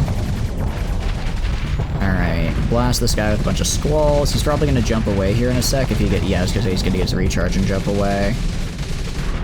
And in the meantime, he gets to vent. Damn. Over here, we're doing fine. Let's kill this last guy. We can kill him. Alright, I'm gonna have these guys push up to like right here. I'm gonna have 20k move back this way to help out. They should be able to push up and grab this guy pretty easily. Just because, yeah. They don't seem to have a very large shield radius. Okay, no, they actually do get a pretty good shield radius up. Still, with enough pressure, enough EMPs, and enough just constant fire, this guy will die here. And I think this is the last of their dudes on the left side here. Alright, physically go kill that man. Meanwhile, I'm gonna come in here. The Xenox are holding alright, but they're under a little pressure. I think they're about even, but we got the 20k coming in for support from the backside now, so we should be okay. Meanwhile, this guy got killed. Very good. You hold right here. They might try to sneak another guy to the left and just steal this nav buoy for some more deployment points. I'm not gonna let them. They have a siege tower with them. They actually, yeah, they have two actually, which is helping quite a bit. Siege towers are definitely coming in very helpful just to provide that extra little bit of fighter support. Ooh, that was a nice Reaper from, who was that? Who are you? Oh, I think that was either my character. I think that was either my character, or I believe this is Yakumo's. One of them got it. One of them did very well there. There it is. Okay. Okay, I'm gonna have you move this way, and then I'm gonna have all my fighters attack this, or all of these guys attack right here. As well as what do you call it? As well as Flamen. I'm gonna keep the Xenox just defending because I don't want to lose these siege works. And then you're currently, I believe, repairing on a guy. The big thing is, yeah, just want to put pressure on him. Make sure that if he does try to dip out to escape, he doesn't get it. He always doesn't hurt fire, so he never gains a chance to flux. Or to vent, sorry. See what I mean? Immediately still on him, never got that chance to hit the vents. And then we wear him down. I got two. Oh yeah, it was just the one. Yeah, because it did the, what do you call it? He did his jump. He did his little jump to get closer, and that left the superposition behind. Alright, I think this is the last guy here. I think this is the last dude. Full assault. I don't want to do full assault, just because you never know. If they do send a guy around, I don't think they will, but if they do, I don't want to get in a weird position where I'd like lose as a knock or two because I accidentally face my behind to them. Excuse me. That's also a lot of atlases. A lot of atlases that I'm going to do this to. And just like that, the Grand Invasion fleet has been destroyed.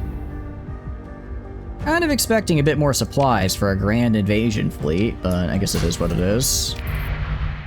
Okay. We go up here. They have an arc ship. I don't actually know what this means. I'm assuming it means I probably can't have that, though. So I'm gonna go down here.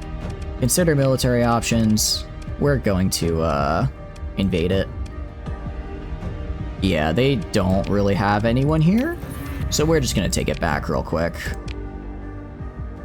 Yeah, deploy a guy here. And then I guess we can deploy everywhere pretty much. I don't know exactly how it's determined. I don't quite get how they determine the number of guys that need to be deployed. But I can deploy pretty much one of each guy in each spot, and that should be enough. They have a lot of supplies, and a decent amount. Bless you. Also, some guy in the forum said the dinosaur ship mod, King of Terra, works with 9.8. Ooh, that'd be cool. I know, Tano, you're a big fan of that one. Hopefully that works out. That could be really cool then. Yeah, Kingdom of Terra looks very, very cool. It looks very cool. It's one of those things where it's like, man, I hope someone picks that up and updates that, because I'd love to play it, but I'm also It's like, well, I guess I could also update it, but like, I'm also not gonna do that because that's kind of a lot of work. All right, and just like that, Volturni, you is mine. Manage the colony. Recent, okay, luckily it's just recent unrest. And we also got to keep all our beta cores, yay! And our research databanks, actually, funny enough. They did take my storage though, lame. Alright, I guess we'll just wait here? I don't really know what the ARC ship is. Yeah, heavy reinforcement fleet. A little bit late for that, pal. A little bit late for the reinforcement fleet. Alright, I'm gonna put this on speed up. I think we all know how this one ends here. This is not a fleet that I think that can stand against me, but the AI thinks otherwise. I'm gonna go for the siege uplink right here. We're gonna speed up and we're gonna kill them. Oh, sorry, I didn't realize ads are starting. I'll put pause on the ads. Actually, I'm gonna go to a quick BRB to refill my water bottle and grab a snack. I will be back, well, after ads. So, BRB, guys.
Hello and welcome back.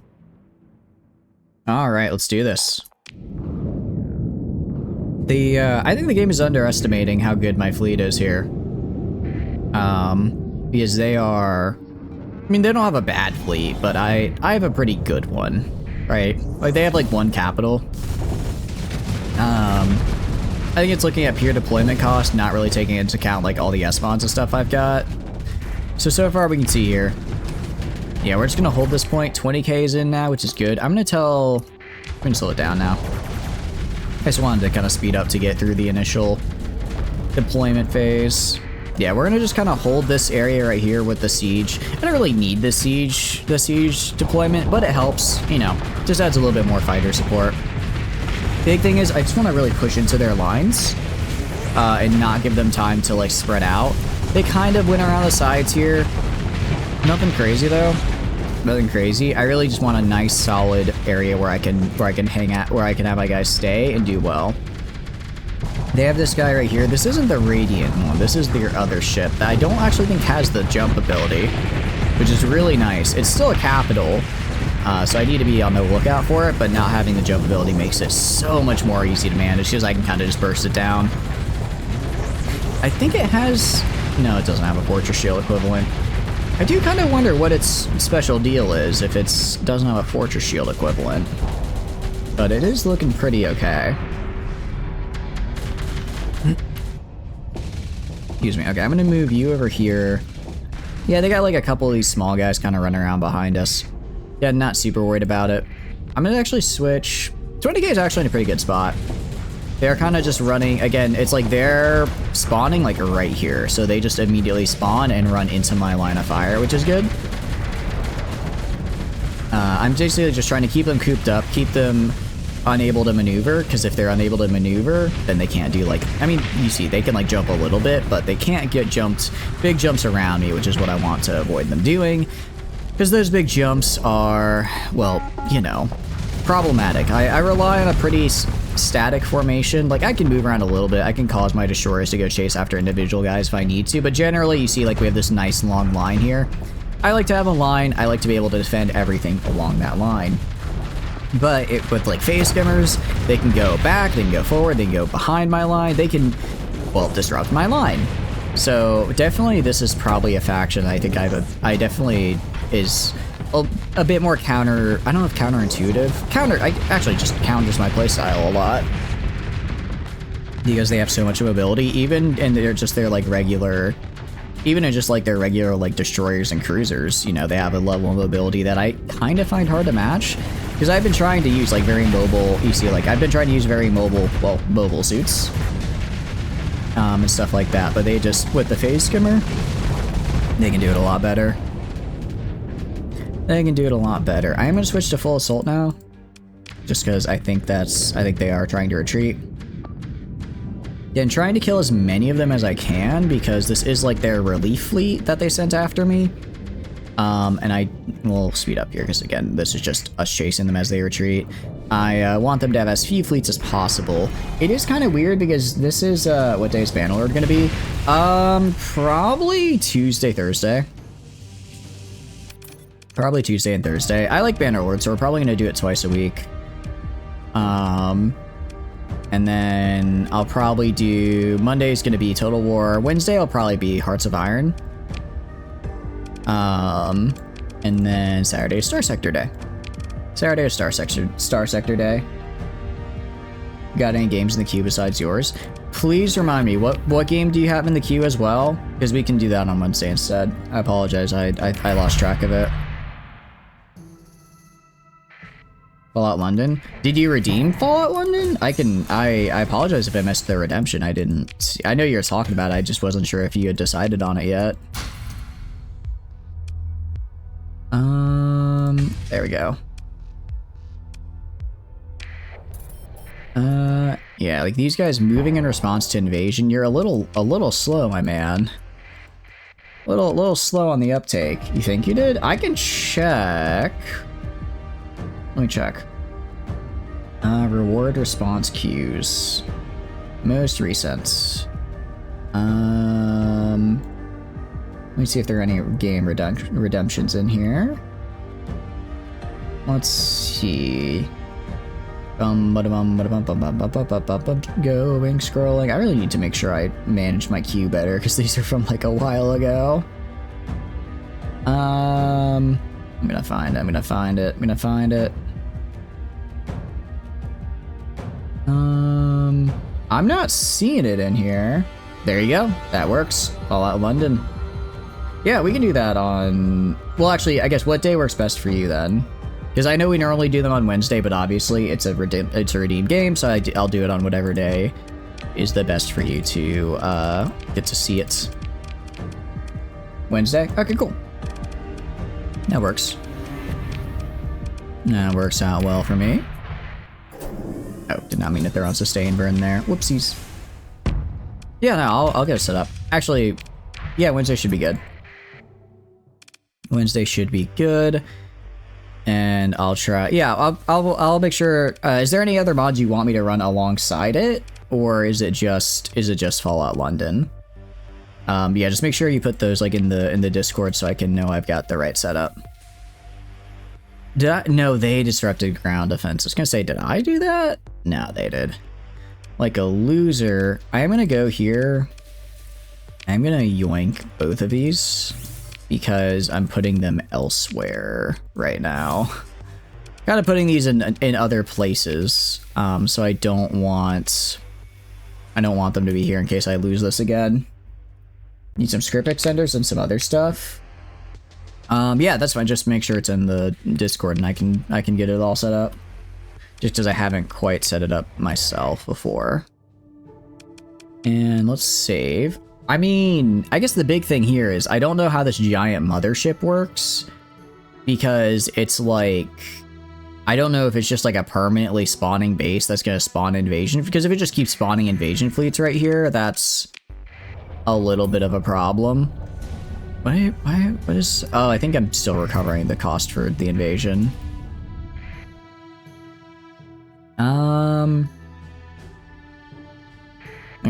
Are you gonna... I guess, view colony info? Yeah, it's just kind of a giant thing. Experimental slip space drive. I mean, if they would leave, that'd be cool. They'd get out of my system. Can I... Actually, you know what I can do? Let's see, not you. Special functions? Will at least last for a month. Okay, I guess we have to just wait here for an in-game month, then I could just give them a bunch of prisoners and they'll leave me alone, hopefully? Arkship is the capital, I can kill it. What faction am I a part of? I think it's the Dragon Axis with Imperium, because they said, do you want to join a faction? And I said, sure. I said, yeah, that sounds neat. So then we did. And I guess Sindria isn't in it, though, because they're not in the faction. It's very odd. I guess Sindria broke off from the Imperium. Wonder what could have made them do that. Suspiciously raiding shaped hole made by me in their faction, in their like, you know? That might do it.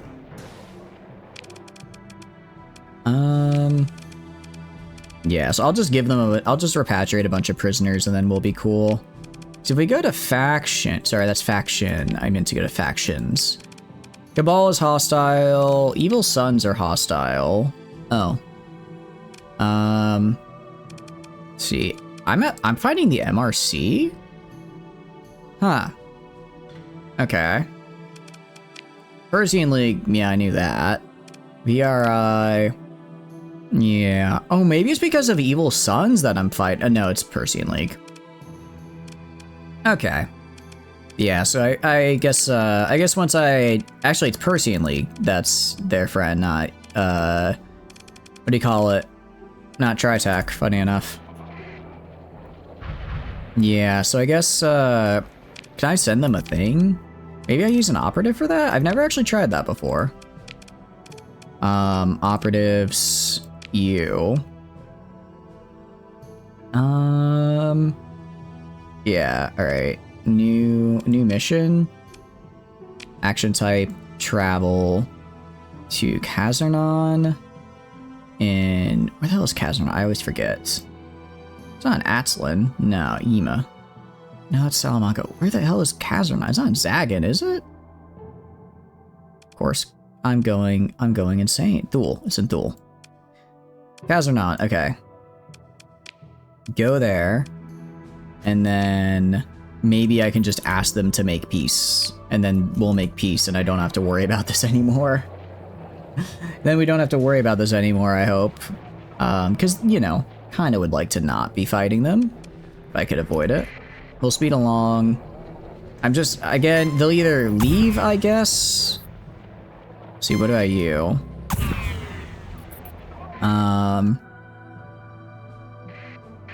Okay, well, I don't really care to save the Ludic Pilgrims, but I don't want a giant fleet here.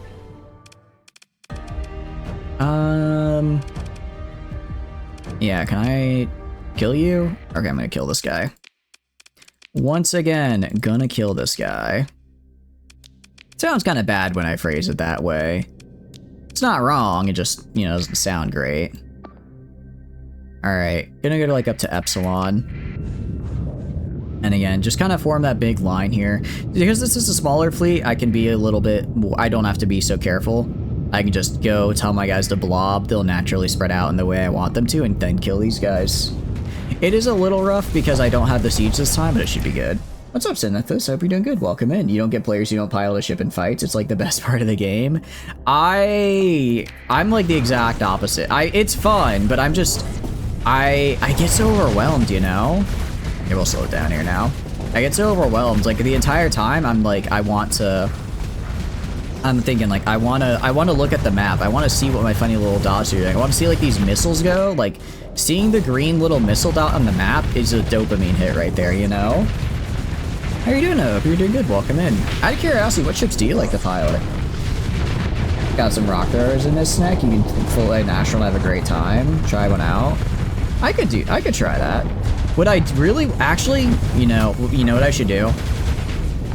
I'll see if I have the blueprints for it. I should get an Astral and then fully equip it with a bunch of the mechs from Arma Armatura because I love mecha because it's giant zombie robots. How can you not love it? And then I just become like a mech pilot, right? Or not a mech pilot, but like a mech ship pilot kind of dude. I could work with that. Your favorite's the Phantom, like the Restreza and then MVS Fast Battleship. Ooh, MVS Fast Battleship is fun. I haven't piloted it, but I've like used it like here, right? I've used it in the on the overmap and as like an RTS game, and I really like it. Okay, which one is the Restreza? That's different from Rosenritter, right? That's a modded ship, right? I don't think is that a vanilla one? Sounds good. 4 to 5 perditions and a broadsword too for flares and just send hammer. Yeah. Oh, for sure, for sure. You two are gonna get on search and destroy. I want you to go kill. Especially you, Gentle. I want you to get in there and kill that guy. Interestingly enough, actually, it looks like damage I do due to the superposition does actually affect the main guy still, which is cool. It's the Rosenritter capital of the missile. That's okay, yeah. I remember it. The Nashting is the other capital. It's the Cassander battlecruiser. You need to find the gate near Lethia. You think you had the other one. Oh, okay. Rosenritter is from Talon Shipworks, right? I think I'm running it this time. I think I'm running it right now. I think I'm running it. I hope I am. Alright, you need to go kill this dude. We got a little bit hit with some kind of railgun, I think from Fell somewhere, but we're doing okay. We're doing okay. Now he's dead. Good. Your treasures the broadside gray houses. Oh, okay. Yeah. I just remember it's like white and red color scheme because I remember thinking that was a very cool color scheme. I need to use more Rosenritter stuff because it is very cool. Actually, I wonder if that's named from because of the Legend of Galactic Heroes Rosenritters. I hadn't thought about that before. But no, there's a lot of... We're running a pretty heavily modded mod set, so it's one of those things where I'm like, Okay, do I have the ship or not? Maybe I do, but I haven't seen it because there's like 80 billion other ship holes that the game is trying to spawn in and throw at me. It's fun though. It's fun. This is it? Let me see this. Yeah. Okay, yeah. Yeah, we've used that before. Not in this run.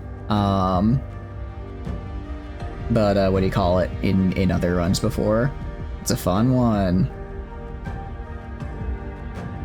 From Talon Shipworks. Thinking of the Traumfounder? Okay.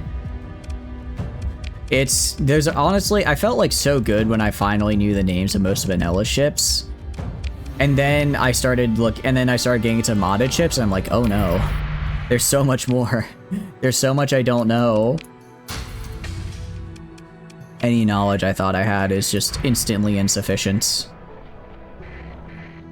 It's like a Radiant with the crap ton of missile launchers and medium weapon slots. Yeah. I do want to get an actual Radiant. You know, I would actually fly a Radiant because, what do you call it? Can I fly? I don't know if I'm allowed to fly a Radiant, but if I can, I would, because I'm going to stick 5 Paladins on it and then just call it a day. Because I think 5 Paladins is always really funny and actually a lot better than most people give it credit for. You discover the mods, not even the mod index in the world. Yeah, I know, right? It's like, I love the mod index. I think it's very cool and I like the whole idea of it. But then you find out there's even more and it's like, what? How can there be more? But there's always more. You can with the neural integration. Okay, nice. Yeah, I couldn't remember if neural integration just made it so that you could like have them in the fleet or if it let you directly pilot them. It's been a hot minute. I've not done like anything with automated ships this time around, much to my great dismay. Because they're cool. They're very cool. Right, these colonies are growing well. Yeah, 11% growth is pretty cool. It is a little slower because I decided to pick Starfarer mode like an idiot. I mean, I like the extra income effects, but growth is. I do feel like a lot of times just sitting here waiting for stuff to grow, which isn't as fun. But now, how are your runs going? Tell me, Synethos, what kind of run are you running right now? Right now, we're just waiting until. I mean, we're at war with these guys, but I'm hoping. Actually, let's see if my operative new mission, action type. Okay, so that's not how. I was hoping I could use you to like make peace, but I guess that's not how that's done. Let's see, targets. Target the orbital works because I think it'd be funny. $120,000. No, I'm good actually. You just go to internal security mode. There we go. There we go. We'll just throw you on internal security for the moment. But yeah, we're gonna wait a month, go over here, just give them a bunch of repatriated prisoners, and then they'll be like, alright, we're chill, and hopefully they'll stop fighting me. Hopefully they'll stop attacking me. Or at least until I get my station back up here, because I don't think... Well, I've destroyed a lot of their battle fleets. It's gonna take them a hot minute before they, At least a month. Okay. I guess it hasn't been quite a month yet, has it? That's on me. Volturni's mine. Yes, I've been waiting for this. Choose upgrade. I could finally do the mining megaplex, and I can't because I'm poor. But when we do, we are going to have so much ore. So much ore. Heavily modded, started off with the DME faction, got your first colony going, focused on bounties, having 3 to 6 capitals with several destroyer cruisers and escort. Ooh, you know, actually, we've been doing escort package for the first time as well on this run, and it's been really fun. It's like I feel like I can notice the difference when they go out of range because suddenly they'll start performing so much worse. But which is DME? I don't think I know that faction. Has a cool name though. Very cool name. Alright, go to Volturni's mine. Choose upgrade. Oh, I still don't have enough. Alright, I know at the very least, we, at the 7th, has been a month, so I think we can... Well, I guess I said at least a month, not minimum a month. Yeah, see, it's like, It's like we're both, what do you call it? We're both just fighting over this admittedly useless kind of rock here in Volturni U, but I refuse to give it up, and they refuse to give it up. So if we're both refusing to give it up, then who's gonna give it up? That's Soul Mikoyan, the one that had Blade Breakers. Goes along with Saphira, not on modded decks. I don't think I've heard of that one, like, at all. What kind of, like, what's the philosophy behind it? What's, like, their thing? Sounds interesting, though. I'm gonna I'm gonna go dark. I'm gonna go dark and back off this way, because they're trying to find me. They're gonna go this way. Reason being, I want to wait till the station is fixed. And then when the station is fixed, no! I disengage. I want to fight them with the station. I want to see what my station can do. I think that'd be fun. Got all the Witcher stay? Hell yeah! Pasta sounds good. So are you moving on to the next game, or are you kind of done with it out of curiosity? And welcome in, I hope you're doing good. Just super good looking ships and smaller factions that are supposed to be harder to run. Okay. Disengage. I will disengage. Stop harassing me as I retreat, you jerk. Jeez, you cost I don't know if it was worth waiting for the station here. I'm gonna interdict pulse you if I can. Alright, get interdicted pulsed, idiot. Yeah, that's what I thought. Now I'm running away. Oh, I should have gone dark. Alright, one more time. I wanted to do a cool thing and fight with my station, and it just cost me 3 story points. And about 1,500 supplies. This has not at all been worth it. First one just started and it's been really fun so far. Oh, nice. Very cool. So are you on Xbox or PC out of curiosity? Or wait, it's on our console or PC. I think it's on all the consoles now. Just the big snack shit from Kingdom of Terra against Two Eyes, Maelstroms, and it ones. Ooh, okay. The Sprite and Fanta is a killer combo. I'm not sure that's for me, but I'm glad you like it, PC. Nice. I've heard they're really good games. I need to play them at some point. I guess it's like it's another one of those like big story. It's like a big story game, and I'll do it one day once I decide when I can play big. I don't know. I'm explaining it terribly, but I do want to play it because big story game looks pretty cool. All right, this better be like a really fun fight, or I'm gonna be a little sad. I'm also gonna fight manually in this one because I have the station to kind of back me up. A little bit, so I'm gonna, you guys are gonna get a taste of my flying here. Getting a little taste of my flying, because I can just fall back to the station if need be. You killed this Mantis Locust monster called a Frightener, got them all for like $12. Oh, hell yeah. Okay, if they're, is that on like Steam? Because if that, I might, if they're all only $12 right now, I might pick them up myself. I might not play them for like 3 years, but I'll play them eventually, probably. It's coming for you? Yeah, I do have Fell on the way. Alright, maybe we don't go out that far, guys. Yeah, I'm gonna wait for the 20k to also come back me up. It's a Black Friday deal? Okay, yeah, I'll pick him up.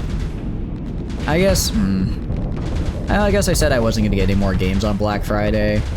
But, I mean, $12 for 3 games is pretty insane. Especially for a game I was kind of like, I want to grab at some point. Can I shoot in here a little bit? Okay, my flux is looking okay. Now let's turn on the Zoza autofire. Flux is okay. Oh, I need to let the auto pulsar charge. I can do... Where did he go? I looked down for a second to swap to see what weapons I get swapped to, and my auto pulse, and he's just gone. Oh, I'm gonna kill Fell at least. Wait, no, these are my PDs. I don't want to fight. I want to fire. I don't actually know what this is. Oh, my weaponry is all over the place. I don't know what I'm doing. Yeah, I'm gonna back up. I'm gonna vent because I'm a little high. Most successful one is Witcher 3 complete for 10, actual 14, but that's only for 2 additional. You never played Witcher, but watching the show made you want to do it. Yeah, because I know the show, what do you call it? I know the show had a new season come out, and I was thinking of watching it. I've seen online that apparently they're not very, like, faithful to, like, the games and books. I thought they were fine.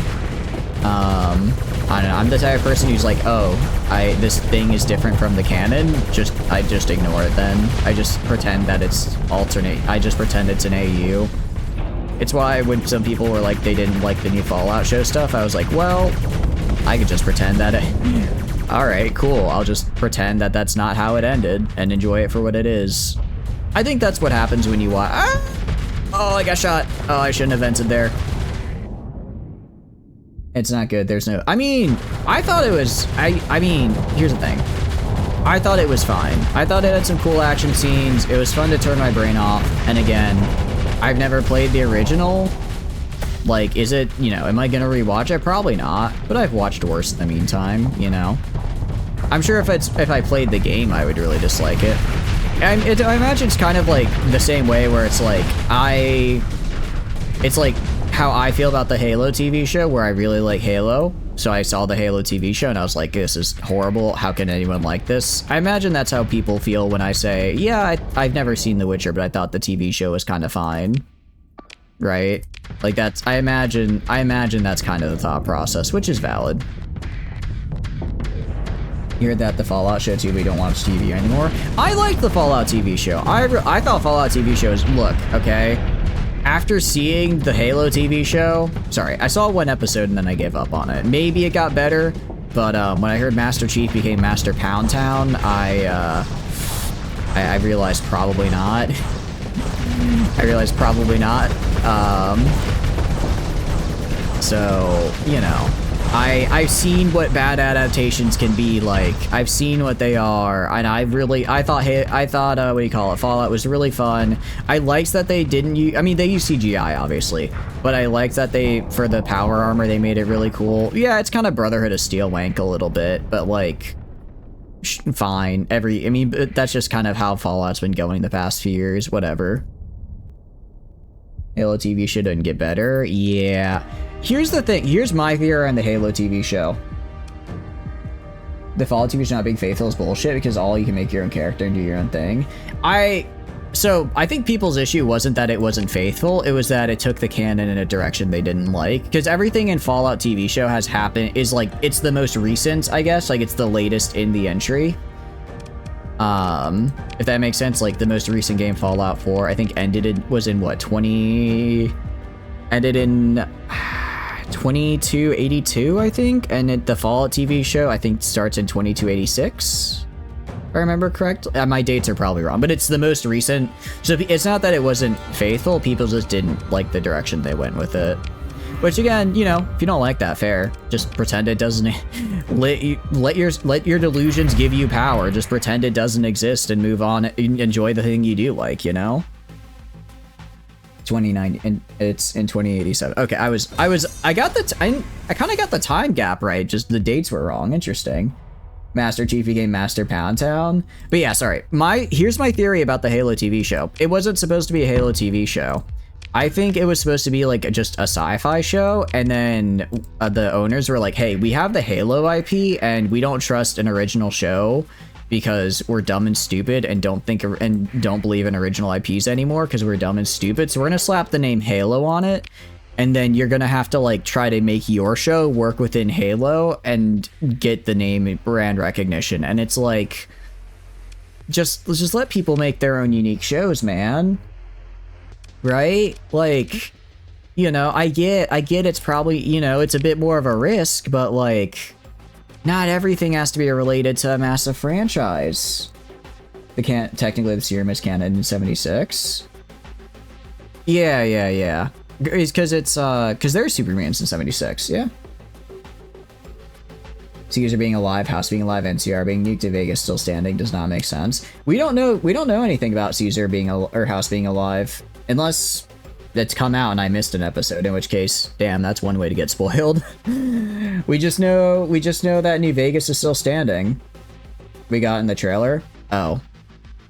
I have not seen. I kind of was avoiding the trailer to avoid spoilers. That was my bad. That's my bad for bringing up a show though and not saying no spoilers. That's on me. In Fallout, New Vegas continues the best Fallout and continues to be besmirched by things outside its control. I like the story of New Vegas. I do. I don't know if I can say it's the best though. I really like Fallout. I'm very like, I like story, but I also like gameplay feel, and that's a very subjective thing. And it's physically playing Fallout 4. I just liked it so much better. Like actually interacting with the world, I enjoyed a lot better. I really enjoyed the settlement system. I know that's such a polarizing take because people hated the settlement system, but playing on survival in Fallout 4 with the settlement system is such a fun and unique experience. And it really makes the game so much more interesting. And I think that makes it for me. I think that makes it my favorite Fallout, you know?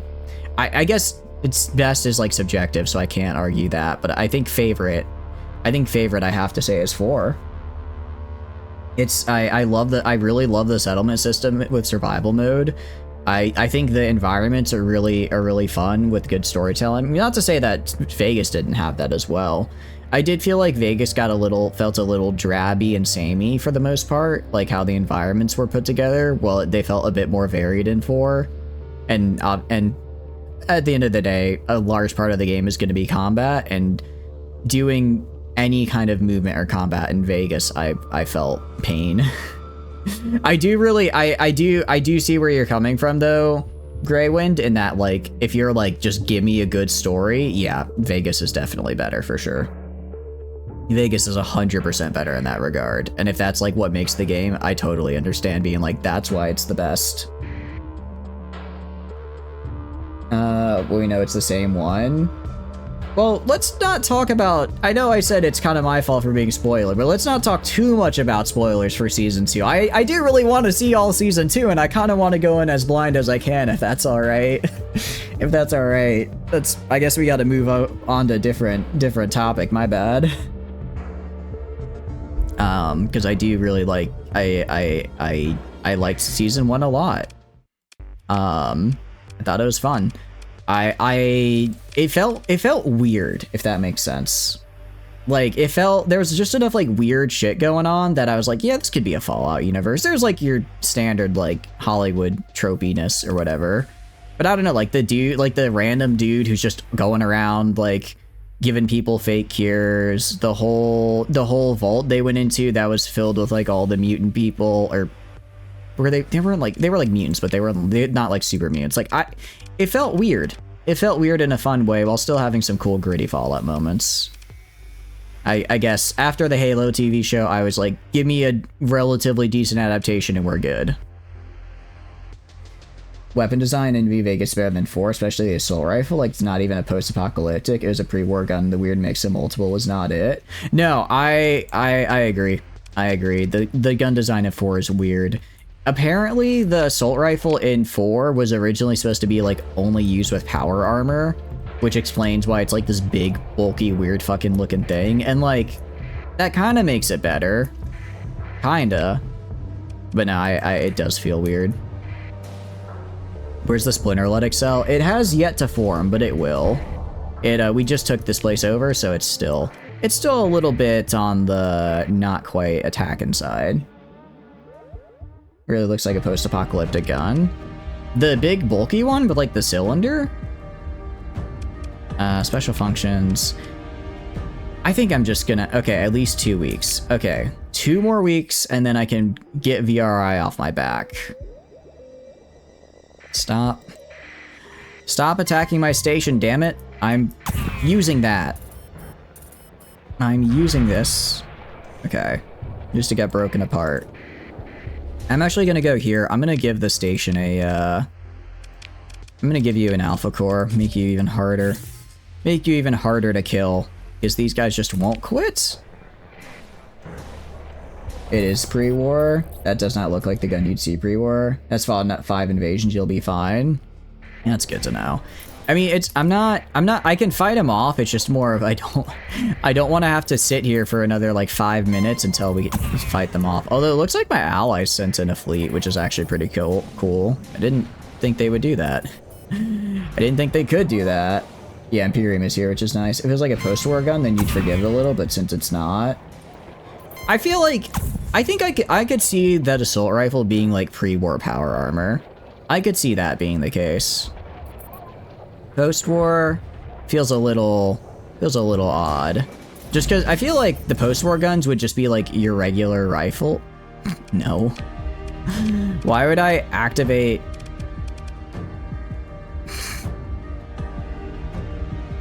I don't know why this guy who has nothing but an atlas is accosting me. I will make you understand the meaning of fear. Yeah, that's what I thought. That's what I thought. I mean, I came out worse supply-wise, but sometimes it's about sending a message. Also, I really need to repatriate prisoners soon. I am running out of supplies, and I don't know if I can make it back. The little atlas that could. The little atlas that could. Alright. Will you please just let me give you prisoners? Okay, finally. Yay, we are at peace. Leave me alone. Let me go home and pick up supplies so I don't starve to death. Alright. Fallout 4, they don't really use them. We saw pre-ones in Fallout 3. Yeah, I guess. But let's move on. What other shows you guys been watching? What else you guys been looking at? I've been making my way through Macross. I think I mentioned it the other day. I finished Super Dimension Fortress Macross. It's pretty good for like an old mecha. I mean, it's really funny, if that makes sense. Like I guess I've been a little bit too used to Gundam, which is a little the original and not Robotech. Yeah, the original, not Robotech. I do want to watch Robotech at some point. But I was like, where do I start? And then I just decided release order. Just do release order. That's usually my go-to. And I enjoyed it. And it's like, because there's like a lot of like, there's a lot more comedy than I thought. Like there's one point where it's like the Max is doing like a Solid Snake, like he's disguised to like help them, help his friends escape. But because they're giants, he's disguised in his mech and he's just having his mech wear like a jacket and like really hunched over. It's so like, there's so many moments that are just funny. And I've gotten too used to Gundam, which is like, you have like your hopeful moments or whatever, but it's not like what I'd call like kind of a funny show. I don't know. I was just kind of, I was pleasantly surprised. And then, the entire Earth gets fucking destroyed, which again, also really surprised. I didn't think they would actually, normally it's like, oh, the enemy shows up. We have our final battle. We save the Earth. The enemy shows up and the Earth just immediately dies. It's like, oh, they failed. Big time. Earth gets omni-screwed. They really do. They really get like super screwed. And then like the end happens. And then after the end happens, the whole thing is it's kind of a mess because I'm like, how? All right. I'll say I'm Team High SA. I don't know. I get it. Mentally ill, singer lady, manic pixie dream girl. I understand. She had actually some pretty good chemistry with my boy early on. But like, after that time gap, that chemistry was just kind of gone. You should have gone. Why? She's right there in front of you, dude. Originally, I was like, I don't like this, but honestly, it kind of grew on me. They're right there. Despite that, it continues after. I know, right? I really liked that. It felt like a very hopeful, and it felt very hopeful, especially because they were like only a handful of survivors. I was like, how can you have these big cities with only a handful of survivors? But then I'm like, well, okay, say like 99% of Earth gets destroyed. That's still like what? That's still like what? 7 million people hanging around. 70 million people hanging around on Earth. Like, that's enough to, that's enough to have these big cities, which I thought was cool. The only thing anime from the 80s it gets right compared to modern anime. But yeah. Wait, what is? Do you think Dragon, like, kind of having those moments of comedy? Like, yeah, like 60 to 70 million. Like, that's a pretty good chunk of dudes. Earth blowing up. Yeah, they really do blow up the Earth a lot, which I think is fun. But anyways, I finished that. I really liked it. I enjoyed it a lot more than I thought I would. It did at first. I was kind of like, oh, they're reusing that frame there, but it kind of got to the point where I was like, yeah, they're reusing that one and they're reusing that one. It kind of became a game of like, which action frame are they gonna reuse for which fight, and I kind of was like trying to predict which one, which was fun. Everyone's fixed on the idea we're only Australia. Yeah, I know, it's like ever since Gundam, only Australia gets to get blown up, not the whole of the Earth. But no, I really liked it. I enjoyed it a lot. I also really like the music. I mean, it's like music is like a pretty big theme of it, right? But at first I was like, are they gonna do a song like every episode? And I kind of thought I wouldn't like it, but no, I ended up liking it. I'm on Delta now though, and Delta is, I'm like 6 episodes in, and I'm mixed on it so far. I'm gonna be Macross 7. So wait, sorry, not Delta. I'm on Macross 7, sorry. I'm on, what's his name? Basara. That's what I'm on. I want to see Delta because I really like Ikenai Border. The whole reason I started watching Macross is because I heard Ikenai Borderline and I'm like, dang, this shit's kind of, this kind of gas. I want to, sorry, my zoomer came out there. I was like, this is a really good intro song. I like want to see what it's from. And I looked up Macross. I'm like, wait, I've heard of Macross. And then I saw it was like a whole series. So I'm like, well, I have to start at the beginning. I'm not going to start from the middle. Or I guess in this case, the end. Because I think Delta is like the most recent. So I'm on 7. And I don't dislike it so far. I'm still as a ton of copyrighted music for a reason. Yeah, honestly. I didn't realize as well, like, it drove me crazy. I'm looking at these mechs and I'm like, why does this look so familiar? And then I saw Kamujin's mech and it clicked. I'm like, that's from Battletech. That's just a Battletech mech. I think it's a Locust. I think it was a Locust is what they based off of. Because it's not Decepticons. Not because it's Decepticons. Did they base Decepticons off Macross designs? Did they actually? That's kind of cool. But, no, they apparently like a ton of like there's a Phoenix Hawk in there as well later on. I saw like there's a lot of the Battletech. I guess I looked into it. Apparently Battletech licensed a lot of designs from the parent company of Macross, or was it or maybe it was the other way around for when they were. Regardless, there's a lot of crossover, which I just thought was really cool because I really like Battletech. So I was like, wait, I know that. It makes me sad though, because now I'm like, I want to really build these as models. So I looked up I like the Monster One mech. I think that's my favorite of the designs. But the model kits are like $100 each, so I need to find a cheaper one. Is Macross named after the guy who made the Laws of Robotics? I don't know actually. I didn't know there was a guy named Macross. Note both of them are based on Diaclone. Wait, what is Diaclone? Is that like the progenitor? Is it the proto-robo culture? Alright, sorry, that was a little dumb. No, but oh, like another really fun moments in like Macross is like, you have this like really serious scene where the Neutrati like archivist is like he's like trying to explain like why they're surrendering and turning over, and he's like, bring me the one with superpowers, and they're like, who? And then he like starts singing and doing like a little like goofy dance to like mimic Minmay, and I'm like, this is what I'm missing. I really like this. It's like, it's just the right amount of goofy while still like in a really nice it's just very well done. I really like it. You got a box that might build into Swarm Lord? Ooh, that could be cool. What color scheme are you thinking for it? But no, I'm on 7 now, and it's like there's enough mystery. Like I'm like, what's up? What's Basara's deal? Who's like the blonde girl with flowers that never gives them to him because like the universe is conspiring to keep her away or something. What's up with these like these weird dudes that are like mind lasering people? Like there's enough mystery to keep me interested. And It feels like Laws Robotics is Asimov. Oh yeah. Oh yeah, I know. Okay, I was wondering if there's like another robotics guy named Macross. But I'm like, it's like, it. Have you guys seen the Daft Punk video or the Daft Punk for is it Random Access Memory? Not Random Access Memories. Is it Human After All? Where it's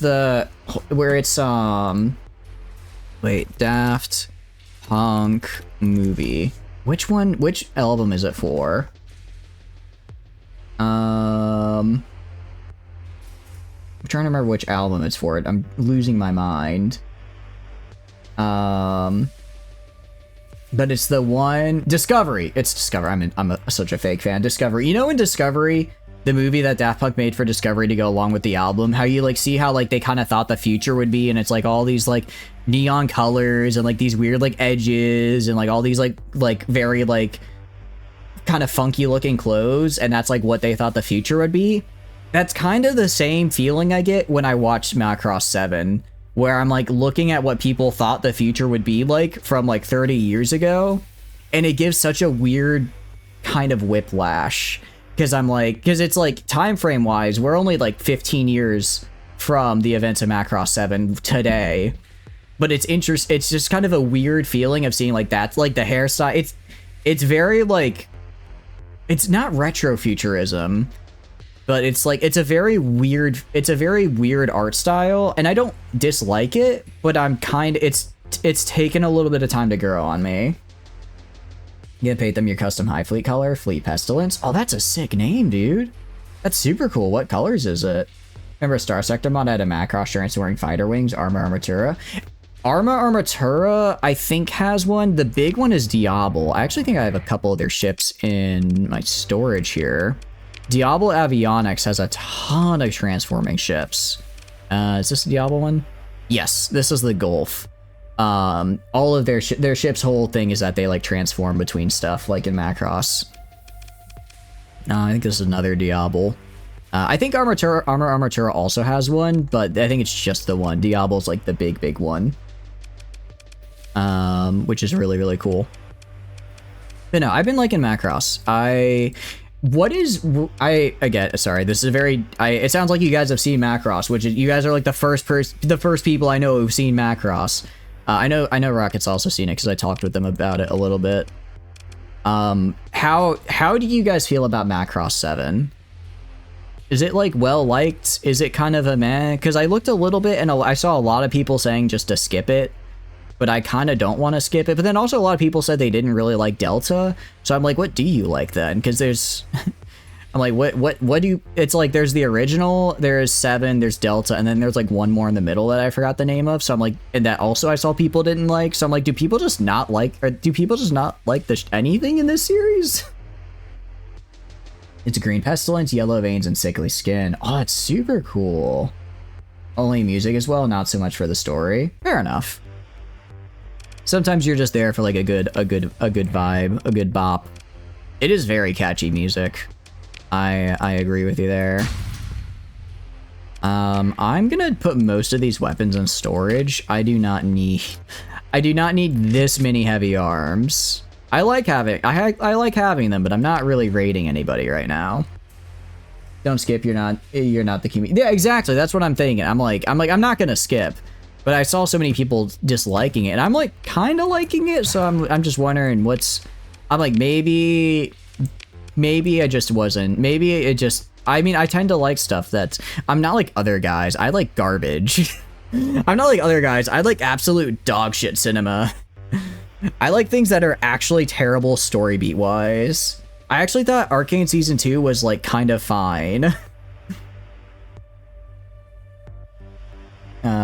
If you're wondering, only male Stinger as well. Really? Okay. Interesting. Huh. Maybe people dislike that. I don't know. I like the voice for. I think Basara has a good voice.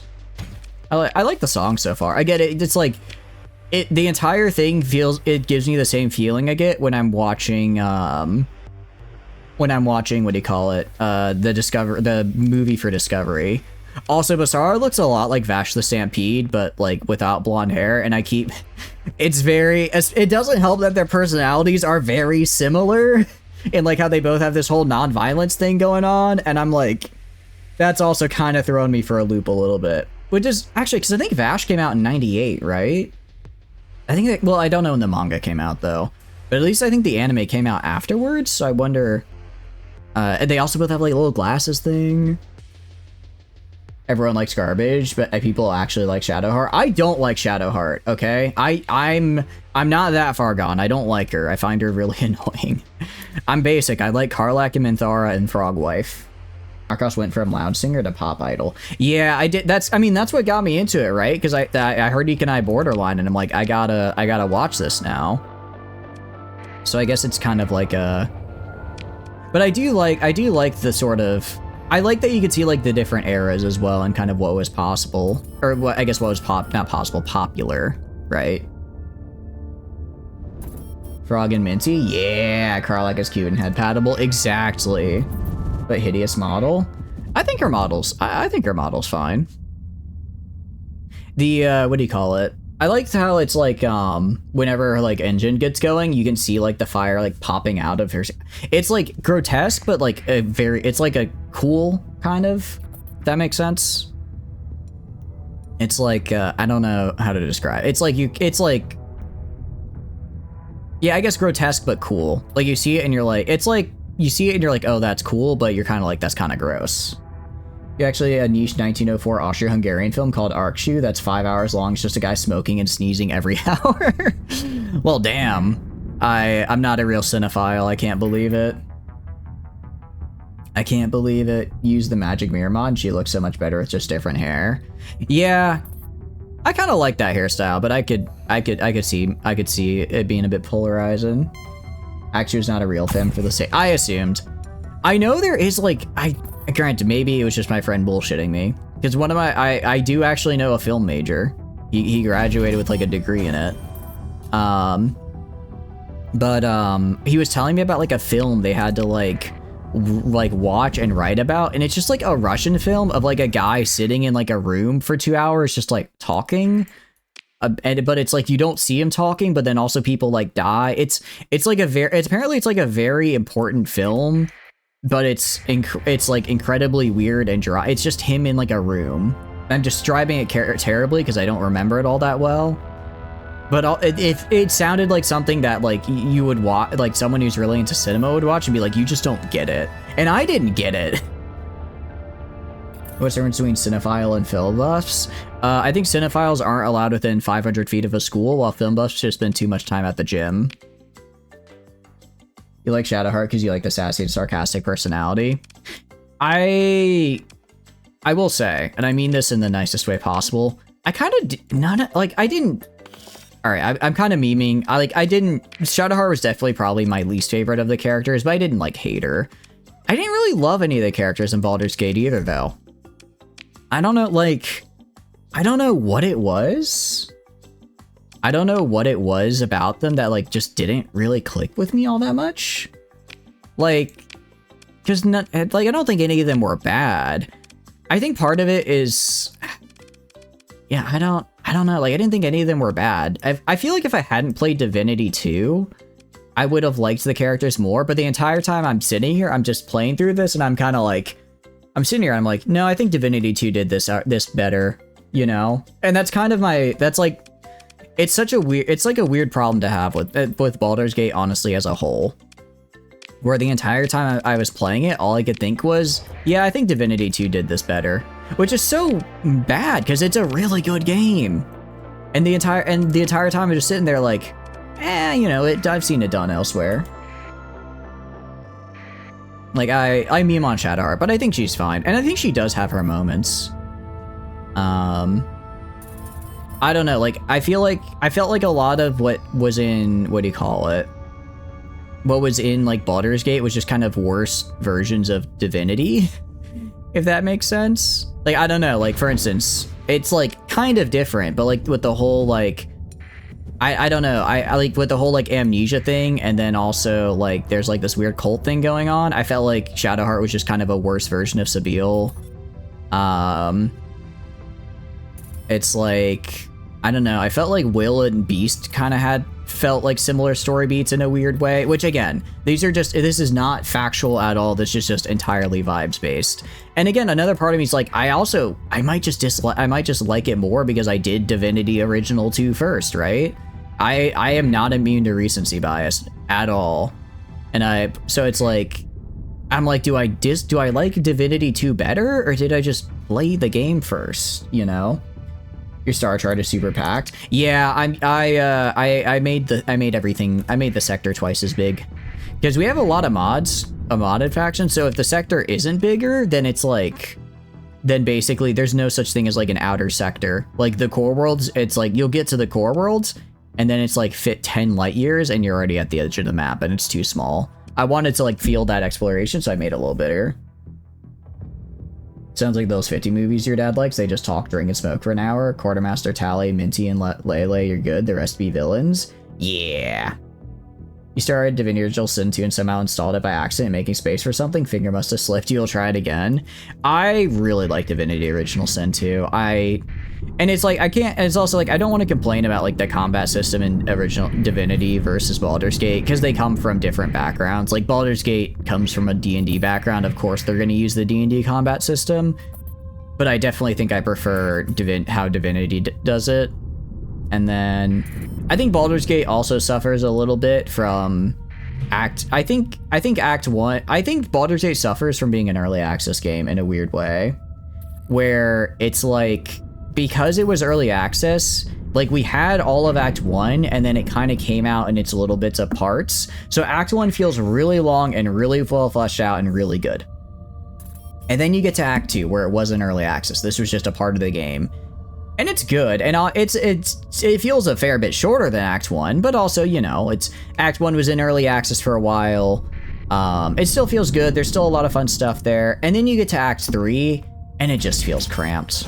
It just feels cramped. It feels like there's not a ton of time. It feels, the feeling of just going from Act 1 to Act 3 is, I feel like if it had just been like, and obviously, you know, they got the funding they needed to do the game because it was an early access, so that's like the double-edged sword of it all.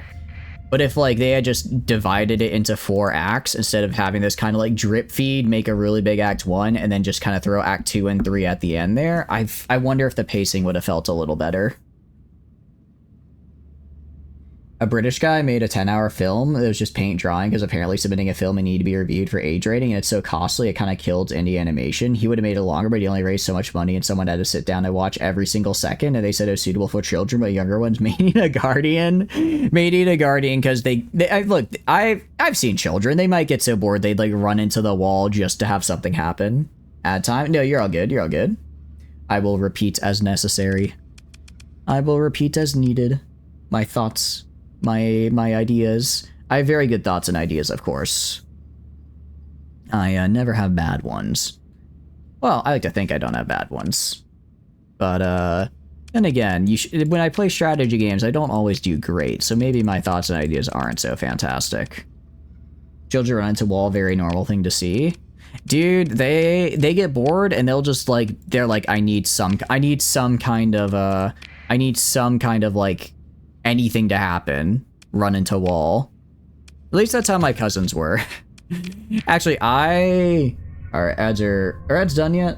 I'll wait till ads are done before telling this story, because I want all of you to hear how I'm such a horrible, disgusting creature. At least that's the only reason I could think of why what happened. So there's a side stuff to do. You did some of it, but after your first save, it was just throw bombs at Gortash, throw a Warren off cliff, do one actual fight, and you win. Yeah, same. Act 3 felt very like, I don't know. It felt very cramped, and it felt like I was kind of, I don't know. It just felt very, it's such a dumb, I know it's such a dumb thing to be like, I don't know why I didn't like the thing, and then say I didn't like the thing. I need to be able to say why, or else I feel like the argument doesn't have merit. But I guess it felt kind of cramped, it felt kind of fast, and it felt It felt like kind of a lot of storylines colliding. Here's the thing. I think it would have been interesting if they had it to where each of the, what do you call it? And knowing that it was originally, welcome back. Knowing that it was originally scheduled for 4 acts, it really felt like they were setting up. You would fight one of the absolutes chosen every single act. So Act 1, you figure out what the hell the absolute is. Act 2, you fight Ketheric. And then Act 3, you'd either fight like Orin or Gortash, and then the Act 4, you would fight the final one, and then Elderbrain, right? Or maybe it would just be final act is Gortash and Orin, and then Act 3 is Gortash and Orin, and then final act is all about Elderbrain, right? And it felt like you did a lot of like the big things right at the end, right? No, Baldur's Gate 3, sorry, not Tyranny. You did like a bit more in Act 2, but it definitely felt rushed. Yeah. Oh, I've beaten Baldur's Gate 3 before. Sorry, Tano. The Baldur's Gate streams we do on Friday, Yuna and Shaco have not beaten it. I've beaten it before. Yes. At least Twitch ads don't last too long like YouTube. Yeah, that's good at least. Also, you guys, I give you permission. Please use an ad blocker. Twitch ads are dumb and stupid, and I hate them. Use an ad blocker. So there's side stuff, but yeah. Anyways, about children running into walls, over the summer, I actually got to go to a family reunion, which was very fun. And I got to meet my baby cousin for the first time. So this child is like, I don't know, 1 year-ish old. He can like walk, but he's still like tiny. So I went, I saw him. So I walked up, I said like hi to my cousin, his mom. And then I crouched down like eye level with him. And I said, hi, I'm your cousin Chatters.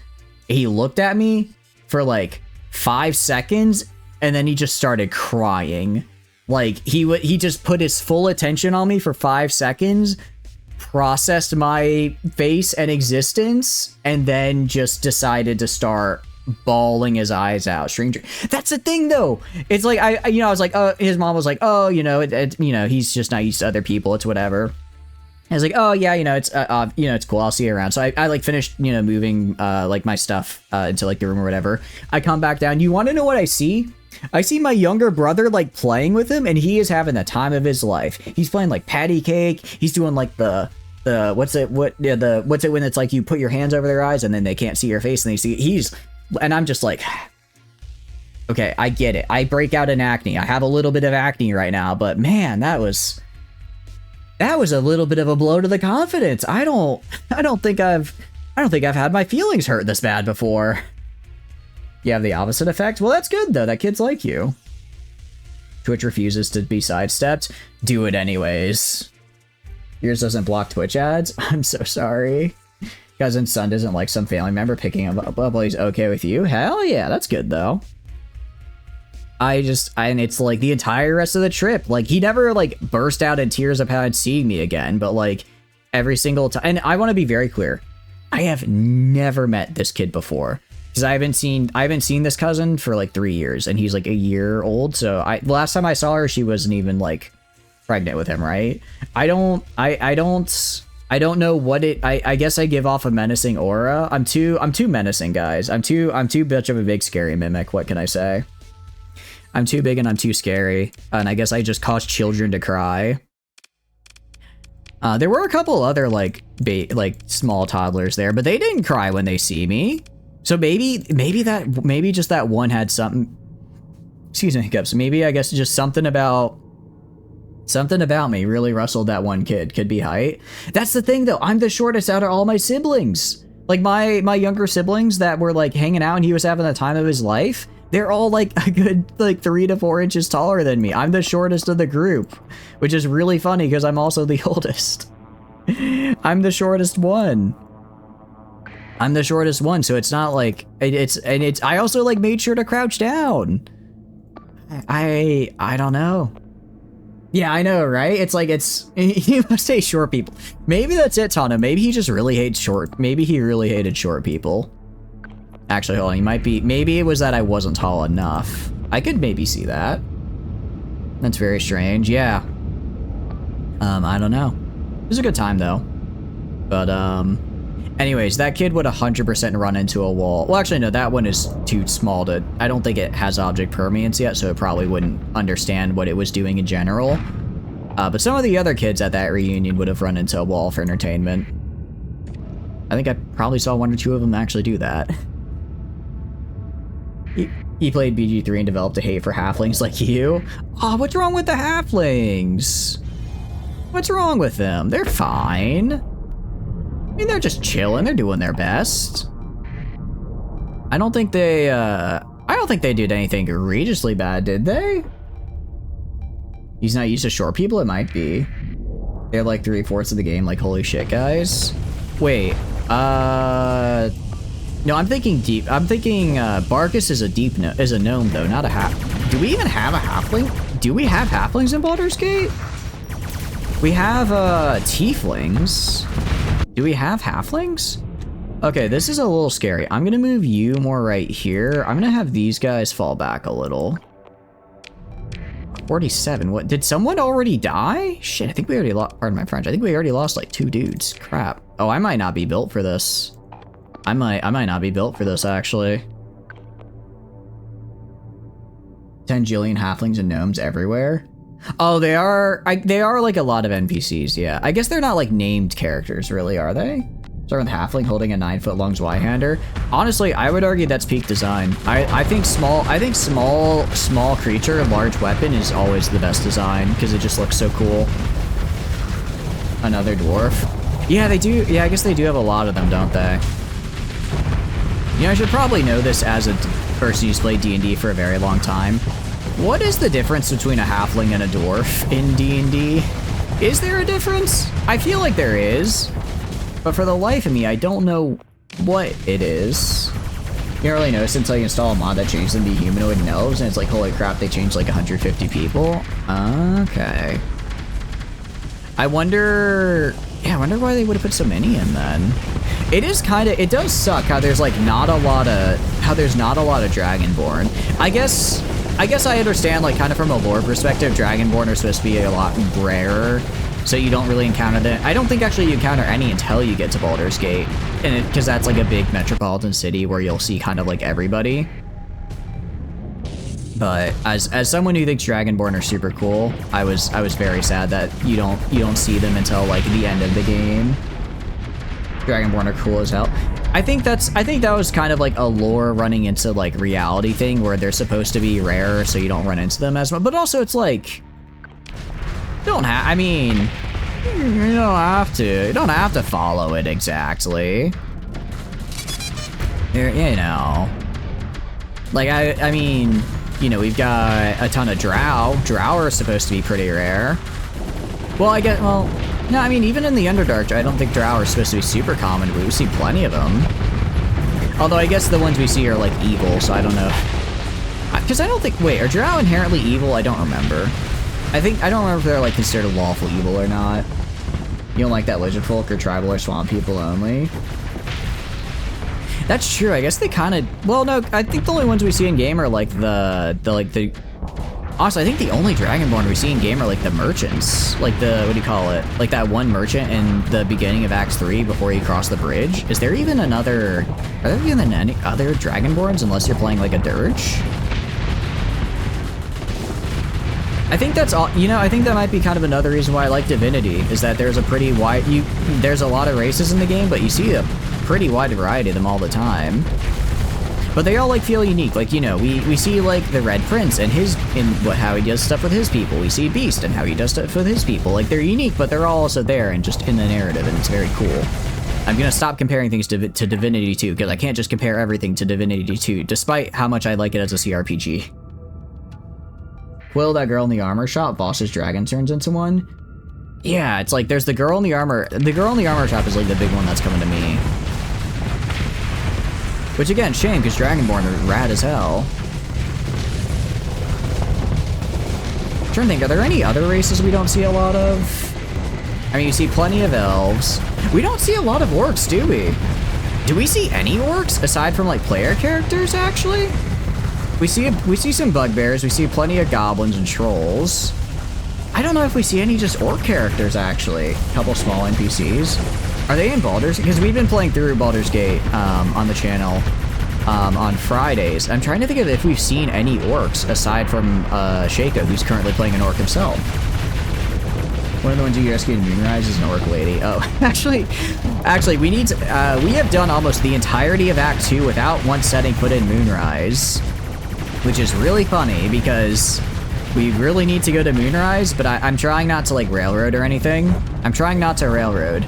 And they just never wanted to go to Moonrise, so I'm just like I'm in pain. Like I'm like, dude, there's so much stuff to do in Moonrise, and we need to do it, but we haven't gone yet. We've done all we have left is Temple of Shar and Moonrise. But actually, apparently we were talking about this earlier. We actually need to I'm actually gonna have to be like, hey guys, we can keep doing Temple of Shar, but we will skip out on. Apparently, if you go far enough in Temple of Shar, it just it just skips all the Moonrise content because, does anyone care about spoilers for Baldur's Gate 3 right now? If so, that's totally fine. I won't get too specific, but, I just, I can get more specific to explain why specifically we have to. Saw some honor run where these guys played all orcs and wild magic classes. You saw them die and pop back up with 1 HP from the orc racial. Wait, that's actually kind of a fun way around it. Like, oops, I accidentally fireballed myself. Luckily, I've got 1 HP. Alright, I saw no one complain about slight Baldur's Gate spoilers.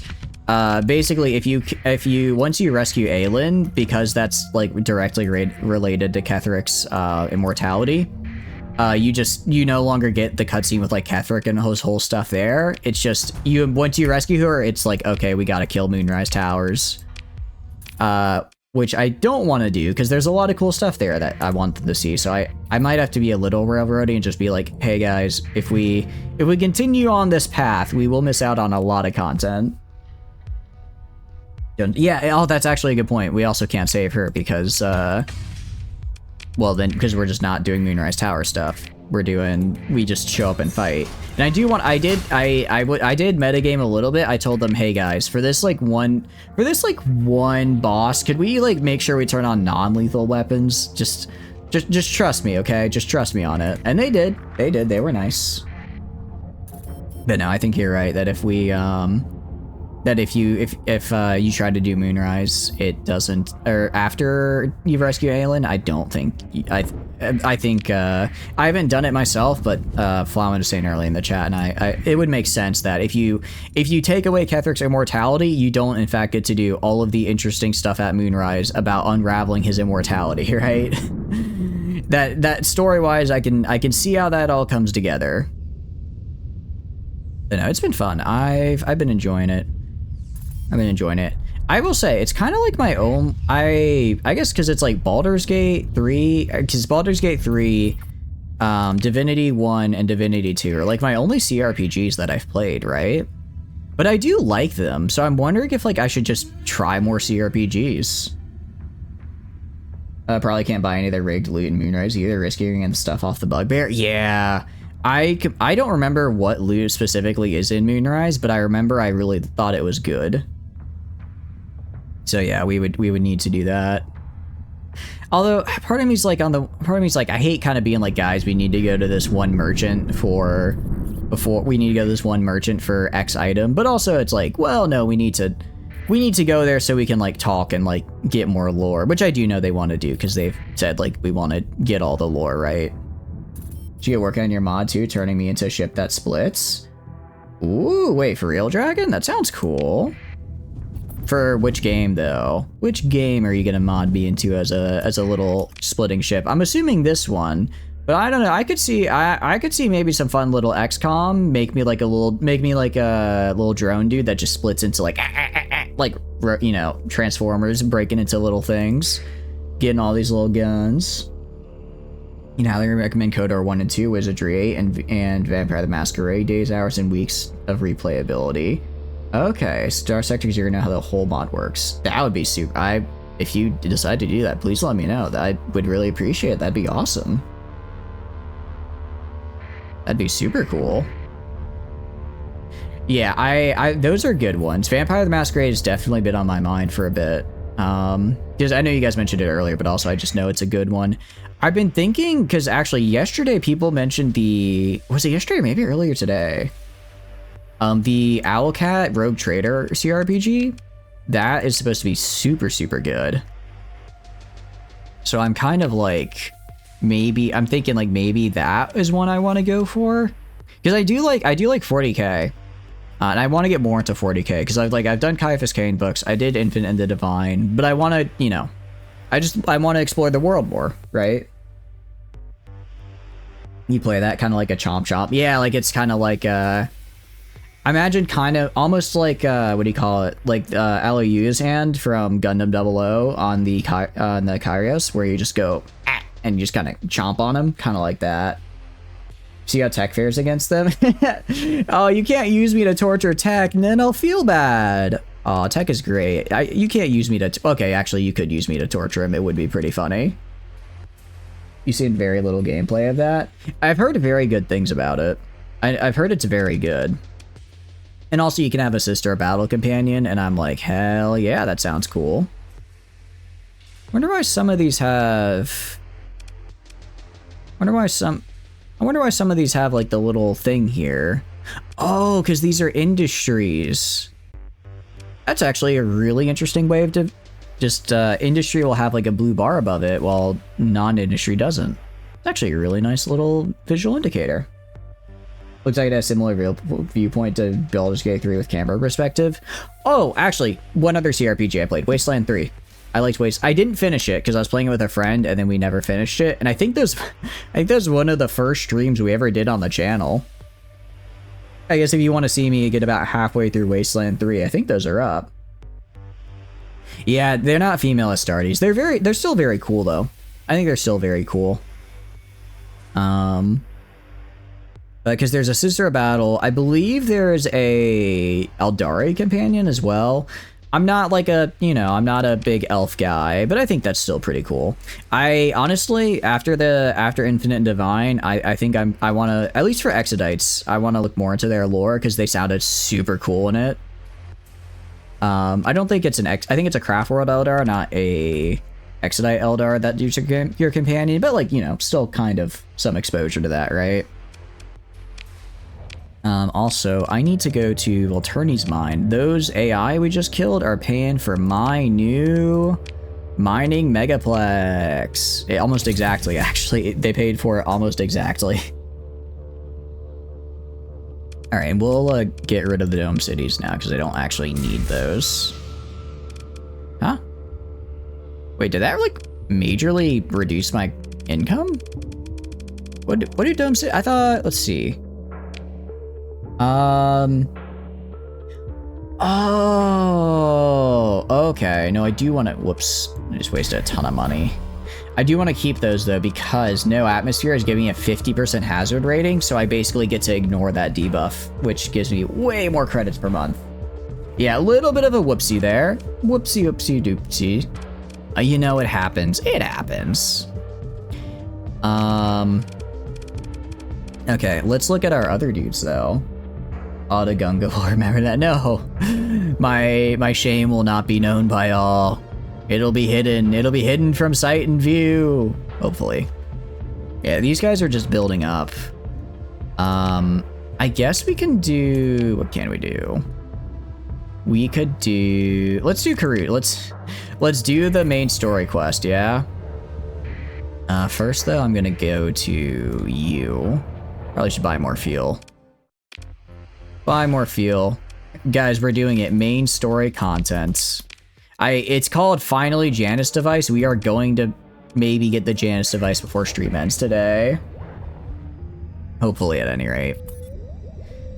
But no. Because I don't know. Because CRPGs are like... I guess... Actually, what does the C stand for in CRPGs? Because I'm trying to... Like, how does like... I mean, I can think in my head, like, how they're different. Is it just the POV? Like, is it just the isometric point of view is what makes it different from something like New Vegas, I guess? Classic. Get that, Janus? Yeah. Computer. Okay. Okay, so it's... Or that. You see people say it's computer a bunch. I guess because they originally were for, like, really, like, in, like, the 90s and stuff, when normally you do, like, an RPG... on like a game, right? Like on tabletop, but I guess you kind of could then do that single player in a computer. In RPGs and RPG. Yeah, I feel like, because it's like, if you say CRPG, I'm not going to think like computer, I'm going to think like isometric with 3 other companions and then some kind of class-based system. But I wonder if like there are CRPGs out there that don't meet that kind of criteria. Or like a text read only. Ah, okay. That sounds like that'd be kind of interesting to see. I do have, it's not quite an I guess it's not quite an RPG, but I do have War Sim, which I think is supposed to be closer to like a classic, like, kind of choose your own adventure game type thing. Because Wiz A is first person, KOTOR is first or third, and actually that's right, Vampire the Masquerade is first person. I've seen people play it first person. Rising games are first or third. Okay, so it's not like a yeah, okay, so it's not just like a third person thing. There's like something else in there. If I recall, all 3 Gothics are too. Okay. Yeah. So I guess it's a pretty broad definition. Is it, yeah. I was gonna say, I don't think it's quite as broad as something like a roguelike, because I feel like everything nowadays has a roguelike as tag on it. I guess it is pretty kind of open-ended to how it all comes together, huh? Melee is in third. Okay, I see. Also, after a short wait, your connection request is accepted. Welcome, welcome. Whose business do you have with today? I'm looking for Scylla Coureuse. Oh, the Icron's eyes flick one side, the back to you. I don't think I've heard of her. He says, asserting a placid tone of bureaucratic impatience. You know, there's a public comm director for this sort of thing. I'm looking for Scylla Coureuse. This again, the Archon eyes flick off to one side, then back to you. Like I told you before, there's a public comm director. This is outside the purview of my office. You know anything about the Galatia incident? Yes, actually, recent events, the Galatia system. I do like how, okay, it is kind of funny how this says recent events. This is assuming I, you know, did this relatively recently. However, it has been 20 years since the game started. Recent is really doing a lot of heavy lifting here. Melee is in third. Oh, okay. One thing I will say about games that have melee, unless it's like Mountain Blade style, I find I have such a hard time enjoying it. If it has like a good combo, I could see it. If it has like, I don't know, like I've apparent like Chivalry melee is okay. Chivalry is okay. And then I've seen apparently Mordhau is pretty good, but I haven't done that one. But it's like, if it's something like Fallout where it's just swing, swing, swing, heavy attack, block, like I need some directional. I need a little bit more something in there, right? It's an extraction roguelike if you do the main story and play on Iron mode. That is... No, it's not, because roguelike implies you have to die, though. Roguelike implies you have to die, and then you restart with some form of progression, meta progression. Oh no, I'm confusing roguelite and roguelike again. I'm begging, don't crucify me. They're very similar words. They're only off by like a single letter. Please forgive me. Forgive me. You hate the buzzwords? Yeah. It's one of those things. BG3 is also roguelike if you play on Honor, pushes up glasses. Sorry, I'm getting off topic. I'm tired. This is gonna turn into yapping pretty much here. I'm not a big fan of here's why I don't like a lot of roguelites. Roguelite, not roguelike. So so roguelite, so something like Hades. I'm gonna use Hades as an example here because it's not the biggest offender, but I think it's the one most people have probably played. I don't like roguelites because I don't like meta progression.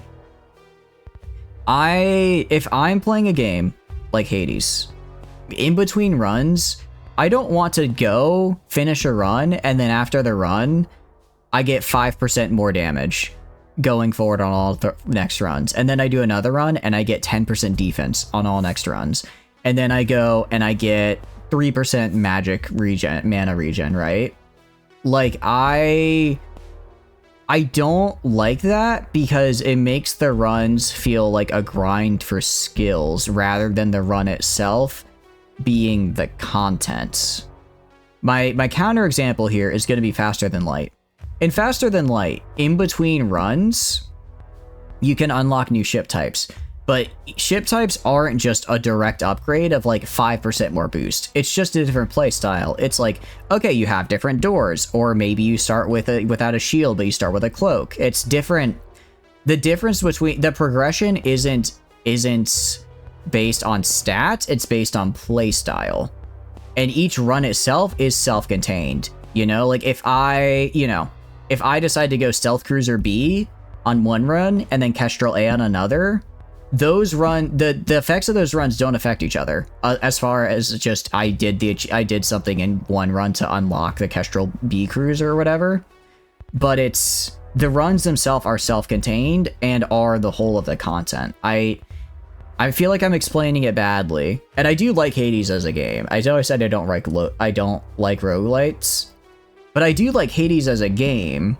But I'm not motivated to go and get all 10 endings of Hades, or defeat all 10 runs and get the true ending of Hades, because each run just feels like a grind. Each run just feels like I'm doing the run for the 5% extra stat boost in the next one, and then also slightly closer to the endings. I have gone and done, I haven't finished it yet, but I've gone and I think I've gotten like 70-80% of all the ships in FTL.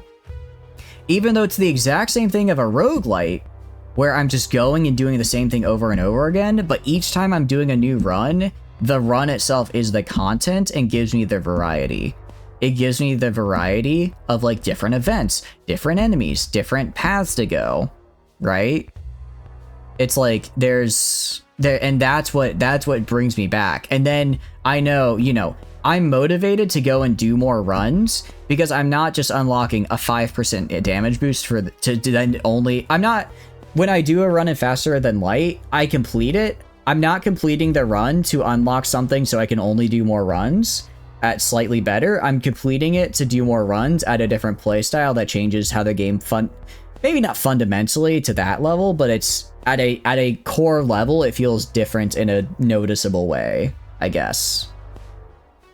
And that's why I like something. That's why I feel like as a roguelite, I like Faster Than Light a lot better than something like Hades. Hades is fun and has really good enjoyable combat, and I like all the different combos you can make, but I'm not motivated to go get the true 10 run ending, because each run only serves to then make the next run slightly easier instead of opening up. And like, there is kind of some, like, you unlock new weapons, which are very big changes in playstyle. You unlock new, like, boons for Skelly that slightly change how things play.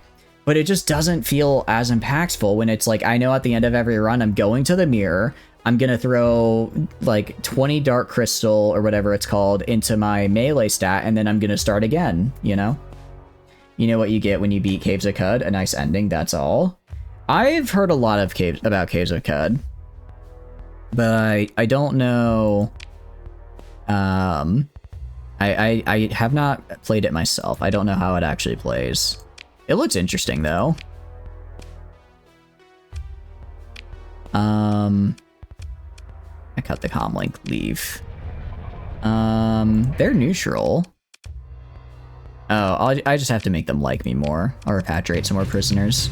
I guess the good news is I have so many damn prisoners, repatriation is pretty easy. Because I probably have to go to the bar if I want to do this. Yeah. It has an RPG element mode and like exploration, so it's not strictly a roguelite. Okay. Okay, so it's more, I will say, from what I've seen, it looks a lot like not Darkest Dungeon, Dwarf Fortress Adventure Mode. That's what it looks very similar to, and I like Dwarf Fortress Adventure Mode, so I think I'd be interested in it. Imagine being in the game and only got a text pop-up that reads congratulations, then went to main menu. I feel like I wouldn't hate that, you know? I mean, obviously, if it's like you beat the final boss and then it just fades to black and says that, I'd be like, okay, I kind of want to see, like, you know, what the effects were, even just give me like a little where are they now text scroll and I'll be fine. But I don't hate the concept of just kind of the game ending and you're just told congratulations, right? How many captains in our jail? I don't even want to think about it. I have 16. I have quite a few officers. Hold on. We do, I can check in a sec, but we actually have lore here, and I don't remember this, so I think we're going to read this one out. You ask around about the missing academician buying moderately priced drinks to lubricate the flow of information. This is a spacer bar, and those spacers try to look out for one another. You're finding little in the way of leads, mostly shrugs and apologies. I'm sorry you're having trouble finding your friends. As an off-shift dock worker and a utilitarian vac suit liner, I shall pray for your reunion.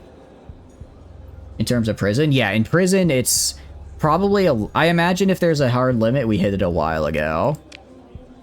Dockward's expression shuts down instantly. I'm not a Pather, Captain. I do follow the teaching of the Church of Galactic Redemption, and I thank you not to make bigoted assumptions. We are not all fanatics and terrorists. They stand leaving an untouched drinks. Blessing of let it be upon all souls, both large and small, they say, and stomp away. Yeah, no, that was kind of insensitive of us. That was I'm just saying if I was able to do that, I probably wouldn't say, "Are you a Pather?" You know, I'm not that tone deaf. You know, I have noted, again, the Church of Galactic Redemption are literally the only people who have not tried to sat bomb me so far.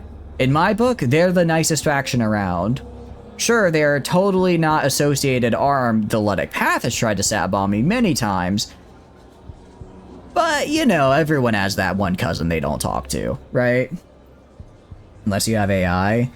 Even the Church of Galactic Redemption is fine with me, even though I have AI. It's because they outsource all of the stuff. All of their dislike to me through the path. But they're, you know, again, if we look at the green, if we look at which color green is attacking me, it's mostly the lime colored, not the pine colored.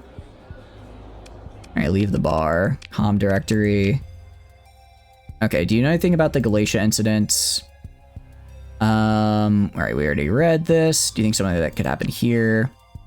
Of course not, he says. Currently, I've kept a fort of all major industrial and research projects of the system, and the pirates, they aren't capable of anything truly catastrophic unless another warlord shows up, but that's why we pay our share of the Persean League armamentarium. The Archon sits up straighter, so I assure you, Captain, that nothing else to worry about when doing business on Lassiel habitat. Using faction war as a doorway? I mean, look, how else am I going to get these lobsters? Oh, I need to build my gene seeding as well for the lobsters. Thank you for the reminder. What if Coureuse is on the station right now? He looks nervous. I don't know what you're talking about, Captain, without some kind of evidence of, look, I have another appointment. Good day, Captain. The Archon hits a button and dumps you back to holding pattern bearing the spinning tress of Lassiel Habitat's Executive Council. The Archon is hiding something, but you won't get it out of him. Some kind of compelling evidence. Okay. Also, we can check how many prisoners we've got. We have... Okay, not that many. I think, what do you call it? My guess is that there's like a cap. My guess is that there's a cap on the amount of prisoners we can have. Unless they're level 7 or above, I'm not going to keep them. Unless they're level 7 or above, you don't get to join my crew. Ooh. Oh.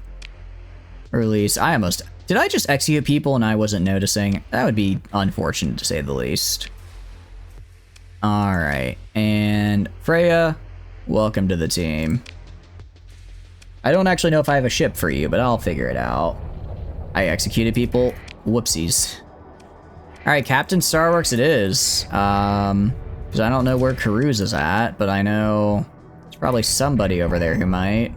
I mean, I vaguely remember how this goes down, how this plotline, because I've done this plotline before, it was just forever ago. Fairly certain if I go over here, I might be able to talk to somebody. Oh, right, I should probably turn that transponder off. No, oh, maybe we can. I'm looking for someone called Scylla Coureuse. He looks you over, licks his lips, and thinks the question over a moment. Might know someone by that name, might not. Why should I help you? I'm one of you, you can work with me, I've got a reputation. Actually, yeah, because Warlord Kanta said so, I do have Kanta's protection. I kind of wonder if I can do this. I executed like 8 people in a row. Who hasn't accidentally, exactly meme, who hasn't accidentally executed 8 people in a row, you know? If they did want to be executed, then they probably shouldn't have been attacked by me for some reason. No, she didn't get lost. The pirate boss slaps a comm console and the line disconnects, leaving you staring at static over nothing. I do have a lot of credits. I wonder if that option is I wonder if that option is always there, or if that option only appears when Kanta, because I have Kanta's protection, so I was wondering if that was like something unique that came up because I have Kanta's protection, or if that was me just trying to bluff my way in. I think that might have just been me trying to bluff my way in. Alright, let's talk about credits. For 31,000, yeah, that's fine. I have 3, holy shit, I have a lot of credits. When did that happen? Very persuasive. I may have heard something from someone, it's my business, right, knowing who's making moves in Isaiah's system and to who. He leans close to comms, speaks quietly, or does Persean League started asking a lot of questions about someone named Coureuse, and that was because the hegemony started asking first. And then just about all at once, the League snitches all stopped asking about Coureuse. That tells me it looks like someone found who they're looking for. It also tells me that they're not real experienced operation. Leave it to the League, right? Appointing officers by rule influence more than ability, I'd never abide by that. Anyway, shortly after that, a unit of top grade League agents fresh from Kazran showed up and set up shop on Laciel habitat.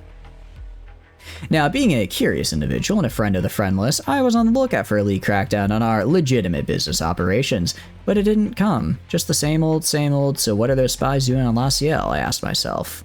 I paid a real professional surveillance contractor and they got me a list of names, rented properties, and schedule of activities. Looks like they've put up some fancy safe house setup. The pirate boss taps the datapad and your comms ping alert you to an incoming file. You buy yourself a copy of the data, my friend. I do like to keep informed. What a shame. I know, what a shame. It would be kind of cool if I think I did this a little out of order, but it would be kind of cool if you have contest protection, you would get like a unique little dialogue with the pirates. Wonder if the new TNP has a release all button or if that's just head pat sector. Wait, what would be released? Oh, all of them? Yeah, I guess release all would be kind of nice, but I don't mind too much. He leans back, putting on a casual act. Me, I just ask questions. Maybe you're looking for answers. Maybe you'll find one. Maybe it'll teach his League goons a bit of humility. Just don't forget who helped you along the way, right? With only one piece of evidence that Coureuse is a Laciel habitat, you're not absolutely certain it'd not be instances merely circumstantial if you attempted to leverage against the authorities. You'll need to find one more piece of corroborating evidence. We can ask about Scylla Coureuse here. See what else we got. A shady character at a bar is wearing an expensive but worn-looking coat accepts your drink. They think you're the sector's dumbest undercover cop, you know. But I know you're not. She takes a long sip. A cop, that is. I saw your fleet come in. Ran some queries. It's my business, you know? Knowing things. Selling that knowledge. I've come to the right person. She smiles slyly. Indeed you have. Problem is, I've sold that knowledge and my customer might take issue if I were to distribute it without respect for, understanding of the exclusive utility of that knowledge. My customer is very important around here, if you catch my meaning. Now, if you were to approach that customer directly to work something out, you might come away with something useful.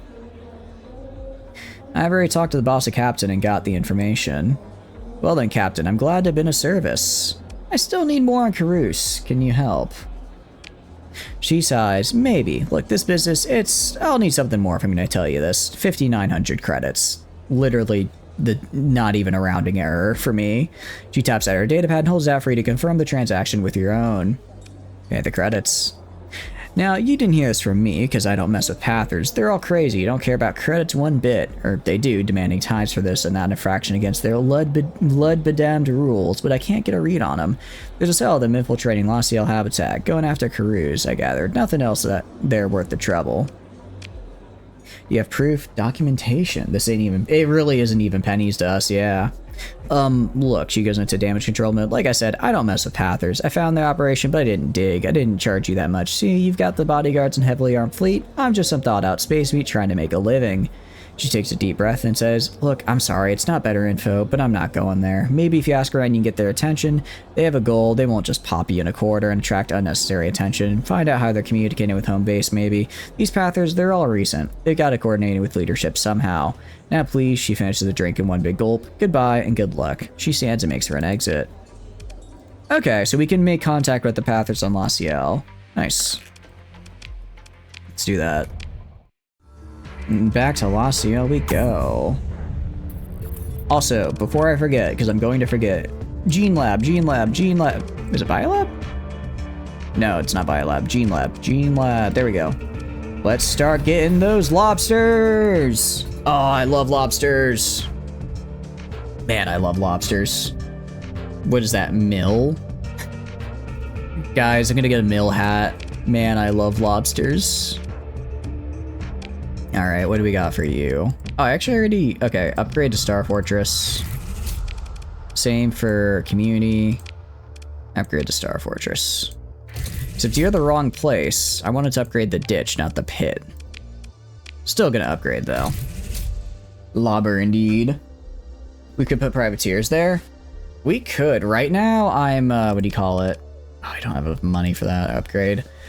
Right now, I'm gonna do on each of our barren worlds, on the ditch and the pit, I'm gonna put mining, refining, and then maybe some level, maybe heavy industry, maybe a heavy industry on one, a light on another, and then for that final slot, probably just a commerce, and that'll be all 4. And then I'm gonna settle the toxic world, I think turn that into privateering. Or maybe just make a station for it. That could be kind of fun. Leave the bar, open the comm directory. Okay. Okay, open the comm directory, talk to you. Let's see. Did I mess up?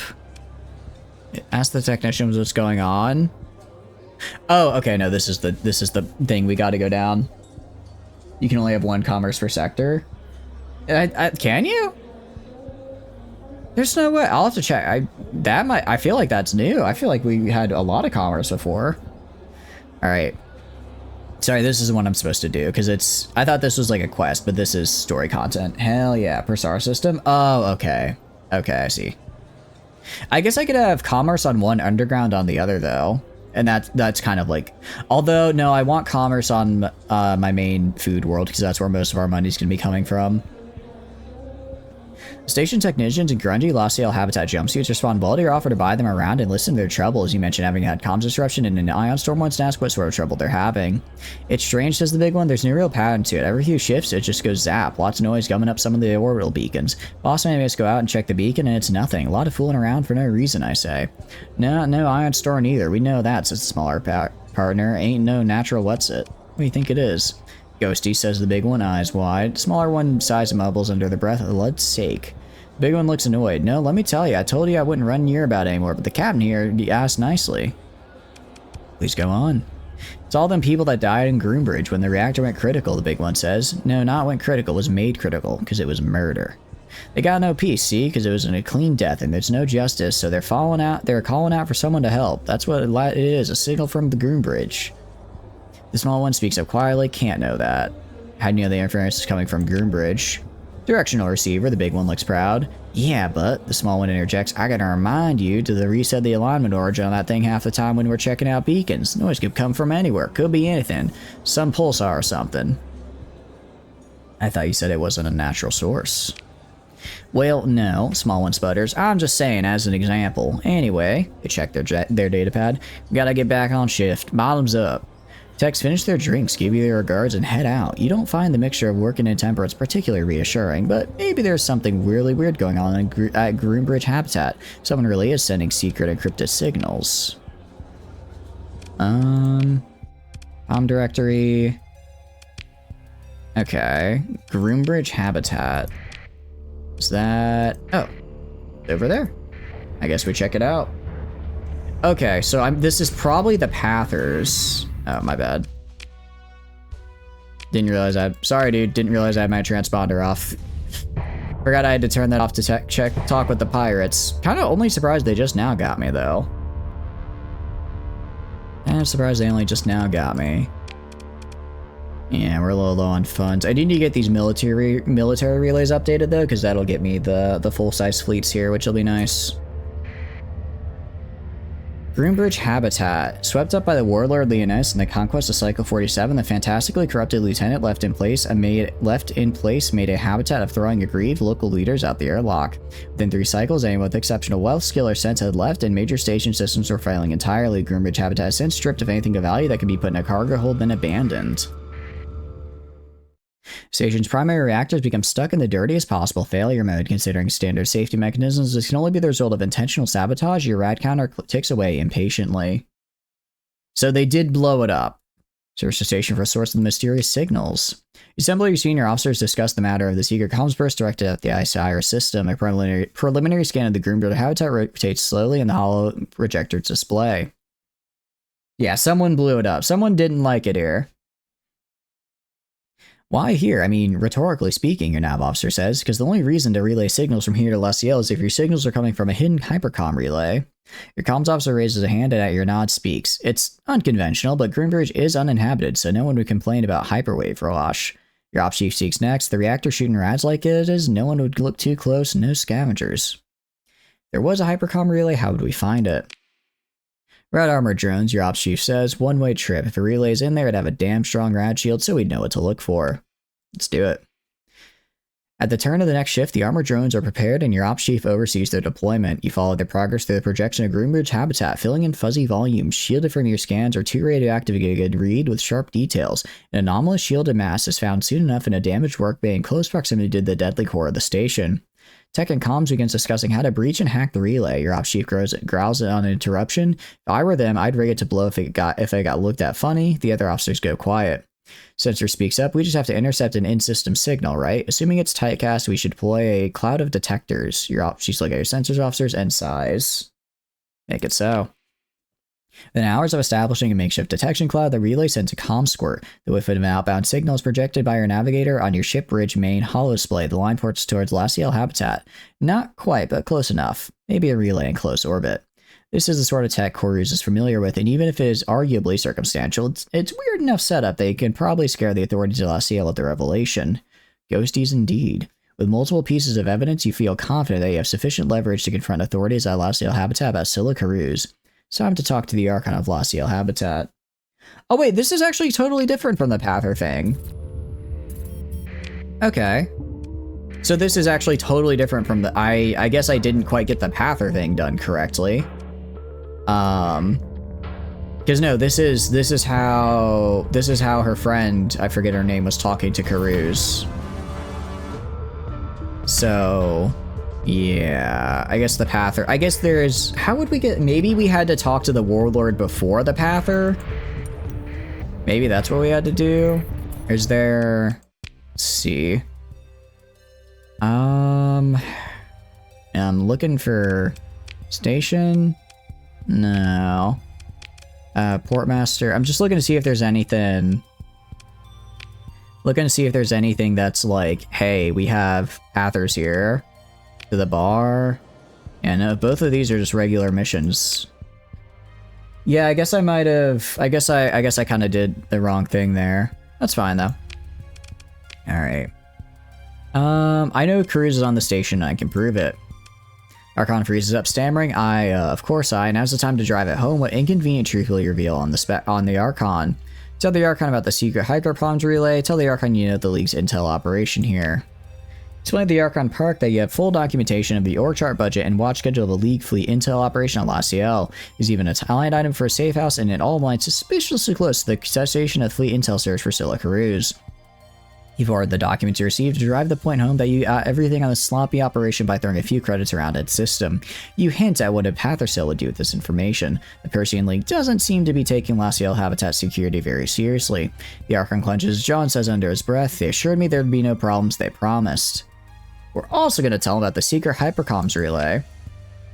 As you upload sensor readings and the scans recorded by Radhart and Jones, you explain to Archon Park what they show. They discovered a secret hypercom relay in the derelict Groombridge habitat, and it's been sending periodic transmissions to repeater close to La Ciel habitat. Someone has been talking without using official channels.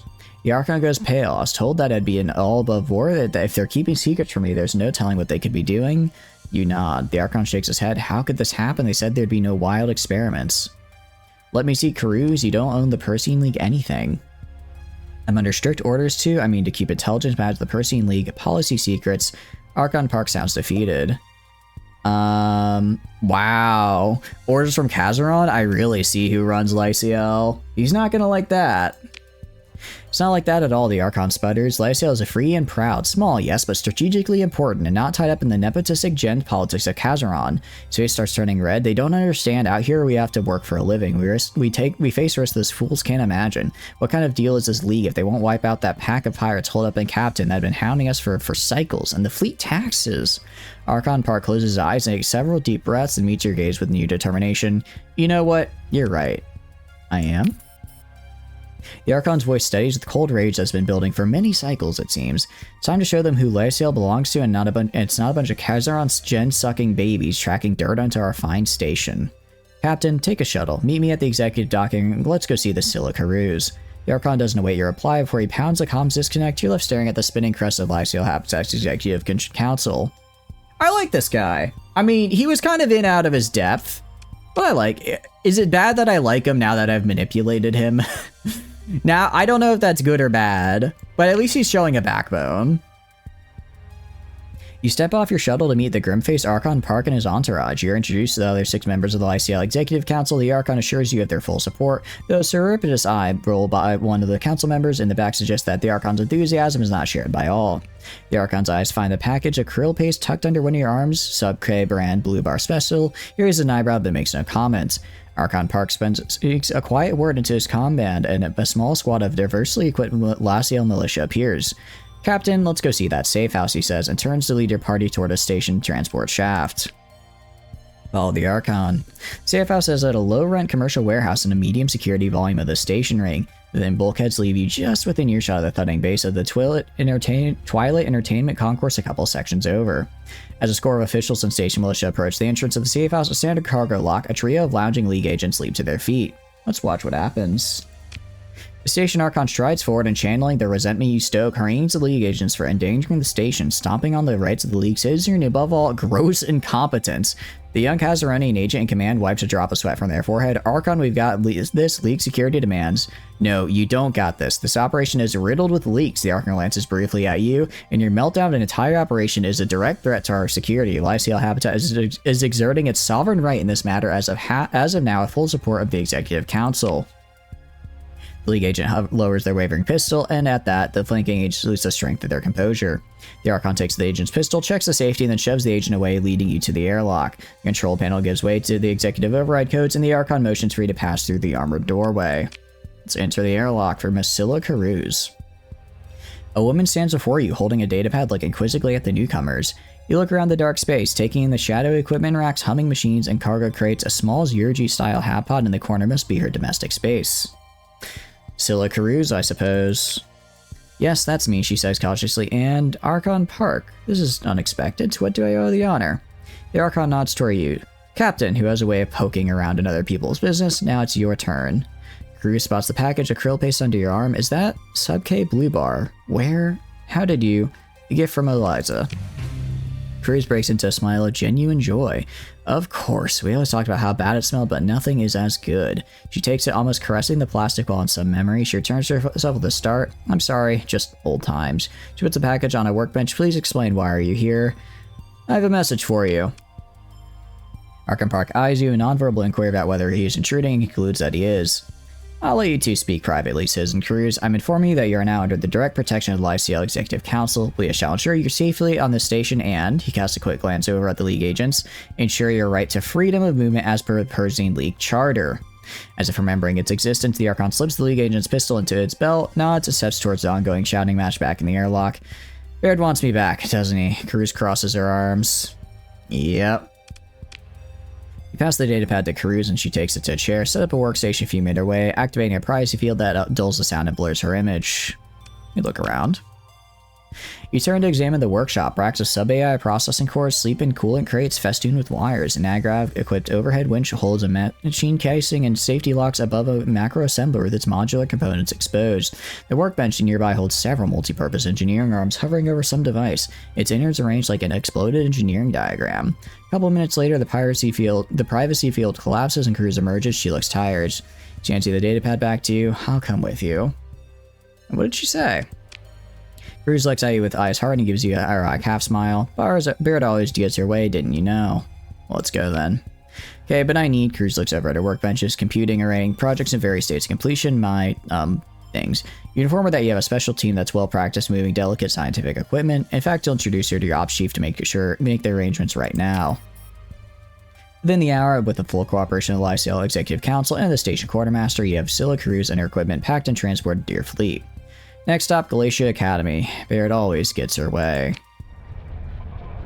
That was fun. I guess I can also salvage. Nice. Alright. I guess back to Galatia then. Let's go back to Galatia.